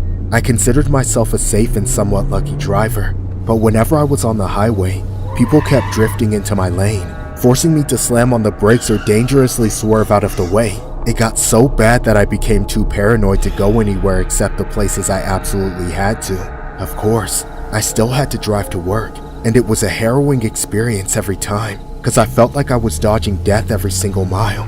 One day, I got to work and felt a great deal of paranoia. I had been living in that state of panic for weeks ever since I got the Labubu. At the end of my shift, I stepped outside to walk toward my car when I suddenly felt horribly ill. The thought of getting back into a vehicle with that thing made me sick to my stomach. I didn't have a choice though. I was clocked out, and all I wanted to do was get home as soon as possible. That thing was staring at me as soon as I got in my car. I wanted to throw it out when I got home, and I think, somehow, it could sense that. As I drove, I couldn't stop thinking about it, seeing it out of the corner of my eye, never blinking, just smiling at me with those unnatural teeth. Forget being drowsy or texting while driving. The Labubu was the most distracting thing I ever had to deal with while driving. The only way I could deal with my frustration was to talk to it. What are you looking at, you little asshole? Stop trying to ruin my life.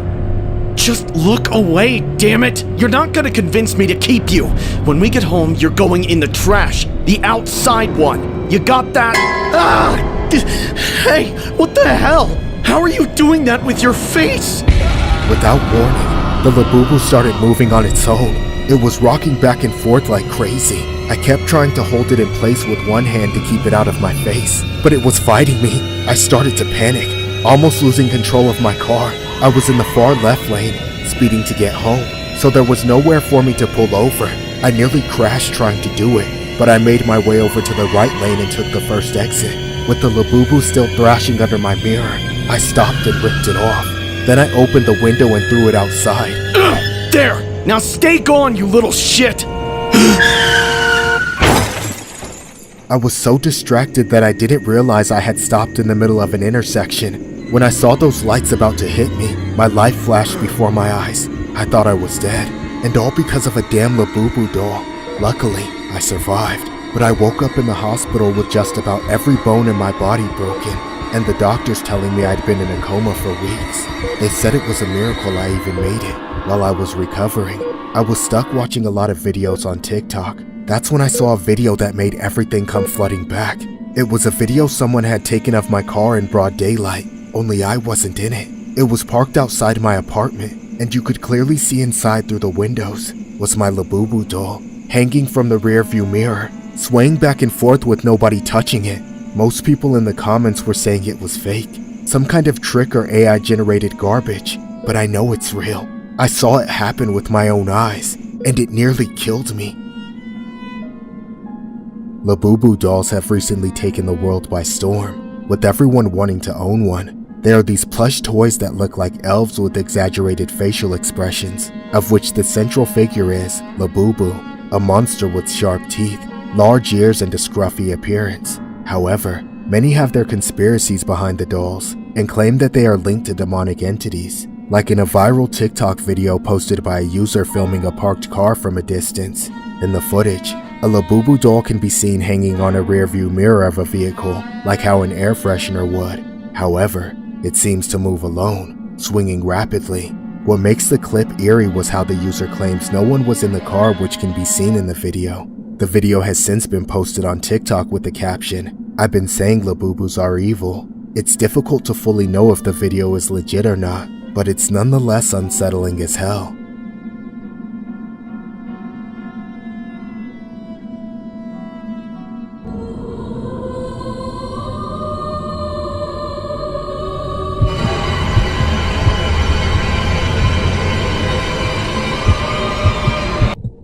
When I was in college, I was engrossed in religious studies, which led me to being recruited by the local bishop to help build a new monastery. He ordained me, setting me upon my new path in life as a priest. Our monastery was quite small. Aside from me, the only permanent residents were 4 nuns. Things started out slowly, but as we gradually grew our congregation, we were blessed with our first addition, which was a woman who wanted to join us as our 5th nun. Her name was Mari, and she got along with the other nuns fairly quickly. After several years of nothing much happening, her presence was a welcome change. Tragically, this didn't last. It was only a matter of weeks before Mari started to act strange. She was rather young, so I thought she might act a little volatile at times, but her erratic behavior only worsened. She would laugh and giggle during Mass, disrupting the sacrament for no apparent reason. When the monastery was empty, she showed even more alarming traits. Her warm and talkative personality had disappeared, replaced by flat, one-word replies to anything we said to her. She refused to work or to read, and began whispering under her breath, saying all manner of ugly things which were quite unbecoming of her. One day, I saw her standing with her face buried in a corner, her shoulders rising and falling rapidly from an unstable way of breathing. Deeply concerned, I approached her saying, "Marie, is everything all right? I'm quite worried about you." Marie? Marie, talk to me. Are you okay? Stop her! Holy shit! What the hell's wrong with you? I was lucky to have the other nuns nearby to keep Marie from attacking me any further. Marie was not herself after that. Her sisters were able to get her to her bedchamber, where we locked the door from the outside until we could figure out what to do. It was nighttime, so we decided to see how things stood in the morning. Little did we know, the night was not done with us.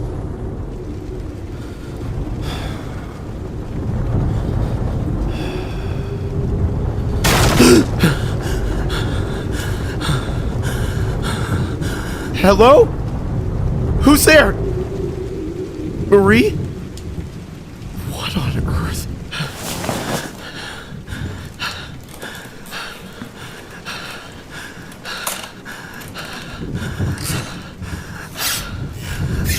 Hello? Is anyone there?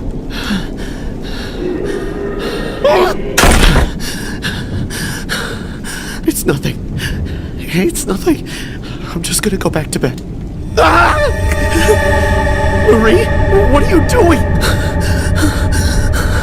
Get out of my bed. This is very sick behavior.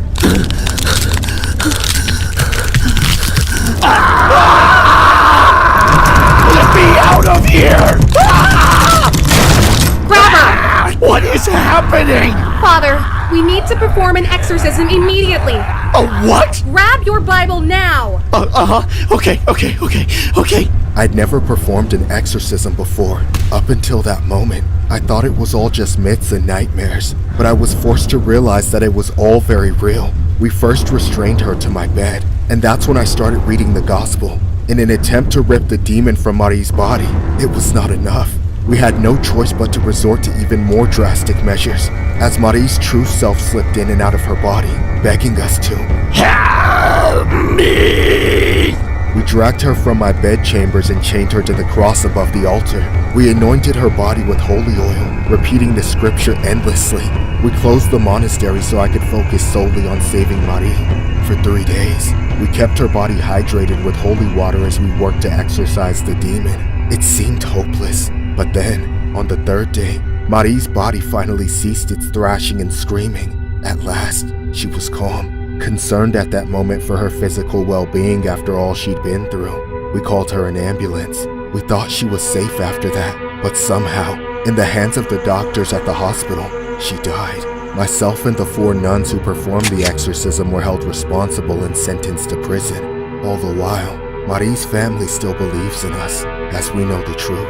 Marie was not some mentally ill woman we tortured without cause. She was possessed, and she needed us to save her. If only we'd kept her in our care instead of handing her over to the doctors, she could still be with us.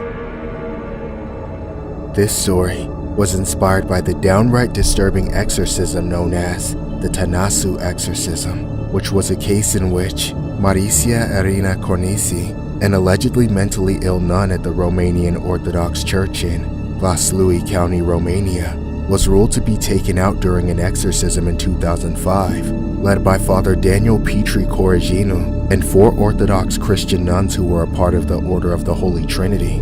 The case was widely publicized in Romanian media, and following a lengthy trial, the priest was sentenced on appeal to 7 years, 1 nun to 6 years, and the other 3 nuns to 5 years.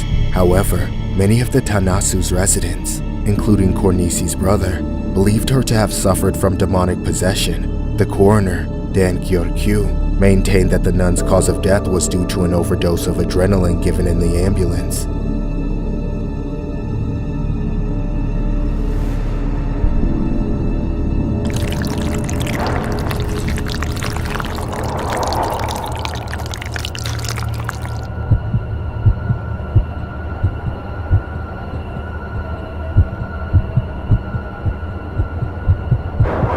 My whole life, I've wanted a different body. I was always tired of being flat, especially on my backside. Everywhere I look, I see beautiful women with snatched waists and curves in all the right places, while I'm shaped like a stick. I'm always constantly taunted about how I could look. For the longest time, I've been interested in plastic surgery and other cosmetic operations to improve my body. Facelifts, chest enhancements, liposuction, and BBLs, just to name a few that I've looked into. As a teenager, I always dreamed of starting my transformation the day I turned 18, as my parents would never even let me talk to them about it. Sadly, becoming an adult just saddled me with work, bills, and stress, on top of getting in the way of the operation I wanted, which quickly started to make me look even worse with age. I knew plastic surgery was expensive, so I tried to save up money, but the crappy jobs I was able to get just weren't enough. I did the math and figured out I'd need to save up for 10 years just to get one operation, and by then, I'd be almost 30, so what would even be the point? I'd heard BBLs were rather affordable in Brazil, but traveling there was also way too expensive. With no other options, I turned to the local black market. I knew it was risky, but it seemed so prevalent in Miami that there had to be plenty of skilled doctors working under the table. It didn't take long to find a woman who said she'd performed hundreds of enhancements for cheap. She was still expensive in my opinion, but way cheaper than the legal prices, so I hit her up, over the phone. She was super friendly. She said she was running a special, almost like a Black Friday or Boxing Day sale for BBLs. I then made an appointment for the following week. On the day of, I arrived at the location in a not-so-good part of town. It was a little sketchy, but I knew that was part of the deal. That's when I was greeted by this middle-aged woman. She was unexpectedly thick, like she got a BBL done herself, but something looked completely off about it. I had no time to start second-guessing my decision, because the woman then led me down a narrow hallway, passing a few closed doors where I assumed all the BBL patients must have been in, then finally into my operation room. I was relieved to know that there was more than one illegal operation happening in there, and that I wasn't the only one. That's when the woman closed the door. I knew there was no turning back. I heard a voice in the back of my head telling me to leave, but I'd come so close to getting what I always wanted, and knew running off would be extremely rude. So I stayed and started talking to the woman, who I now assumed was my doctor. She had me change into a hospital gown, then directed me to lay down on the table in the center of the room. And before I knew it, it was happening. What's that? Oh, this? This'll just put you to sleep while I inject the stuff for your BBL. Oh, really? Yes! Now, you're going to feel a little pinch, but don't worry, you'll feel even better when you look in the mirror and realize you have a better BBL than Cardi, Drizzy, and every celebrity you can think of. Ow! Okay. Don't worry, your BBL will look like it's from Amazon and not Temu. I mean, just look at me. Amazon? Temu?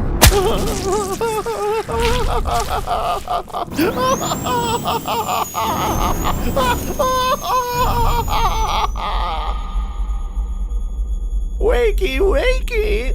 What happened? I made you hot. Want to see? Come on, get up slowly. I wouldn't want anything to leak. No. This can't be real. What did you do to me? I made you more like me. That's not a problem, is it? You turned me into a monster! Calm down. That's an easy fix. As soon as I got out of that place, I went to the hospital to try and fix my horrible mistake. It took multiple surgeries to extract the things that horrible woman put in me. I couldn't believe it when they told me Fix-A-Flat, cement, mineral oil, and super glue. I felt like an abomination knowing all those things were in my body. It turned out that woman wasn't even a real doctor from the start. She was arrested, so she won't be able to destroy any more women's bodies. But for me, it feels too late. The scars left from what happened have ruined me. I used to just be ugly, but now I'm hideous. This story was inspired by a horrific incident regarding a woman who wanted someone who could perform plastic surgery at a cheap price to give her a curvier body. Police say what she found was a woman posing as a doctor who filled her buttocks with cement, mineral oil, super glue, and flat tire sealant. The suspect, who police say was born a man and identifies as a woman, apparently performed the surgery on herself, and investigations say she may have victimized others. The suspect in question is 30-year-old O'Neill Ron Morris, who was arrested and charged with practicing medicine without a license, with serious bodily injury.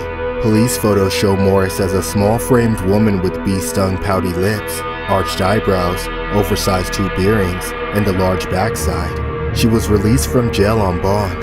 Police say that Morris bounced from house to house for a year while performing illegal BBLs and staying out of investigators' sight like a ghost.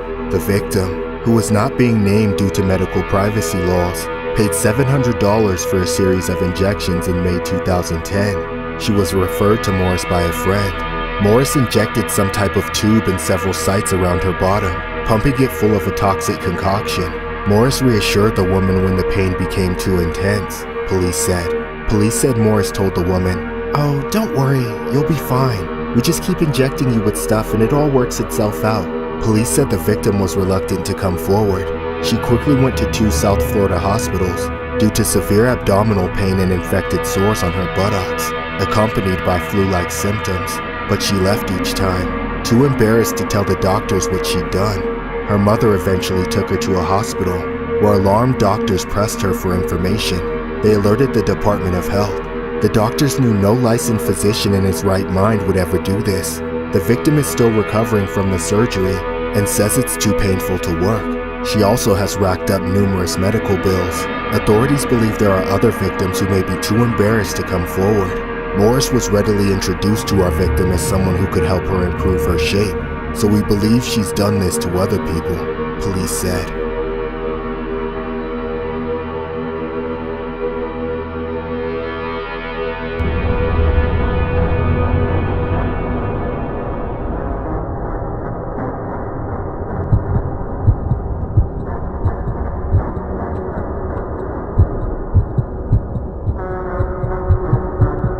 My cousin and I celebrated Mexican independence together last year. We went downtown where all the parties and stuff were happening, and honestly, I'd never seen anything quite like it. People were pouring into the streets, closing down the roads, and the whole city seemed like it was being affected one way or another. We took an Uber there, which turned out to be a very smart decision because the highways were jammed up. When we got to our destination, things were just as packed, but mostly with people instead of cars. The curbs were lined with food trucks serving birria, burritos, and all kinds of food. There were also plenty of drunks and party people as anticipated. I even saw a lot of older people celebrating too. Parents, aunts, uncles, like it was one big family event. With that kind of vibe in mind, I didn't expect much danger, but unfortunately, the element was around hiding in plain sight. I'm sure most people didn't even realize there were any gangs present at all, but my cousin and I just happened to be part of the unlucky few who ran into them. It wasn't me, to be clear. It was my older cousin who I saw talking up this girl at one point. I got curious about how it was going for him, so I made my way over to get close enough to hear them. That's when I heard my cousin ask for her number. She said something back about how she would, but she didn't want to do that to him. He was confused and kept saying it was alright, like he could handle whatever she threw at him, but she suddenly became very nervous, looking all around and shifting her weight. I thought my cousin had accidentally said something creepy, but then a large man approached them, already angry and backed up by several other dudes. He instantly got between my cousin and the girl, shoving him back into the wall. He kept shouting that the girl was his baby mama, and that's when I knew my cousin had seriously messed up. What made this situation 10 times worse than the fact that all those dudes were drunk as hell and looked hopped up on something. The way they were all formed up made it seem like they were in a gang, and the second that the idea came to me, I was sure of it. While I was watching what was going on, all wide-eyed and freaked out, one of the other guys in the group noticed me staring and started shouting at me. I didn't want to abandon my cousin in that situation, so I sheepishly made my way over to them, trying my best to communicate that I wasn't a threat. My cousin kept telling me to go away, but I just wanted to prove to those guys that he was alright and not some creep. However, I didn't even get a chance to say anything, because as soon as I was within arm's length of my cousin, one of the gang members grabbed me by my collar and tried to punch me. I broke free, and that's when me and my cousin got the hell out of there. It was too crowded to run, so we were speed walking through all the people, trying to get away so we wouldn't get jumped. We stayed together and kept going, eventually getting away from the crowd, ducking around corners and cutting through alleyways. We ended up going down one alley that turned out to be a dead end. We thought we'd lost those guys, so we didn't panic. We turned around to get out and rejoin the crowd. But then, just as we got to the exit, the entire group of dudes showed up and blocked us in. They kept pushing towards us, forcing us deeper back into the alley. We tried to reason with them one last time, but it was useless. Hey, wait! If you guys want to beat me up, that's fine. But leave my little cousin out of this. He didn't do anything. Yeah, come on. Can't you guys just talk it out? Oh, you want to talk? Alright, let's talk. We had our backs against the wall, with nowhere else to go. The man pushed towards my cousin. Then out of nowhere, he pulled out a knife. My cousin put his hands up to block it, but the man got right through and stabbed him. Please don't kill me. I don't want to die. Please! He collapsed immediately as I began screaming, begging for my life. The other men formed a wall, blocking me in. As the man with the knife came at me, I tried to stop him, but it happened so fast. The second he got me with the knife, it was like I had been electrocuted. My entire body went limp, and I couldn't breathe. Then the tsunami of pain consumed me. I could barely see through my own eyes as I tried to look up to tell if he was going to finish the job. Instead, what I saw was all of them running away. It looked like they had been scared off by something. Then, I noticed the people in the windows above me, people who lived in the building. It must have been them. The cops were called, and my cousin and I were taken to the hospital. Thankfully, we both lived to tell the tale, but not without the scars to go with it. The men who attacked us were never found, and now, we're scared to ever celebrate Mexican Independence Day ever again. As long as those select few violent psychos are out there to ruin the celebrations for everyone else, no one is safe. This story was inspired by a disturbing incident regarding two people who were stabbed in downtown Chicago, as crowds of people took to the streets to celebrate Mexican Independence Day overnight. Chicago police say two males suffered stab wounds after the two got into some sort of argument with a group of men. One of the victims was cut in the torso, while the other was stabbed in the back, police said. They were both taken to a hospital in good condition. The exact circumstances leading up to what happened were not immediately known. No one is in custody as police continue to investigate.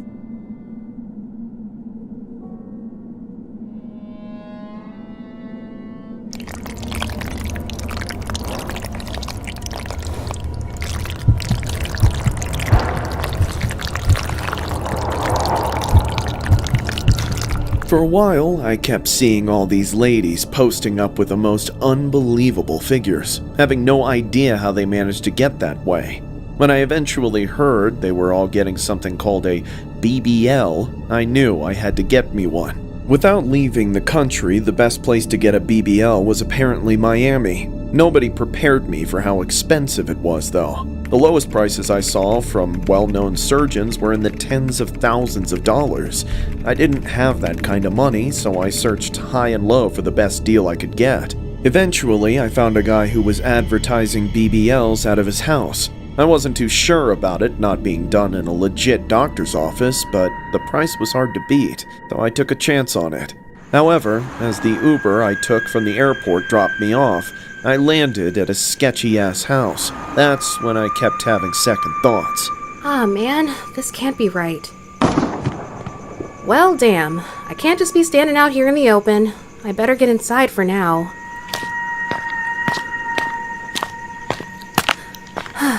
Here we go, I guess.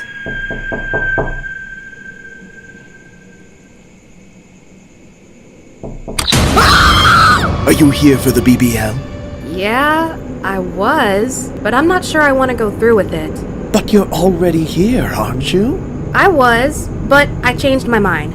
I was just wondering if I could just wait here till my ride comes back. This ain't the kind of neighborhood I want to look lost in. You can come inside, but you must get the BBL. No, Come now, I'm the best in the business. When life gives you lemons, make lemonade. When life gives you a BBL, make the thighs match. I'm not sure. I can make narrow roads curvy, just like you. You know what? I'll cut you Black Friday discount since you've traveled so far to be here. That's very generous of you. Okay. I'll do it, I suppose. Smart choice, dear. Now, follow me. This, is quite the place you've got here. Those greedy plastic surgeons on the beach have the cops shutting us down all over the city. So we hide in plain sight. The filthier we look, the less people will think there could possibly be a clinic here. But I assure you, everything is quite sterile. Down where the magic happens. After you. Alright. This way, please. Lie down. Get comfortable. Okay.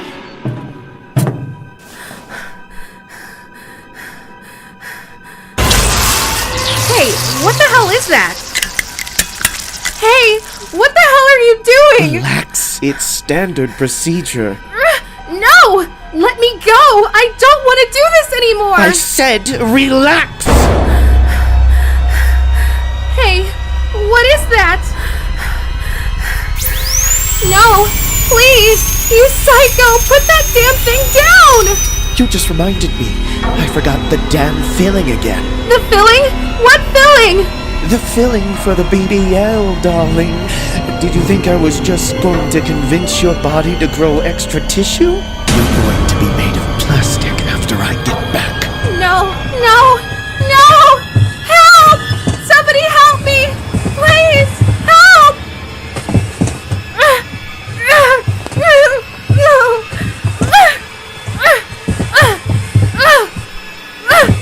I'm back! Are you ready to be thick and no longer a stick? No, please!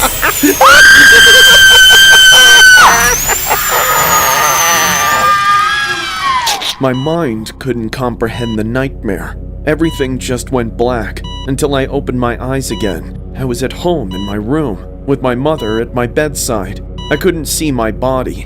The covers wouldn't let me. There was a bag of medicine pumping something into my body, but I don't know what. All I know is that I could hear my mother begging for me to stay alive, telling me not to go, as it all faded away. This story was inspired by a horrific incident regarding a female named Monique Miller, 28, who passed away after getting cosmetic BBL surgery in Miami on March 6th. On March 5th, Monique Miller traveled to Miami to undergo cosmetic surgery. She passed away at an unlicensed surgical recovery house at 10:26 p.m. on March 7th, after allegedly being given unprescribed medication following the procedure earlier that day. The 28-year-old reportedly traveled with her sister, Kira Barnes, and the pair planned to get cosmetic procedures together at Ivana Plastic Surgery. Miller had a BBL, a procedure where fat is transferred from other areas of the body to the bottom, and liposuction. Miller then stayed with her sister at a recovery house following the procedure. Barnes later awoke to find her sister cold and still in the same position as when they fell asleep. On finding her unresponsive, they called 911. The police report adds that on arrival at the scene, which they identified as an illegal post-plastic surgery recovery home, police found the victim exhibiting signs of rigor mortis while heavily bandaged and lying face down on a bed. Miller leaves behind a 1-year-old daughter.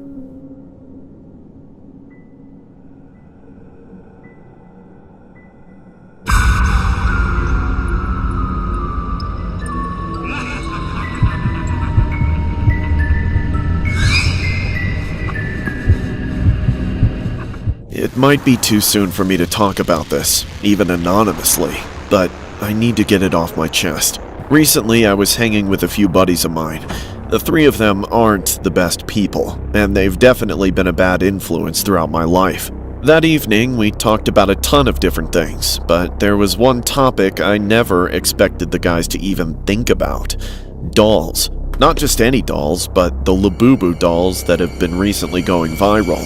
Nothing about them mattered to us, except for the fact that people wanted them, and because there was so much demand, prices were high. Eventually, the guys started coming up with a scheme and wanted to sell Labubus while they were still hot. I should have known where they were going with it, but I stupidly name-dropped a place I knew had a ton of Labubus, a local collector store called One Stop. I was just trying to suggest that they could work there, maybe get commission for selling them, but my friends had another idea. All at once, they turned to me with an evil look in their eyes and wanted to rob and steal their stock of Labubu dolls and sell them on the street. They would be loaded by the end of the week if they could pull it off. As soon as I realized what they were really talking about, I tried to back out. I didn't want anything to do with it, but by then, it was already too late. Guys, I don't want to rob anybody. That's like a family-owned business, man. Look, it's happening, shithead. There's no backing out. You're either in or we're jumping you. What? Are you in or not? I'm sure you're used to hearing that from every girl you slept with. Sure, I'm in. It was either I helped them rob the store or let all 3 of them kick my ass right to the ICU. So I chose option A. That same night, we put the plan together. We already had the tools we needed: gloves, masks, crowbars, and bags. It even just so happened that one of my friends had stolen a pickup truck a few days ago. He kept it in his garage, which would make the perfect getaway vehicle. Since he'd already taken care of that, he'd stay outside and make the getaway, while the rest of us went in. By the time everything was set to go, we stayed at my friend's house until it got late. When night fell, we transferred over to the getaway driver spot, then piled into the stolen truck and made our way to One Stop. When we got there, we put on our masks, made sure our sleeves were down and our hoods were up. As soon as the truck stopped, the 3 of us got out and ran to the door. Within seconds, we broke the padlock and pried the door out, and just like that, we were in. We all started grabbing all the Labubus that we could. We smashed open the cases and went behind the counter for the most expensive ones and completely cleared the shelves. Suddenly, it was over. There weren't any Labubus left to grab, and we were carrying as much as we could possibly hold. A distant siren caught my attention right as we were leaving. I couldn't know for certain if they were coming for us, but I was pretty damn sure that they were. We loaded up the truck and piled in. Then the getaway driver got us the hell out of there. Once we were off the block, we took our masks off to avoid looking suspicious, and I swear, literally seconds later, the first cops went speeding by us, right back to One Stop. If we'd stayed there just a minute longer, it would have been over. Still, we weren't home free until we were back in the garage. And, of course, that had to be one of the nights that we stopped at a red light and a cop pulled up right next to us. We were all shitting ourselves there for about 30 seconds, but thankfully, when the light turned green, he went the other way and drove off. Back at the house, we celebrated when we knew the coast was finally clear. I felt more relieved than I ever had in my life, and everyone was thrilled with the amount of Labubus we were able to snatch. We couldn't even imagine how much money we were going to make off them. However, the very next day, the anxiety came back in full force. What we'd done had already broken the local news, and it was starting to go viral. They had crystal clear video of us robbing the store, but we hadn't been identified yet. We had been careful enough to avoid that. Despite all of us trying to stay low-key, the getaway driver got spooked and dumped the truck. The cops ended up finding it, which led them to our friend's house, where we had stashed all the Labubus. Someone in the neighborhood must have seen us unloading stuff and got suspicious, even though we kept everything covered. In the end, all the Labubus got seized and given back to One Stop, and my friend got arrested, so it was all for nothing. Myself and the other two guys are still laying low, but I'm constantly scared the one who didn't get away is going to snitch. If he does, we're all getting caught too.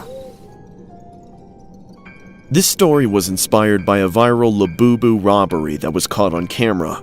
Police are investigating a warehouse robbery where thousands of dollars worth of Labubus. When serving a search warrant to a resident in nearby Upland, the detectives recovered 14 boxes of Labubus valued at around $30,000. Evidence shows that the stolen Labubus located in Southern California were being prepared for resale, according to the police department. The Labubus have since been returned to their rightful owners.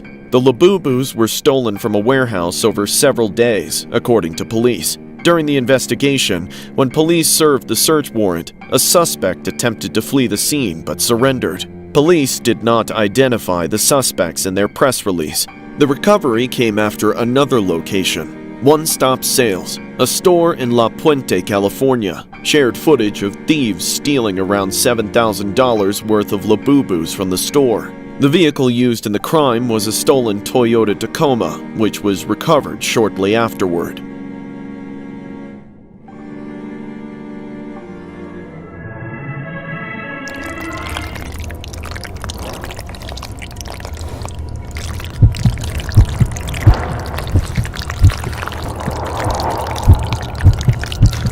My wife was always insecure about her figure. It only got worse as she got older and became more regular on social media. Over the years, she's gone through different phases on how she wanted to look. Around the time we got married, she wanted to be skinny. However, these days, she wants to be thick and voluptuous, like the woman she sees on social media. Being her husband, I always considered it my responsibility to help her realize that she doesn't need to look like all these other women to be beautiful. Either I'm terrible at finding the right words to convince her, or she's never going to change her mind, because it has never once worked. My wife is obsessed with her appearance and constantly compares herself to the most unrealistic standards. No matter what she does, how much she exercises, how much or how little she eats, nothing is ever good enough. She is never satisfied. With how consumed she is by this pursuit of the ultimate beauty, I felt sidelined, and it has put a terrible strain on our marriage, resulting in frequent fights. Babe, what are you doing? Leave me alone. What's the matter? Is there something I can do for you? No, because it's something you can't afford. What is it? What exactly do you need? I need a BBL. What? I said I need a BBL, and if you don't pay for it, I'm divorcing you. Once she gave me the ultimatum, I either had to pay for her BBL, or she was going to take half of everything I own. That's when I researched for a doctor that specialized in that, and found someone. He was this guy who had a huge following on Instagram, just from doing BBLs. I was skeptical, but he seemed legit, so I put him in contact with my wife so they could make an appointment. About a week later, my wife gave me the address, and I drove her out to the operation. I was confused, and I mean completely baffled when I pulled up to the location. Instead of a hospital or a clinic, it was a random apartment building. I then lost my shit. The whole thing was just sketchy as hell. There was no way I was going to let my wife go through with this, but then she reminded me that she would leave if I didn't get it done, so I let her. I was in complete awe. I just stayed in the car as she went in by herself to get the BBL. I had absolutely no idea how long it would take. An hour, 3 hours, 30 minutes? I didn't know. So I just sat there on my phone trying to pass the time. My anger faded away, then boredom and impatience set in. Hours passed, and there was no word. I texted my wife and the doctor, but no reply. I called them both multiple times, but no answer. As it started to get dark out, I had a sinking feeling in my stomach that something was wrong. There was no way it was supposed to take this long, so I finally decided to go into the building. I entered a maze of hallways, walking around aimlessly, until I realized my wife had never given me the apartment number. so she could have been anywhere. I started to panic. Was she cheating on me? Was this guy trying to kidnap her? I ran down hallway after hallway. All I could feel was panic and hopelessness, when all of a sudden, I heard shouting. I couldn't understand any of it, but it sounded like my wife, so I ran toward it. That's when I rounded a corner and saw the most horrific sight of my life. It was my wife, with a gigantic botched BBL stumbling incoherently down the hall. Ah! What the hell happened to you? Help me, please. I helped my wife out of the building, crammed her into the car, then I rushed her to the hospital. I could tell she was in agony. She was groaning from the discomfort for what had been done to her. When we finally made it to the hospital, the staff all had this placid look of horror on their faces, like they'd seen this 100 times, but it never got easier. They told me she wasn't likely to survive, and that made my stomach drop even further. I hadn't even considered that it might kill her. They took her into the operating room and left me out there to wait, biting off my nails until they bled, not knowing if I'd sent my wife to her death. It took even longer to remove all the implanted material than it took to put it in there to begin with, so I was there for hours. Thankfully, she did manage to survive. They had pulled and sucked out kilogram after kilogram of silicone and acrylic material. My wife was still unconscious for a while, recovering from severe trauma, and in that time, I spoke to the police. I told them everything I knew, but the man I then discovered to be a full-blown black market doctor had already gone missing. It took 5 days for them to find him, but he was eventually brought down. Since then, my wife and I have been trying to recover from this incident with intense therapy. It's hard enough for me, so I can't imagine what she's going through. This story was inspired by a horrific incident regarding a Brazilian plastic surgeon known as Dr. Bum Bum, who was arrested after a patient undergoing a procedure on her backside passed away.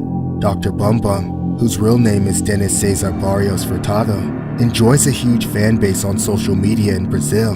He was arrested by police in Rio de Janeiro on Thursday after 5 days on the run. Police say the exact cause of death of the patient, identified as 46-year-old manager Lilian Calexto, has not been determined. She reportedly felt ill while Furtado was giving injections into her bottom. Furtado then rushed her to the hospital, but he then disappeared, according to authorities. It was alleged that Calixto arrived at the hospital with tachycardia, an abnormally fast heart rate after having silicone injected into her bottom. The procedure is also believed to involve the injection of acrylic glass filler. Following his arrest, Furtado, 45, proclaimed his innocence to reporters, saying there was an occurrence with the patients. After his arrest on Thursday, Furtado said on his Instagram that the woman's death was an accident and that he had performed 9,000 such procedures, which are legal in Brazil. In an interview, the president of Regional Medical Council of the state of Rio de Janeiro said, "You cannot perform plastic surgery inside an apartment. Many people are selling a dream, a fantasy to patients in an unethical way, and people, weakened, are often attracted to low prices without considering whether or not the conditions are adequate."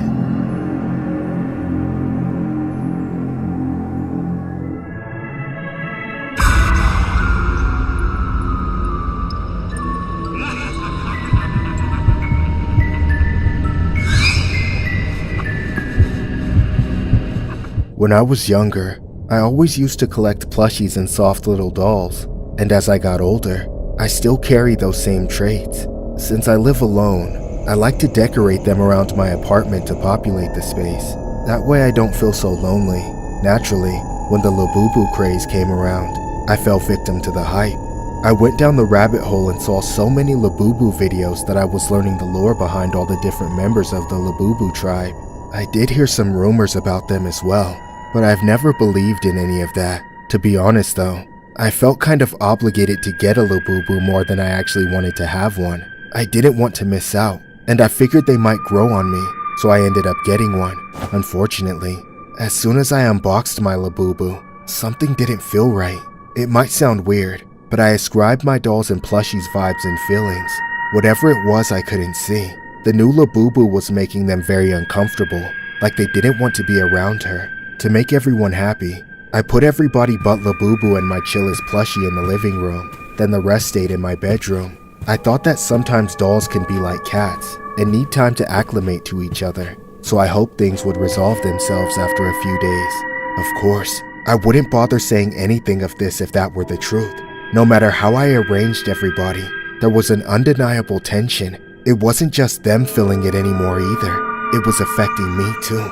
I'd lost sleep and had this nagging feeling that I wasn't the only person in my apartment. I worried if I told my friends what was happening, that they would think I was making it all up, so I kept it to myself. But things only got worse. For the first time in my life, I started hearing things, like things I knew couldn't be real, but felt real nonetheless. I'd be in bed and hear things falling in the kitchen, only to get up and find nothing out of place. Sometimes, while relaxing on the couch, my bedroom would make a noise. I don't know if that makes any sense, but it was like someone was walking around in there, depressing the floorboards, quietly messing with my sheets. Every time I checked, there was nothing, nobody. Beyond that, if I didn't already think I was going crazy, Labubu seemingly started to move around on her own. Now, I'll be the first to admit that I'm not the best with keeping track of things, but my dolls are a bit more than things to me, almost like pets or even friends, so I tend to have a good memory of where I last put them. Labubu, however, was elusive. I could have sworn I finally let her sit on my bed, only for her to randomly show up on the coffee table later the same day. I tried locking her up in the kitchen cabinet, just for her to escape and surprise me on the floor. It was maddening, and nothing seemed to make it stop. One night, things got out of control. After tossing and turning for hours trying to fall asleep, I was just getting there when I suddenly shot awake. Something had pulled me out of sleep like my life depended on it, and then my eyes started to work again, only to see what was in front of me. Despite the fact I live alone, there was a large dark shadow looming over my bed.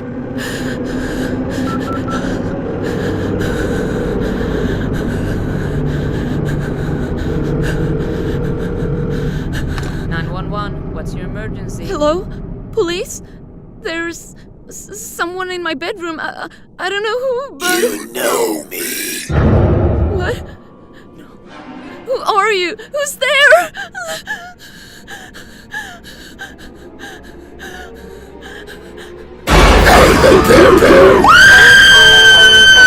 What are you doing here? Get out! But you brought me here. Don't you want to be best friends? No, go away! You aren't real. This is a nightmare. You think this is a nightmare? Just leave me alone! This is a nightmare! I went into Labubu's mouth, then I suddenly woke up. I was sweating bricks. I knew it was real this time, because my body was covered in scratches and bruises. Everything hurt. That's when I found Labubu hanging around, and threw her in the trash. I tied the bag up, then took it out to the dumpster. Ever since then, I've been free of Labubu's curse, though not without frequent reminders. The fact that they are demonic is some sort of meme now, but from what I experienced, it's absolutely true. Of course, whenever I tell my story, everyone thinks I'm making it up. To all those people who don't believe me, I wish they'd get a Labubu doll of their own and see what happens. This story was inspired by a series of eerie TikToks of people claiming to experience cuts or bruises after owning a Labubu doll. Some claim to even hear their Labubu whispering at night. After digging deeper down the Labubu lore, there have been dozens of videos alluding that Labubus have an uncanny resemblance to Pazuzu, a notorious demon from Mesopotamian myth. Historically, he's been associated with storms and drought, but ironically symbolizes protection amidst chaos. Nevertheless, TikTok began to swirl with tales of Labubu hauntings. One story which emerged is that the stuffing used to make the first batch of Labubu dolls was housed in the same warehouse in Iraq, used to store archaeological artifacts such as Pazuzu idols. The story goes that dust from a shattered idol ended up in the burlap sack that contained the Labubu stuffing. At the end of it all, these are really just superstitions, and we don't know for certain if the injuries people claim to have are Labubu related.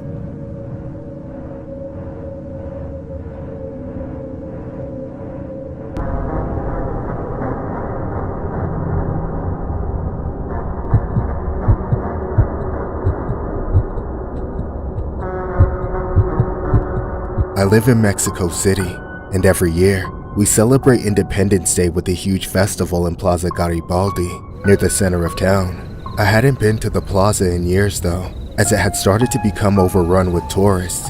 It wasn't until I was looking for a place to take my girlfriend that I wanted to go back. It was our first time celebrating Independence Day together, so I wanted it to be memorable. One major thing I had forgotten about the plaza was just how prevalent the mariachi scene was on Independence Day. My girlfriend and I were wearing the colors, but other than that, we were basically in regular clothes. It seemed like everyone else was dressed up in some kind of traditional outfit, and more than half of the people there were dressed like maricheros. However, it wasn't like we weren't having fun. We waved the Mexican flag with hundreds, even thousands of people, cheering and dancing the mariachi music that was ringing out from every direction. There was delicious food to be found everywhere, but it felt like we might get lost among the sea of giant sombrero charros, those big fancy mariachi hats. Sometime close to sunset, I started to get overwhelmed. I remember trying to pull my girlfriend away from the crowd since there were a lot of drunks, ropers, and people that were too close for comfort. I struggled to find somewhere spacious though, and it was like we were just going in circles. Eventually, I bumped into this tall, angry guy wearing the full mariachi getup. He had the instrument case for a guitar too. As soon as I made eye contact, he started cussing me out. Hey, Holmes, watch where you're walking, fool! I didn't want to look like a wimp in front of my girlfriend, but I was seriously scared of this guy. He was bigger, and looked like he had been in a lot of fights before from the way he looked. At first, I tried to apologize for running into him, but I could tell he wasn't trying to listen to what I was saying. Out of nowhere, he shoved me, almost tripping me off balance. Just when I thought that guy was going to bash my skull in, two more guys dressed like mariachis came up and held him back. They were both carrying cases too, so they must have been in a band together. It still didn't look like they were going to convince him to not beat me senseless if I stuck around. So I caught my breath, scrambled to my feet. Then my girlfriend and I got the hell out of there while we had the chance. Honestly, I was distraught. It was such a humiliating moment. My girlfriend asked me if I wanted to go home, but as much as I felt like leaving, I didn't want to ruin the day for her. I wanted us to experience the rest of the night together, so I swallowed my shame and told her we were staying. Not long after that, we heard a sudden swell of mariachi music. It was being played all over the plaza, but somewhere nearby, an especially loud and skillful band was pumping out some serious sound. The crowd around them started cheering, and I wanted to find out what it was all about. We joined the audience, slowly worming our way to the front, but when we could see the players, my heart sank. It was the same three guys, and the guy in the middle was the one who assaulted me. He instantly found my face in the crowd and stared at me with a look of death and hatred, wrapped up in a fake festive smile. Ah, shit. It's them. Are you sure you still want to stay? Screw this. Let's just get out of here. Orale, amigos! Happy Mexican Independence Day! I hope you enjoyed the show, but now it's time to take out one puta and grind him up like the meat in a burrito. You! What the hell? Holy shit, holy shit. Okay, let's get out of here, now!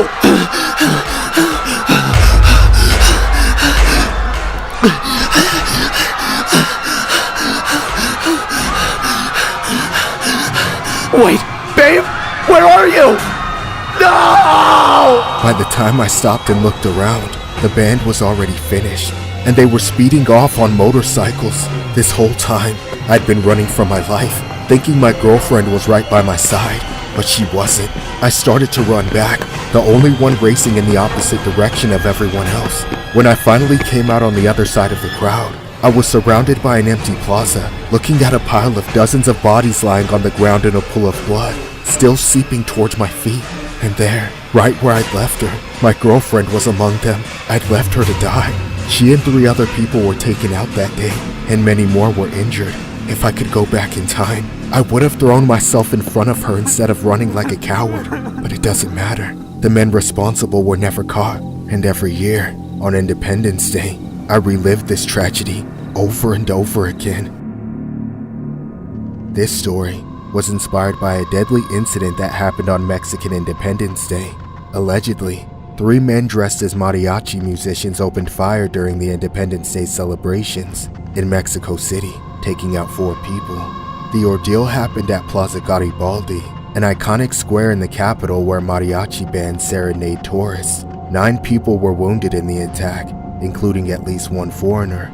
Surveillance video showed the 3 men, wearing traditional embroidered jackets and pants, fleeing on motorcycles. The prosecutor's office said investigators were trying to find those responsible for the attack, but few crimes in Mexico are solved. A Mexican security expert said that the ordeal appeared to be a hit by an organized crime group, and the suspects more than likely targeted a specific restaurant on the plaza, in what may have been a shakedown for protection money or a hit on rivals.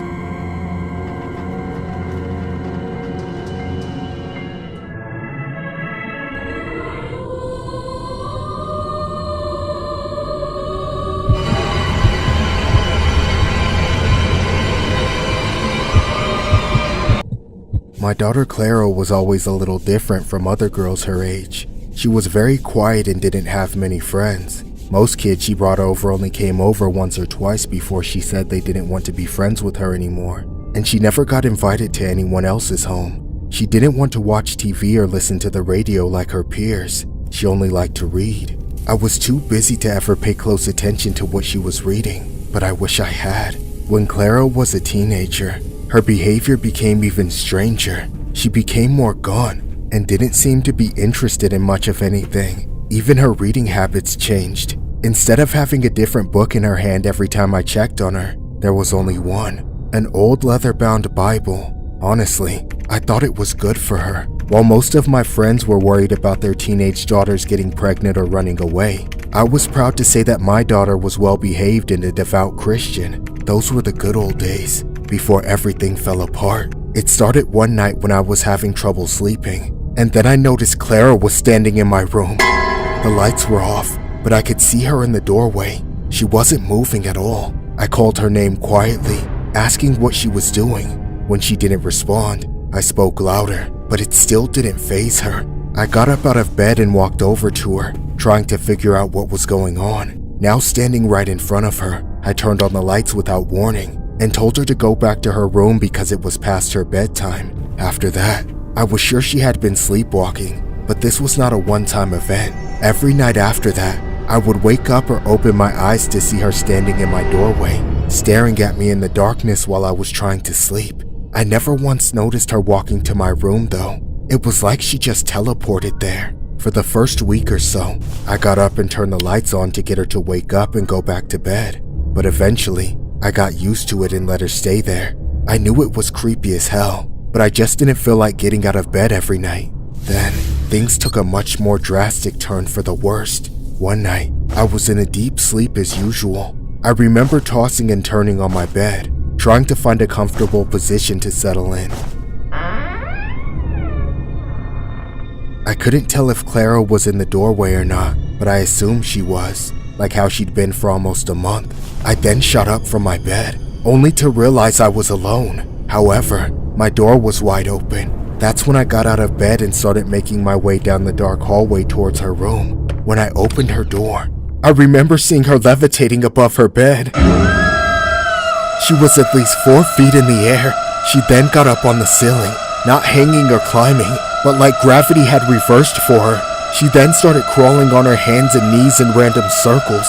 I left her room and immediately called our church. I rang and rang until the priest finally woke up and answered, and he urged me to bring her to the church immediately. By this point, Clara was a shell. She'd found her way off the ceiling, but now, no matter what I did, I couldn't get her out of that dormant state. I had to drive and carry her all the way to the church, where they used holy water to briefly wake her up. One of the priests took her into the confession booth to ask her what had made her this way. She admitted that she had been practicing satanic rituals and conjuring spirits. She learned it all from the book she had been reading, the one I thought was a Bible. Turns out, that was just a false cover, and the rest was filled with the words and will of Satan. Soon after, she fell back into her empty state, and the priest confirmed my worst nightmare, that my daughter had been possessed. They performed an exorcism right away, and what followed is one of the most traumatic things I have ever witnessed. Hear me, foul spirit! The power of Christ compels you to release your fiendish grip on this innocent soul! I'll grip your throat and penetrate your skull! The power of Christ compels you! Get her off me! Get her off! Clara, stop! screaming, you bitch! Your daughter's already a whore in hell! It went on the same way for hours. The demon and Clara fought against the priests all night, nearly killing them several times. In the end, however, they successfully finished the exorcism, freeing my daughter from Satan's grasp. I wish I could say things were normal after that, but the time she spent under Satan's control took a terrible toll on her body. Her heart could not keep going. She died not long after. Every single day, I wish I had watched Clara more closely and taken her to get help so much sooner than I did. Maybe then, she never would have been possessed in the first place. Maybe she'd still be alive.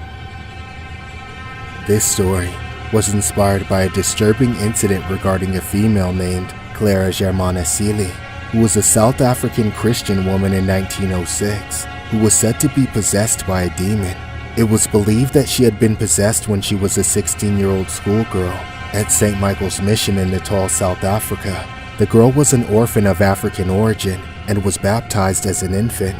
At the age of 16, the girl made a pact with Satan, and this is said to be the cause of her demonic possession. Clara later revealed this information to her confessor, Father Horner Erasmus. In an account written by a nun, Clara was said to be able to speak languages of which she had no previous knowledge. This fact was also witnessed by others, who recorded that she understood Polish, German, French, Norwegian, and all other languages. The nun reported that Clara demonstrated clairvoyance by revealing the most intimate secrets and transgressions of people with whom she had no contact. Moreover, Clara could not bear the presence of blessed objects and seemed imbued with extraordinary strength and ferocity, often hurling nuns about the convent room and beating them up. The nun reported that the girl's cries had a savage bestiality that astonished those around her.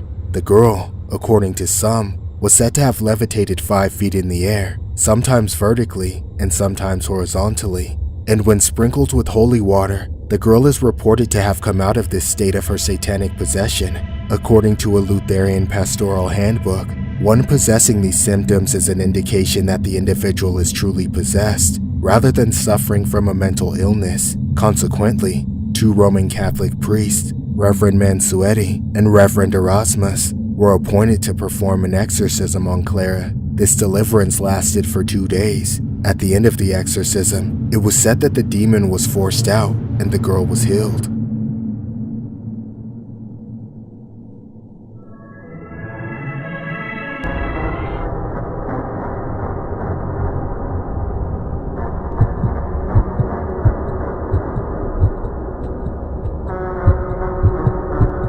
I went out with a group of my friends for Mexican Independence Day.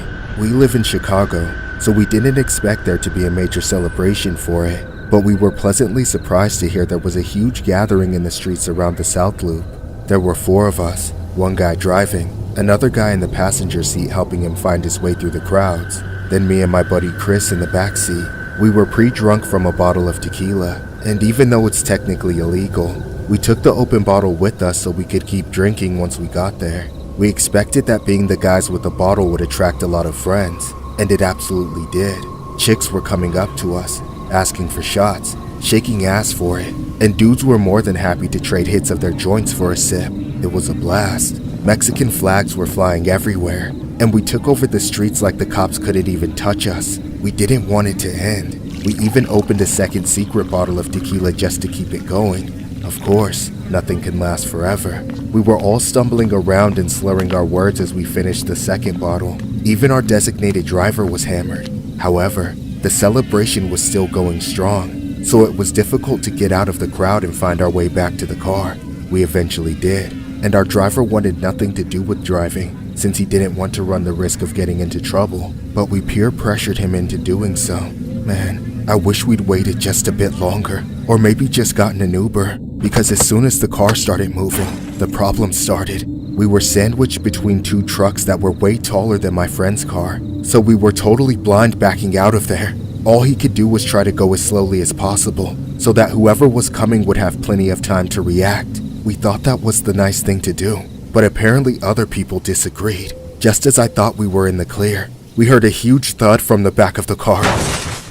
We all freaked out, thinking we'd just hit somebody, but we quickly found out that wasn't the case. Yes, some people were walking behind the car, but they hadn't even gotten hit. We just got a little too close for their comfort, so they smacked the car with their hand. It wasn't just a warning though.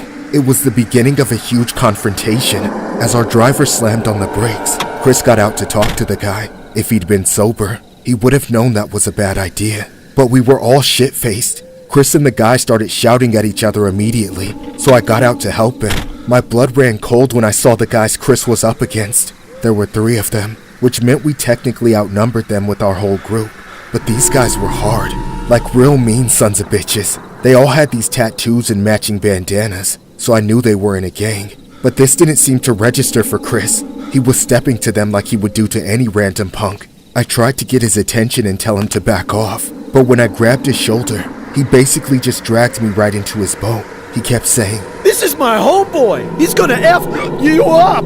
The whole time, I was trying to shake my head, like hell no. But it seemed like those gangbangers were drunk and high too, so they didn't even care. The more I tried to defuse things, the tenser it got. Suddenly, the main guy in the middle, the one who smacked our car in the first place, started accusing Chris of being in a gang, and worst of all, the rival gang to his own. It just so happened that this was the moment that our other 2 friends decided to get out of the car. I know they were trying to help, but their presence only set the gangbangers off, making them think we were in a gang and about to brawl. What happened next is ingrained in my memory. What's up? You're a disciple, aren't you? Nah, man, I ain't no gang, but I'm still gonna kick your ass for touching my homeboy's car. Chris, come on, cut it out already. Hey, who's that? Wait, it's not what you think. No! Just like that, Chris was gone in an instant. Before anybody could even react, he crumpled to the ground, and the life ripped out of his body like God had simply flipped a switch. I didn't even know that guy was armed. It should have been obvious, but nobody was thinking clearly that night. After Chris died, the rest of them left, not running or freaking out, but calmly walking away like what they had done was totally normal. We all froze in shock. Nobody could even go after them, because we had to check on Chris. We all knew he was dead, but we just didn't want to accept it. We kept shaking him and shouting his name, hoping he would wake up. We even called an ambulance, but the paramedics took one look and told us they were taking him to the morgue, not even the hospital. Nothing has been the same without Chris. Every night, I play that scenario back in my head, thinking of everything I could have done to make it end differently. It doesn't matter what I do. It always ends the same way, with Chris gone forever. This story was inspired by a disturbing incident regarding a man who was accused of taking out another man on a grocery store parking lot during Mexican Independence Day celebrations in 2021. He was sentenced to 45 years in prison. Cell phone video of the incident quickly went viral. Martin Torres, 31, was convicted of 2 counts of murder during a jury trial. Judge Timothy Joyce handed Torres 20 years, plus a 25-year sentencing enhancement for using a firearm during the crime, according to court records. On September 16, 2021, Christopher Torrijos and a group of his friends headed to the South Loop to participate in the increasingly popular street gatherings that celebrate Mexican Independence Day. They ended up at the Jewel Osco parking lot, which was teeming with revelers. At the end of the evening, as a group of drivers backed out of a parking space, Torres' brother became upset because the vehicle was reversing near him. Torres' brother yelled and banged on the car and started arguing with the members of the group, including Torrijos. Prosecutors said Torres' brother shoved Torrijos and claimed to be a Satan disciple, while Torrijos repeatedly exclaimed that he was a neutron, meaning he wasn't a gang member. A fight broke out, and at least 2 cameras recorded the incident. As the 2 struggled, Torres, who was armed, took the victim out. Police officers who work in Little Village identified Torres almost immediately from the video, but it took authorities nearly a year to find him. Torres' private defense attorney argued that Torres was acting in defense of his brother.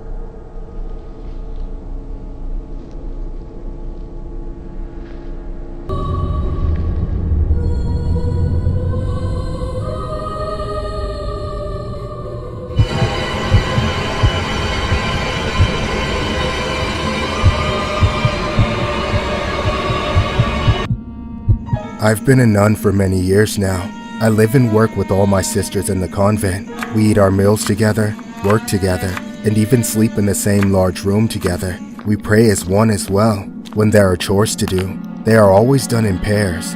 The only time we get time to ourselves is when we are tending to the private needs of our personal hygiene, and even then, a sister is never much farther away than the other side of the door. There is only one man who also lives in the church, our priest, Father Urban. Since there are currently no other priests or seminarians learning under him, he is often by himself. We are of course not permitted in his chamber, therefore we have little reason to disturb him while he is working. For years, our lives were simple, faithful, full of structure and grace. That all started to change one night, when seemingly all at once, every nun in the convent woke up from the same dream. I experienced it too. It was a nightmare from hell. The stone walls of the church turned ice cold. All the candles were blown out, and then at the end of a shadowy corridor loomed an ominous man. It was simply the hollow shape of a man draped in cloth, with the scariest face ever. During our discussion, one of the younger sisters dubbed him as the Cloth Man, but the rest of us quickly decided not to attach any title to the strange entity we all witnessed. We hoped that the incident would be a passing occurrence, but our hopes were unfortunately always spoiled. Each night, one by one, this Cloth Man would isolate a nun in her sleep and hold her in that same harrowing nightmare until morning. When she woke up, she would find strange bruises all over her body. No one heard any thrashing during the night, so it seemed unlikely that we were striking our bed frames in our sleep. Eventually, we were all revisited by this nightmare, and things even bigger to stir outside of our bedchamber. Unusual sounds echoed through the church during the day. They seemed to come from nowhere, merely an echo with no clear beginning. Before long, it became clear that we had no other option but to report these happenings to Father Urban. We had not wanted to concern him with what most likely was not a serious issue, but we were at a loss. The only solution our priest offered was to pray more specifically that these disturbances would end. We followed his advice, though it did not solve anything. Inside the convent, the atmosphere was becoming quite uneasy. None of us in all of our years had ever experienced something so spiritually troubling, especially something that had no apparent cause. Nobody had passed. No arguments or grievances had stirred. Everyone had been perfectly happy and healthy. It had all manifested from thin air. As the days went on, the nightmares continued. Then came the night I will never forget. I don't believe I was dreaming, but something suddenly ripped me out of my sleep. What I saw when I opened my eyes will haunt me forever. All of my sisters were levitating above their beds. I couldn't fathom what was happening. I shut my eyes and covered my face, praying for my sisters to be saved, yet also wondering why I had not been affected. That's when I heard an ungodly voice calling to me. If we say we have no sin, we deceive ourselves, and the truth is not in us. Who's there?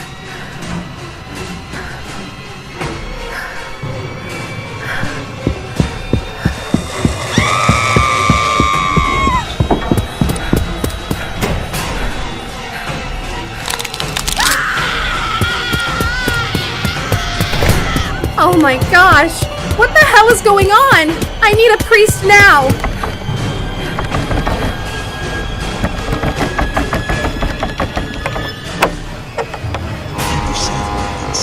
Father, help!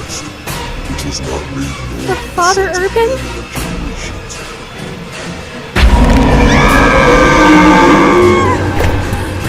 Finally, the source of our nightmares was revealed. Our priest had been practicing witchcraft inside the church. He had tormented us and possessed us with the demonic spirit. Forsaking his holy charge, I would not let his black magic churn any longer. I reported him immediately. Soon after, the men of our village burned him at the stake, and we began the arduous work of exorcising the evil from the souls of my sisters. Sadly, the demonic spirit that Father Urban beckoned from hell still lingers. As the men who carried out his righteous execution now claim, they are experiencing the same disturbances we suffered in our convent. I pray with every breath that things will someday go back to normal before Satan tarnished our lives. This story was inspired by the infamous Loudun possessions, also known as the Loudun Possessed Affair, which was a notorious witchcraft trial that took place in Loudun, Kingdom of France, in 1634. A convent of nuns said they had been visited and possessed by demons.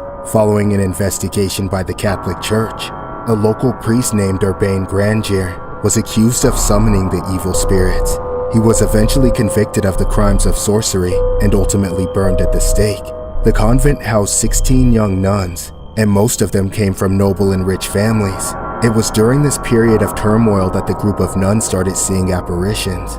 These apparitions later devolved into convulsions and speaking in tongues. The bizarre case led to one of the most famous witch trials in the history of France. To be more specific, some of the incidents that occurred were ghost sightings of a recently deceased priest.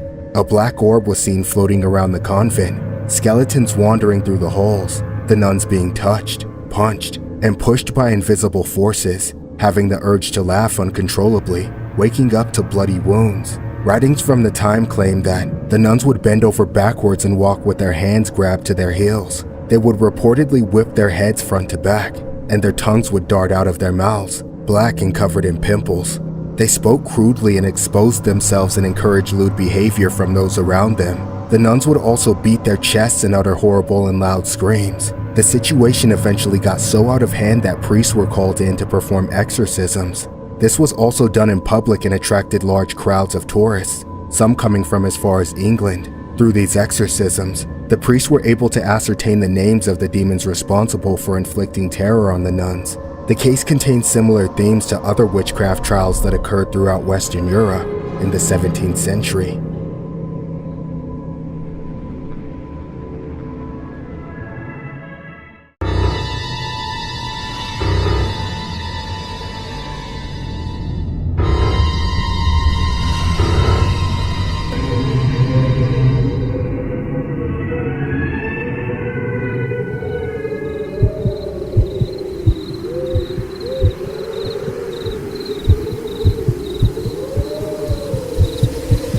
When I was old enough to go trick-or-treating by myself, my family started making me take my cousin with me. She was a girl and a few years younger, so it made sense to keep her safe. I didn't mind it as she and I were pretty close. In a way, it was kind of a tradition. My parents would take me over to my cousin's house, then we'd get our costumes on, which were usually matching. I didn't mind that either. Matching costumes always got more candy, and that's all I really cared about.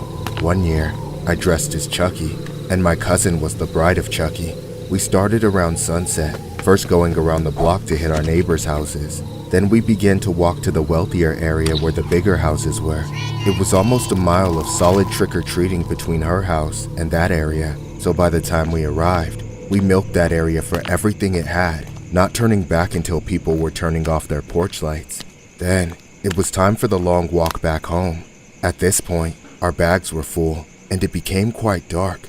At some point, we saw a car parked on the curb ahead, with a guy standing outside of it.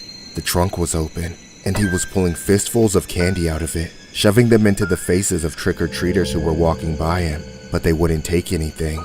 There's no secret as to why either. The guy was creepy as hell, tall and built, but also old and sketchy looking. He started eyeing us before we even got close. My little cousin made it clear she wanted none of what he was giving out, so I made sure she stood by me, as there was no way to go but past him. As we approached, he smiled, waving candy in our faces. Hey, lovebirds, want some free candy? Yeah, no thanks. And also, we're cousins. Why should that stop you? We walked past him, but he wouldn't take his eyes off of us. He even started following us, getting right up behind my cousin.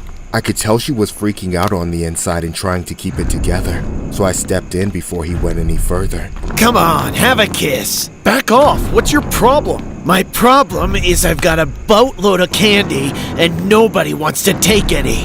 At this point, you can just have it all.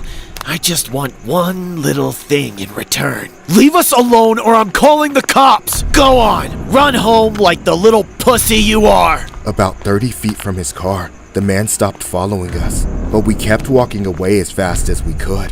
The farther we went, the fewer people were out on the street. I thought about knocking on someone's door and asking for help, but I just wanted to get home. Before I knew it, we were the only ones out, except for one singular car driving behind us. It wasn't driving though, it was cruising, barely faster than our walking pace. Looking over my shoulder, I couldn't see inside because the windows were tinted, but it seemed like the same car that creep was standing outside of. My cousin was also aware of the car, and she was starting to panic. I decided to take a random right turn, hoping the car would just drive past, but it didn't. it took the same turn. That's when I knew for sure we were being followed, and there was nobody else it could be but that same creep. The car was basically driving right beside us at this point, matching our speed. I didn't know what to do. I then heard the car park right behind us. We were too scared to look back at that moment. Maybe he had just arrived at his house and was going inside. Suddenly, I got slammed in the back. I saw the man carrying my cousin over his shoulder.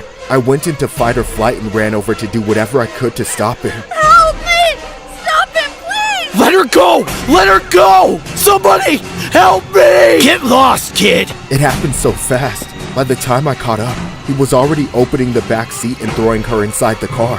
I hit him as hard as I could again and again, but he was unfazed. He then turned back and shoved the side of my face, sending me flying on the concrete once again, then through the veins of my own eyes. I saw the car driving away.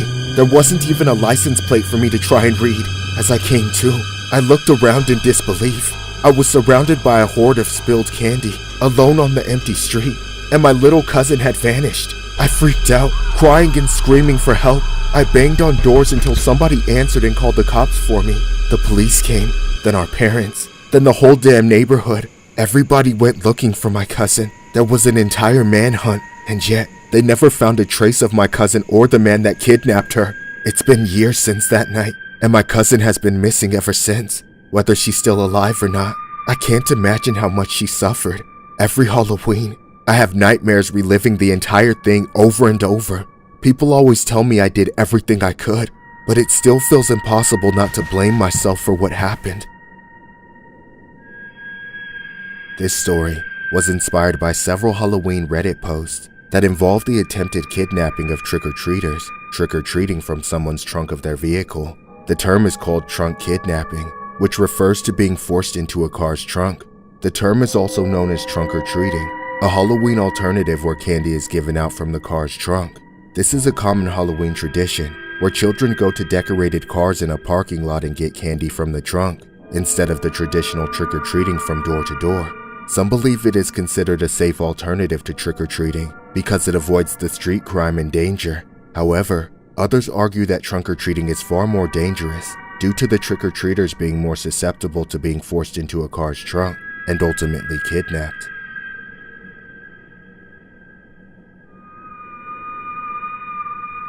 This is an emergency alert. Please follow lockdown procedures. Go into the nearest room or building, lock the door, and turn off all lights.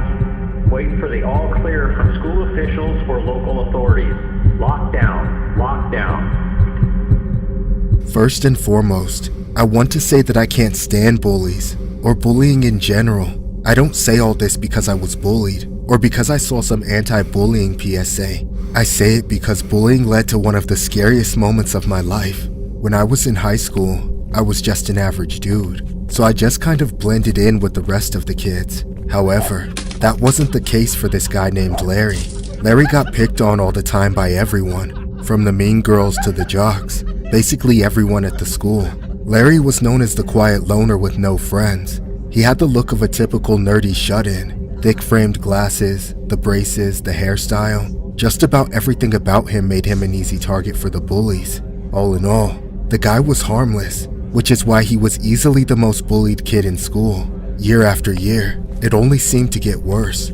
I even witnessed an interaction at lunch one day between a couple of seniors and a group of freshmen, where the older kids were basically indoctrinating the freshies into the tradition of picking on Larry. It made me sick to my stomach, and no one really stood up for him because they didn't want to be the next target.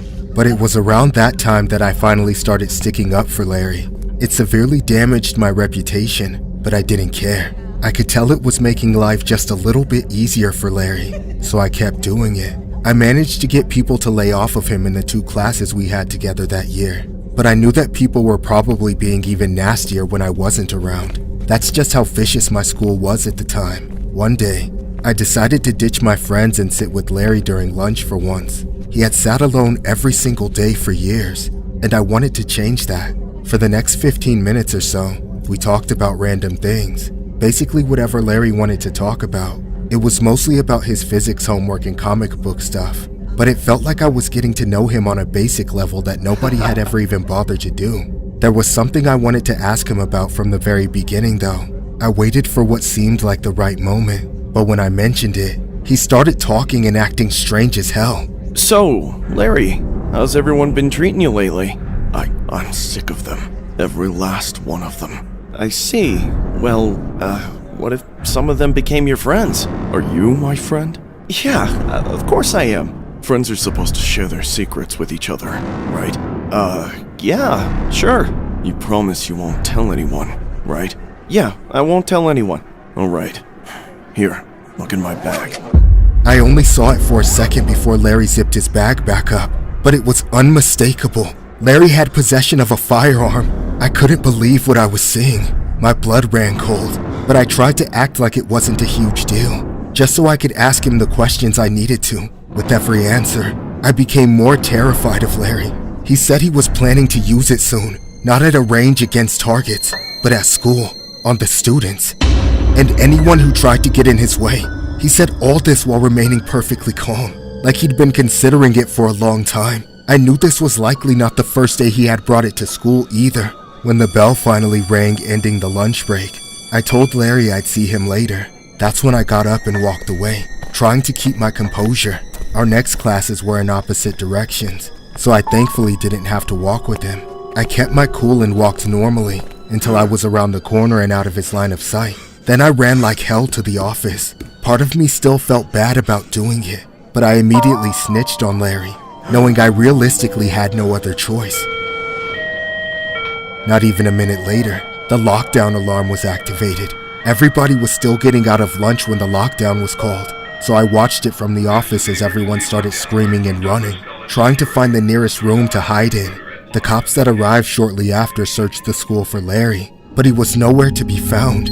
It turns out that he ran home as soon as the lockdown started, so there's no doubt in my mind that he already knew I ratted on him. He was later arrested in his house, and since then, I haven't heard or seen Larry since. I don't know how long he spent in juvie or jail, but the district made sure he never came back to the same school he was planning to attack. Seeing the stories on the news about how many students have snapped from all the bullying and done the unthinkable, I believe a lot of people could have gotten hurt if I had not acted. Years have passed since this happened. Everyone graduated and moved on to adulthood, but nobody knows what happened to Larry. To this day, I live with the lingering fear that he will someday come after me to take his revenge. This story was inspired by a horrific incident regarding an 18-year-old man who was arrested and charged after 2 school lockdowns in Regina, where the accused allegedly revealed a firearm to a student. A Regina Police Service school resource officer was notified about the ordeal on Thursday. Police say the male named Chance Larry Constable revealed a firearm to a student, then left. The school was placed into a secure the building lockdown protocol. A police investigation led to a residence on the 1500 block of Bond Street. Police members, including the Special Weapons and Tactics team, surrounded the residence. Because the residence was near an elementary school, it too was also placed on lockdown. At about 3:30 p.m., Constable was arrested by police. The secure building lockdown was lifted at both schools. Police have confirmed that a firearm has not been recovered. Constable has since faced charges.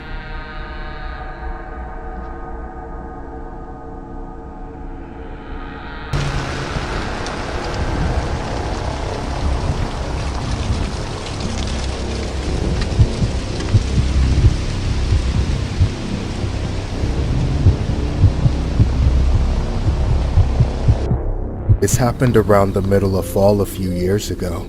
I was working as a cashier at Spirit Halloween, one of a couple of seasonal jobs I switched between. Honestly, Spirit Halloween was my favorite place to work. All I really did was sell party supplies and Halloween stuff.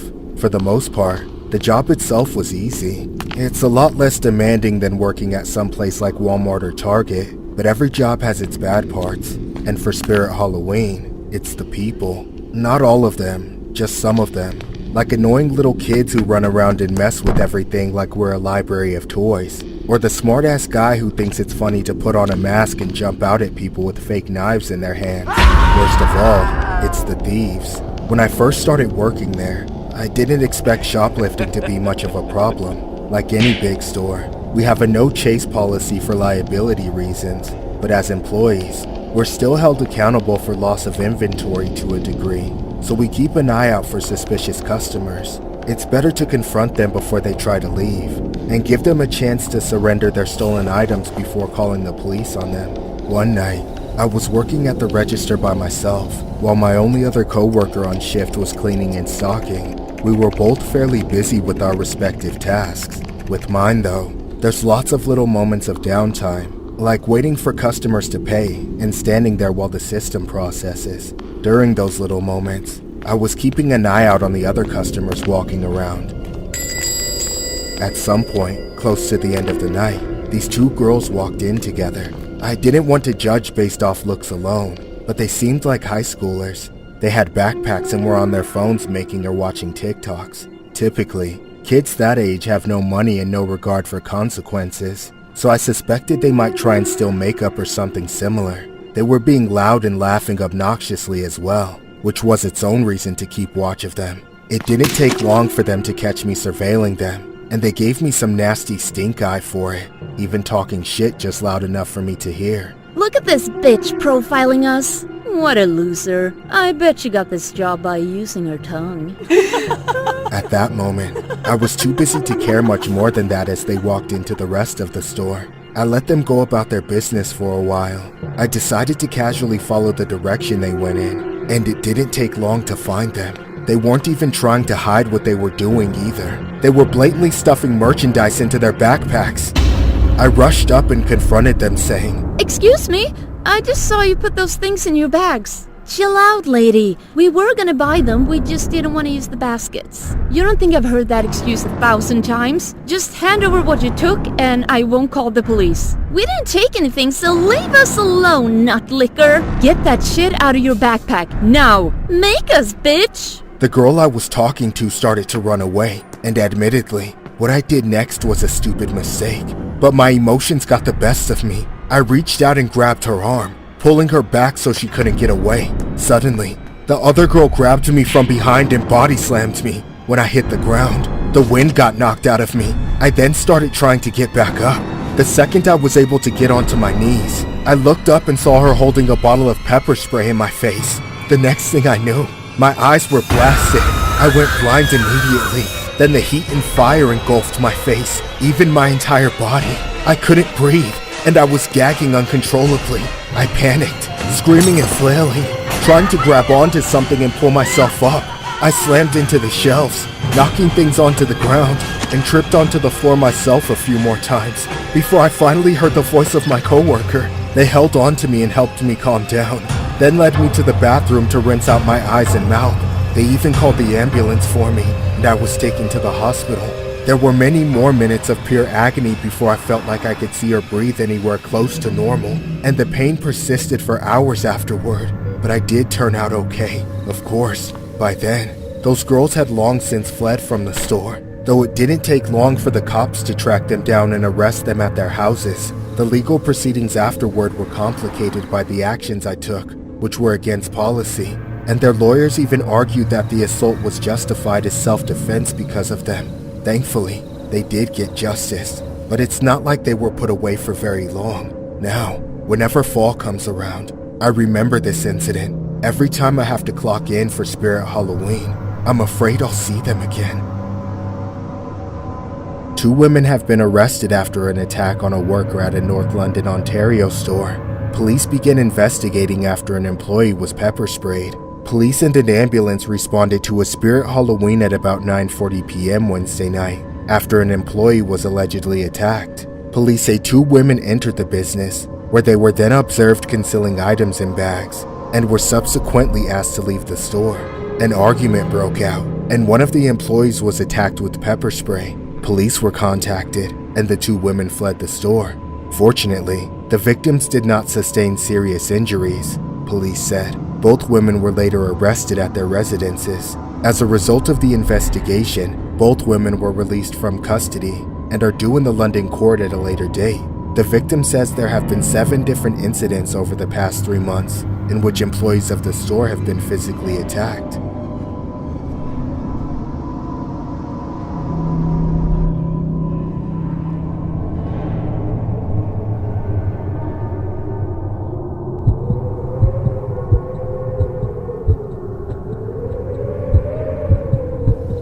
Several years ago, I took my grandson trick-or-treating. He has special needs, so I often help my daughter and her husband take care of him. He spends a lot of time at my place during the week when his parents are working, so I usually took him out for Halloween. We left the house around the evening time when everyone had their pumpkins lit up and porch lights on, ready to give out candy to trick-or-treaters. As we made our way through the neighborhood, it seemed like people were devoting much more effort and technology to their Halloween costumes and decorations than I could ever recall. My grandson loved it though. He was always thrilled with how much candy he was getting. Everything was fine until we came across one particular house. The light was off, and there wasn't a bowl of candy on the porch. There also wasn't a single decoration on the house, except for one. A life-size prop of that ungodly Pennywise the Clown. It was sitting on the ground, leaned up against a tree in the front yard, with a beer bottle in its hand and its head slumped over like it had passed out drunk. Something about it was off. I couldn't tell if it was real or fake from how realistic, yet still, it was. Despite my feelings towards it, my grandson, like most kids, thought it was cool and wanted a video with it. I didn't want to dampen his mood, so I obliged, but made sure to tell him not to touch it. He sat beside the clown as I crouched next to him. Then I took a selfie video. Go on, say hi. Hi. Anything else you want to say to Pennywise? I guess you'll float too? Alright, this thing is creepy. Let's get out of here. Immediately after the video was taken, we got the hell away from that thing. But as we were walking away, I noticed something that still sends chills down my spine. I noticed the clown was still staring at us on the video camera. That's when I put the phone down and turned around, only to see the clown's head now up and staring right at us.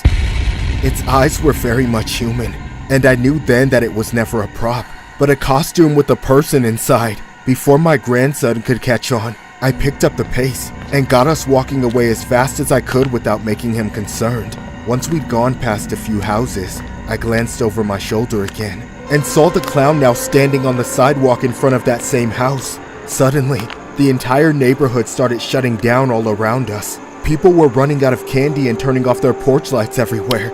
The trick-or-treaters and their parents were all going home.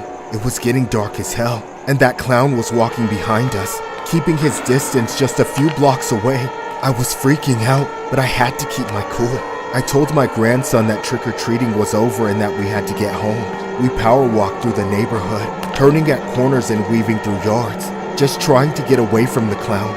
Eventually, I lost sight of him, so it seemed safe enough to stop and catch our breath. I could finally call an Uber. As long as we could make it in 5 minutes for them to arrive, we would be fine. I kept a lookout as we stood on the corner, checking my phone every few seconds to see when the car would get to us. For what felt like 5 minutes, felt like 5 hours, as me and my grandson stood there waiting in constant fear that the clown would show up and attack us. Help! Help me! Out of nowhere, the clown grabbed my grandson and pulled him away from me. I rushed to help, trying to tear them apart, but there was so little that I could do. Get off of him, you maniac! Get the fuck off me before I rip your head off your shoulders! Please! Trick or treat, little boy. I don't want anything from you! Here, have a drink! Get away from me! Help me!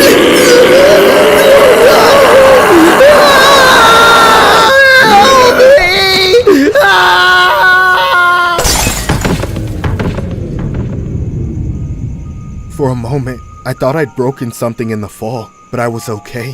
When I got to my feet, however, my grandson was on the floor not moving, and I could see that clown running off. Thankfully, he only suffered minor injuries, and the clown was soon arrested by the police. He turned out to be a man named Matthew Davies. He had a family of his own, but he'd spent years away from them while in prison for drug charges. I can't understand how a man with children of his own could possibly attack us the way he did. What made things worse was how my grandson has special needs. Mr. Davies was sent to prison where he belongs, but it doesn't undo what happened. My grandson and I are traumatized. His love for Halloween is forever tainted, and every time I see a Pennywise mask, I'm transported right back to that awful night.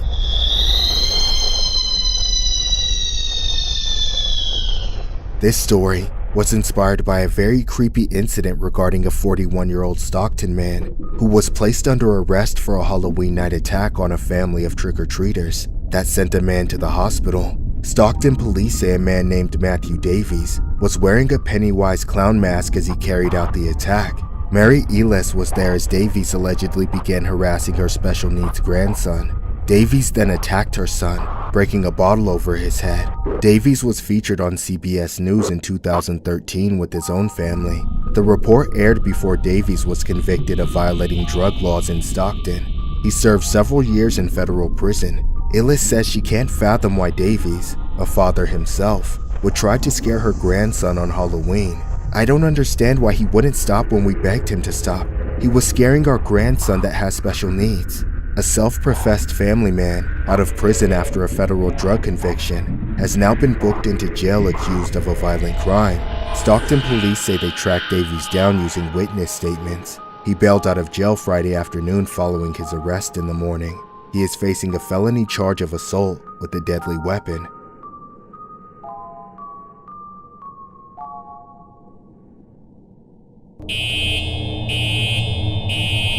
Lockdown, lockdown. This is an emergency alert. Please follow lockdown procedures. Go into the nearest room or building. What I'm about to recall happened years ago. I was in high school, though I won't say where I went for my own safety. At the time, I played for the boys' volleyball team. Since practice was after school, it would last until the early evening. By the time we were done, there'd be very few people still in the school aside from the janitors. One day, after we'd finished an intense practice game, we all went into the locker room. Everyone showered, changed, and got ready to go home. Most of the students either walked, drove, or got rides home from other teammates, but I was one of the few people who still had to wait for their mom to pick them up. It always took her forever to get me, so I would usually hang out in the locker room until she texted that she arrived. That day, the locker room was completely empty, except for me. However, at some point, I heard a loud metallic bang coming from somewhere else. It sounded like the exterior door that led out to the track and football field. At first, I hoped it would stop, but when they wouldn't go away, I finally got up and went to check on it. I looked through the glass part of the door and saw a tall man standing outside in a hoodie, seemingly too old to be a student. I knew he could see me, and that's when I heard him shout saying, "Hey, can you let me in? I'm here to pick up my son." Unsure of what to say, I replied, I don't know. Maybe you should enter through the front. That's far away. Can you please just open the door? I hesitated, but the guy sounded genuinely distressed, so I didn't want to make his day any worse. I then walked over to the door and pushed it open. The man thanked me and rushed out of the locker room and into the school, apparently looking for his son. That's when I sat back down on the bench and proceeded to wait for my mom. Out of nowhere, an alarm came on, and the school was placed on lockdown. Seconds later, I heard screaming coming from the school. Panicking, I rushed to turn off the lights, but since there was no door to lock to secure the room, I found and hid inside a random locker. All I could hear for a while was the screaming, but then I heard the footsteps as someone rushed into the locker room. I peered through the slits in the metal, trying to see who it was. I couldn't see them, but figured it had to be another student hiding in one of the lockers as well, from the sounds of it. Moments later, someone else ran into the room. However, this time, I knew exactly who it was. It was the man I had let through the door. He still had his hood up, but now he was wearing a mask, and he had a giant machete in his hand that was dripping with blood. That's when I knew I had screwed up. He then ran up in between the two rows of lockers that I and another student were in. Suddenly, he started screaming and slashing random lockers all around him. I must have flinched, rattling my locker door the slightest bit, because he turned his head and locked onto me. I held my breath as he walked up to my locker and stared through the same slits I was looking through. I tried as hard as I could not to move while holding the door closed for dear life. Then he screamed and slashed the locker. I know you're in there! Come out so I can cut your head off! Stop! You got the wrong guy! Bullshit! You're dead! The machete cut through the door, getting just inches from me. I was staring face to face with the blade as he struggled to get it out. He was just going to try and skewer me inside the locker, But if I opened the door and tried to prove I wasn't the guy he was after, I knew he would just blindly attack me before realizing it. I thought for sure there was no way out, but then I heard it. We both heard it. The sirens. They were still far away but rapidly getting closer. He knew he didn't have time, so he bolted immediately through the same door I let him in through. I stood there, frozen in fear. Then a minute later, the student hiding in the other locker stumbled out and ran off in the other direction toward the school, covered in blood. I stayed hidden until the cops came searching the locker room. I told them everything, hoping it would help, but unfortunately, the investigation never amounted to anything. Neither the masked man or student was able to be identified despite the information I gave. Years have passed, and I still remember this traumatic day like it was yesterday. I don't know if that guy was trying to kill the other one because they were in rival gangs or something, or if he was just some bloodthirsty psycho. Either way, knowing he's still out there makes me sick.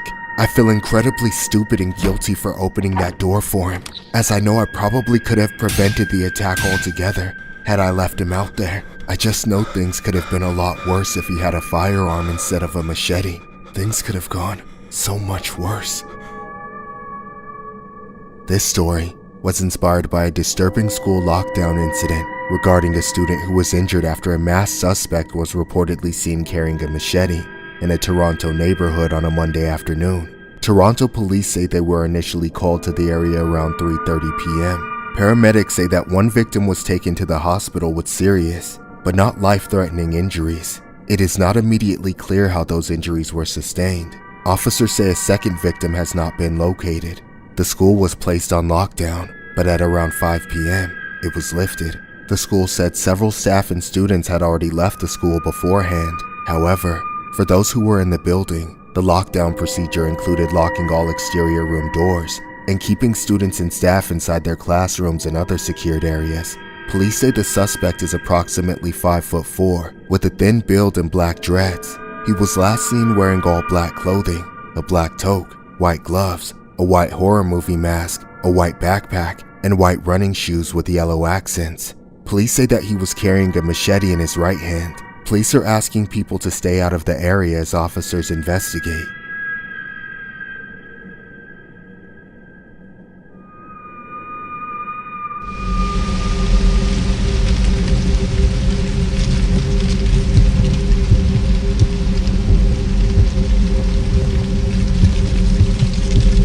There are plenty of reasons to not like fall. Kids go back to school, the warm weather goes away, and to people who dread visiting their family for the holidays. I, however, have a very specific reason for my anxiety during this season. Years ago, I was dating this guy named Kenneth, but he always went by Kenny. He had a stocky build and was quite muscular, just my type of man. He was the first person I got into a serious relationship after my ex, who left me after our son was born. Unfortunately, the relationship eventually fell off. Kenny became controlling. He would interrogate me every day, take my phone and go through it, always accusing me of cheating. When he found something he thought he proved, he would get violent. He made threats against me and my son, and if he wasn't attacking me, he was breaking things. It had become too difficult to get him to approve to any sort of hangout that didn't involve him, so I began to not tell him my plans.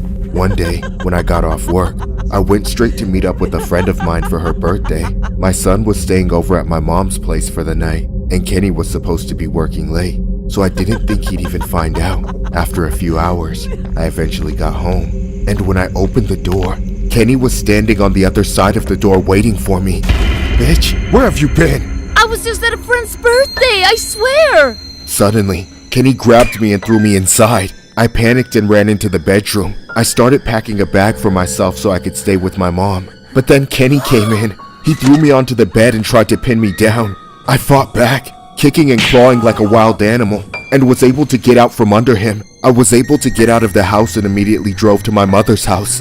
I hadn't told her how bad things had been between me and Kenny.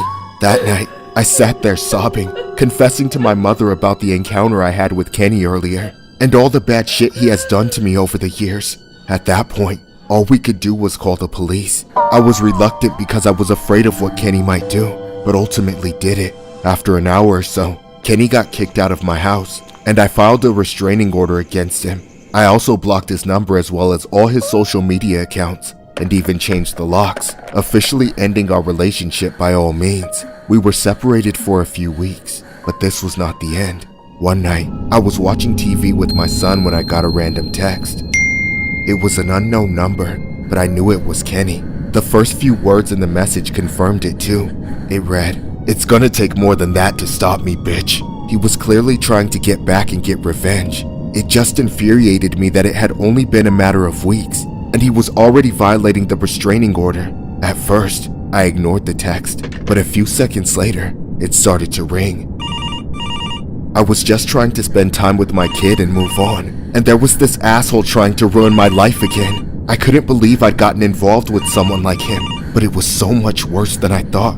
What really made my heart sink was when I looked over at my living room window and saw Kenny standing right outside watching us. He had his phone in his hand and was smiling, having been out there for God knows how long. Let me in. Baby, go to your room and hide! I want to give that kid a little sibling, but I need your hole. Leave me alone, or I'm calling the cops! Kenny didn't listen. He went over to the door and started trying to break in. I got my taser from my bag. Then I went to my son's room where we both hid at. I ended up calling the police. Then I waited, listening to Kenny pounding on the door, literally shaking the walls of the house. If he got through, I was ready to do everything I could to keep him from hurting me or my son. As the minutes dragged on, it seemed like that would be the case, but then the pounding stopped. Outside, the police arrived and scared Kenny off. He ended up running across the freeway and jumping the fence into the nearby corn maze. It was just weeks away from opening for Halloween, so the whole thing was complete with winding narrow passages through corn stalks 10 feet high. That's where Kenny decided to hide, ruining all the plans I had to take my son there when it opened. The police surrounded the place, then began searching for Kenny. While the search dragged on, they let us stay in the cruiser for safety, as we were terrified he would somehow come back. It took hours for them to comb through the entire 4-acre maze. The cops looked everywhere in it but couldn't find him. That is until they finally caught him hiding in a chicken coop, also owned by the maze grower. Kenny was arrested and put in jail for violating the restraining order. It's been a while since then, so I wish I could put this all behind me. Sadly, I can't help but think his business with me isn't over. Every fall, the fear that he will come back is at its highest. This story was inspired by a creepy fall incident where it took 2 hours, a plane, and 6 officers to track down a suspected stalker after he fled into an elaborate corn maze. Police began searching for Ryan Kenneth Watt, 29, on a Friday evening after his ex-girlfriend reported Watt had violated a restraining order by texting and calling her. Officers looked for Watt, whom they described as a transient with a history of stalking behavior at a homeless encampment, but couldn't find him. Police visited the camp again the next morning and spotted Watt just before 9 a.m. Watt ran across a nearby freeway and into a corn maze that was being prepped for Halloween visitors and had not opened yet. Officers set up a perimeter around the corn maze, called the California Highway Patrol for backup, and deployed a fixed-wing aircraft to circle the field. Police combed the maze methodically, but still couldn't find Watt. Then one of the officers noticed a chicken coop about 20 feet from the edge of the maze. An officer kicked the door in and found Watt hiding inside. He was arrested without incident just before 11 a.m., police said. Investigators had been monitoring Watt even before his ex-girlfriend reported him, and said he had a history of showing up uninvited at the woman's home and at her son's school, hacking her social media accounts, and texting her while she was with friends to say he's watching her.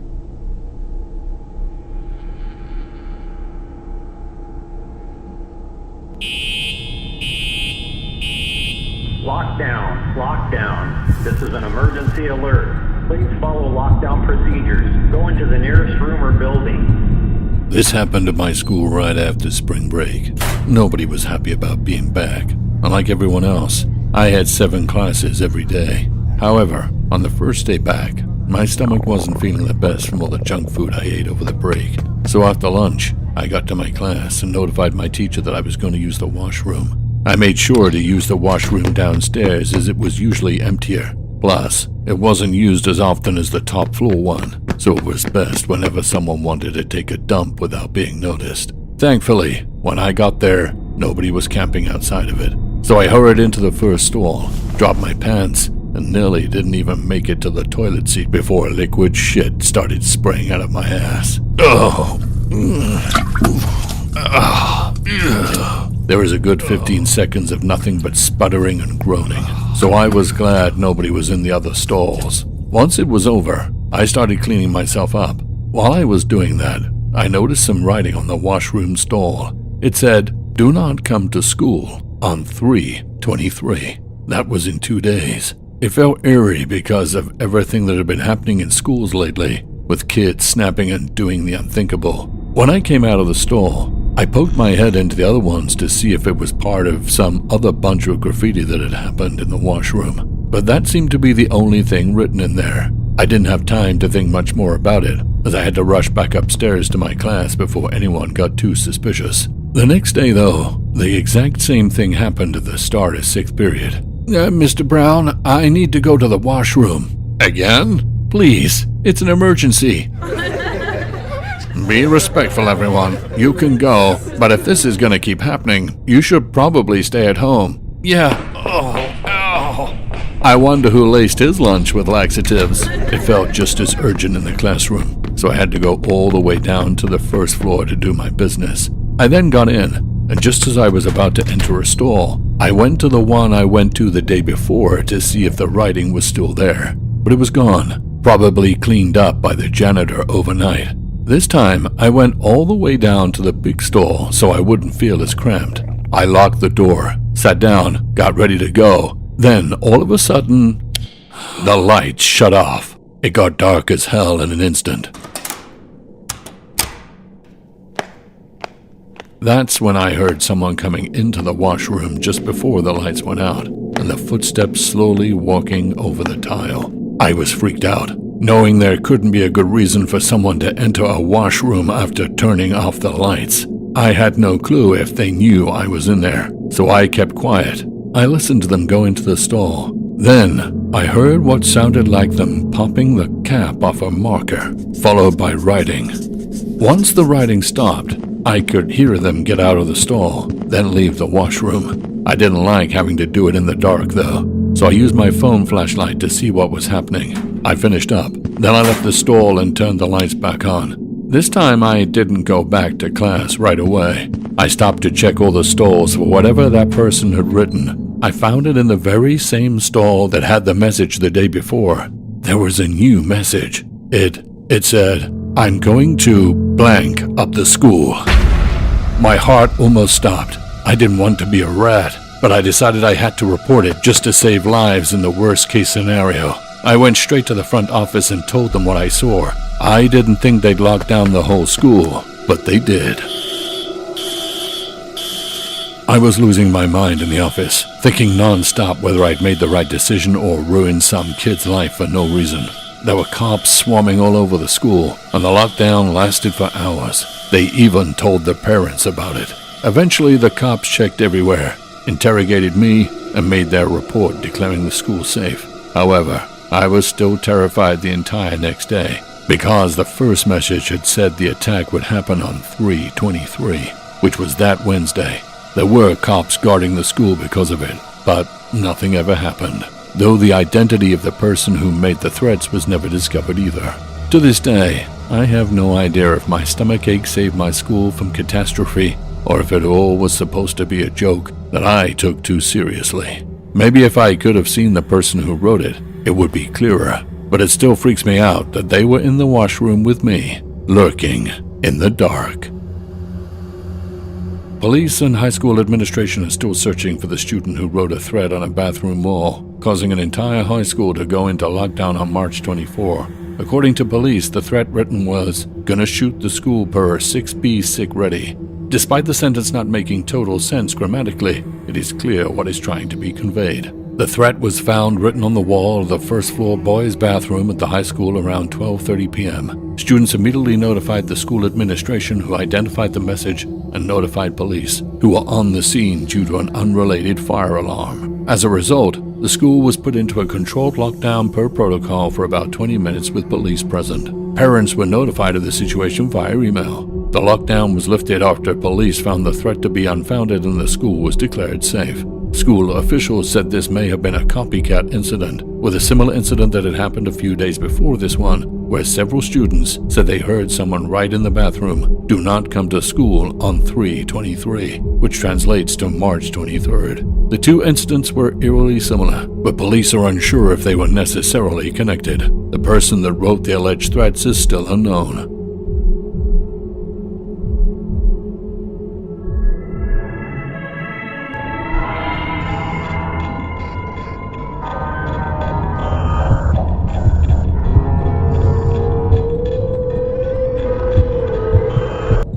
This is a true story.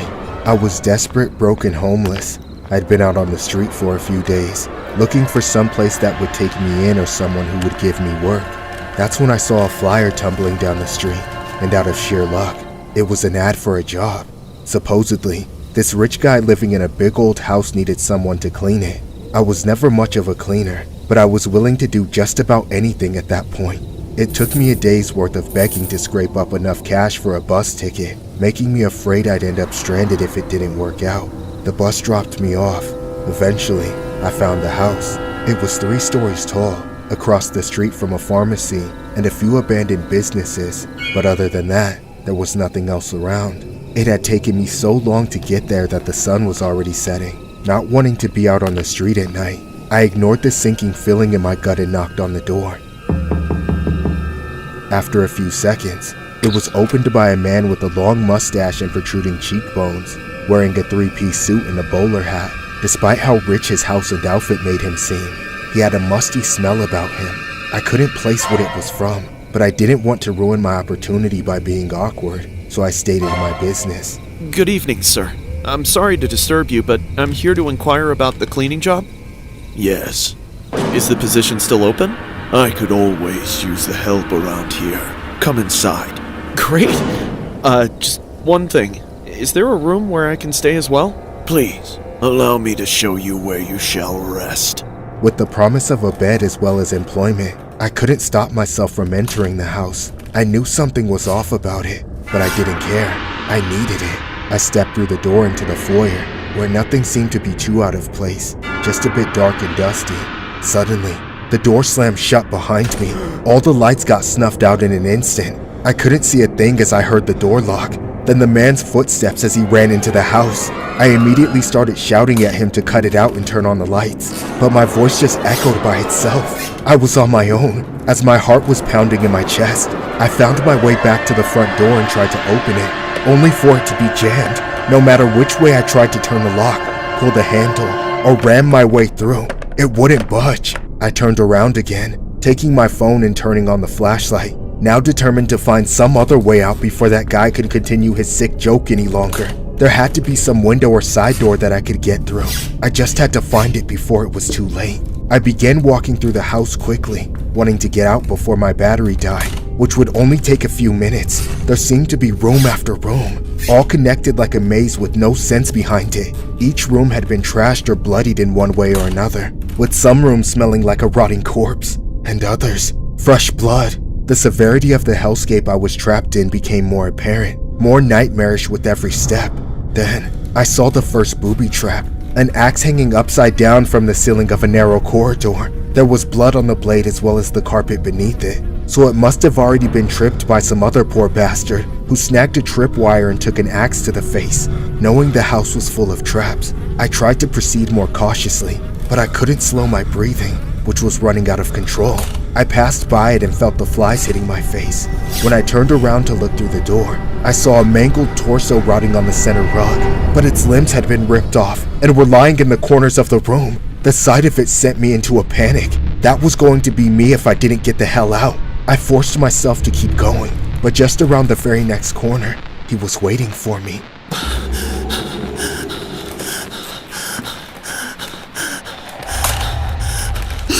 Hey! You let me out of this place! You can't keep me here!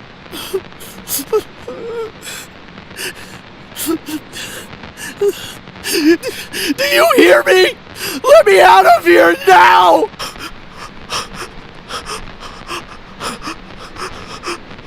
Leave me alone!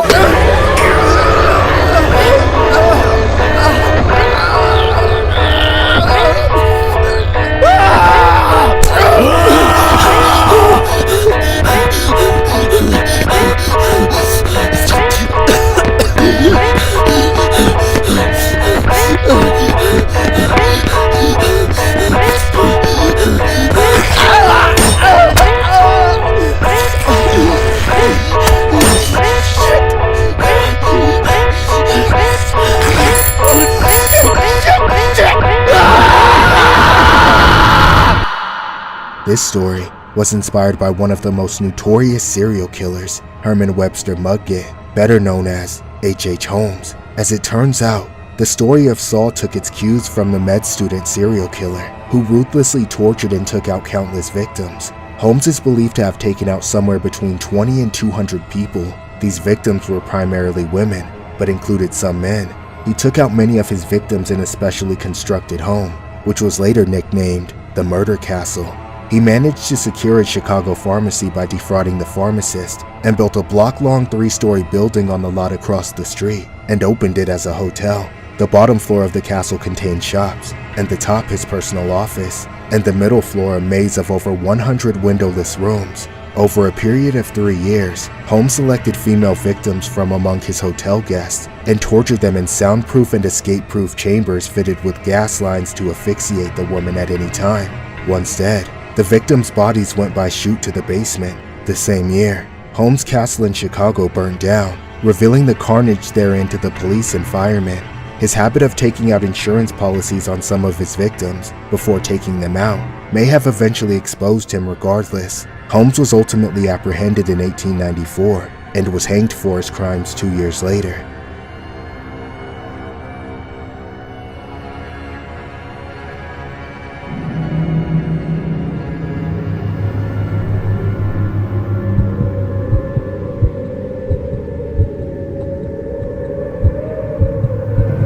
A few years ago, my wife and I moved into our first house together. Neither of us had ever owned a home before, so it was a major moment in our lives. It's a small house, but the neighborhood is very friendly. Even though we haven't had kids yet, we were excited to start a family of our own. But something happened this Halloween that's made us think twice about raising our children here. Of course, most of the trick-or-treaters are young kids, so Halloween in our neighborhood comes to an end pretty early. By 9 o'clock, everybody goes home. This year was just like that. By 8:45, we weren't seeing any more trick-or-treaters, so we went inside and turned off our light, so nobody bothers us as we got closer to bed. Afterwards, my wife wanted to stay upstairs and read for a little while, but I had some stuff to work on in the basement while I had the chance. However, at around 9:30 p.m., something strange happened. What the hell? It struck me as odd, but I wasn't going all the way up there to tell them that we weren't giving out candy anymore, so I ignored it. Annoyingly, though, the doorbell rang again. A few more times, actually. Now, it was just rude. It was like some dumbass kids were playing ding-dong ditch with us, something that usually happens on Halloween. I heard my wife get up and start walking along the floor over my head, so I figured she was going to take care of it. Nothing a grown lady like her couldn't resolve. But what I heard next, I never expected. Get on the floor! Now! Hurry up! As soon as the door opened, I heard screaming. Men were shouting, and my wife was yelling at them to get out. For a moment, I couldn't believe it, but then I heard her get dropped to the floor. I immediately jumped out of my chair and turned to the stairs, only to face the biggest shock of my life. The moment I got to my feet, I heard an explosion from upstairs. That same instant, a hole blew open in the ceiling above me, and a red-hot piece of metal whizzed by my head. That moment changed me. Time froze, and for a split second, so much went through my head.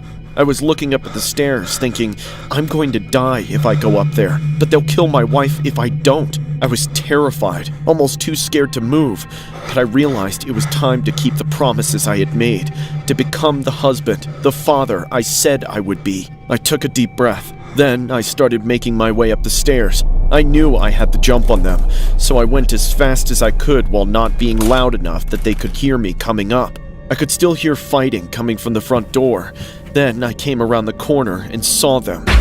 There were two men, both with masks, one of them wearing all red, and the other in a Scream ghost mask. The one with the ghost face was keeping my wife pinned to the floor. The other one was just standing there. Get off me, you son of a bitch! Give it up already. I want jewelry, cash, whatever, but I'm not leaving empty-handed. You hear me? Eat shit and die slow, motherfucker! I said shut up, didn't I? I ran at the ghost face. He turned around right before I tackled him. I put him in a headlock and started choking him, ready to kill him. He was flailing around, trying to point the cannon at my head, but he was fading, unable to do anything. He was gonna be mine. But then his partner came up and kicked me off him. I kept my grip on that bastard though. They had to hit me 2 more times before I couldn't hold on to him anymore. Then his partner yanked him to his feet. I started to scramble up to chase them out before he could aim at us again. I could barely see through the dirt and swelling, so I was just running at their voices. I eventually got out of breath and stopped. Then I wiped my eyes and realized I'd chased them out into the street. By the time I could see though, they were long gone. With them dealt with, I went back inside to my wife. When the men attacked her, they left her with a few cuts and bruises. There was blood running all down her face, but she was awake and calling my name. I apologized for taking so long to get to her. I wish I'd been there from the start, so she wouldn't have had to gone through any of what she did. Unfortunately, the men who invaded our home were never found. There was no camera footage, not much evidence, basically no leads whatsoever. But made this all the more disturbing was how the alleged reason for why they targeted us was just completely random. It's sad to say that we no longer feel safe here after what happened on Halloween. We don't want to raise kids in a place where things like this just happen for no reason. It's definitely made us never want to open our door for trick-or-treaters ever again. This story was inspired by a disturbing Halloween incident that happened in Mississauga, Ontario. A family remains in shock following a violent Halloween home invasion Wednesday night. This is what we get for answering the door on Halloween night.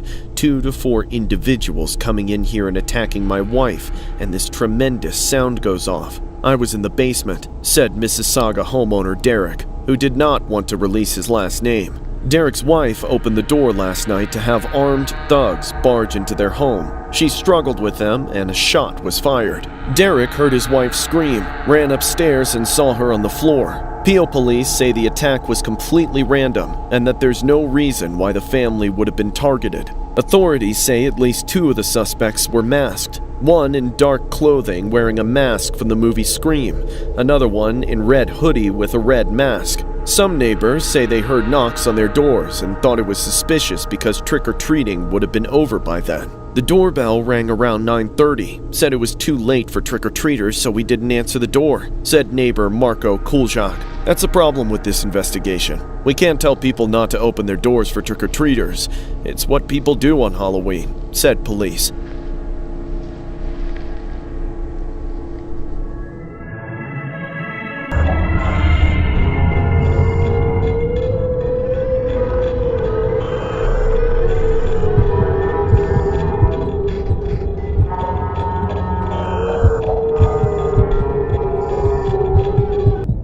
When I was 18, I enlisted into the Army, thinking it would give me the structure and income I needed. However, 3 years in, I broke my leg and was discharged. Ever since then, I've been in and out of hostels and other sketchy living arrangements trying to find steady work. I lucked out when I found a decent hostel where everyone actually gets their own room, so I moved in. I've been in this hostel for about a year now. I have a nice little room that I can call my own, and everyone else has their own private spaces to do their stuff in. The only shared spaces are the kitchen, bathroom, and the living room, but pretty much everyone stays in their respective bedrooms unless they need something. This is great, because all sorts of people are constantly moving in and out. It's a lot of addicts and homeless folks, so I'm glad I don't have to see whatever weird and or illegal shit they're up to. I do have one friend, sort of. He lives at the end of the hall, and his story is a lot like mine. We hang out sometimes, but we mostly keep to ourselves. Unfortunately, not everyone is so chill. Recently, this larger old guy moved in, and within the first day, he gave everyone the creeps. I'll just call him the Saw guy, since he was obsessed with the Saw series. He brought with him a small TV and a DVD player, but the only DVDs he had were the Saw movies, and I mean every single one. He set up the TV in the living room, which at first felt like a decent upgrade, until we realized he was going to spend most of his time out in the living room area watching Saw movies. During the day, he was working or doing whatever he did for money, but at night, he would sit in the dark and watch TV alone. It wasn't so much that we hated Saw, but that nobody wanted to go near him. It was honestly weird as hell, and all the other residents thought he was creepy and hated him, but we just had to put up with it and try to ignore him. However, one night I reached my limit. I was trying to sleep, but there were loud-ass noises coming from outside. It was saw noises, again, but this time it was louder than ever. I tried to ignore it by holding my pillow over my ears to disregard it, only for it to get even louder. Finally, I couldn't take it anymore. I was done asking nicely. That's when I got up to go out there and make him turn it off. How many times do I... My heart nearly stopped. The noise wasn't coming from the TV. It was coming from behind my friend's door, and he was screaming for help. I sprinted to it and broke through. That's when I saw the saw guy on top of my friend, stabbing him. I rushed in and grabbed the guy, ripping him off my friend. He got up and turned right back at me. Then he charged with the knife. I was already running out of there, and I made it back to my room, then slammed the door and locked it. It took the saw guy a few seconds to reach my door, but when he did, he made it seem like it was made of paper. He pounded on it and split the back down the middle.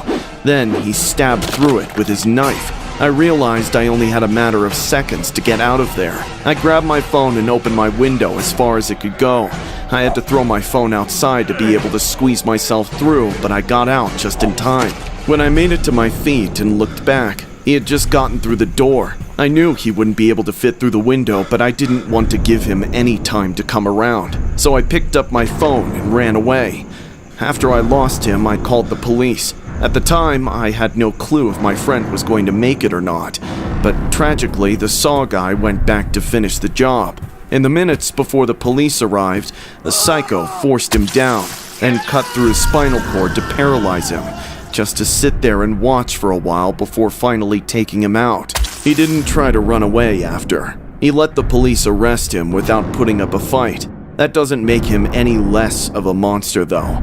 It wasn't enough for him to just kill my friend, but to torture him first, and to do it inside our home. Nothing has felt right around here since. Only the most desperate people still want to stay in this place after they heard what happened. I'm trying to find someplace else to live, but I feel stuck. I try to forget about it, but whenever a new Saw movie comes out, I can't escape it.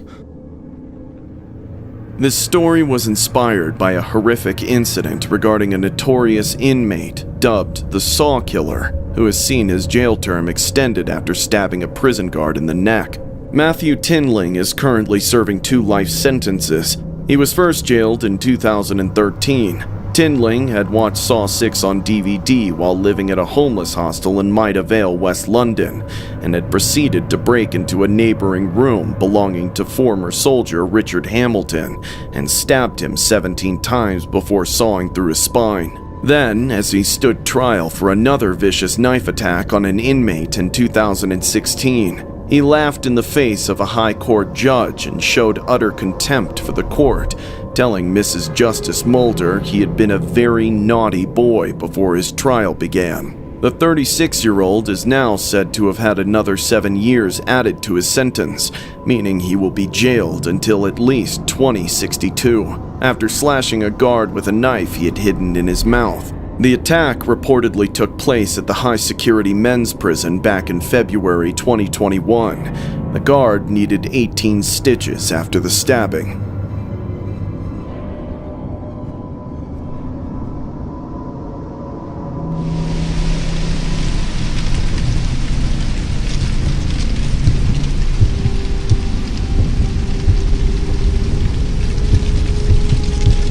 This happened in the fall of 2010. At the time, I was married to my wife, and together we were raising our daughter, Jennifer. Even back in those times, things were far from perfect.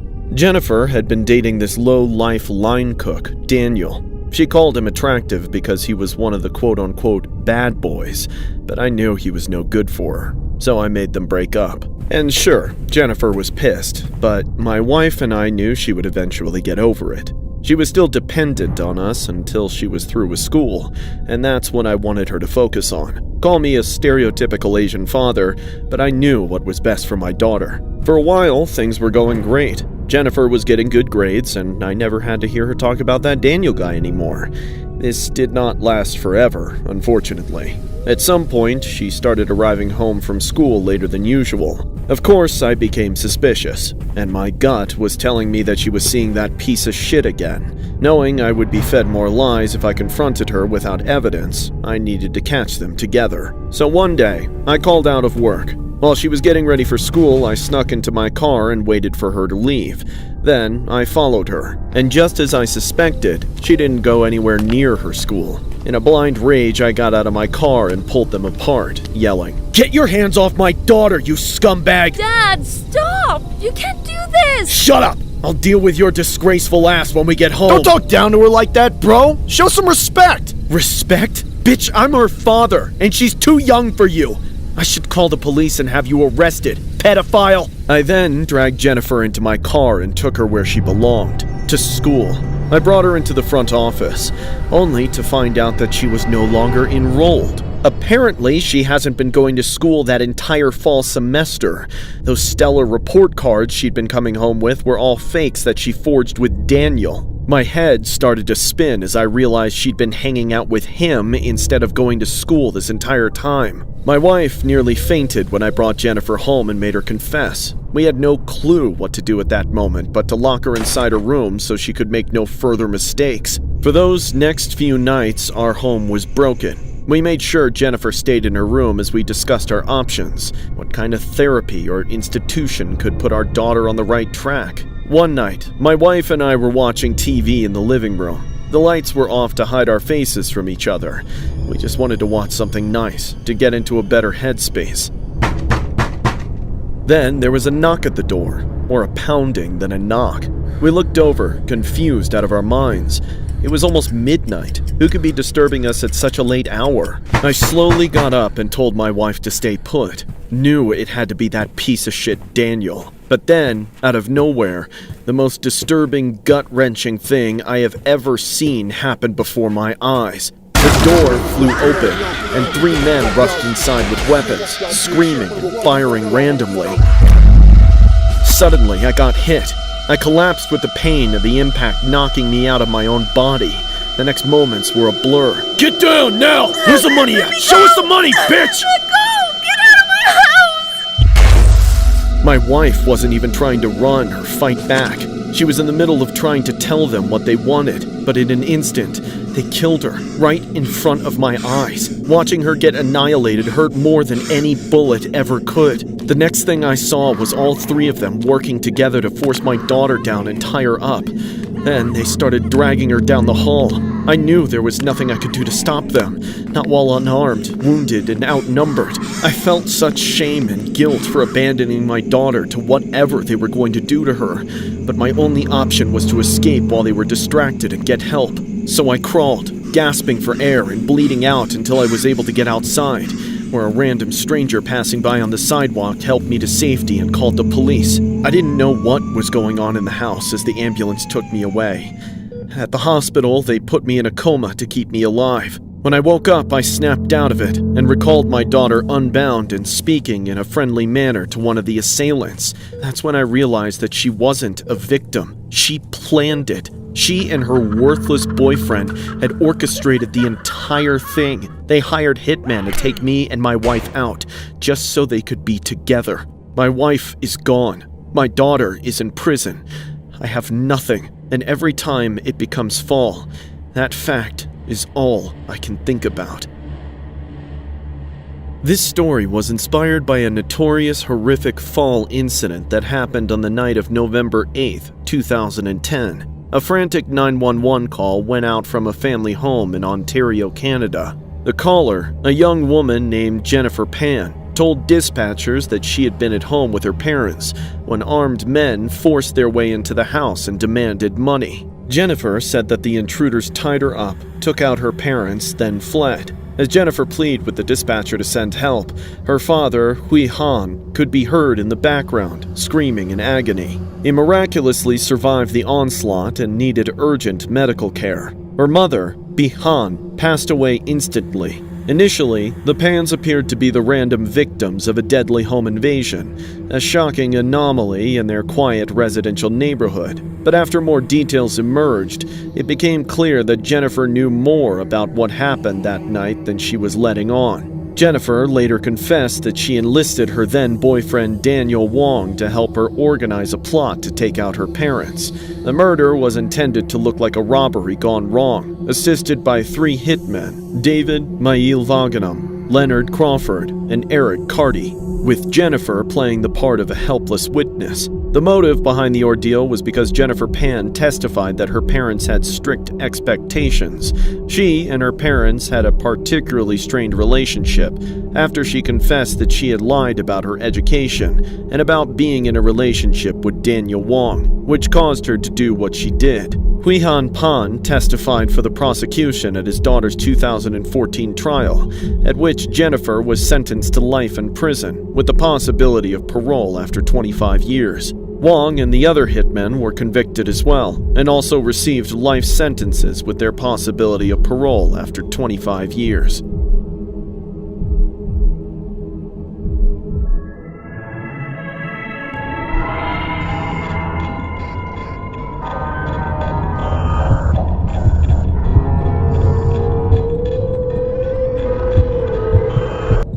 Every single time they come out with a new Saw movie, the most traumatic memory in my life resurfaces. The movies remind me of jigsaw puzzles, which used to mean nothing to me until that hellish night years ago. At the time, I was dating this guy named Steven. It wasn't a super serious relationship. He almost spent more time hanging out with his friends than with me, which was fine. But if Steven didn't have plans with his best friend, he would come over to my place. I barely ever went to his. It was easier to have him over for the night and send him home in the morning. Thinking back on it, I didn't even know Steven all that well. Maybe I was just using him. I certainly didn't have a clue about what was truly going on in his head, though I never felt unsafe around him or anything. Well, not until the night I realized he was the most dangerous person I've ever met. That night, I was sitting on the couch, watching TV for hours as I waited for him to show up. We'd spoke on the phone earlier, and he said he would come over after he got off work. That was around 10. Then he'd usually arrive less than a half an hour later. By midnight, I was getting pissed. I didn't get a call that night, not even a text, so I had no idea what was taking him so long. Finally, at nearly 1 a.m., I heard a knock on the door. I wasn't even sure if it was him at first. He never knocked before. He would always just walk in. I shouted from the couch that he could enter, but he just stood out there silently, annoyed. I got up and looked through the peephole just to make sure it was actually him, and it was. It was Steven, but things took a dark turn for the worst when I opened the door and was mortified to see Steven covered in blood. I need help. Steven, what the hell happened to you? What did you do? Just help me, please. Not until you explain what the hell is going on. I was in a fight. Come to the hospital with me. I don't want to go alone, okay? Okay, sure. It seemed like he was in shock from whatever it was and couldn't tell me exactly. I ended up changing and then got in his car. He started driving. I didn't think he was in a good state to drive, but he was being safer than ever. Just one thing wasn't right with his driving. I had a vague idea of where the hospital was, but I had a feeling we were going the wrong way. I didn't want to say anything, but then I eventually realized we weren't going there at all. We were going to his friend's house. Suddenly, we pulled into the driveway, and I asked why we were at his friend's place. That's when he gave me the creepiest, coldest stare and told me to come inside with him. I was starting to get even more suspicious about what his friend had to do with this, but stupidly, I still walked through that door.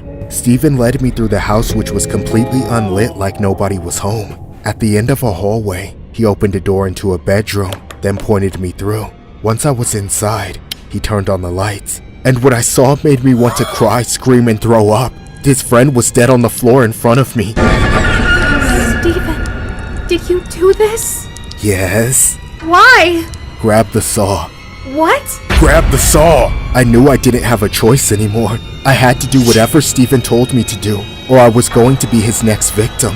He forced me to help him dispose of the body, which wasn't as easy as rolling it up in a rug and taking it to the dump. Stephen had other plans. He gave me a saw. He had one too, along with a hatchet he used to take out his friend. Together, we sawed every single limb off the body. Then, we collected various bags and boxes from around his friend's house and packed each part of the body into separate containers. Next, we loaded his car up with the severed remains of his friend and spent the rest of the night scattering them in different locations all over town. Finally, just before sunrise, we were finished. Stephen dropped me off at home with instructions to shower thoroughly and burn my clothes. I did what he said, still under his spell of fear, but soon the body parts were discovered. The case was all anyone was talking about, and as hard as I tried, I couldn't keep silent. I went to the police, knowing they would jail me too. With my confession, they arrested Stephen, who still had more secrets he kept from me. This murder of his friend wasn't random. He'd been planning it for months, just like he planned all his previous murders, which he had gotten away with until then. I had been dating a serial killer and didn't have a clue, not before he used me. They dubbed him the Jigsaw Killer for his crimes. After serving some years in prison for my part in the cover-up, I was let out, but I'll never be free from what I did with Stephen. Even as he spends the rest of his life behind bars, there are constant reminders of my sins, even in the movies.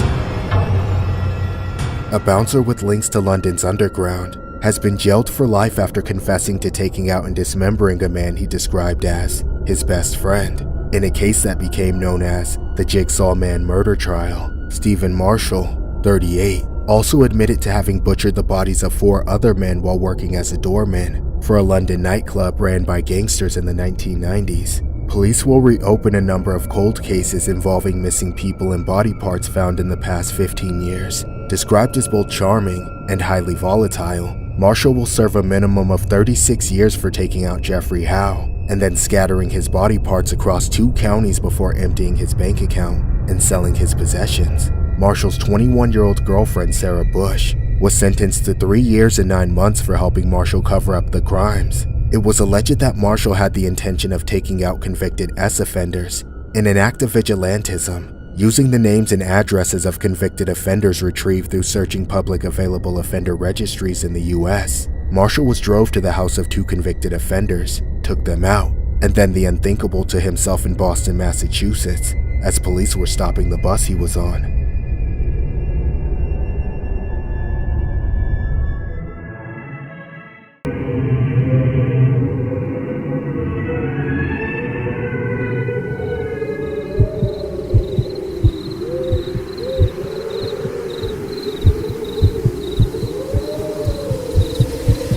When I was old enough to go trick-or-treating by myself, my family started making me take my cousin with me.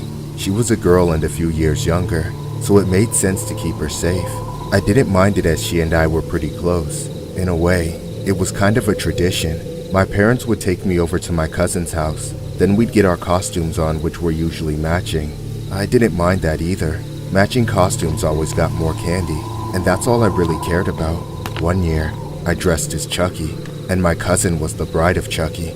We started around sunset, first going around the block to hit our neighbors' houses. Then we began to walk to the wealthier area where the bigger houses were. It was almost a mile of solid trick-or-treating between her house and that area, so by the time we arrived, we milked that area for everything it had, not turning back until people were turning off their porch lights. Then, it was time for the long walk back home. At this point, our bags were full, and it became quite dark. At some point, we saw a car parked on the curb ahead, with a guy standing outside of it. The trunk was open, and he was pulling fistfuls of candy out of it, shoving them into the faces of trick-or-treaters who were walking by him, but they wouldn't take anything. There's no secret as to why either. The guy was creepy as hell, tall and built, but also old and sketchy looking. He started eyeing us before we even got close.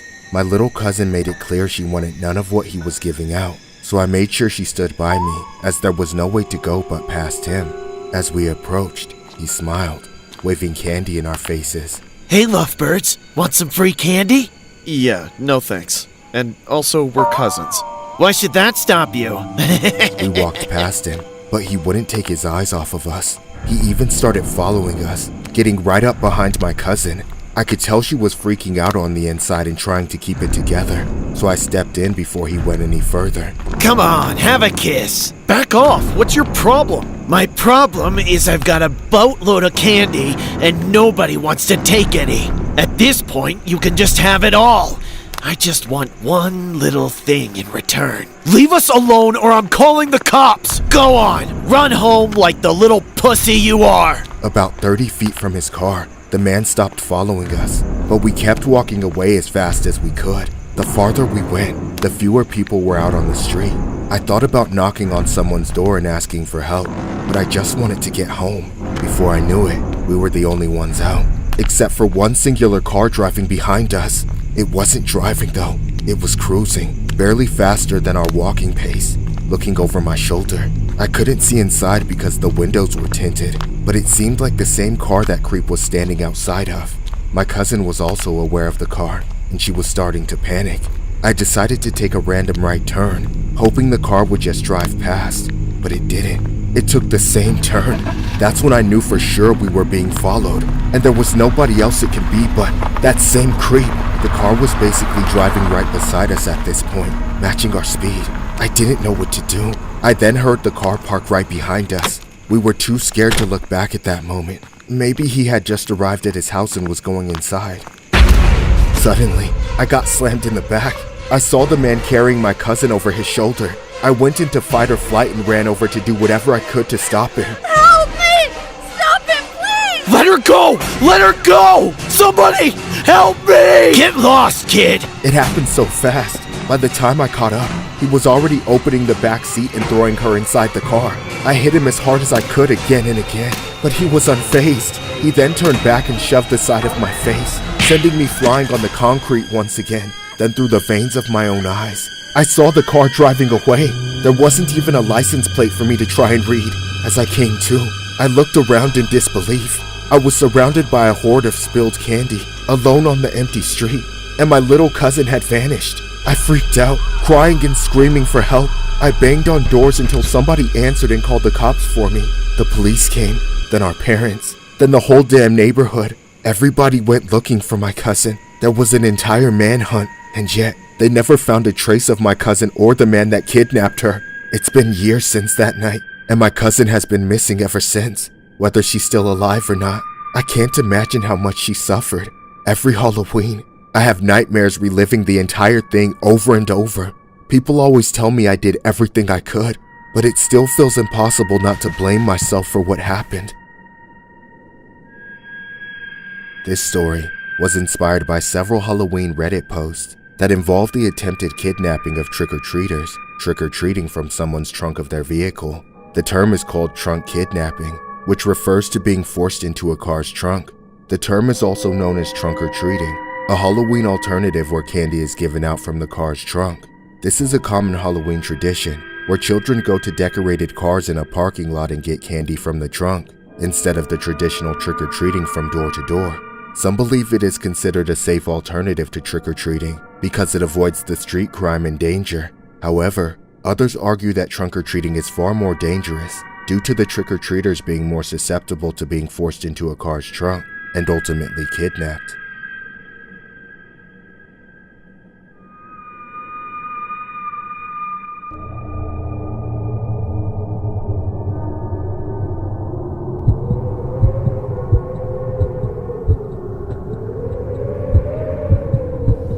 Several years ago, I took my grandson trick-or-treating. He has special needs, so I often help my daughter and her husband take care of him. He spends a lot of time at my place during the week when his parents are working, so I usually took him out for Halloween. We left the house around the evening time when everyone had their pumpkins lit up and porch lights on, ready to give out candy to trick-or-treaters. As we made our way through the neighborhood, it seemed like people were devoting much more effort and technology to their Halloween costumes and decorations than I could ever recall. My grandson loved it though. He was always thrilled with how much candy he was getting. Everything was fine until we came across one particular house. The light was off, and there wasn't a bowl of candy on the porch. There also wasn't a single decoration on the house, except for one. A life-size prop of that ungodly Pennywise the Clown. It was sitting on the ground, leaned up against a tree in the front yard, with a beer bottle in its hand and its head slumped over like it had passed out drunk. Something about it was off. I couldn't tell if it was real or fake from how realistic, yet still, it was. Despite my feelings towards it, my grandson, like most kids, thought it was cool and wanted a video with it. I didn't want to dampen his mood, so I obliged, but made sure to tell him not to touch it. He sat beside the clown as I crouched next to him.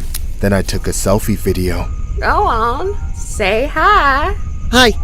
Anything else you want to say to Pennywise? I guess you'll float too? Alright, this thing is creepy. Let's get out of here. Immediately after the video was taken, we got the hell away from that thing.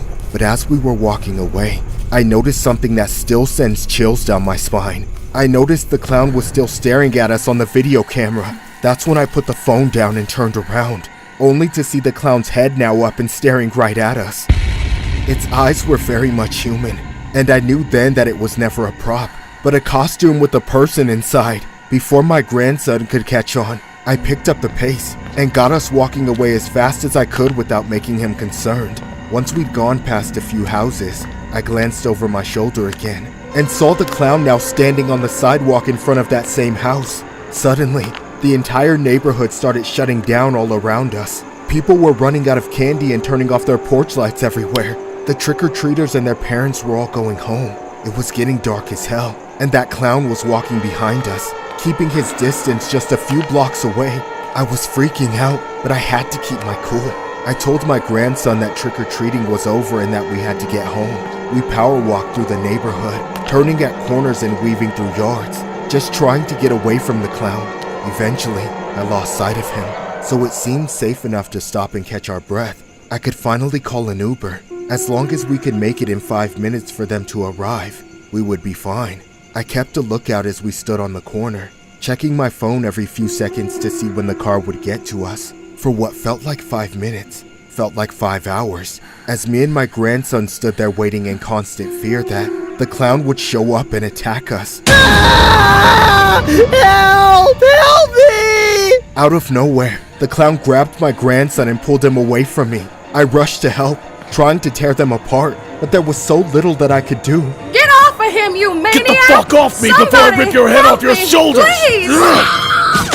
Trick or treat, little boy. I don't want anything from you! Here, have a drink!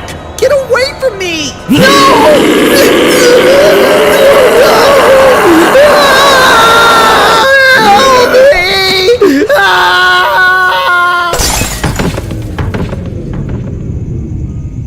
For a moment, I thought I'd broken something in the fall, but I was okay. When I got to my feet, however, my grandson was on the floor not moving, and I could see that clown running off. Thankfully, he only suffered minor injuries, and the clown was soon arrested by the police. He turned out to be a man named Matthew Davies. He had a family of his own, but he'd spent years away from them while in prison for drug charges. I can't understand how a man with children of his own could possibly attack us the way he did.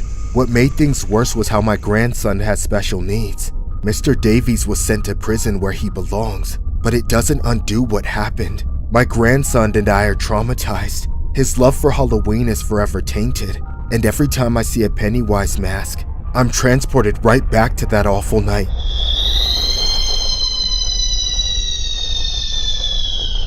This story was inspired by a very creepy incident regarding a 41-year-old Stockton man who was placed under arrest for a Halloween night attack on a family of trick-or-treaters that sent a man to the hospital. Stockton police say a man named Matthew Davies was wearing a Pennywise clown mask as he carried out the attack.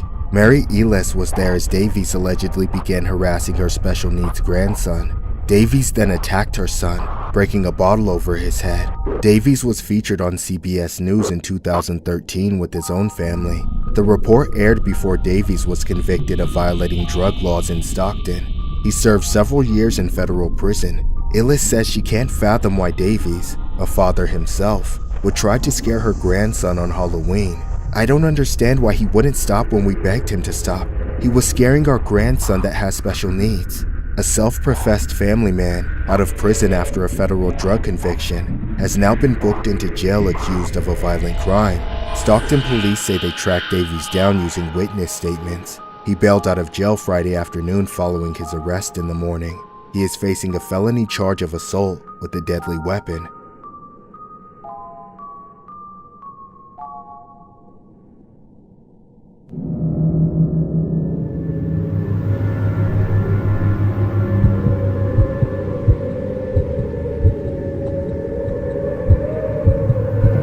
A few years ago, my wife and I moved into our first house together. Neither of us had ever owned a home before, so it was a major moment in our lives. It's a small house, but the neighborhood is very friendly.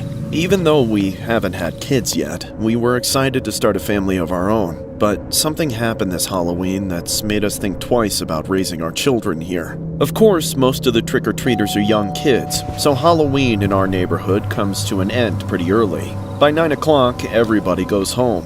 This year was just like that. By 8:45, we weren't seeing any more trick-or-treaters, so we went inside and turned off our light, so nobody bothers us as we got closer to bed.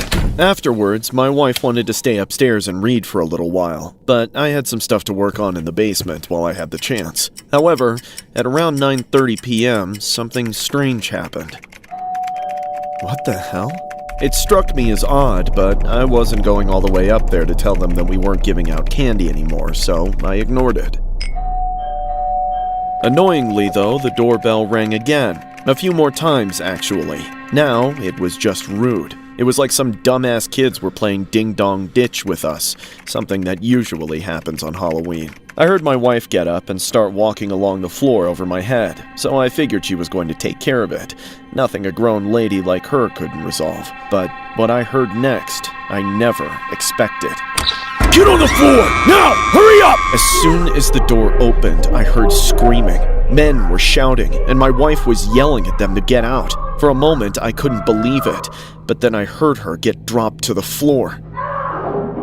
I immediately jumped out of my chair and turned to the stairs, only to face the biggest shock of my life.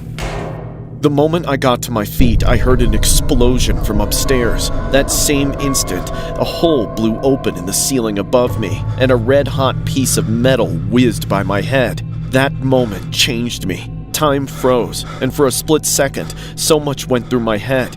I was looking up at the stairs, thinking, I'm going to die if I go up there, but they'll kill my wife if I don't. I was terrified, almost too scared to move, but I realized it was time to keep the promises I had made, to become the husband, the father I said I would be. I took a deep breath. Then I started making my way up the stairs. I knew I had to jump on them, so I went as fast as I could while not being loud enough that they could hear me coming up.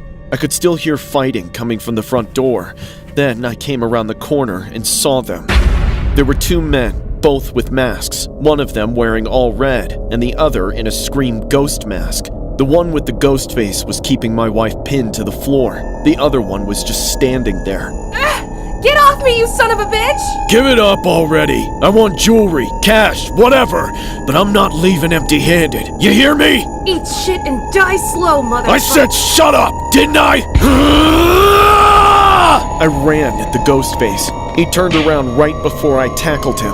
I put him in a headlock and started choking him, ready to kill him. He was flailing around, trying to point the cannon at my head, but he was fading, unable to do anything. He was gonna be mine. But then his partner came up and kicked me off him. I kept my grip on that bastard though. They had to hit me 2 more times before I couldn't hold on to him anymore. Then his partner yanked him to his feet. I started to scramble up to chase them out before he could aim at us again. I could barely see through the dirt and swelling, so I was just running at their voices. I eventually got out of breath and stopped. Then I wiped my eyes and realized I'd chased them out into the street. By the time I could see though, they were long gone. With them dealt with, I went back inside to my wife. When the men attacked her, they left her with a few cuts and bruises. There was blood running all down her face, but she was awake and calling my name.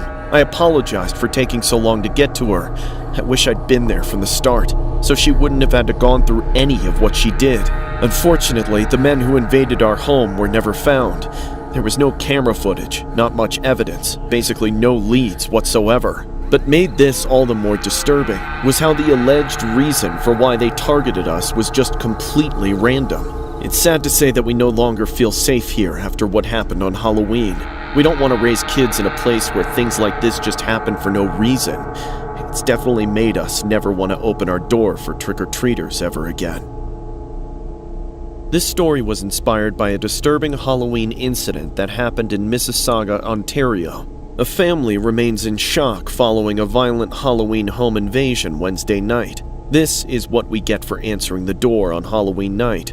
2 to 4 individuals coming in here and attacking my wife, and this tremendous sound goes off. I was in the basement, said Mississauga homeowner Derek, who did not want to release his last name. Derek's wife opened the door last night to have armed thugs barge into their home. She struggled with them and a shot was fired. Derek heard his wife scream, ran upstairs and saw her on the floor. Peel police say the attack was completely random and that there's no reason why the family would have been targeted. Authorities say at least 2 of the suspects were masked. One in dark clothing wearing a mask from the movie Scream, another one in red hoodie with a red mask. Some neighbors say they heard knocks on their doors and thought it was suspicious because trick-or-treating would have been over by then. The doorbell rang around 9:30, said it was too late for trick-or-treaters so we didn't answer the door, said neighbor Marco Kuljak. That's a problem with this investigation. We can't tell people not to open their doors for trick-or-treaters. It's what people do on Halloween, said police.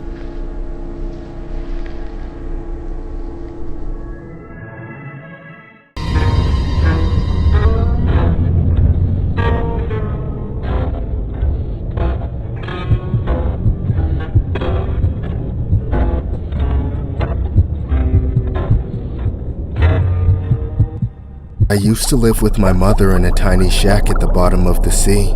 Even though Daddy left before I was born, and I'm an only child, we barely fit in that little thing. We're both whales, you know? We deserve lots of space to roam around in, but we just couldn't afford it back then. Life was cramped and difficult, but we did have our little pleasures. For instance, every Friday night was movie night. Mom would come home from work with a new tape from the video store. Then the 2 of us would crowd around the TV with dinner between us. And sometimes, she would even share her funny tasting drinks with me. It feels like so long ago now. All those nights spent sitting in the claustrophobic darkness of the living room with my mother, until a knock on the door one night changed everything. Nobody ever knocked on our door. We lived too far out of town. Whoever was out there must have been desperate, lost, or maybe I thought, just maybe my father had finally come home. In any case, my mother paused the movie and got up to check. I watched eagerly as she bent down, looked through the peephole, then opened her mouth ever so slightly for just 2 little words. A crab? Quickly though, she turned away from the door and came back to me on the couch. I asked her why she had ignored the person outside, but she said it was just some schmuck trying to advertise for the Krusty Krab. Then she unpaused the movie and raised the volume a few notches. However, trying to watch the movie after that was pointless. The crab outside kept knocking and knocking, and all my mother would do was keep turning the volume up until the speakers were about to blow. In the back of my mind, I was thinking of the Krusty Krab. All the kids at school loved eating there, but my mom never allowed me to go near it. I remember feeling like we had been the only 2 citizens of Bikini Bottom who didn't eat at the Krusty Krab. Suddenly, I zoned back into reality. Mother turned off the TV, shutting the room into a dark silence. The knocking had stopped too. Mother seemed more terrified than ever. Then, the unsteady quiet was broken when we heard the crab from outside saying, I know you're still in there. Leave me alone! I won't be your inventory! Well, who's gonna stop me? Oh, that's right. Not your deadbeat husband. How did you? Just get away from us! Mommy, what's going on? Shh, be quiet, Pearl. Who's Pearl? Wait a minute. You popped out a pup after all. Even better. I'm gonna make a fortune. When the crab at the door started laughing, I thought for a second that everything was going to be okay. But then he began pounding on the door again. Mother and I panicked. We went upstairs as fast as we could and locked ourselves in the bedroom. A few seconds later, Mother's face dropped. She said we needed to call the police for help, but she just realized she left the phone downstairs. I told her not to go down there and to stay and not leave me, but she looked at me one more time and said she didn't have a choice. She told me she would only be gone for a few seconds, and I believed her. Mother left the bedroom and made her way downstairs, even though she told me not to. I opened the door and peeked my head out just to hear better. I could kind of hear what was happening. As soon as Mother made it to the living room, I could hear the crab break through the front door and start attacking her. I knew she was trying to fight back, but as soon as he got his pincers around her, there was nothing she could do. I'm so sorry, Mommy!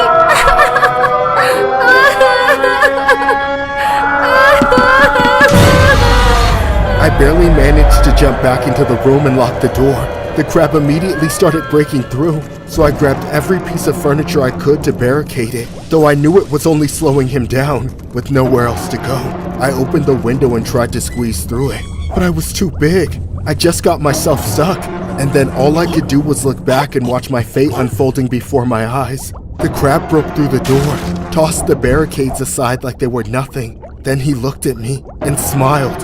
Allow me to introduce myself, Miss Pearl. I'm Eugene Krabs. Together, you and I are gonna make more money than you could possibly imagine. How does that sound? But what about my mommy? It's all thanks to her, of course. She would have wanted me to welcome you into your new life. And that's the story of how I met my new daddy, Mr. Krabs, and how he changed my life from being a sad piece of broke trailer trash to the life of fame and luxury I now know I deserve. He promised to give me whatever I want, so long as Mother's meat keeps us rich. He said he could turn her into something like 10 million Krabby Patties, but one day, it will be up to me to keep the family business going. Anything for Daddy.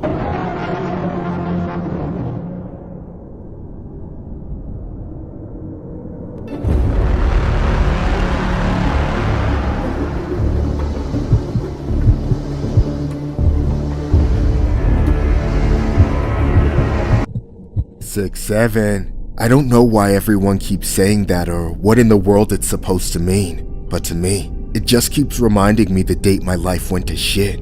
June 7th. Back in the day, I had it all. A multi-million-dollar law practice, a hot wife, a son who could stay out of trouble, and oh yeah, a hot rod powerboat. One day, June 7th, or 6-7 as I keep hearing, we went on a family boat trip. My wife Maggie was with me, as well as my son Paul, and his new girlfriend Mallory. At first, we fished for a while, but when we didn't catch anything good, we went to an oyster roast. We ate, drank, smoked, just whatever. On the way back though, I wasn't quite ready to pack it in, so I stopped us at a dockside bar for a few more drinks. Hey, Dad, you're stumbling a bit there. You good to drive? Of course I am. You think I'm gonna let you drive? That's 150 horsepower pushing that thing. You can't handle it. Oh, come on, Alex. He's a grown man. It's just a few miles anyway. Fine, but I'm docking it. That was around midnight, but I had good lights on my boat, so he should have been able to see just fine, but we were all drunk, so I told him to take it slow. Without even warning us, Paul went full throttle. Ah! What the hell are you doing, Paul? Slow down! Relax, Dad. Just because you're too pussy to get up to speed doesn't mean I am. You snotty little bastard! You're never driving my boat again! You hear me? Guess I gotta enjoy it while I can. Woohoo! Yeah, go, baby, go! Shut up! Stop encouraging him! Alex, be nice to her. Paul, look out! Oh, shit! Paul! The bridge! Slow down! Paul!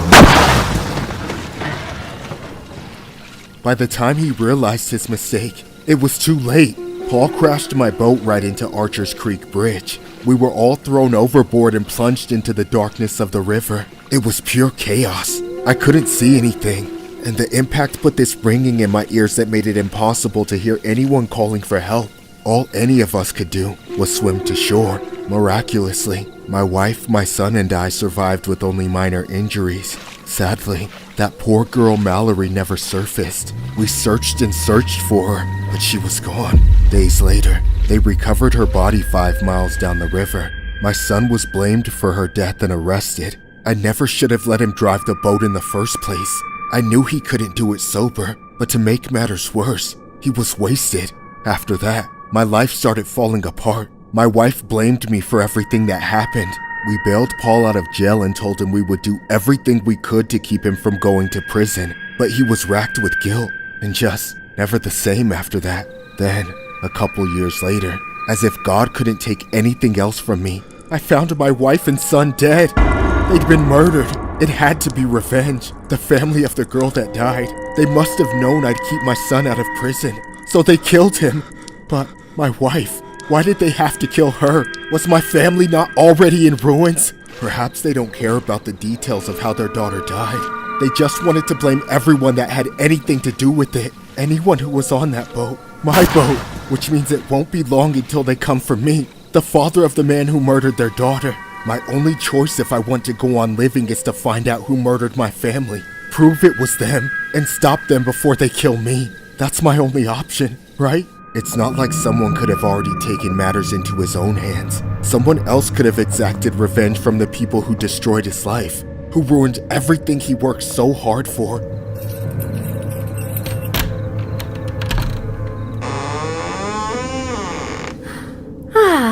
Oh God! Maggie, come here! It's horrible! Alex, what's wrong? Just get in here now! Oh God! Okay, I'm coming.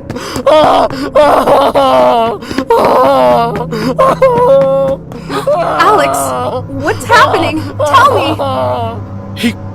He took his own life! I swear to God he did! Who? Our son! No! My baby! This can't be happening! No! My baby boy! No!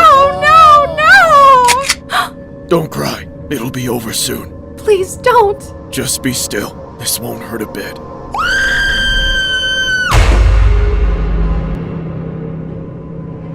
This 6-7 story revolves around an incident that happened on June 7th, otherwise known as 6-7. On June 7th of 2021, Paul Murdaugh and his mother Maggie were murdered. Prior to that, Paul crashed his family boat into another, taking out a female named Mallory Beach and injuring 2 other passengers. Murdaugh was charged with the death and injuries, including boating under the influence. He pleaded not guilty and was released on bond. He was eventually killed along with his mother on 6-7. At the time, his father Alex Murdaugh theorized that Paul and Maggie were targeted in retaliation for the boat accident. It was later revealed that the father did it because he wanted to gain sympathy and divert attention from his mounting financial crime. Alex Murdaugh was charged with their homicides over 13 months later.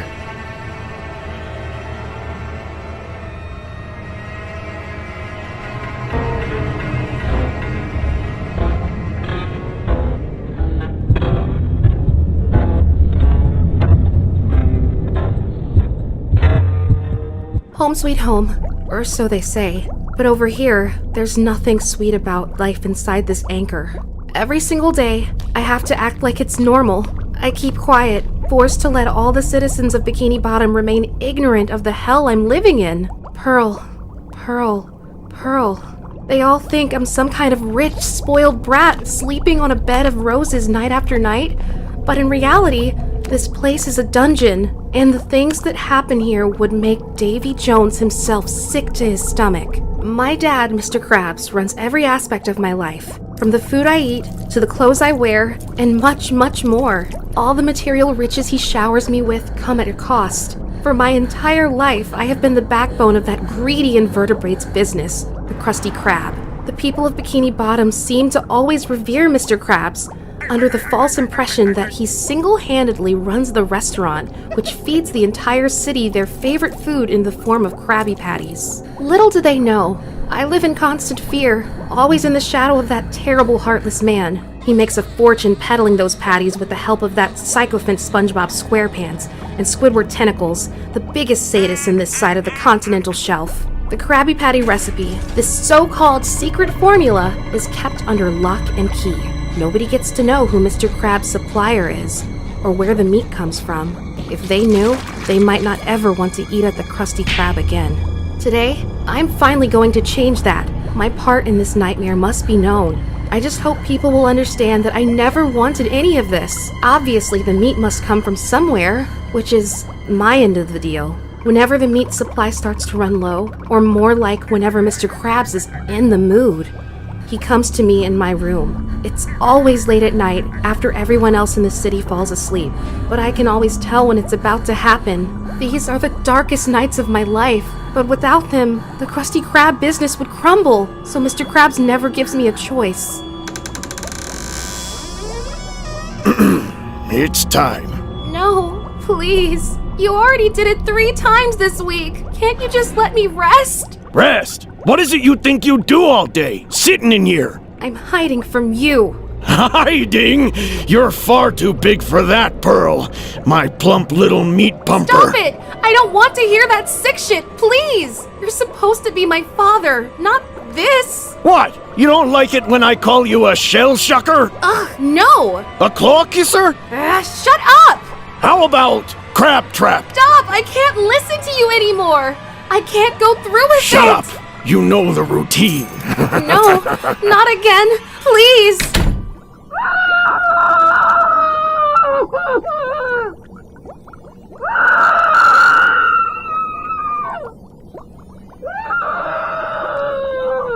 After Mr. Krabs is done with me, he leaves me alone in my room feeling violated, with brand new scars inside and out. I can never sleep when he does this. I'm always left wondering where my real parents are, if they died when I was young, if they willingly put me up to this life, or if this is just what it means to be a whale. Mr. Krabs never sleeps after he's had his way with me either. He doesn't just roll over and give me an opportunity to kill him. No, the attack energizes him. It gets him in the mood for more business. He always locks me inside the house and then calls his employees for a late-night supply run. This is where the reality of the business becomes even more horrifying. As bad as I have it, as much torture as I endure, I am only one person, yet by Mr. Krabs' demented design, there are many others who are subjected to this nightmare. They are like me, but at the same time, they are monsters. I only get to see them once before they are taken away. Then after that, I can only hear them. My one chance to catch a glimpse is to watch through my window on nights like these. Good evening, boss. Were you followed? No. Good. Now come on. The goods are about to expire. I'm ready. I'm ready. I'm Damn ready. it, boy. It's right here. As you can see, Pearl and I have been busy. Should be enough meat for the month, boys. Now get a move on. Aye, aye, Mr. Krabs. Here, this one. You get her by the legs, and I'll get her by the arms.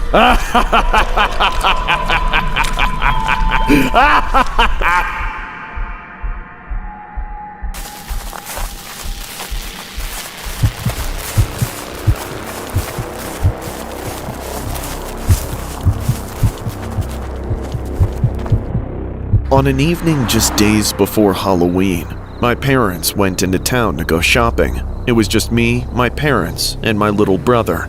Our parents always dragged us with them, despite not wanting to go. Amidst all the boredom, we looked around for anything interesting. This year, something huge caught our eye. Across the road from the shopping center was this cornfield. Normally, it was locked behind a barbed wired fence, but that day, the gate was open. There was a sign that said there was a maze on the other side, with a pumpkin patch. My brother and I both wanted to try it out, so we begged our parents to go. They didn't give us too much fuss about it, as long as I watched over my brother and met back up where we were told we should be good. As soon as we were loose, we crossed the road and entered the maze. The signs told us that if we could get to the center and find our way back out, we could take whatever we found with us.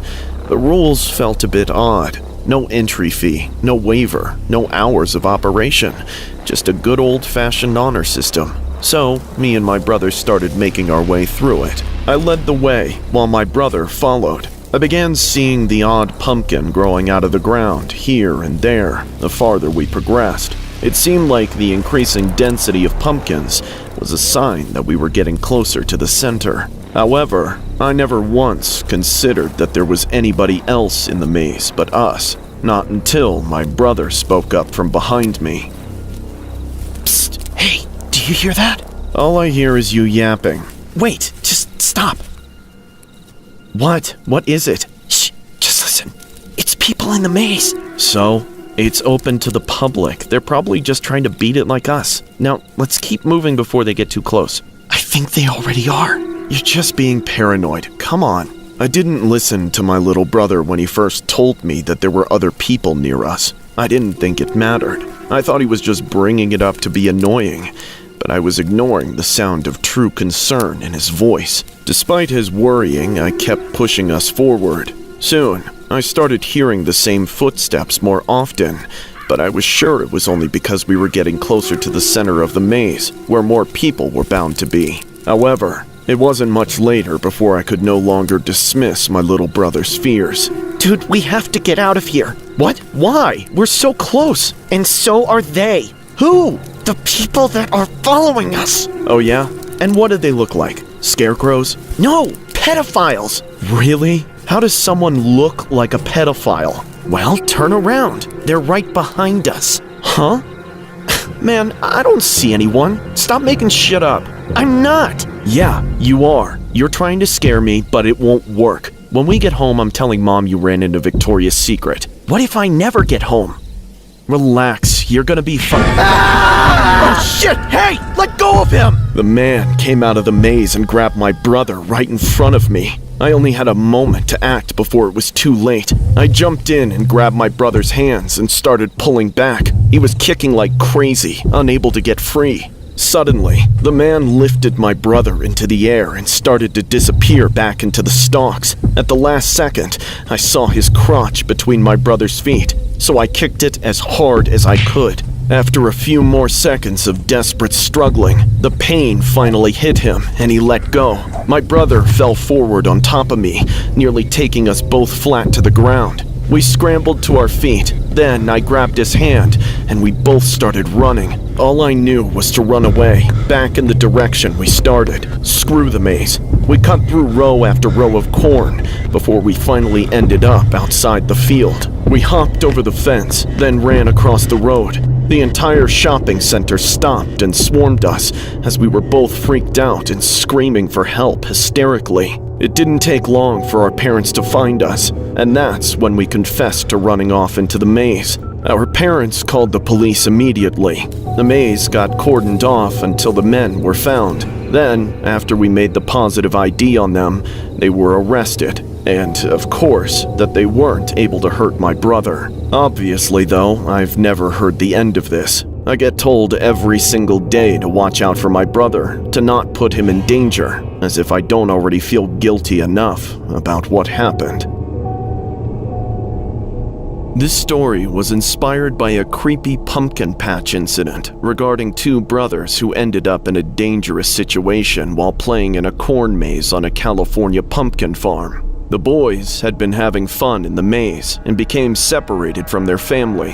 After a while, the younger brother noticed two suspicious men following them. Before the kids could lose them in the maze, the boys said one of the men grabbed the young brother by the arm and tried to drag him away. To defend his sibling, the eldest boy kicked the man in the crotch. The boys managed to flee from the maze into the pumpkin patch to find their family and call the police.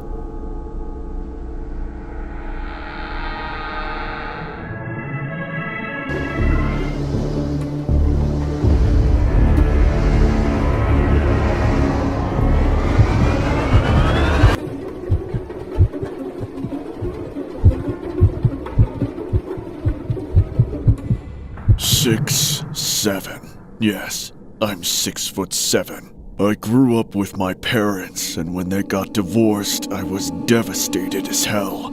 At the age of 15, I ran away from my mom's house to my father's new home, only to find out he was remarried and had a stepson. He obviously cared more about his new family than me, because I was eventually shipped away to my grandparents on my dad's side. By then, I already stood 6'7". My grandfather was senile, and my grandmother somehow managed to emasculate me worse than my mother. What are you doing standing around in the kitchen? Get out of the way before I abandon you like your parents!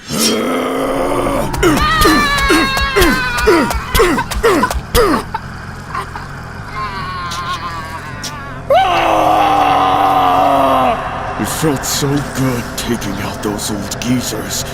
Afterwards, I had no intention of trying to run or hide. I phoned the police and confessed. Nobody could understand how a 15-year-old could do what I did without being insane. So I was sent to a maximum security psychiatric hospital. While incarcerated, I genuinely began to turn my life around. I had a good relationship with all the guards and doctors. Heck, I even made friends among the other patients. And there were some real freaks in there. Turns out my family was just that terrible. After 6-7 years of rigorous psychiatric therapy, I was fully rehabilitated. It was time for me to re-enter society. Unfortunately, I had no place to go, except right back to my mother's house. We fought endlessly, just screaming and violence all the time. Even after I got my own apartment, my mother would still not get out of my life. She was constantly calling me, making surprise visits, and doing everything she could to make me miserable again. With all that rage building up once more, I needed an outlet. Luckily, I live near a university, so there was plenty of young women all around to draw my attention. Back in the day, hitchhiking was a common thing. I guess it isn't anymore because of people like me, because I was using that to my advantage. When life sucks and your mother's a bitch, nothing satisfies like picking up 6-7 college chicks, then snuffing their lives out and doing unspeakable things to their corpses.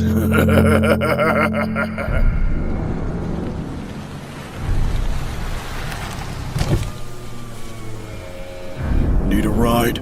Yeah, can you give me a ride to Stanford? Sure, get in. Thank you so much. I appreciate you so much for this. I don't mind giving you some gas money for your troubles. It's fine, don't worry about it. Thank you again. You have no idea how awesome you are. I was waiting out there for so damn... Hello? Where are we? This doesn't look like Stanford. What the hell? Take these off! Relax, I'm not gonna kill you. Let me go! Stop, please! Help! Somebody help! Going somewhere? Yeah? Can you take... Come on, that's it. Just a little longer. So where are you two headed? Oh, you know, we're going.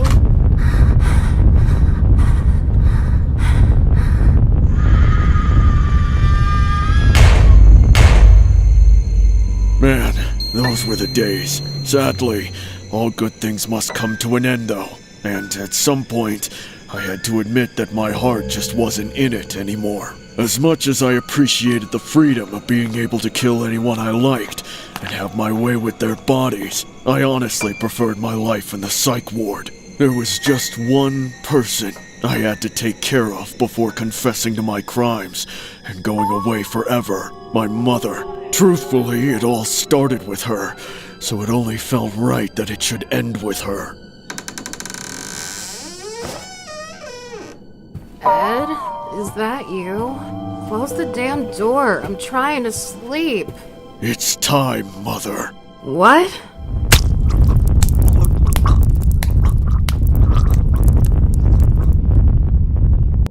This next 6-7 incident revolves around a 6'7" serial killer named Edmund Kemper, who is frequently described as being 6'7" and was a prominent subject in the true crime genre, particularly known for his co-ed murders in the 1970s. Kemper murdered his grandmother when he was 15 years old. He was sent to a mental hospital for 5 years as a result, but was eventually released after psychiatrists deemed him cured. Kemper was anything but, however. Upon his release, he embarked on an 11-month killing spree that terrorized Santa Cruz, California. He murdered and dismembered several women over the years and would perform acts on the corpses. Kemper's victims weren't only young women, though. He also brutally took out his own mother and her friend in April 1973. Afterward, Kemper fled California, only to telephone police from a Colorado phone booth and turn himself in.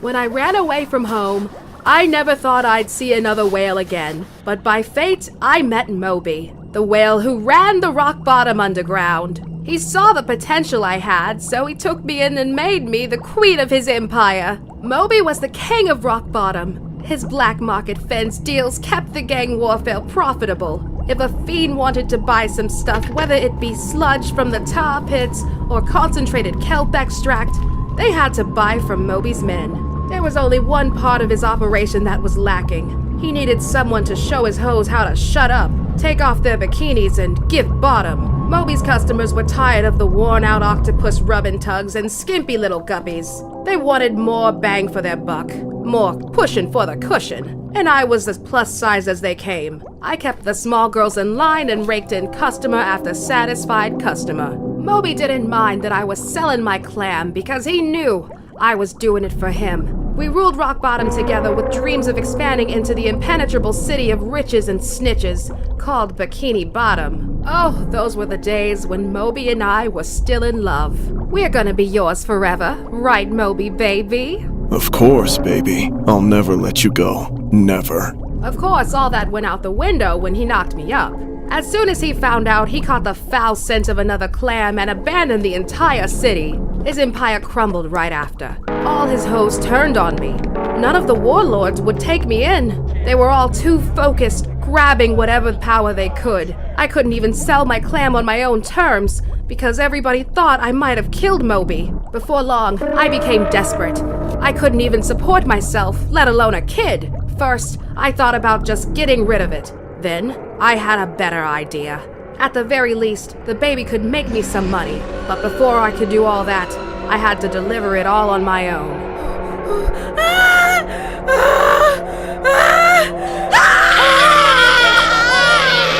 When it was all finally over, I named her Pearl. Not because she was beautiful or anything, but because I almost died getting her out of me and I wanted to sell her for tons of money. I didn't want to think about those deep ocean dwellers wanting her. I just put her up to the highest bidder. I mean, up for adoption. Eventually, the deal closed on a guy named Mr. Krabs. I'd heard about him. He was a moneymaker who actually ran Bikini Bottom. No easy feat. We agreed on the discount if he could give me a boat to get out of town. I wanted a fresh start just like before. With Pearl in my arms, I made my way out to the undisclosed location for our meeting, and everything was riding on this deal. That's it, Pearl. Stay nice and calm. We'll show the nice man what a good girl you are. Huh? Hello? Mr. Krabs! Have ye got what I want? She's right here. Now, what about your end of the deal? Yar, of course. $10,000 and a key to a clean boat parked behind the Rock Bottom bus station, contained in this bag. But first, give me the child. Goodbye, Pearl. That's it. Come to Daddy. Yes, she's perfect.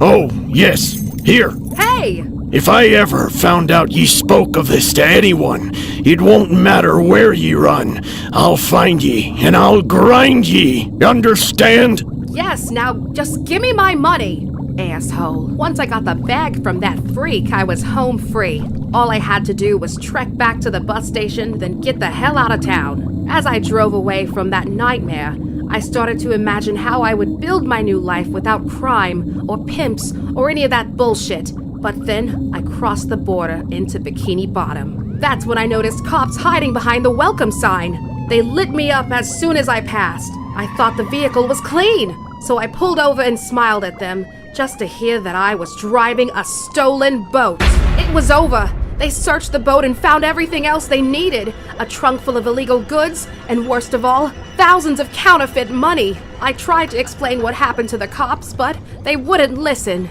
Wait, no. I didn't know it was counterfeit. Mr. Krabs set me up. He gave that to me. Yeah, right. Like the richest man in town pays for rotten clam like you in fake money. You're going down for a long time, ma'am. No, wait. You have to listen to me. He has my child. He has my baby. It's been 16 years since that night. and I haven't seen a day out of prison. Mr. Krabs is out there living a normal life, a rich life, with my daughter Pearl, who will never even know about me while I'll be in here until the day I die.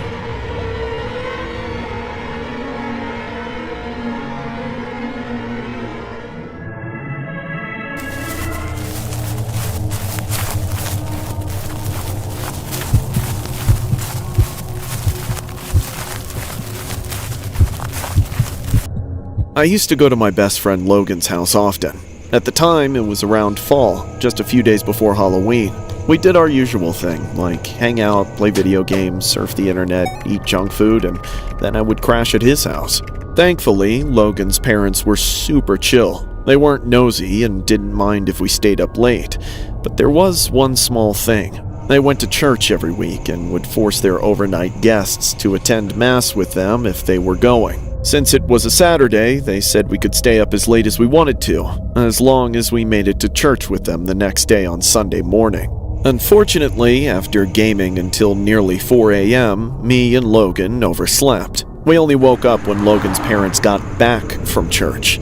They were upset, but instead of punishing us, they said we had to walk to the church and attend the evening Mass without them. We agreed and pretty much hung out till it was time to go. That's when me and Logan started making our way there. The church was apparently close by, just a 15-minute walk from the house if we took the shortcut way, which was apparently through a pumpkin patch, cornfield type of area. As we made our way through it, I remember being creeped the hell out as it was getting dark as hell, and I was paranoid that I would accidentally step on a snake or something. Dude, I wish we just went to church this morning. Quit whining. We're almost there. Man, we definitely don't have anything like this in my neighborhood. It's not as nice as it looks. There's spiders and shit everywhere. Shit, I'm not trying to die tonight, dude. Chill out. There should be a scarecrow around that scares shit like that away. Where is it? I don't see any. Just keep walking. We're getting close to it. It protects the plants, pumpkins, and helps scare away birds, spiders, and, hey, even pussies like you. Ugh, screw this. Let's take the long way back or get your parents to drive us. Hey! Logan, stop!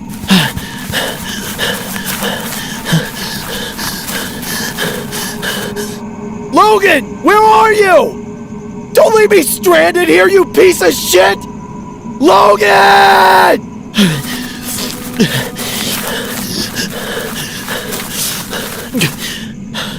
Logan? Holy... It's one hell of a Halloween decoration. No kidding. I dare you to touch it. Me? Okay.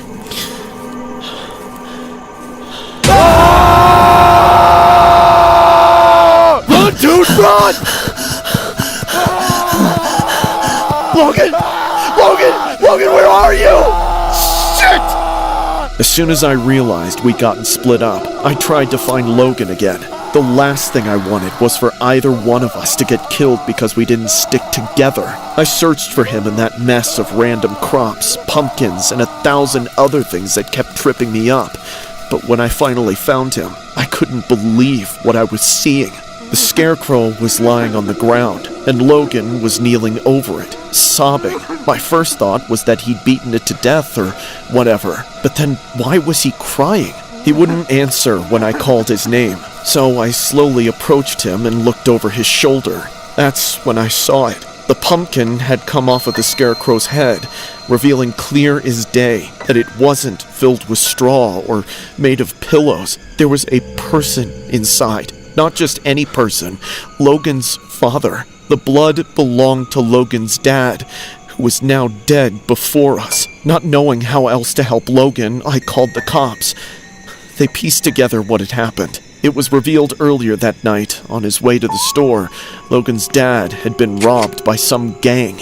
They took everything he had, but he fought back. However, he was outnumbered and beaten mercilessly, then got strung up like a scarecrow to bleed out. He was just minutes away from succumbing to his injuries when we found him. When he chased us, it was his last desperate attempt to get help. But there was no way we could have known. Ever since that night, Logan and his family have been devastated. I haven't seen my Logan since his father's funeral, which was years ago. I don't know when or if he will ever find a semblance of normalcy again. Whenever I see or hear about a pumpkin patch, I think of how we found his father in one during his final moments.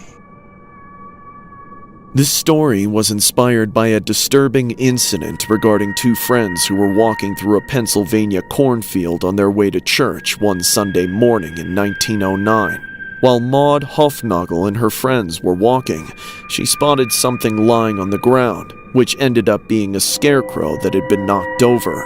Maud walked over to set the scarecrow back up, but when she reached it, she screamed and fainted. Her friend ran to her and discovered that the scarecrow was actually the mutilated body of Maud's father, Charles Hofnagel. Allegedly, Charles had been walking home through the cornfield and was attacked. The police were able to determine that there was a fierce struggle between Charles and his attackers. Charles failed to overcome the other men, and his body was hacked to pieces. All of the farmer's money and valuable papers were taken from his pockets. It was clearly a brutal robbery, but the sheer shock value of the story led to it being printed in newspapers across the country.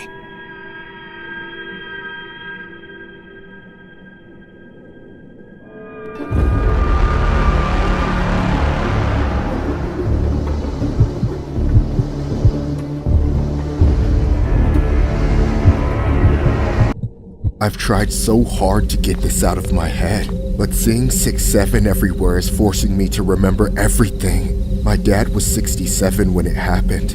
Prior to this incident, my mom passed away due to natural causes, leaving my dad to be living completely alone. At the time, he was in a small 2-bedroom apartment on the 20th floor. I moved out many years ago and started my own family, so my parents had downsized from their house to something more affordable. Of course, I tried to visit my dad as much as possible, but between work, my kids, and just life in general, I was too busy to see him. I knew he was getting lonely, and I'm sure that's what led him into taking in Natasha. She was a homeless crack addict with a violent criminal history.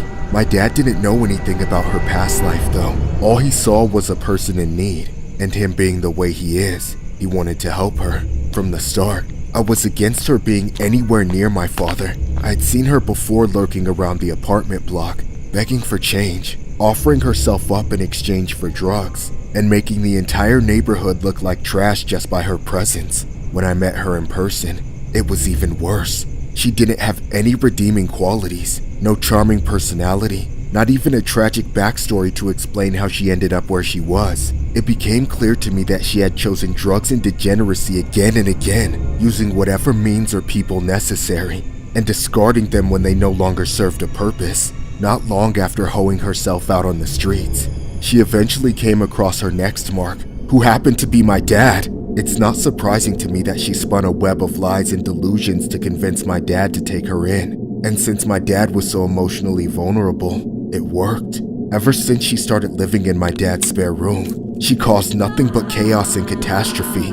She used inside the apartment constantly, sometimes in her room, but oftentimes just sprawled out on the living room floor, writhing and muttering complete crack nonsense. When she wasn't high, she was paranoidly accusing my father of stealing and trying to assault her in her sleep. There were a lot of times that I went to visit my dad and found a random thug taking up space in the apartment. It was always just some drug dealer or pimp there to trade intercourse for drugs with Natasha, but she would tell me in a sly, sneering voice that they were there to protect her from my father, a harmless 67-year-old man still grieving the loss of his wife. One night, I was at home with my family about to put the kids to bed, when I got a random call from my dad, a phone call that I'll never forget.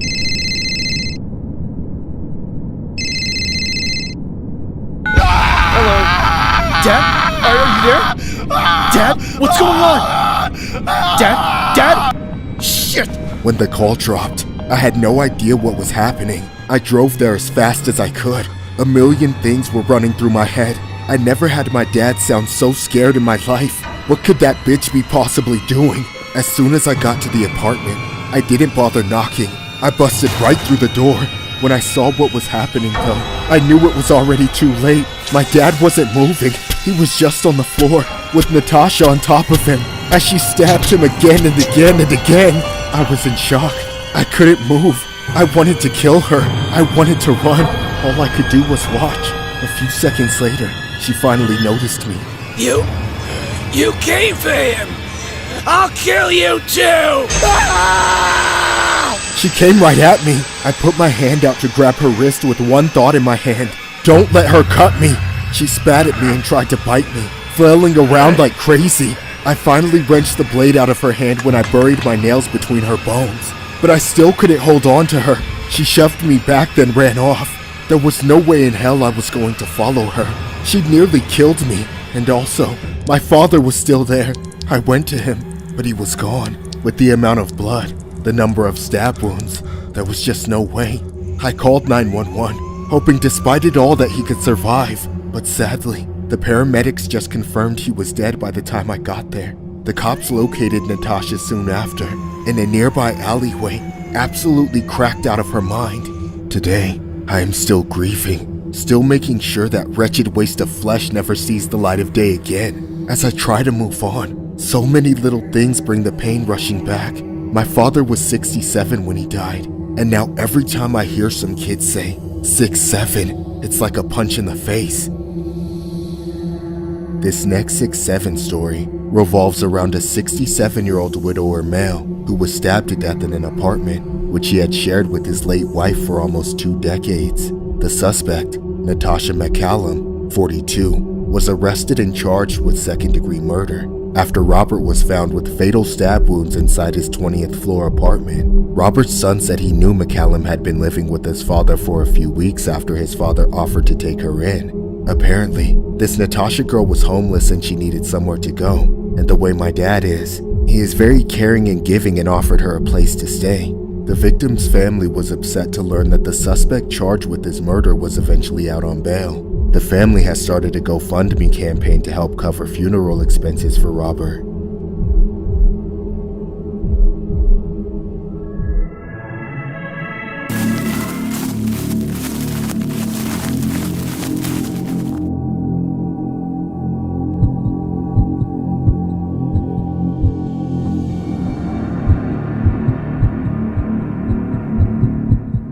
A few years ago, just before Halloween, I was best friends with this guy named CJ. We were both troublemakers growing up, and did a lot of bad shit, like stealing, ding-dong ditch, stuff like that. We lived in the countryside, so there wasn't much to do. The town had a few houses here and there, but was mostly surrounded by farmland. There were a lot of cornfields, but a handful of farmers also grew pumpkin patches. The whole town went to places like that right before Halloween to pick out the nicest pumpkins to carve into jack-o'-lanterns. But, of course, all these wholesome memories didn't mean shit to me and CJ. All we wanted to do was steal the biggest pumpkins we could get our hands on, but it wasn't as easy as it sounded. The shitty thing is that we both knew the guy who owned the farm. He was an old bastard that was always there, always guarding the pumpkin patch like he had nothing better to do with his time. CJ and I planned on coming back late, when the guy was most likely asleep and also with no one around. We decided to go exactly a week before Halloween, when the pumpkin patch would be open for the season. We figured the old man would be way too frail to chase or do anything to us, even if he was still capable of staying up past 8 p.m. Around 1 a.m., I picked CJ up, then we set off. The old man's farm was 30 minutes from Main Street. As we got closer, things felt more serious, like the time for laughter was over until the deed was done. At the farm, all the corn had just been harvested, leaving most of the field surrounding his house completely flat and open, not shrouded in stalks like we'd been thinking. Still, the lights in the house were off, and as long as I didn't make any noise by rolling my truck up his driveway, it seemed like we would be fine. After all, the old man had to be dead asleep. Being careful not to shine any headlights on the house, I parked my truck off the side of the road. Then we started to sneak our way up to the pumpkin patch. With each step, I felt a growing sense of dread. We had only the moonlight to guide us, but even then, out there, I felt so exposed. I constantly kept looking at the house to make sure the guy wasn't watching us, or if any lights turned on inside, but nothing happened. As we walked further and further, the pumpkins came into view. When we finally made it to the pumpkin patch, I felt a bit of relief. Just getting there seemed to prove this whole thing was possible.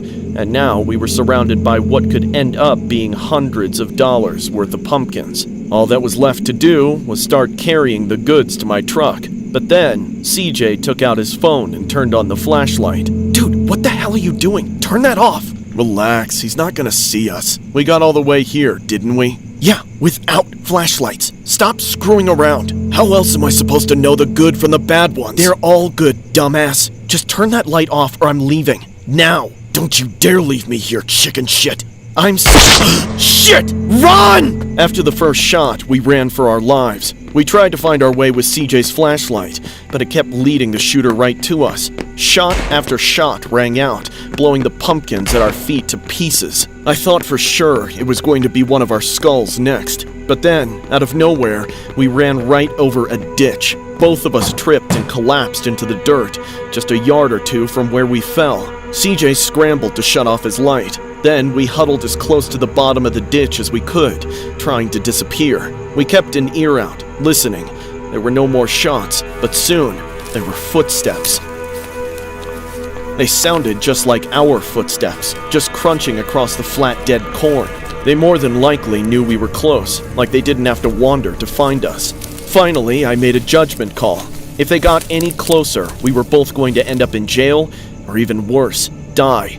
While I still thought we had a window of hope, I got up and grabbed CJ off the ground, and we made a run for it. The shots kept coming as we ran, kicking the dirt up all around us, always just inches away. But we made it out of the field. We jumped into my truck. Then as I frantically turned the key, I looked back for the first time.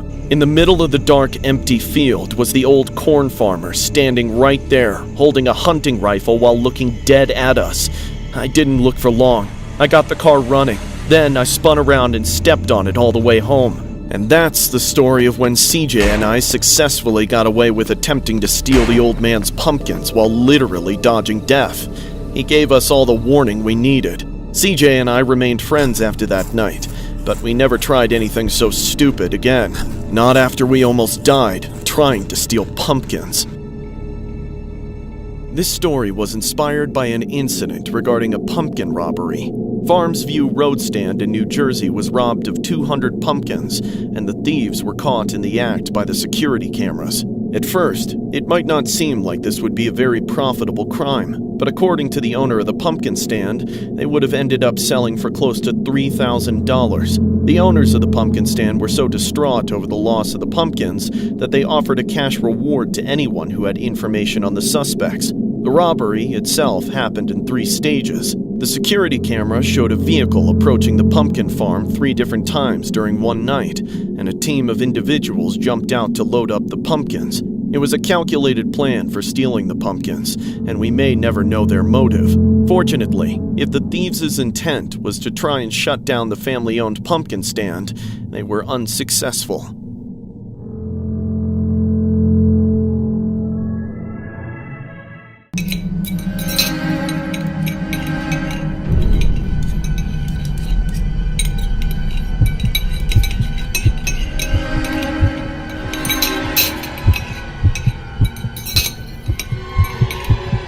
This story takes Thanksgiving to a whole other level. It happened a few years ago when I was dating this guy named Mike. We were in a pretty serious relationship to the point where I even moved into his house.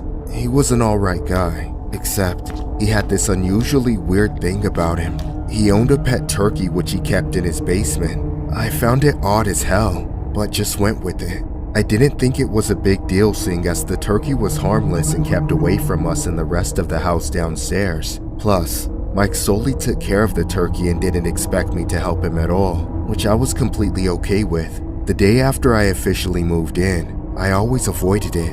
It wasn't like it was a dog or a cat, but Mike would treat it as such. He would keep it in this sizable fenced-in area where the floor was covered in dirt and straw like a barn. There were even troughs for food and water, as well as a dog bed for it, but obviously there was no dog down there. However, things got worse the longer I stayed at the house. All I wanted for him was to get rid of it. The basement slowly turned into a sty. The angrier I got at how dirty it was, the more he would neglect cleaning it. Over time, we would have nasty arguments over it daily. The constant fights over the turkey put so much strain on our relationship that we stopped sleeping together. I stayed in the bedroom upstairs, while he stayed downstairs, setting up a cot on the other side of the basement, next to his turkey. Over the years, and yes, I mean years that this was all going down, my boyfriend slowly lost his mind. He spent most of his time down in the basement. He was treating that animal like a princess, while I was left feeling like he didn't care about me anymore. Obviously, the whole situation was comical to everyone, but terrible for me. At some point, the thought occurred to me that that turkey could all be a distraction from some other woman. It literally felt better to suspect him of cheating on me with a crack whore than to admit the truth. Then, before I knew it, it was Thanksgiving night. I made sure to tell all my friends and family to avoid our house like the plague. But to my surprise, Thanksgiving Day passed without incident. Mike and I had dinner, then we went to our respective sleeping destinations. As Mike made his way downstairs, I went upstairs, washed up, then curled into bed.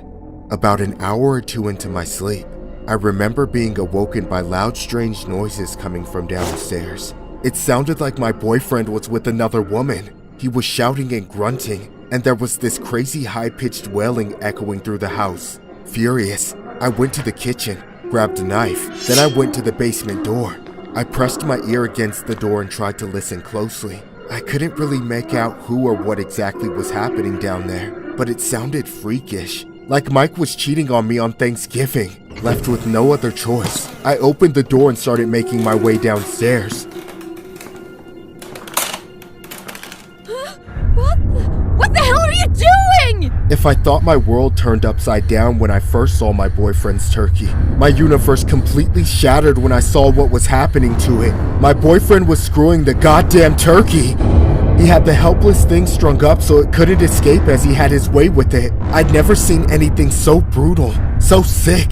He sounded like he was having the time of his life, so sucked into ravaging the turkey that he had no clue I was even there. I could only stand there and watch for a matter of seconds before I was overcome with rage. You monster! Please!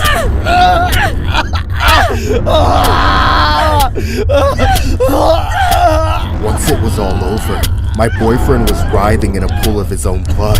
The turkey had been abused within an inch of its life and wasn't moving.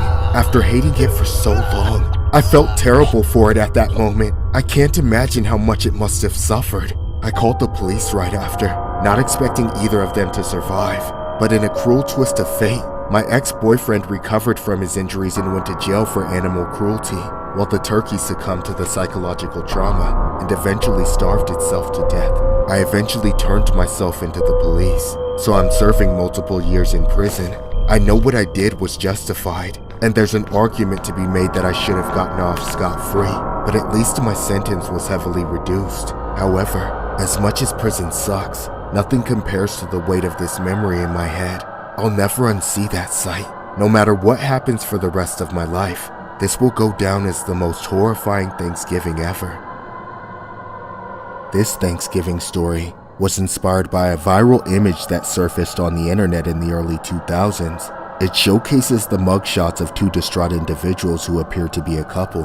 In the image, it appears to be a news outlet that headlines the male had intercourse with a turkey on Thanksgiving, and that his girlfriend stabbed him 5 times after finding out. Whether the case is factual or not, we wanted to feature this in today's video and give you guys some extra stuffing for your Thanksgiving stories this year.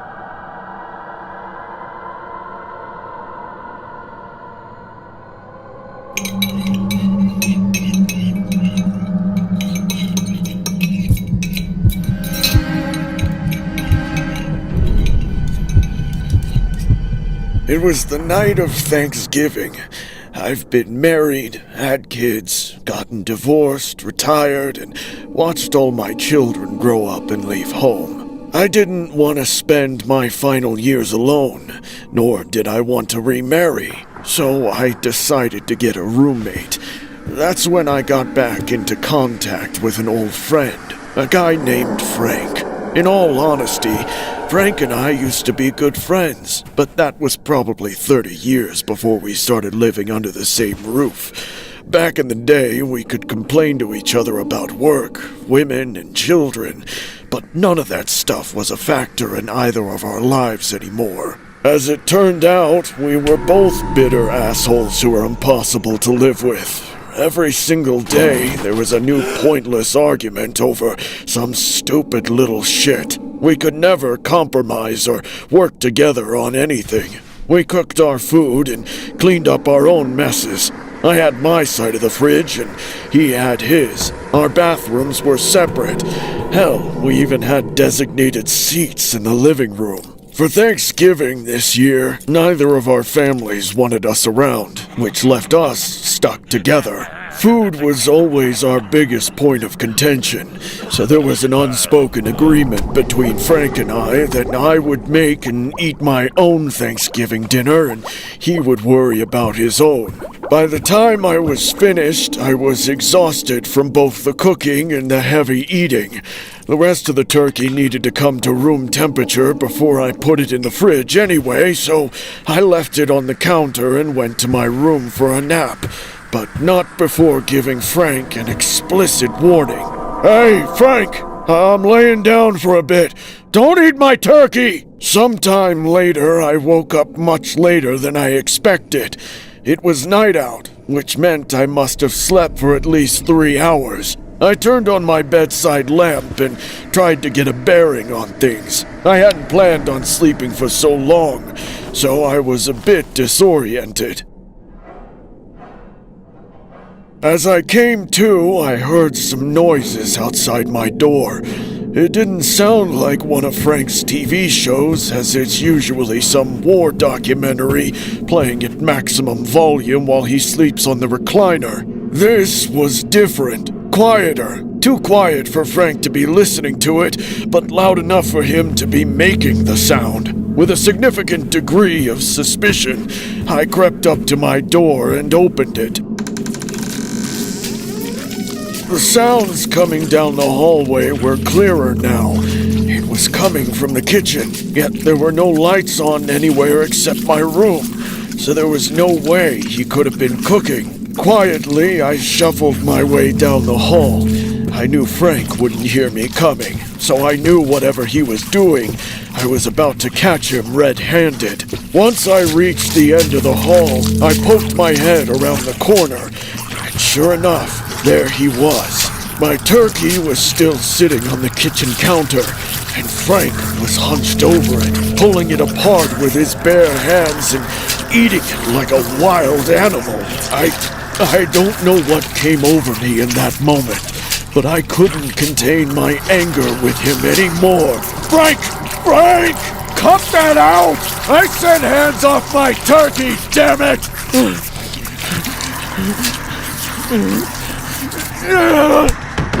Oh shit! Frank! Frank! Frank! I never meant to make him fall over. I knew he was too old to handle a fall. I was just so angry. All I wanted to do was get him away from my turkey, but I pushed too hard. Way too hard. Reality set in very quickly, and in a last-ditch effort to save Frank's life, I called 911. They took him to the hospital, but there was nothing they could do. His neck was broken in the fall. Knowing he died by my hands, I didn't argue with the police when they arrested me. It's funny to think I became roommates with Frank because I didn't want to die alone, but all I did was kill him, and now I'll be lucky to die with a cellmate. An 80-year-old man was taken out in an alleged altercation over Thanksgiving dinner, and his longtime roommate and friend charged in his death claims it was merely an accident. Richard Lombardi, 65, entered the courtroom on Friday after being charged with involuntary manslaughter and assault and battery on a person over 60.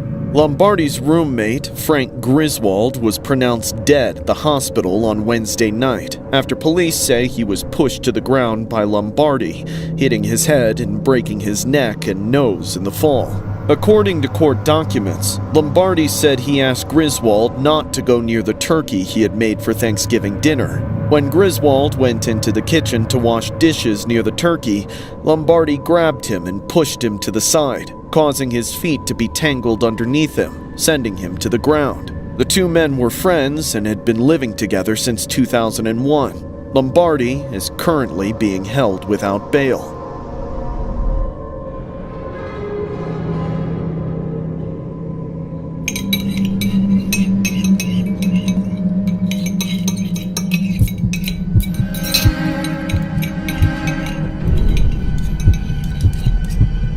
I've been dating this girl named Candy for a couple of months.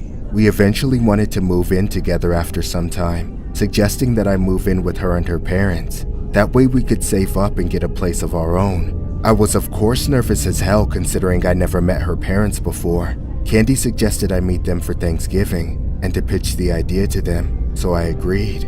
On the night of Thanksgiving, I came over to her house. When I finally met her parents, I started having second thoughts. Her mom was nice, but her dad was a whole other story. He was this angry old pastor that didn't look right in the head. Whenever he looked at me, he gave me this dirty look like I was a piece of shit that didn't belong in the household. The mere idea of me being with his daughter in any capacity, let alone moving in with her before getting married, clearly went against every single one of his values. So, Dad, Andrew decided to move into my room. What the hell did you just say? Over my dead body! Well, then maybe you should die! I just sat there as they argued the entire night.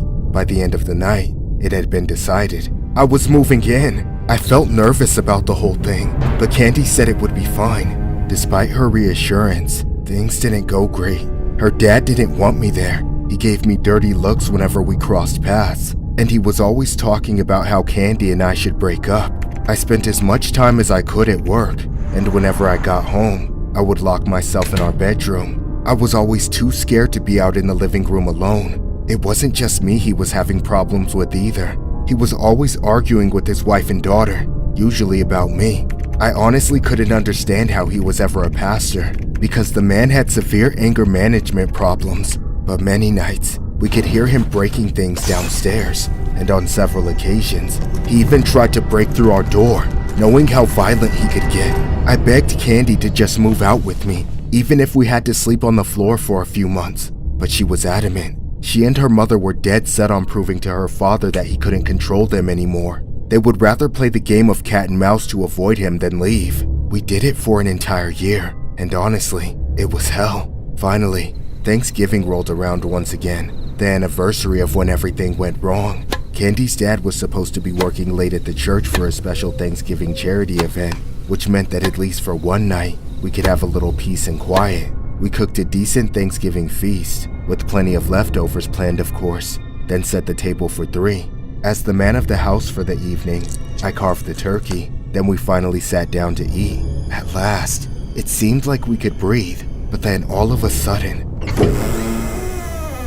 Candy's father returned home early. He walked into the dining room and looked at us, then walked away into his room. We didn't know what to expect, if he would just stay in there or demand to be seated, so we just waited. A moment later, he came back out, then stood in the entrance to the dining room. He hadn't changed clothes or said anything, and he wasn't making any impression like he wanted to sit down. He just stood there, staring at us, until we all started to eat again. The situation was bizarre and awkward as hell. We weren't tasting the food anymore, only swallowing it so the silence was a little more bearable, so we wouldn't have to make eye contact with him. Without warning, he turned off the lights. We all just sat there in a deafening silence. Across the table, I could vaguely see Candy becoming more upset with every passing second. She was fed up, ready to lash out once and for all, but I knew something was wrong. What the hell is your fucking problem?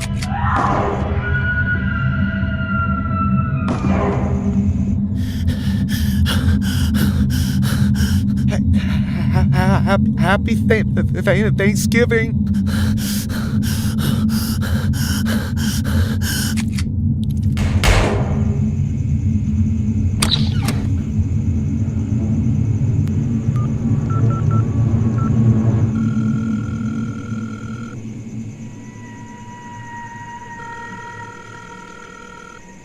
Hello? I would like to report a shooting.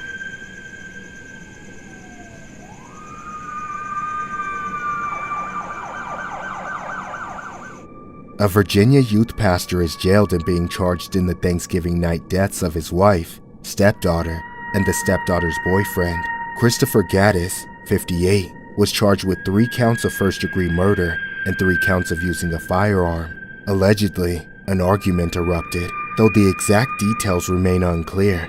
It's known that the conflict centered on long-standing tensions between Christopher and his stepdaughter, Candy, as well as her boyfriend, Andrew. As the argument escalated, Gaddis retrieved a firearm. He then took out his wife, Janet, and stepdaughter inside the home. Andrew tried to escape but was taken out just outside in the front yard. Neighbors heard the ordeal, but Chris called the authorities, not 911, but his alarm company. When police arrived, they found Chris Gaddis calmly waiting on the porch. He was arrested on the spot. There had been friction between Chris and Candy. Gaddis reportedly disapproved of the couple staying in his home. These tensions came to a boiling point that Thanksgiving night, resulting in unimaginable violence.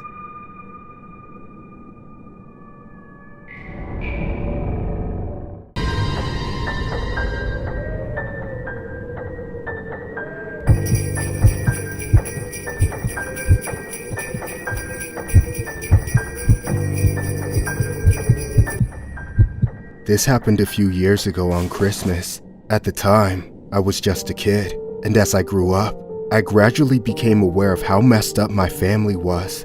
On the surface, everything was fine. I had a little sister, a mom, and a dad who took care of us. Perfect, right? Well, not really. My parents were always fighting. My dad was arrested for being violent with my mom on multiple occasions, but no matter what he did to her, she always took him back. I just chalked it up to them trying to hold it together for me and my sister. But something much darker was going on. By the time I was a teenager, I figured it out. They both had serious drinking problems. Every time my dad got drunk, he became angry and violent, and my mom would get drunk just to cope with him. It was an ongoing deadly cycle, and me and my sister didn't really know what to do about it. However, on the night of Christmas Eve, my parents threw a party. They hosted some neighbors and relatives to trade gifts, play games, share food, and have a good time together. It was all going fine until the drinking started. Once night fell, the conversations turned to arguments, then to fighting. My dad started swinging at multiple people at the house. People tried to break it up, but whatever they did or said just fanned the flames. Eventually, my mom started begging everyone to leave before things escalated. Our relatives were hesitant, but little by little, everyone left, with no one else around. My dad screamed at us to go to our room, so we did. The arguing and shouting between my parents didn't stop though. They kept going at it all night, from our beds. All we could hear was fighting. My sister and I were terrified, but we had also become numb to it. We had Christmas morning to look forward to. It kept us sane until the screaming subsided a few hours later. Then we finally passed out. The next morning, it was Christmas, and things were oddly quiet, so we got up and carefully made our way downstairs. At the bottom of the steps, we met our parents, who were already waiting for us in the living room. Our mom was sitting on the couch, wearing sunglasses for some reason. Our dad, however, was standing right by the tree, with a wide beaming smile on his face. It was so unnatural. My sister and I hesitated to approach the Christmas tree. Our dad had to wave us over to open our presents. We looked to our mom for confirmation, but she just sat there without acknowledging our existence. I really tried to open my present, act surprised, but when my forced reaction was met by complete silence from my mother, I snapped. Dad, why is Mom wearing sunglasses inside? And why isn't she saying anything? She's drunk from last night. She'll be awake shortly. Mom, what the hell? Why are you drinking if you can't even wake up on time for Christmas? Can't you put the goddamn bottle down? Well, is that it? You just gonna ignore me? Say something! Son, I think she passed out. She can't even hear you. Well, good going, Mom! You ruined Christmas! I couldn't take it anymore. I had to remove myself from the situation. I thought my dad would follow me into my room or demand that I come back out, but he didn't. He kept his attention on my sister. I could hear him telling her again and again, "Keep going. Open your presents, baby." I felt bad for blowing up on my mom in front of my sister, but that would pale in comparison to what I would soon feel. I didn't leave my room all day. I was too angry. Eventually, My sister came to hide in our room with me for the rest of the night. But then all hell broke loose a few hours later. Suddenly, we heard our dad screaming. He was wailing, crying out in pain. We ran to see what was wrong with him, and that's when we saw him breaking down next to my mom. He kept saying she was dead as he cradled her in his arms, and I could tell by then that he was right. Her body was gray, swollen, and stiff. My mom was dead. Soon, an ambulance came and took her body away, but the cops that showed up wouldn't leave. They multiplied, and before we knew it, cops were swarming our house, and then they took our dad away too. After we were relocated to our grandmother's house, we learned the truth. Our dad confessed to killing our mom. He strangled her on the night of Christmas Eve after hours of arguing. What that meant slowly set into my traumatized mind. He killed her, then dragged her body onto the couch, propped her up, put sunglasses over her lifeless eyes, and made my sister and I open presents in front of her corpse. Ever since then, we've lived with our relatives while our dad is in prison. I still feel this immense guilt and shame for cussing her out, not realizing she was dead the entire time. One of the most downright disturbing Christmas incidences was when a man videotaped his stepchildren opening Christmas presents with their dead mother propped up on the couch. William Wallace, 39, was convicted of second-degree murder for the Christmas Day 2011 death of 26-year-old Zazelle Preston.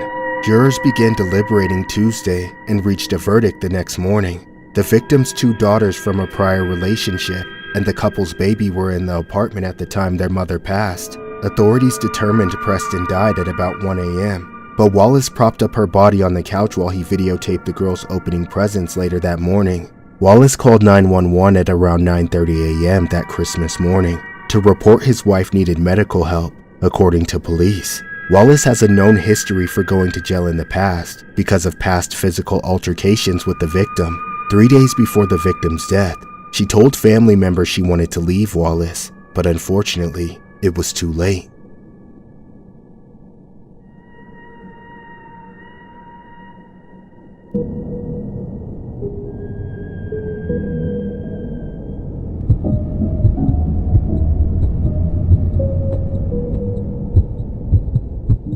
Every year I would drive out of town to visit my relatives for Christmas. The house was about an hour-and-a-half drive. To be honest, I was used to the drive, but the last time I went, I dealt with the heaviest snowstorm of my life. During the middle of the day, I could barely see past my headlights. Then, on some random stretch of road in the middle of goddamn nowhere, my car broke down. I pulled over and tried restarting it, but I got nothing. I stepped out and popped the hood open, but I couldn't see what was wrong. I didn't have any phone service either, and as long as I waited, nobody came down the road. Already running out of options, the sun began to set on me, and I became desperate as hell. I looked into the woods, searching for a driveway, a mailbox, anything. There was something out there, a faint, flickering red and green light. I knew I could still reach it, so rather than risk freezing to death in my car overnight, I headed for the lights. Of course, they turned out to be deeper into the forest than I anticipated. It was too late to turn back though, so I pressed forward. I sincerely hoped I was not heading for some empty industrial building, but when I finally came to a clearing, I was pleasantly surprised. In my hour of need, I had stumbled upon a gingerbread house. It was the nicest one I'd ever seen, as decorated as any miniature, but life-size, and there were lights on too. Given how secluded an area I was in, it seemed like luck was on my side. With a numb, nearly frostbitten smile, I knocked on the door.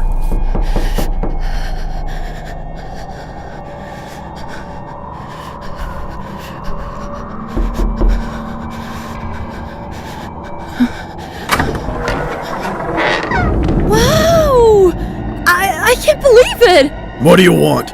I hope you don't mind me asking, but are you a real gingerbread man? Piss off! Wait, I'm sorry. That's not why I'm here. I need help. Really, my car broke down on the road up there and I'm freezing to death. I just need to borrow your phone or get a lift or anything you can do to help me, please. You think people just do things for free out here? Well, no. I mean, I'll pay you if you want. I really need your help. All right. Here, that's all the cash I brought for my trip. $200. Alright, get inside. Oh, thank you. Thank you. But don't touch anything! The gingerbread man living in that house looked like the real thing, but he had none of the jolly attitude. Still, he let me into his house before I froze to death, albeit with some strict stipulations. I was allowed to sit by the fireplace and warm up, and that was it. Meanwhile, the gingerbread man made me hand over my keys, offering to go out and fix the car by himself. Understandably, I was hesitant to let go of my keys, but I figured since I was going to be alone in his house, it wouldn't make sense for him to steal my car. After stashing my money away, he went out in the snowstorm and started making his way to my car. At first, I obeyed the gingerbread man's rules. I sat by the fire and warmed up, but after some time, I got nosy and decided to explore his house. I figured he was at my car, still figuring things out. Eventually, I could no longer resist the urge, so I got up and crept down the hallway. I wanted to peek behind its doors and uncover the secrets of this gingerbread house. If I didn't leave a trace, I could sit back down at the fireplace before the gingerbread man got back.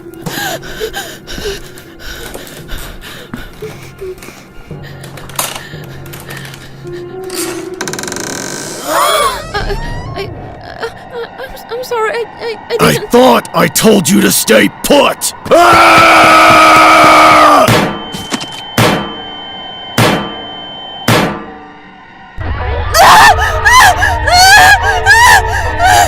Thanks for giving me an excuse to give you my candy cane, kill you, and make sure nobody ever finds out.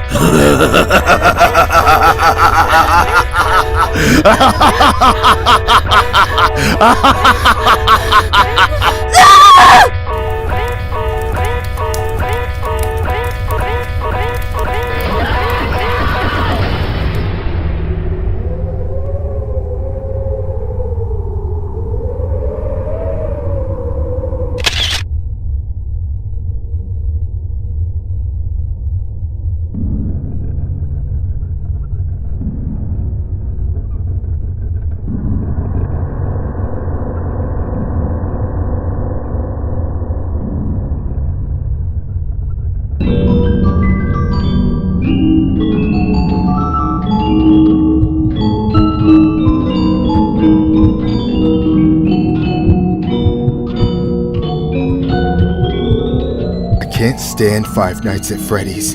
I live through the nightmare those games portray, so there is nothing entertaining about them to me. People think it's based on Chuck E. Cheese, but that's just the aesthetic.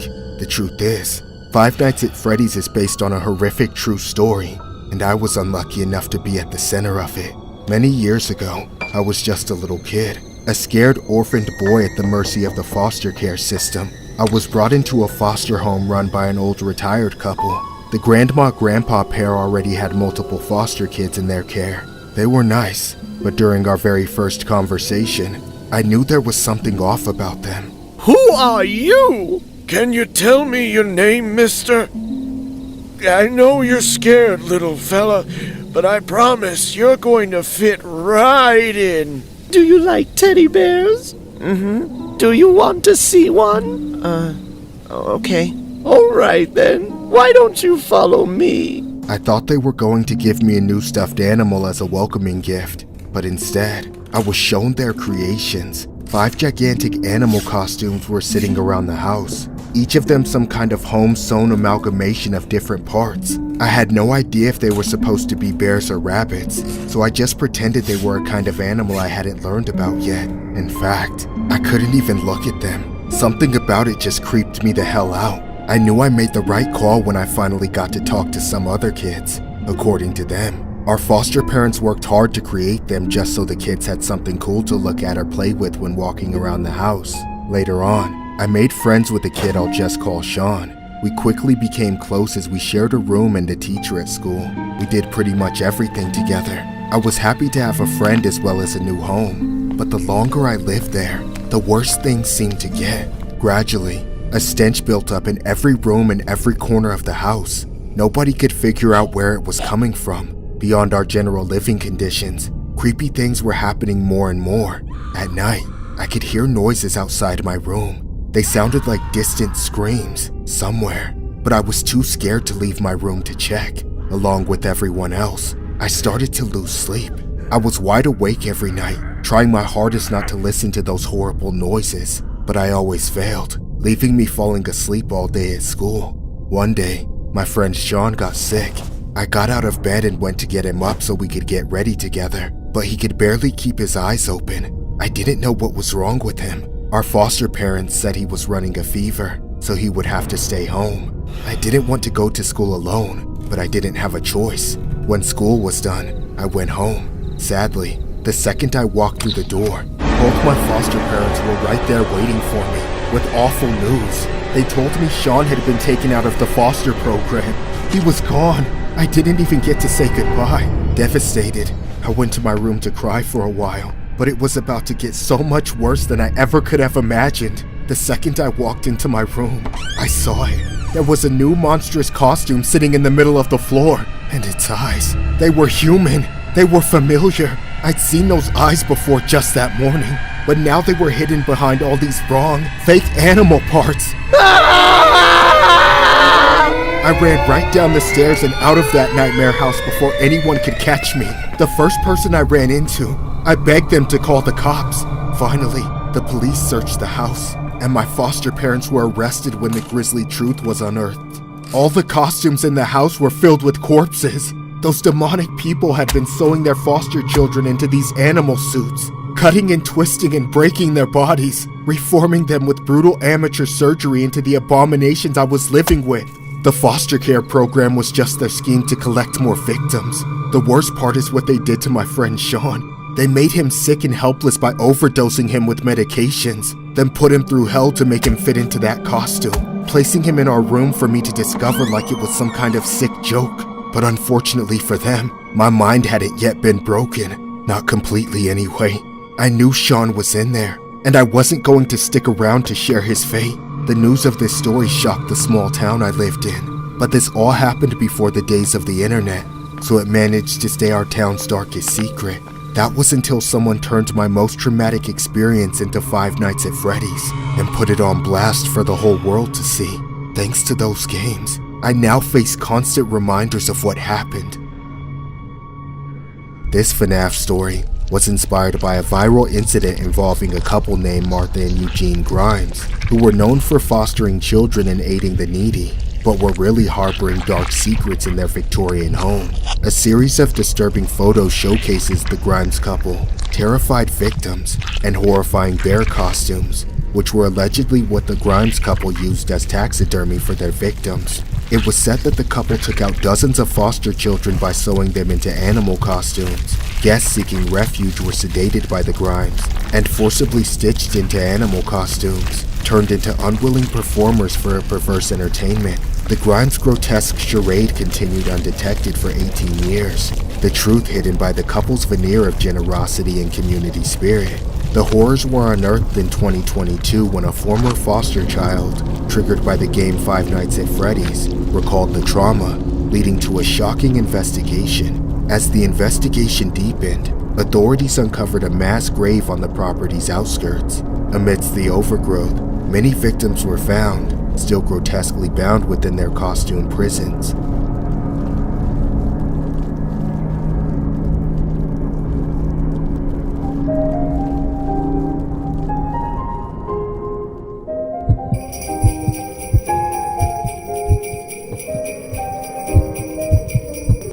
This happened on the night of Christmas Eve. My family was throwing a party, and those were always a blast. For everyone else, it was just like any other Christmas party. For me, however, it was a little more special. This was the first night I felt genuinely happy in over a year, and the beginning of a brand new chapter of my life after finally putting an end to the last one, which had taken a heavy toll. It had all started with my ex-husband Bruce. When we married, he was caring and supportive, but shortly after just a few short months, he showed his true colors. He became controlling, psychotic, and violent. It was like a switch flipped off inside him, because everything was just off about him, and not the person I once knew. My family would advise that I get a divorce, but I was too afraid of what the guy might do. Eventually, though, I went with my family's advice and finally got the divorce from Bruce.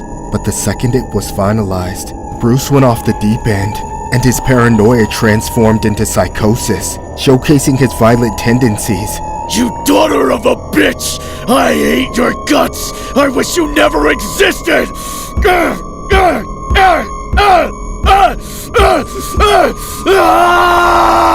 After the divorce, I decided to file a restraining order for my safety, which seemed to finally put an end to the whole ordeal and allow me to move on with my life. And since that day, I never saw Bruce. However, there was just one problem.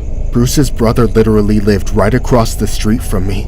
I wasn't too worried about it, however, because the two never really saw eye to eye, so I doubted he would take a strong side in the divorce, let alone let him in his house. That being said, Christmas was just around the corner, so I gathered all my family and friends together by hosting a Christmas Eve party at my place. To be honest, I was kinda worried about seeing Bruce or anyone related to him since they were literally across the street from us, but I tried to disregard any of that and just enjoy my guests' company. With that in mind, the Christmas Eve party was going well. Everyone ate, played games, opened presents, made gingerbread houses, took pictures, surrounded the Christmas tree, and even snuggled up by the fireplace to keep warm. Everything was going great, and there was not an ounce of drama. Then, out of nowhere, a booming sound cut through everything. We all stopped and looked at the front door. It was still swinging from the person that had just barged through it. The person standing in front of everyone was wearing a Santa Claus suit with a giant sack over his shoulder. For a moment, we were all just a bit shocked, wondering if someone had hired a Santa for the little ones, or if this was just some weirdo off the street. But when the man behind the beard locked eyes with me, I realized the truth. As everyone was still deciding if they should be cheering or scared, I knew it was my ex-husband Bruce. I was terrified, yet also furious. I knew my family had my back, but I still wanted to deal with this myself as swiftly as possible. I was the first to get up and confront Bruce, hoping there was still a chance to get him to leave before things got any worse. Bruce? What are you doing here? Don't you remember what the court said? 500 feet. I remember how you cheated me out of every dollar I had, you gold-digging bitch! Watch it, man! Don't touch her! Oh, I'm not gonna touch her. I just came to say... I hope you rot in hell, along with every thieving, scum-sucking waste of flesh in this room! You took everything from me! Your soul will die 1,000 screaming deaths in agony for every second of shit you put me through! Hey! Leave her alone or I'll call the cops! Not this time. And why is that? I said not before I give you all the presents I brought. No, nuh-uh. No way, dude. Just pick up your shit and leave. We're begging you. No, please! Bruce, I'm begging you.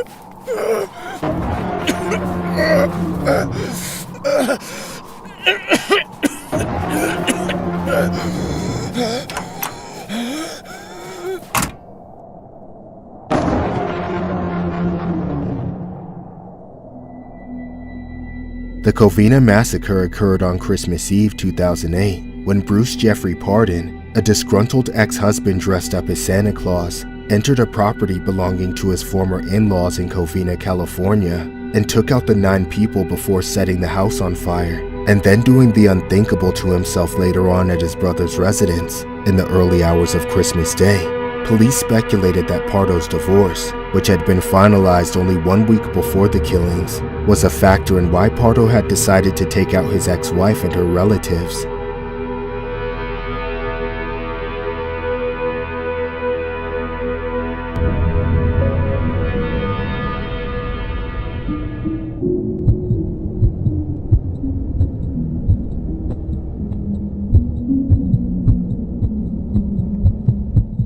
This happened around Christmas. I live alone with my daughter in a rather secluded and heavily wooded area. We only have a handful of neighbors, mostly people that live in cottage type of houses like us. I work from home, so I only leave the property to drop off or pick up my daughter, and of course for groceries and stuff like that.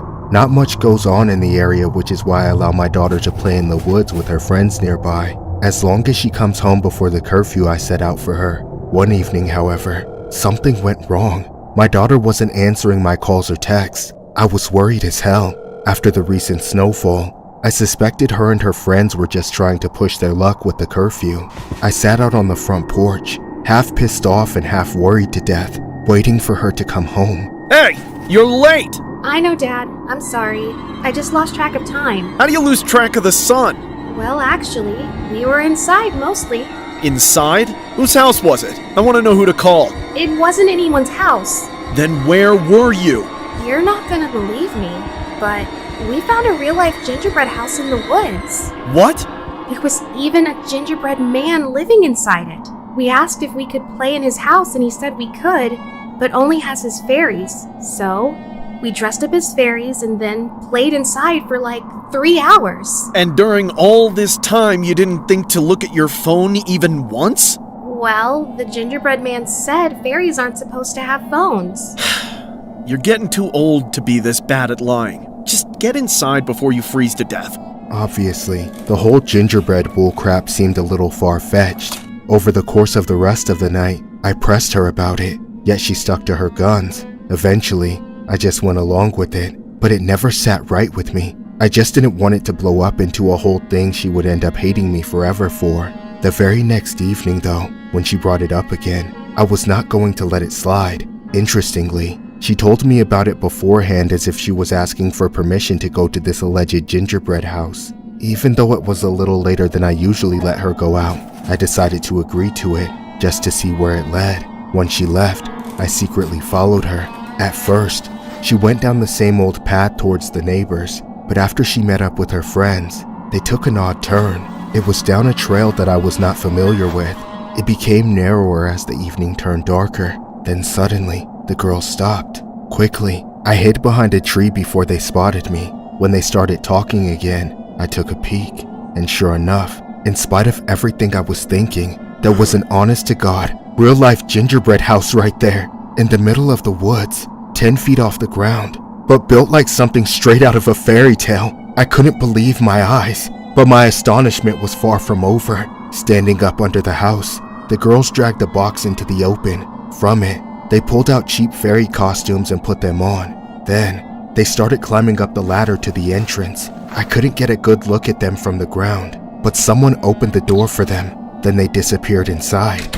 At this point, I was so freaked out. I felt like I didn't have a choice but to see what was going on in there. So I got out from my hiding spot and started making my way up.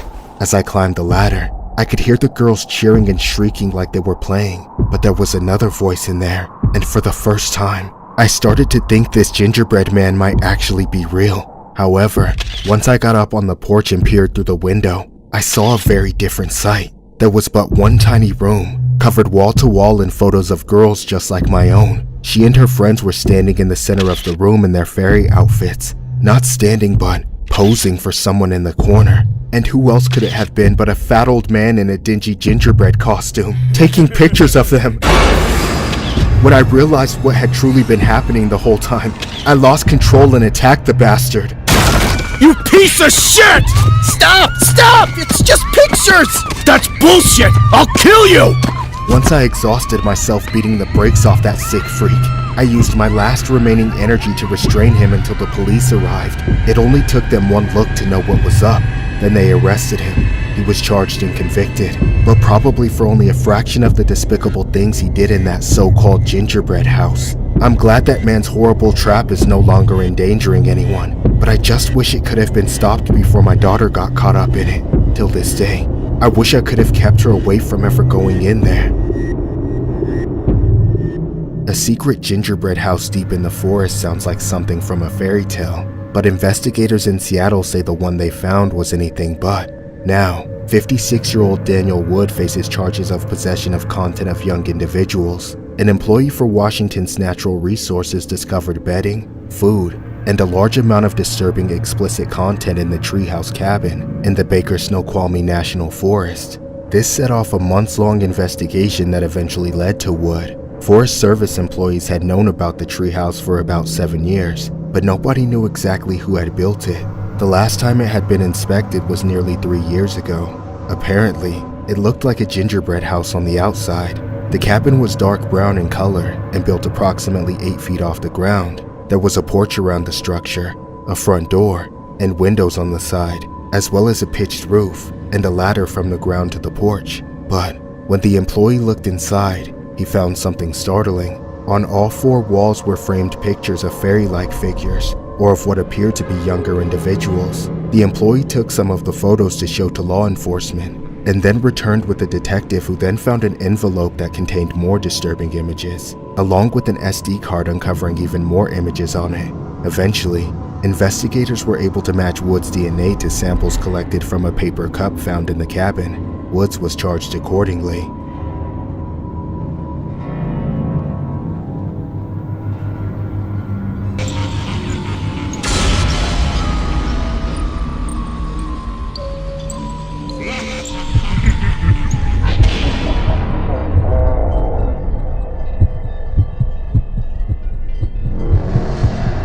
Recently, I took my kids to Chuck E. Cheese for a birthday. The place was packed as usual, but we got seated in a booth near the front door. We ate pizza, then I made sure everyone cleaned up before heading into the arcade. After that, I just sat on my phone while they did their thing. After a few hours, my phone's battery was running low. I was hoping it could at least last until we were on the way home, but I eventually realized I would need to go out to my car and grab the portable charger I keep in the console.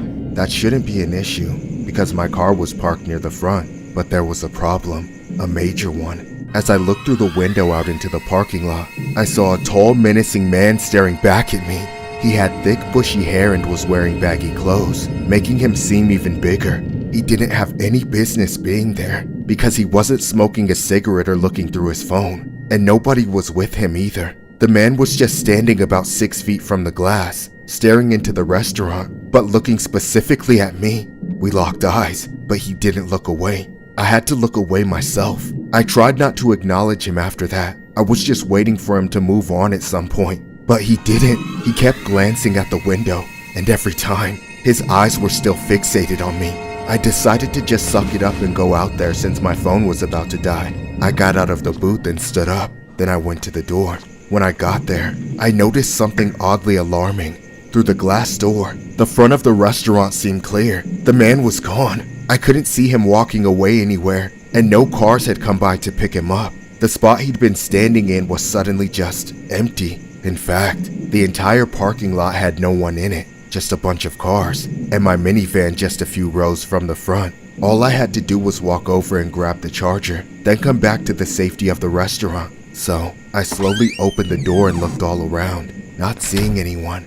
When I walked out, I left behind the drowning chaotic sounds of the arcade and entered an almost silent parking lot. As I stepped off the asphalt, I started walking much faster, constantly looking around and behind me to see if the man appeared again. But all I saw was that I was alone. Soon, I made it to my car, unlocked and opened the driver's side door, then quickly leaned inside to reach for the charger.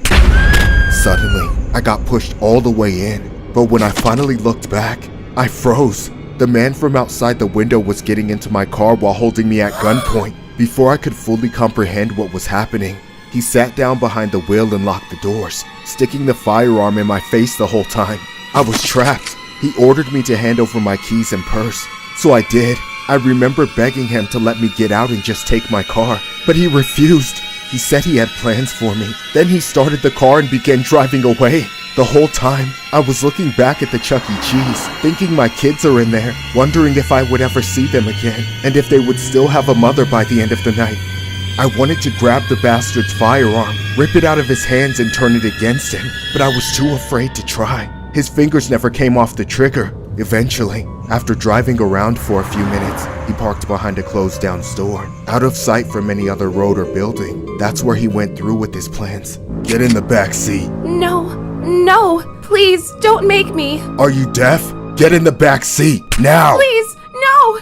I have a husband. I have children. Shut up or I'll blow your brains out. This is happening whether you're dead or alive, bitch. So, either I'm going to drag your corpse back there myself, or you're going to get in the back seat. Okay. I'm gonna show you how to be a good girl.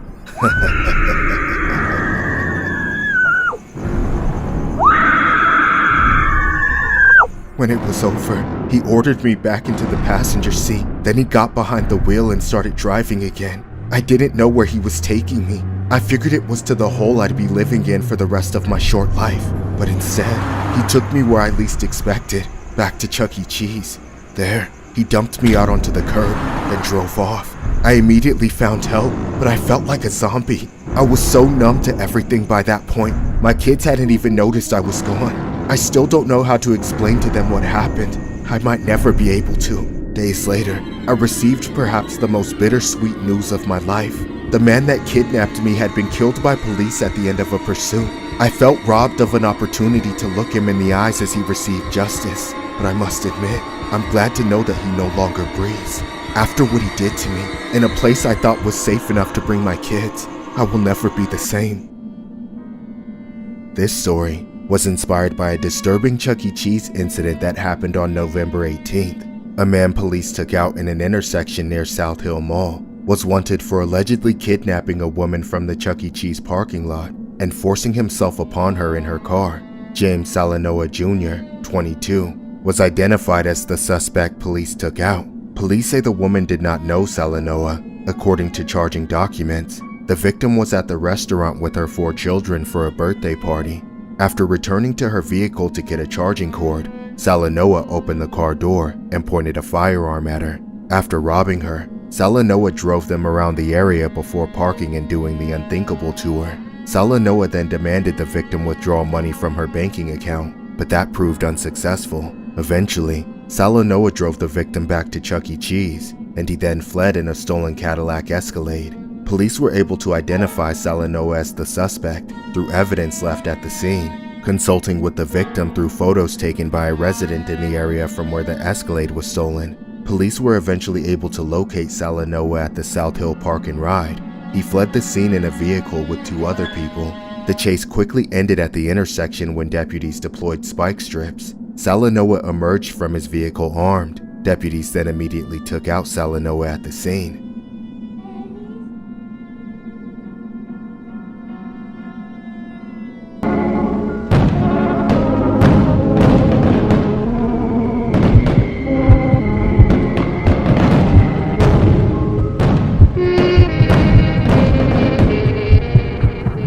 This happened in the early 2000s when I was a little girl.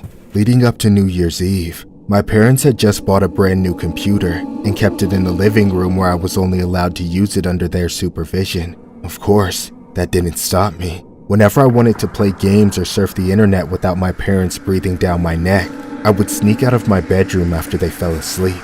At night, I could do whatever I wanted.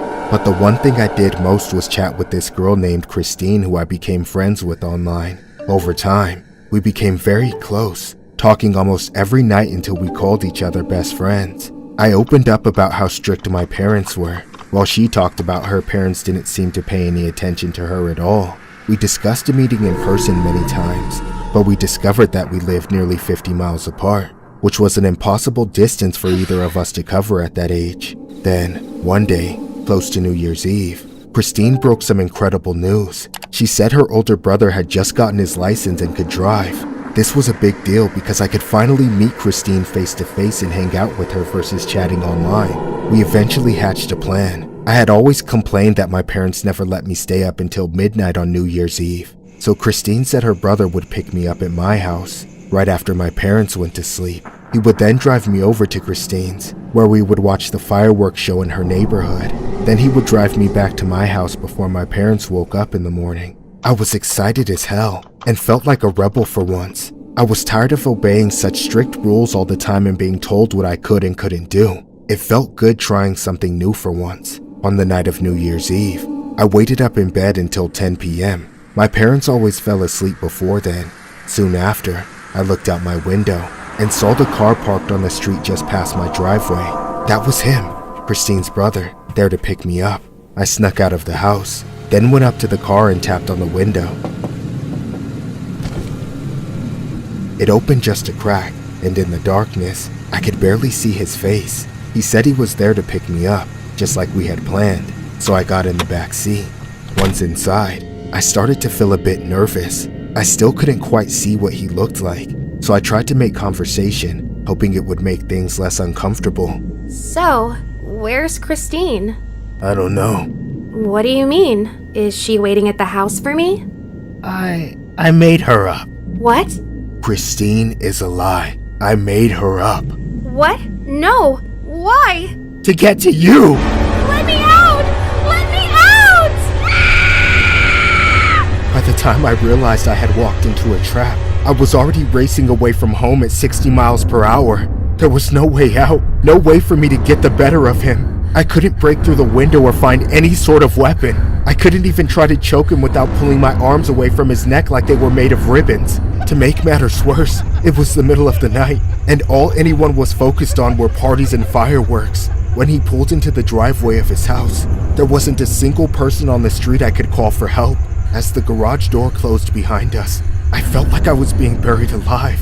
The next thing I knew, he was dragging me out of the car as I kicked and screamed, fighting for my life. He took me into his basement where he tied me up and shackled me to the wall of his dungeon. I was too innocent to know what was about to happen to me, but I was sure it was going to be worse than anything I could possibly imagine.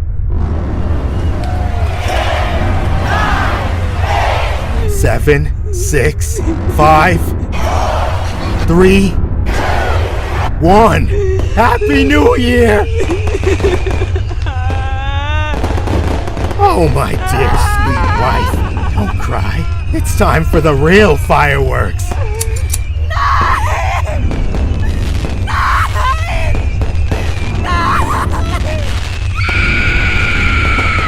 I never left that dungeon, not as the same person I was when I was forced into it anyway. For days, that monster held me captive and kept me in misery, torturing me, destroying me, and taking videos of it all for the internet. It took nearly a week for the authorities to catch up and rescue me, but by then, there was little left of me to free. Allegedly, the police had gotten an anonymous tip from one of his online viewers, which led them to my rescue. My entire life since then has been a slow, agonizing crawl back to a semblance of normalcy. Every New Year's Eve, it feels like I'm right back where I started.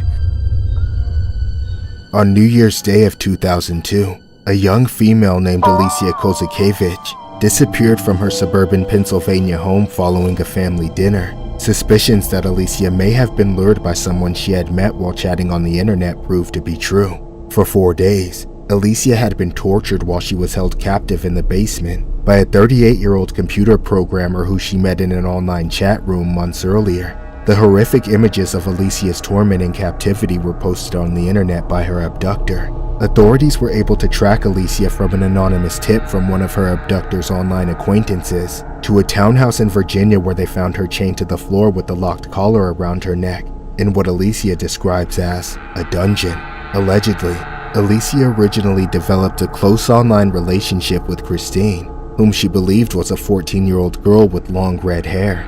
Alicia later learned that Christine was a 42-year-old man, but in the online world where identity is often ambiguous, Alicia remained friends with Christine. Eventually, Christine introduced Alicia to the man who would later become her abductor. Alicia's abductor is presently serving out a 20-year prison sentence.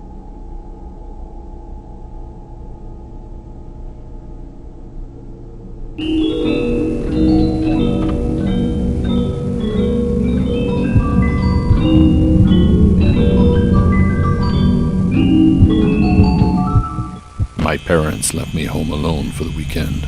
They gave me a list of chores and a bunch of rules like don't answer the door for strangers, don't have any friends over, that sort of thing.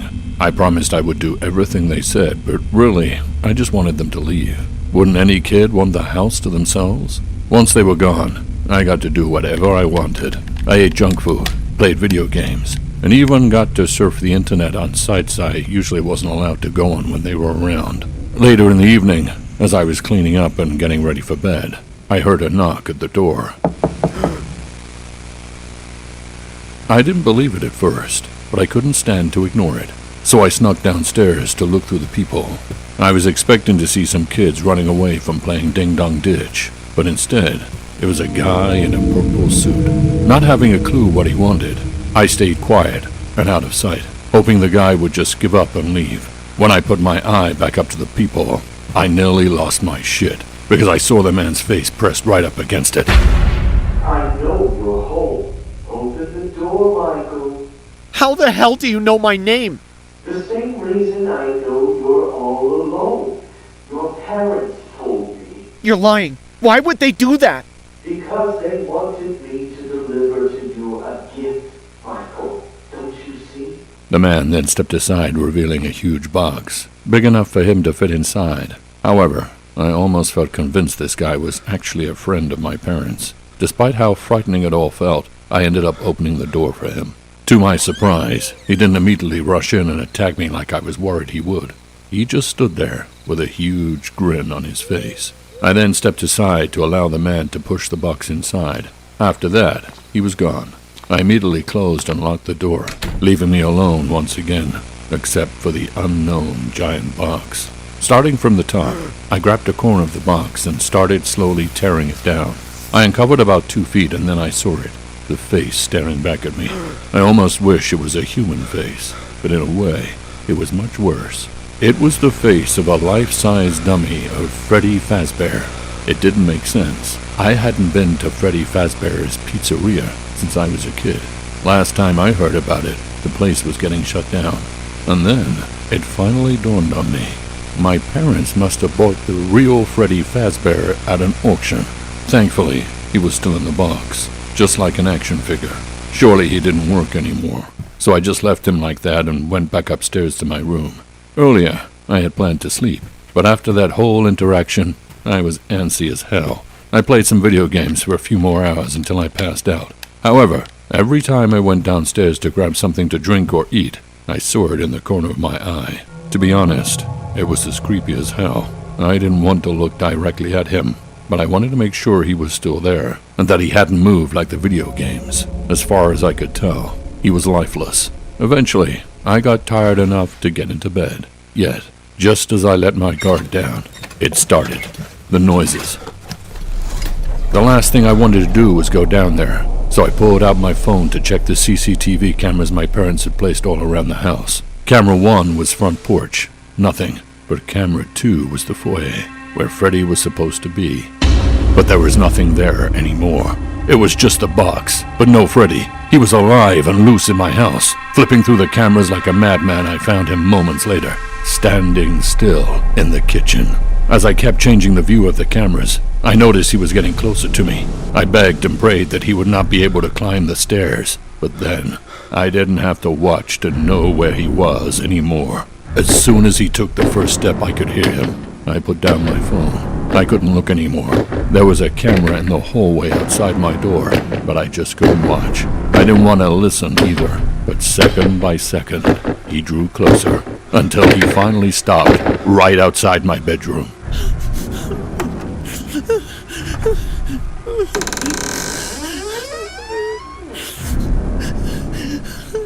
With trembling hands, I grabbed my phone and pulled up the camera feed again, checking everywhere, but Freddy had just disappeared. I didn't know where he'd gone, though I couldn't leave the door open, so I stood up to close it.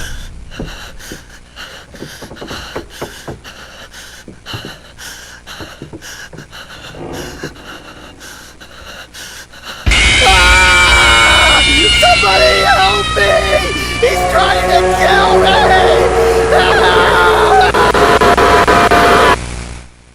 And since this traumatic incident, there have been no signs of life from Freddy Fazbear.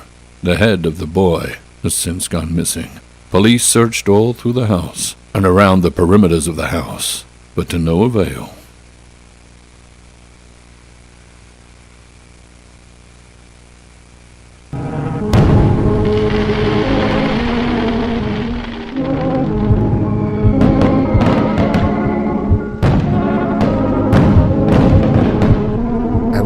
Mother, brother, and 3 sisters. Unfortunately, our father has been gone for many years. My brother, being the oldest child and only son, believes this makes him the man of the household, but he's anything but that. He's just a piece of shit. He just bullies all of us, including my mom. When my dad was around, we could at least rely on him to keep us safe. But ever since he left, my brother took control of everything. He easily overpowers us by force whenever he wants. Our only advantage is that we outnumber him, but that doesn't mean he isn't able to single us out when he gets the chance. Recently, however, my mom wanted us to do something as a family for New Year's Eve, so she booked us a hotel room. I don't know where she got the idea from, but I suspect my brother had something to do with it. Or maybe she thought it would help us form a better relationship with him. But as cramped as our house was, the hotel room we found ourselves in that night brought us into a world of absolute hell. The problem started almost right away when we tried to discuss the sleeping arrangements. My brother wanted the big bed in the larger private room meant for parents all to himself, leaving the 4 of us girls and our mother to fight for space on the 2 tiny beds in the main room. When we said that wasn't fair, he grabbed our youngest sister and said she would share the bed with him to make space for the rest of us. This caused everything to explode into madness. We knew he was going to do something horrible to her, and he was clearly willing to trade her for me or either of my other sisters. Our mom, desperate to defuse things, offered to take her place, but he said he would rather die than sleep next to someone as old, fat, and ugly as her. For hours, we fought and fought until it was almost midnight. Suddenly, our mom told us all to stop so we could at least appreciate the whole point of why we came to the hotel in the first place. To watch the countdown to New Year's and the fireworks that followed. We all knew the argument would resume as soon as the show was finished, but everyone seemed tired enough to take a break, even if it was only for a few minutes. So, we all gathered on the small balcony just outside our room. It was freezing, but nobody wanted to huddle together for fear of our brother touching us. For 10 unbearably awkward seconds, we counted down as one family. Then the fireworks started, enough to keep us distracted for just a moment. Sadly, my brother tried to use the fireworks as a diversion. While he thought nobody was looking, he put his hand over my little sister's mouth and tried to pull her back inside the hotel. He managed to close the door on us, almost locking us out. But my older sister noticed at the last second and grabbed the door to keep it from locking. Then my mom joined her and they ripped the door open. Before I knew it, the 2 of them and my older sister rushed inside, leaving the door wide open for me to follow. But I didn't. The fireworks were still going on for a little while. I figured there wasn't any point in trying to change anything anymore, so I decided to enjoy one nice thing in my life while I could. Just when I thought I had a moment to myself, all hell broke loose. I looked back inside moments later and saw my brother with a knife. He charged after my sisters, but my mother jumped in the way to protect them. He then stabbed her without even flinching. When he was done with her, he didn't hesitate to finish what he started. It didn't matter if they ran or fought back. He caught them and was trying to take them all out, stabbing and slicing them one by one. I had to get away, but there was only one way out, down. I climbed over the railing of the balcony and started to make my way to the lower level, but by then, I had already waited too long.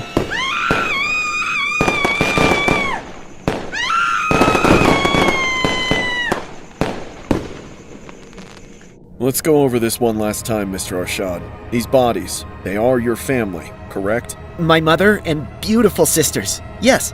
And you did these things to them, right? I poked them and cut them until they were dead. So, you killed them? I did! At the stroke of the new year. Okay. And then from midnight until housekeeping found you at 7 in the morning, what were you doing? Do you really want to know? Yes. Do you really want to know? Yes! Do you really want to know? Just tell me! Tell me, goddammit! Well, it's the holidays, isn't it? We finally had some family bonding time.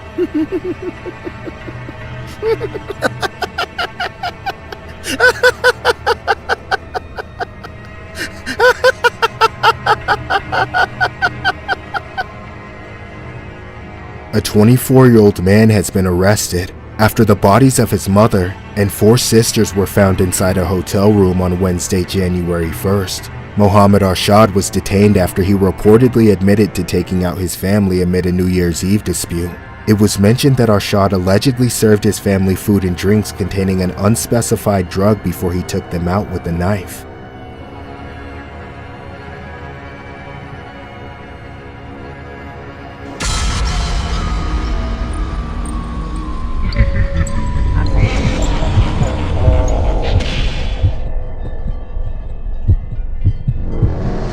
I was in high school, I was in my first serious relationship with my boyfriend Zach. Our parents didn't let us see each other a lot because they wanted us to focus on school, so I would often sneak out to see him. My dad works nights, so he left the house well before 7 p.m., and my mom would usually pass out around 8. Neither I nor Zach had a car, so we would meet up at places that stayed open late, like Chuck E. Cheese. Chuck E. Cheese was a good place to chill because it had food and arcade games. Plus, it wasn't far from where we lived. It was a 20-minute bus ride from my place and 30 minutes from his. So, one night, when the time was right, I snuck out through my window. Then I made my way to the bus stop to catch the next available bus to Chuck E. Cheese. When I arrived at the destination, I rushed inside to see if Zach was waiting for me, but I didn't see him, so I texted him saying I was here. He then replied saying he was still 5 or 10 minutes out. I sat down in the front area, not wanting to interact with the staff until he arrived, but not long after I walked in, one of them approached me. And not just any Chuck E. Cheese employee either, but the gigantic, creepy rat mascot himself. He came right up to me, towering over me, and started staring down into my eyes with that freaky smile plastered onto his face. I smiled and said hi, hoping he would just leave me alone after. Hi, Chucky? Hey there, kiddo! What are you doing here all by yourself? I'm not by myself. I'm actually waiting for someone. Oh, really? Are you here with your parents? No, I'm waiting for my boyfriend. Then your boyfriend shouldn't have made you come out here all by yourself. It's not safe. I can take care of myself, thank you. Hey, I need to tell you something. There's been a lot of creeps here lately preying on little girls like you. You know what? Why don't you come to the back and play with me while you wait? I'm good. Thanks. I'll give you free pizza or free tokens, whatever you want. I'm not hungry and I didn't come to play games. I just came to see my boyfriend. Thanks. What if you just hang out with me in the back until— Get the hell away from me, you creep! I was grossed out. I didn't want to cause a scene, so I just got the hell away from that weirdo. I then made my way to the washroom and decided to wait there until my boyfriend arrived. Once I got inside, I locked myself in one of the stalls, then texted Zach, begging him to hurry up. I heard the washroom door open. It could have been a random woman just trying to use the washroom, but something in my gut knew it had to be that mascot creep. I started to panic, trying to keep quiet as I listened for where they were going.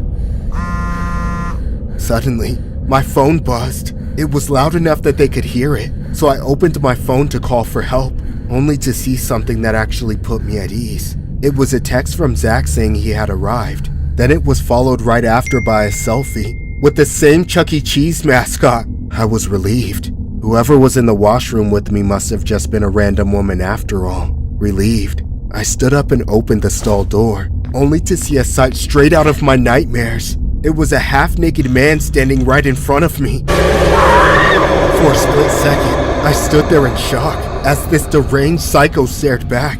Then he charged at me. He shoved me back into the stall and started grabbing me, pinning me against the wall. I screamed as loud as I could before he put his hands over my mouth.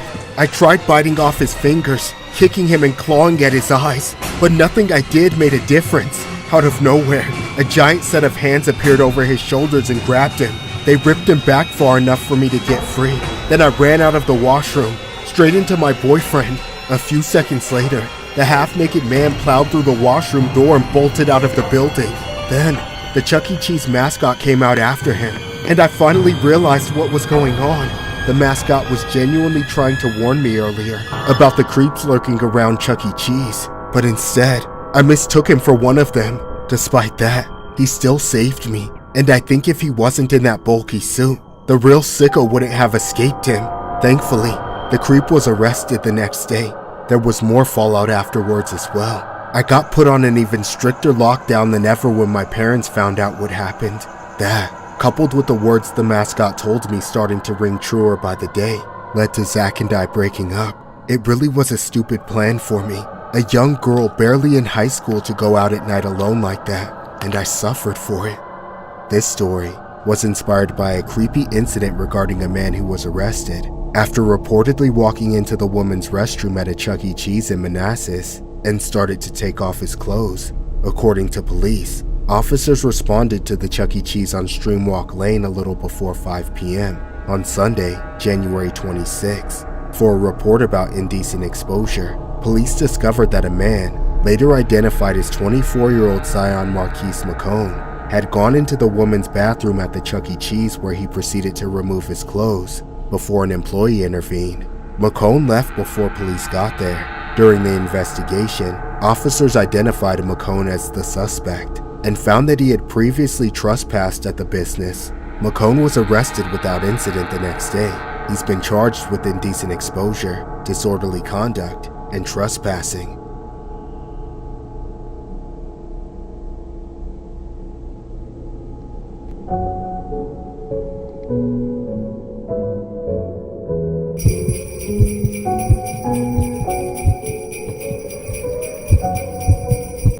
What I'm about to talk about still creeps the hell out of me. It happened around Christmas a few years ago. I live by myself in a small town with a population of just a few hundred people. I have very few neighbors, but the ones I do have, I know fairly well. We look out after one another whether there's a storm or utility outage, or anything like that. Like I said, this all went down during the holidays, so everyone in the neighborhood had their porches and front yards decorated with tinsel, Christmas lights, and that sort of thing. Everyone except my next door neighbor Mark. Mark didn't exactly celebrate Christmas. In fact, he was kind of the black sheep of the town. Some people even shunned him due to rumors that he was gay, but none of that ever made a difference to me. I didn't want to be like everyone else and judge people over things like that. Anyway, the guy lived literally right next door to me, so I always tried to be cordial. We often ran into each other outside and made small talk, but that's all it ever led to. Mark would frequently invite me over for dinner at his house, but I always made an excuse not to go. I didn't want him to get the impression that I was interested. I would kindly just tell him that I was busy or say something like, maybe next time. Fast forward to Christmas time, and nearly a decade of peace and quiet suddenly went out the window, as more and more weird things began to happen. Every other night, I would notice a car pulling into the driveway next door, and it was always a cab dropping a man off at Mark's house. Now, I was no stranger to seeing his flings come and go from time to time, but that was honestly very occasional. I tried not to give it much thought, but I must admit, it was just weird as hell. Of course, it truly wasn't any of my business, until something extremely disturbing happened one night. I remember being fast asleep when all of a sudden, I was woken up by the sound of someone banging on my door. I didn't know what was going on, but I knew it had to be serious, so I got up to check. When I opened the door, I saw a guy I could only describe in that drowsy state as a grown-up, and kind of a washed-out Charlie Brown. He just had that look to him, with the big round head, thinning hair, and helpless attitude. Immediately, he started begging me to help him, even trying to nudge his way past me into my house. I stopped him at the door, and as I saw my neighbor Mark approaching us, I started to gather what was going on. Please, you have to help me. Don't let him near me. Who? Mark? What did he do? Hey, don't worry about him. He's just overreacting. Look into my eyes. Does it look like I'm overreacting? I don't know what's going on. I'm not sure I want to get involved. Just let me stay in your house until my Uber gets here. Is that okay? Sure. At that moment, the last thing I wanted to do was ask questions. I just wanted to get the guest out of town so we could all go back to bed. The three of us just waited around my porch for about 20 minutes in awkward silence. Then the guy's ride came to pick him up. The awkwardness was almost over, but of course, Mark made sure to invite me over for dinner before leaving me alone. I found it stranger than usual, as it was almost midnight, but I kindly declined like I always did. Back inside, I went upstairs to my bedroom, but before laying down, I pulled my blind slightly open and glanced out my window. What I saw that night, I still sometimes see when I look outside my house. Mark was standing on my front lawn, looking right up at me. His fists were balled up, and he had this pissed off look on his face, just like a spoiled toddler that didn't get what he wanted. For a grown man, it was a scary sight, but I sensed that by helping his date escape whatever they were engaged in, I had unmasked my neighbor's true nature. I don't know if he ever looked away that night, as I eventually couldn't take it anymore and closed the blinds on him. After that, I avoided Mark for the rest of the holidays, and he seemed to be avoiding me as well. I didn't hear anything from or about him until a few days after Christmas, when shit really hit the fan. Suddenly, I looked outside, and Mark's house was surrounded by cops. There were helicopters in the sky and news crews all over the place. I had no idea what Mark had done until a reporter told me so she could get a reaction out of me for an interview. According to her, Mark had lured that same Charlie Brown-looking man back to his house and killed him. Even worse, Mark didn't just murder him, but he ate him too. All those years, I had been living right next to a cannibal. Looking back, it makes me sick to think about all those times he invited me to dinner, knowing how many other men had visited his house. I have to wonder just how many other victims he had other than the man I met. I'm just glad I wasn't one of them. On December 24th of 2019 on Christmas Eve, a 25-year-old man named Kevin Bacon was taken out by Mark Latunsky, a 50-year-old man he met on Grindr, who had a long history of severe mental issues. Allegedly, Latunsky castrated Bacon and ate some of his remains. After Bacon didn't show up on Christmas Day to spend time with his parents, a search went out. When the recovery of Bacon's car, wallet, and cell phone led investigators to the Grindr app and subsequently to Latunsky's doorstep, the perpetrator let them in without complaint. There, on December 27th, they found Bacon's dead, mutilated body hanging upside down from Latunsky's ceiling. Latunsky freely admitted to investigators that he had stabbed Bacon to death and then castrated him and ate from his remains. Latunsky's attorney says Latunsky suffered from severe delusions about his identity and even claimed he was of royal family lineage. Between his arrest and trial, Latunsky's attorney said never did Latunsky express any remorse.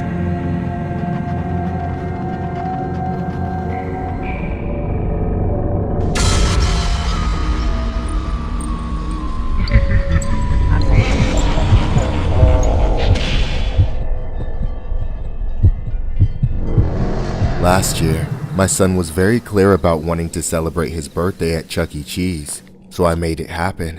When we got there, the place was packed, way busier than I'd seen in years. It was also in the middle of the summer, and the arcade was full of crazy-looking new gamers, so it was a hot spot for younger people. For all I knew, 10 different kids were celebrating their birthdays at the same time.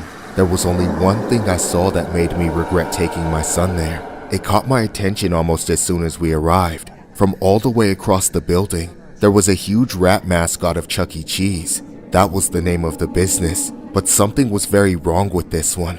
It didn't look like what I remembered as a kid, or even what I had saw when I took my son there just a few years ago. At first, I couldn't even tell if it was real or not, as it looked like it could be a guy in a suit, or maybe just a dummy.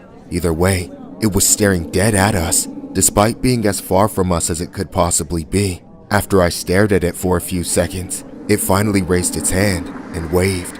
I awkwardly waved back, as well as my son.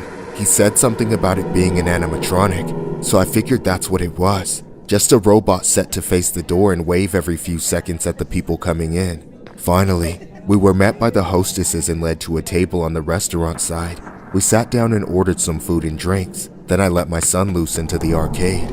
I had no interest in trying to keep up with him, but I came prepared with a crossword puzzle to occupy myself while he did his thing. Of course, I couldn't forget about the Chuck E. Cheese mascot looming over everyone. He was always visible in the same corner, but every time I looked up from my puzzle, he was closer than before. No matter where he appeared, he was always looking at me. Eventually, he came a little too close, standing just a few feet away from my table. By this time, night had fallen, so the large section of windows at the front door of the building showed a slight reflection of everything inside. The mascot had finally stopped looking directly at me. Disturbed by how close the mascot had come, I decided to get up and use the bathroom. I did it very suddenly to see how he would react. Sure enough, the reflection in the window showed me he was following me. I didn't know what else to do but just walk even faster. Then I came to the small dead-end hallway that led to the bathrooms. The woman's restroom was on the first door to the left, but before I went in, I turned around and looked behind me, and that's when I saw the mascot had followed me all the way there. He was standing just a few feet away. I couldn't believe it. I could only hope that he wouldn't follow me into the bathroom, but I already felt cornered. I tried backing away through the door, but then he suddenly lunged and grabbed me. I kicked and screamed at him, punching and thrashing until he let go. The whole place stopped and froze to look at the scene as I immediately made my way to find a manager. Somebody help me! Excuse me? Hello? Who's in charge here? That'd be me, ma'am.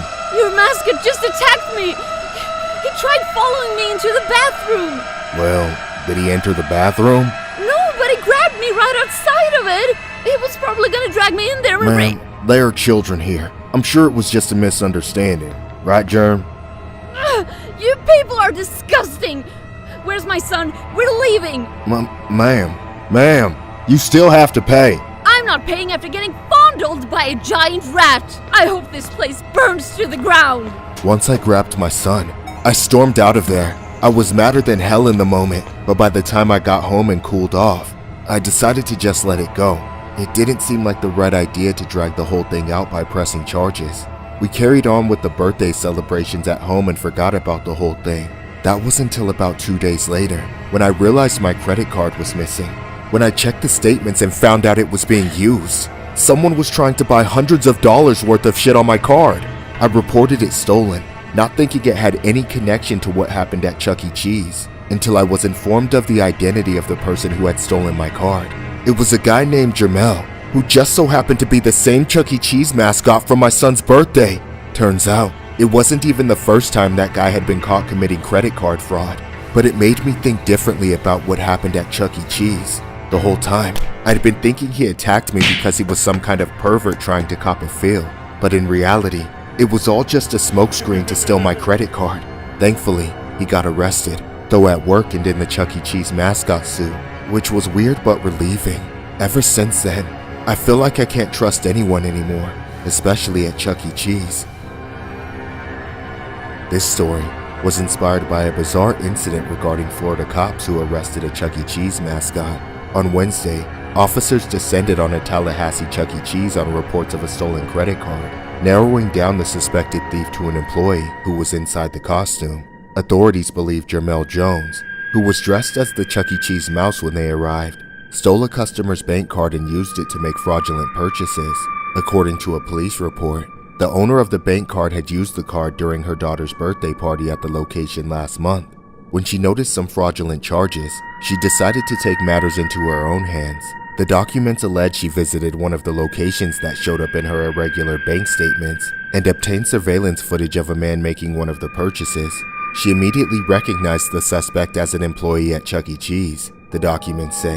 When police arrived, Jones was handcuffed and escorted to a patrol car. He denied having the bank cards and claimed he didn't know anything about the fraudulent purchases. Police later found a stolen bank card in their search, as well as a receipt allegedly matching one of the reported purchases. Photos and footage of the arrest have lit up the internet, with many questioning why police didn't have Jones remove the costume before he was placed under arrest. Jones was charged with 3 felonies.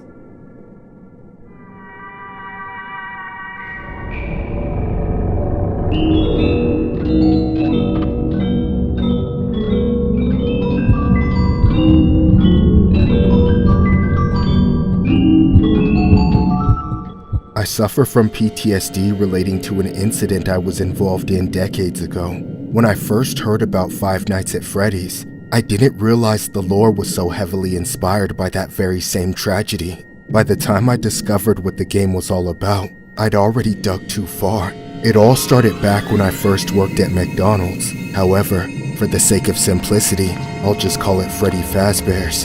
As usual, I was working the night shift. I took orders, cooked the food, served it, cleaned, and did just about everything. Even though it was only a Wednesday night, it was the middle of the summer, so we were quite busy. I made pizzas and poured drinks for customer after customer, keeping the place going. For context, this wasn't just the average crummy chain restaurant. We were actually popular. Fazbear's was a place for people to hang out, especially young folks. Teenagers were always searching for stomping grounds, guys for places to hit on chicks, broke couples for cheap dates, and we were all of that to all those people. Unfortunately, my shift took a sharp left turn when this older guy randomly walked in. The best way I can describe him is that he looked like Jeffrey Dahmer, but at least 30 years older. He honestly looked horribly out of place, especially not at Fazbear's around people half his age. The way he smiled made him look mentally ill, and everything about him was just eerie. Of course, I tried my best not to judge as the man came up to the counter, but when I asked him how I could take his order, our interaction only made me more suspicious of him. For several seconds, he didn't even say anything. He just stared at me with these empty, unfeeling eyes. He then reached into his pocket, pulled out some change, and placed it on the counter while locking his eyes at me. It seemed like little more than a crumpled 5 and some coins. Regardless, it didn't line up with what he ordered when he finally spoke. I want a large pizza with lots of room for red sauce. Sir, we can give you extra sauce, but $6 isn't enough. Shh. I'll be back very soon. And when I return, I expect to see an extra large pizza. The biggest size you have. Enough to hold more red sauce than you've ever seen. I don't know if I could do that, sir. Before I had time to get into it with him, he just left. He walked right out of the restaurant, leaving his money behind. I was completely baffled. That guy just gave me the creeps. But aside from that, treating me the way he did in front of all the customers annoyed the hell out of me. I hated feeling embarrassed by entitled people, but just to keep him from coming back and embarrassing me again, I decided to make his pizza. In order to make sure it was done to his liking, I left the register in the hands of a coworker and went back to make the damn thing myself. After I stretched the dough as far as it would go, I slid it into the oven to par bake so all the extra sauce wouldn't make it soggy. As I stood by the oven, I was staring at the floor and listening to the noise of the restaurant, when suddenly, I heard the unthinkable. Explosions, gunshots, dozens of them, even hundreds, followed instantly by a wave of screaming. I dropped to the floor on instinct, not knowing where any of it was coming from. There was panic in all directions. I had to figure out what the hell was going on, but I didn't want to go near it, so I got to my knees, stayed low, and rushed to the back office. Once inside, I closed the door and locked myself in. The monitors for all the security cameras in the building were inside that office. I looked through them and saw what was happening in the restaurant. It was that same creep. Every camera I checked, every angle I saw, he was in it with multiple firearms on him, taking people out right in front of my eyes. I picked up the phone next to the monitor and called 911. I told the operator what was happening, and once I knew the cops would be on the way, I got the hell out of there. So I went straight for the back door and ran for my life. The cops arrived at the building minutes later, but the shooter wasn't done. He wasn't taking hostages, and he wasn't surrendering. After a 2-hour standoff, during which that monster continuously slaughtered innocent people, he was finally taken down by a SWAT sniper. When it was all said and done, over 20 people were dead, all customers of mine. I could never go back. Decades later, this Five Nights at Freddy's was released, and I come to find out it was allegedly inspired by this incident.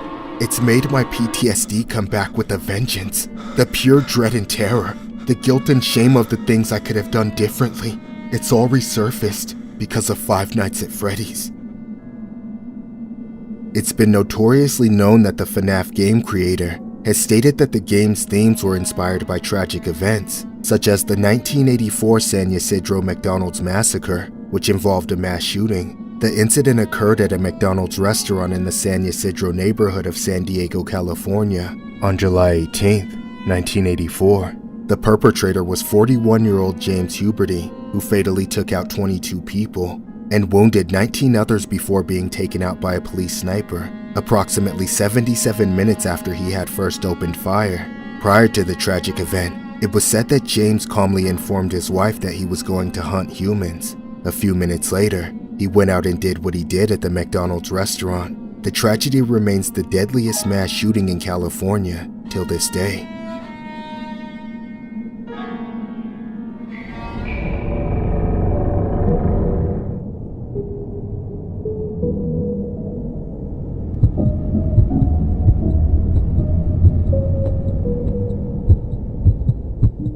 Every Christmas, I can't stop thinking about something that happened to me around this time of year. It's the most infuriatingly terrifying thing I have ever went through as a deputy. A life or death experience with a psychotic gingerbread man. I don't call him that because he had some obese obsession with cookies or because his house was made of sugary cardboard.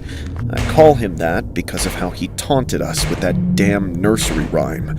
I'm the gingerbread man. Catch me if you can. We've been after this guy for weeks. It was December, or as some people say, robbing season, so burglaries were up, but not like this.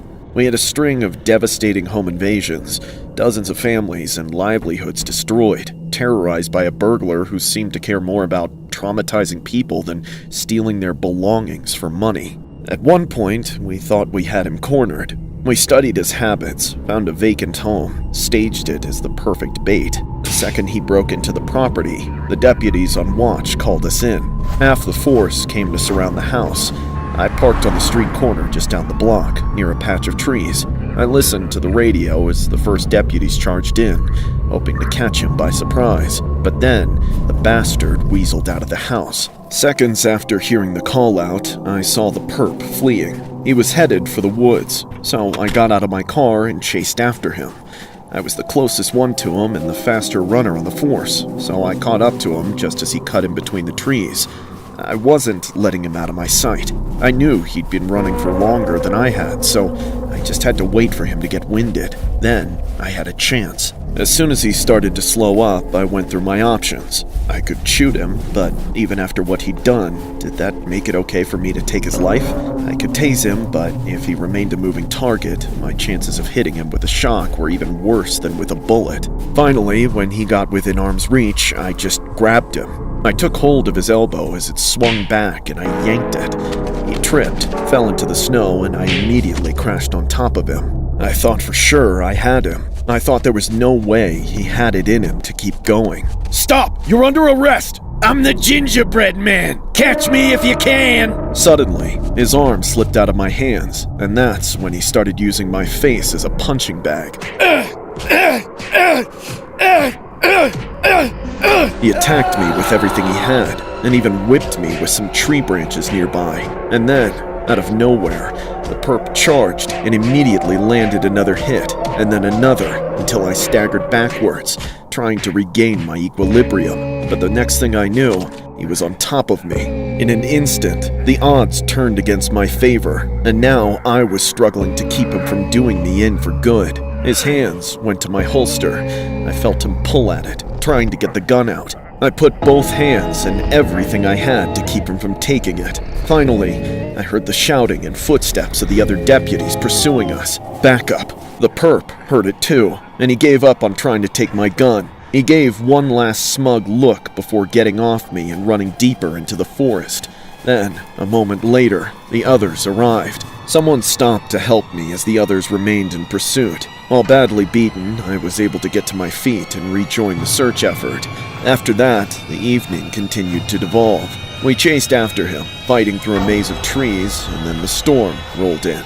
The snow buried our boots, and the freezing wind froze us to our cores. Not even the helicopters, with their blinding spotlights, could catch a glimpse in the flurry of manic weather that hindered us. The bastard got away, and then to add insult to injury, he posted that infamous message on Facebook. They call me the gingerbread man. Catch me if you can. I'm running as fast as I can. We were humiliated, but none worse than me. We mobilized even stronger as soon as the weather cleared. It took a few more days, but that bitter sting of a failed sting operation wouldn't let us rest until we caught him. At last, we tracked him down to a sinister hideout, an occupied home which he had broken into but seemingly never left. We surmised he must still be hiding somewhere in there, lurking in some dark corner. With a chip on my shoulder, I was among the team that found him in the attic. There was nowhere for him to run then, and I wasn't alone either. In the face of our overwhelming numbers, he gave up without any more fighting. Yet, he wouldn't stop smiling at me. I'll never forget that look on his face, the face of the gingerbread man. The Gingerbread Man is a children's story about a cookie that runs away from those who try to eat him. But in this case, police say they've caught the real Gingerbread Man. a Pittsburgh area burglary suspect who referred to the nursery rhyme in taunting authorities who couldn't catch up to him. Police say 25-year-old Heath Emery Miller was trying to hide in the attic of a home where police found him on Wednesday. Emery is wanted on several warrants for multiple burglaries. On Monday, he escaped into the woods after police thought they had him cornered. At night, Miller posted on Facebook, saying, "They call me the Gingerbread Man. Catch me if you can. I'm running as fast as I can." Miller was arrested and charged accordingly.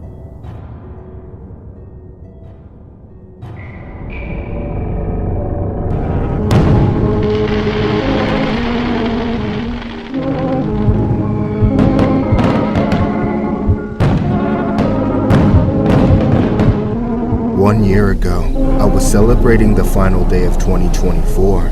It would soon be 2025. My girlfriend and I wanted to celebrate New Year's Eve in New Orleans. We'd been there for Mardi Gras a few times, so we knew what to expect. The streets were packed. Parties spilled out of every building in sight. For the countdown to New Year, we made our way to the center of it all, Bourbon Street. We were as drunk as anyone there. The crowd was electric, almost overwhelming, but it felt so worth it just to be a part of something so amazing. As we counted down the last fleeting seconds of 2024, the energy amplified beyond belief. There was cheering and chanting, phones and cameras everywhere trying to capture the final moments of what had been one hell of a year. Finally, the clock struck midnight, and 2025 was here. Fireworks erupted from all directions and exploded overhead. As I leaned over to give my girlfriend a kiss, our moment was cut short by a sudden shift in the air. The cheers turned to shouting, then screaming. The year was less than a minute old, yet something was already wrong. If the crowd hadn't been so dense, we might have seen it sooner. Over my girlfriend's shoulder, I saw the first of many sights from that night which still haunt me. The crowd of people on the sidewalk behind her were panicking as a pickup truck plowed through them.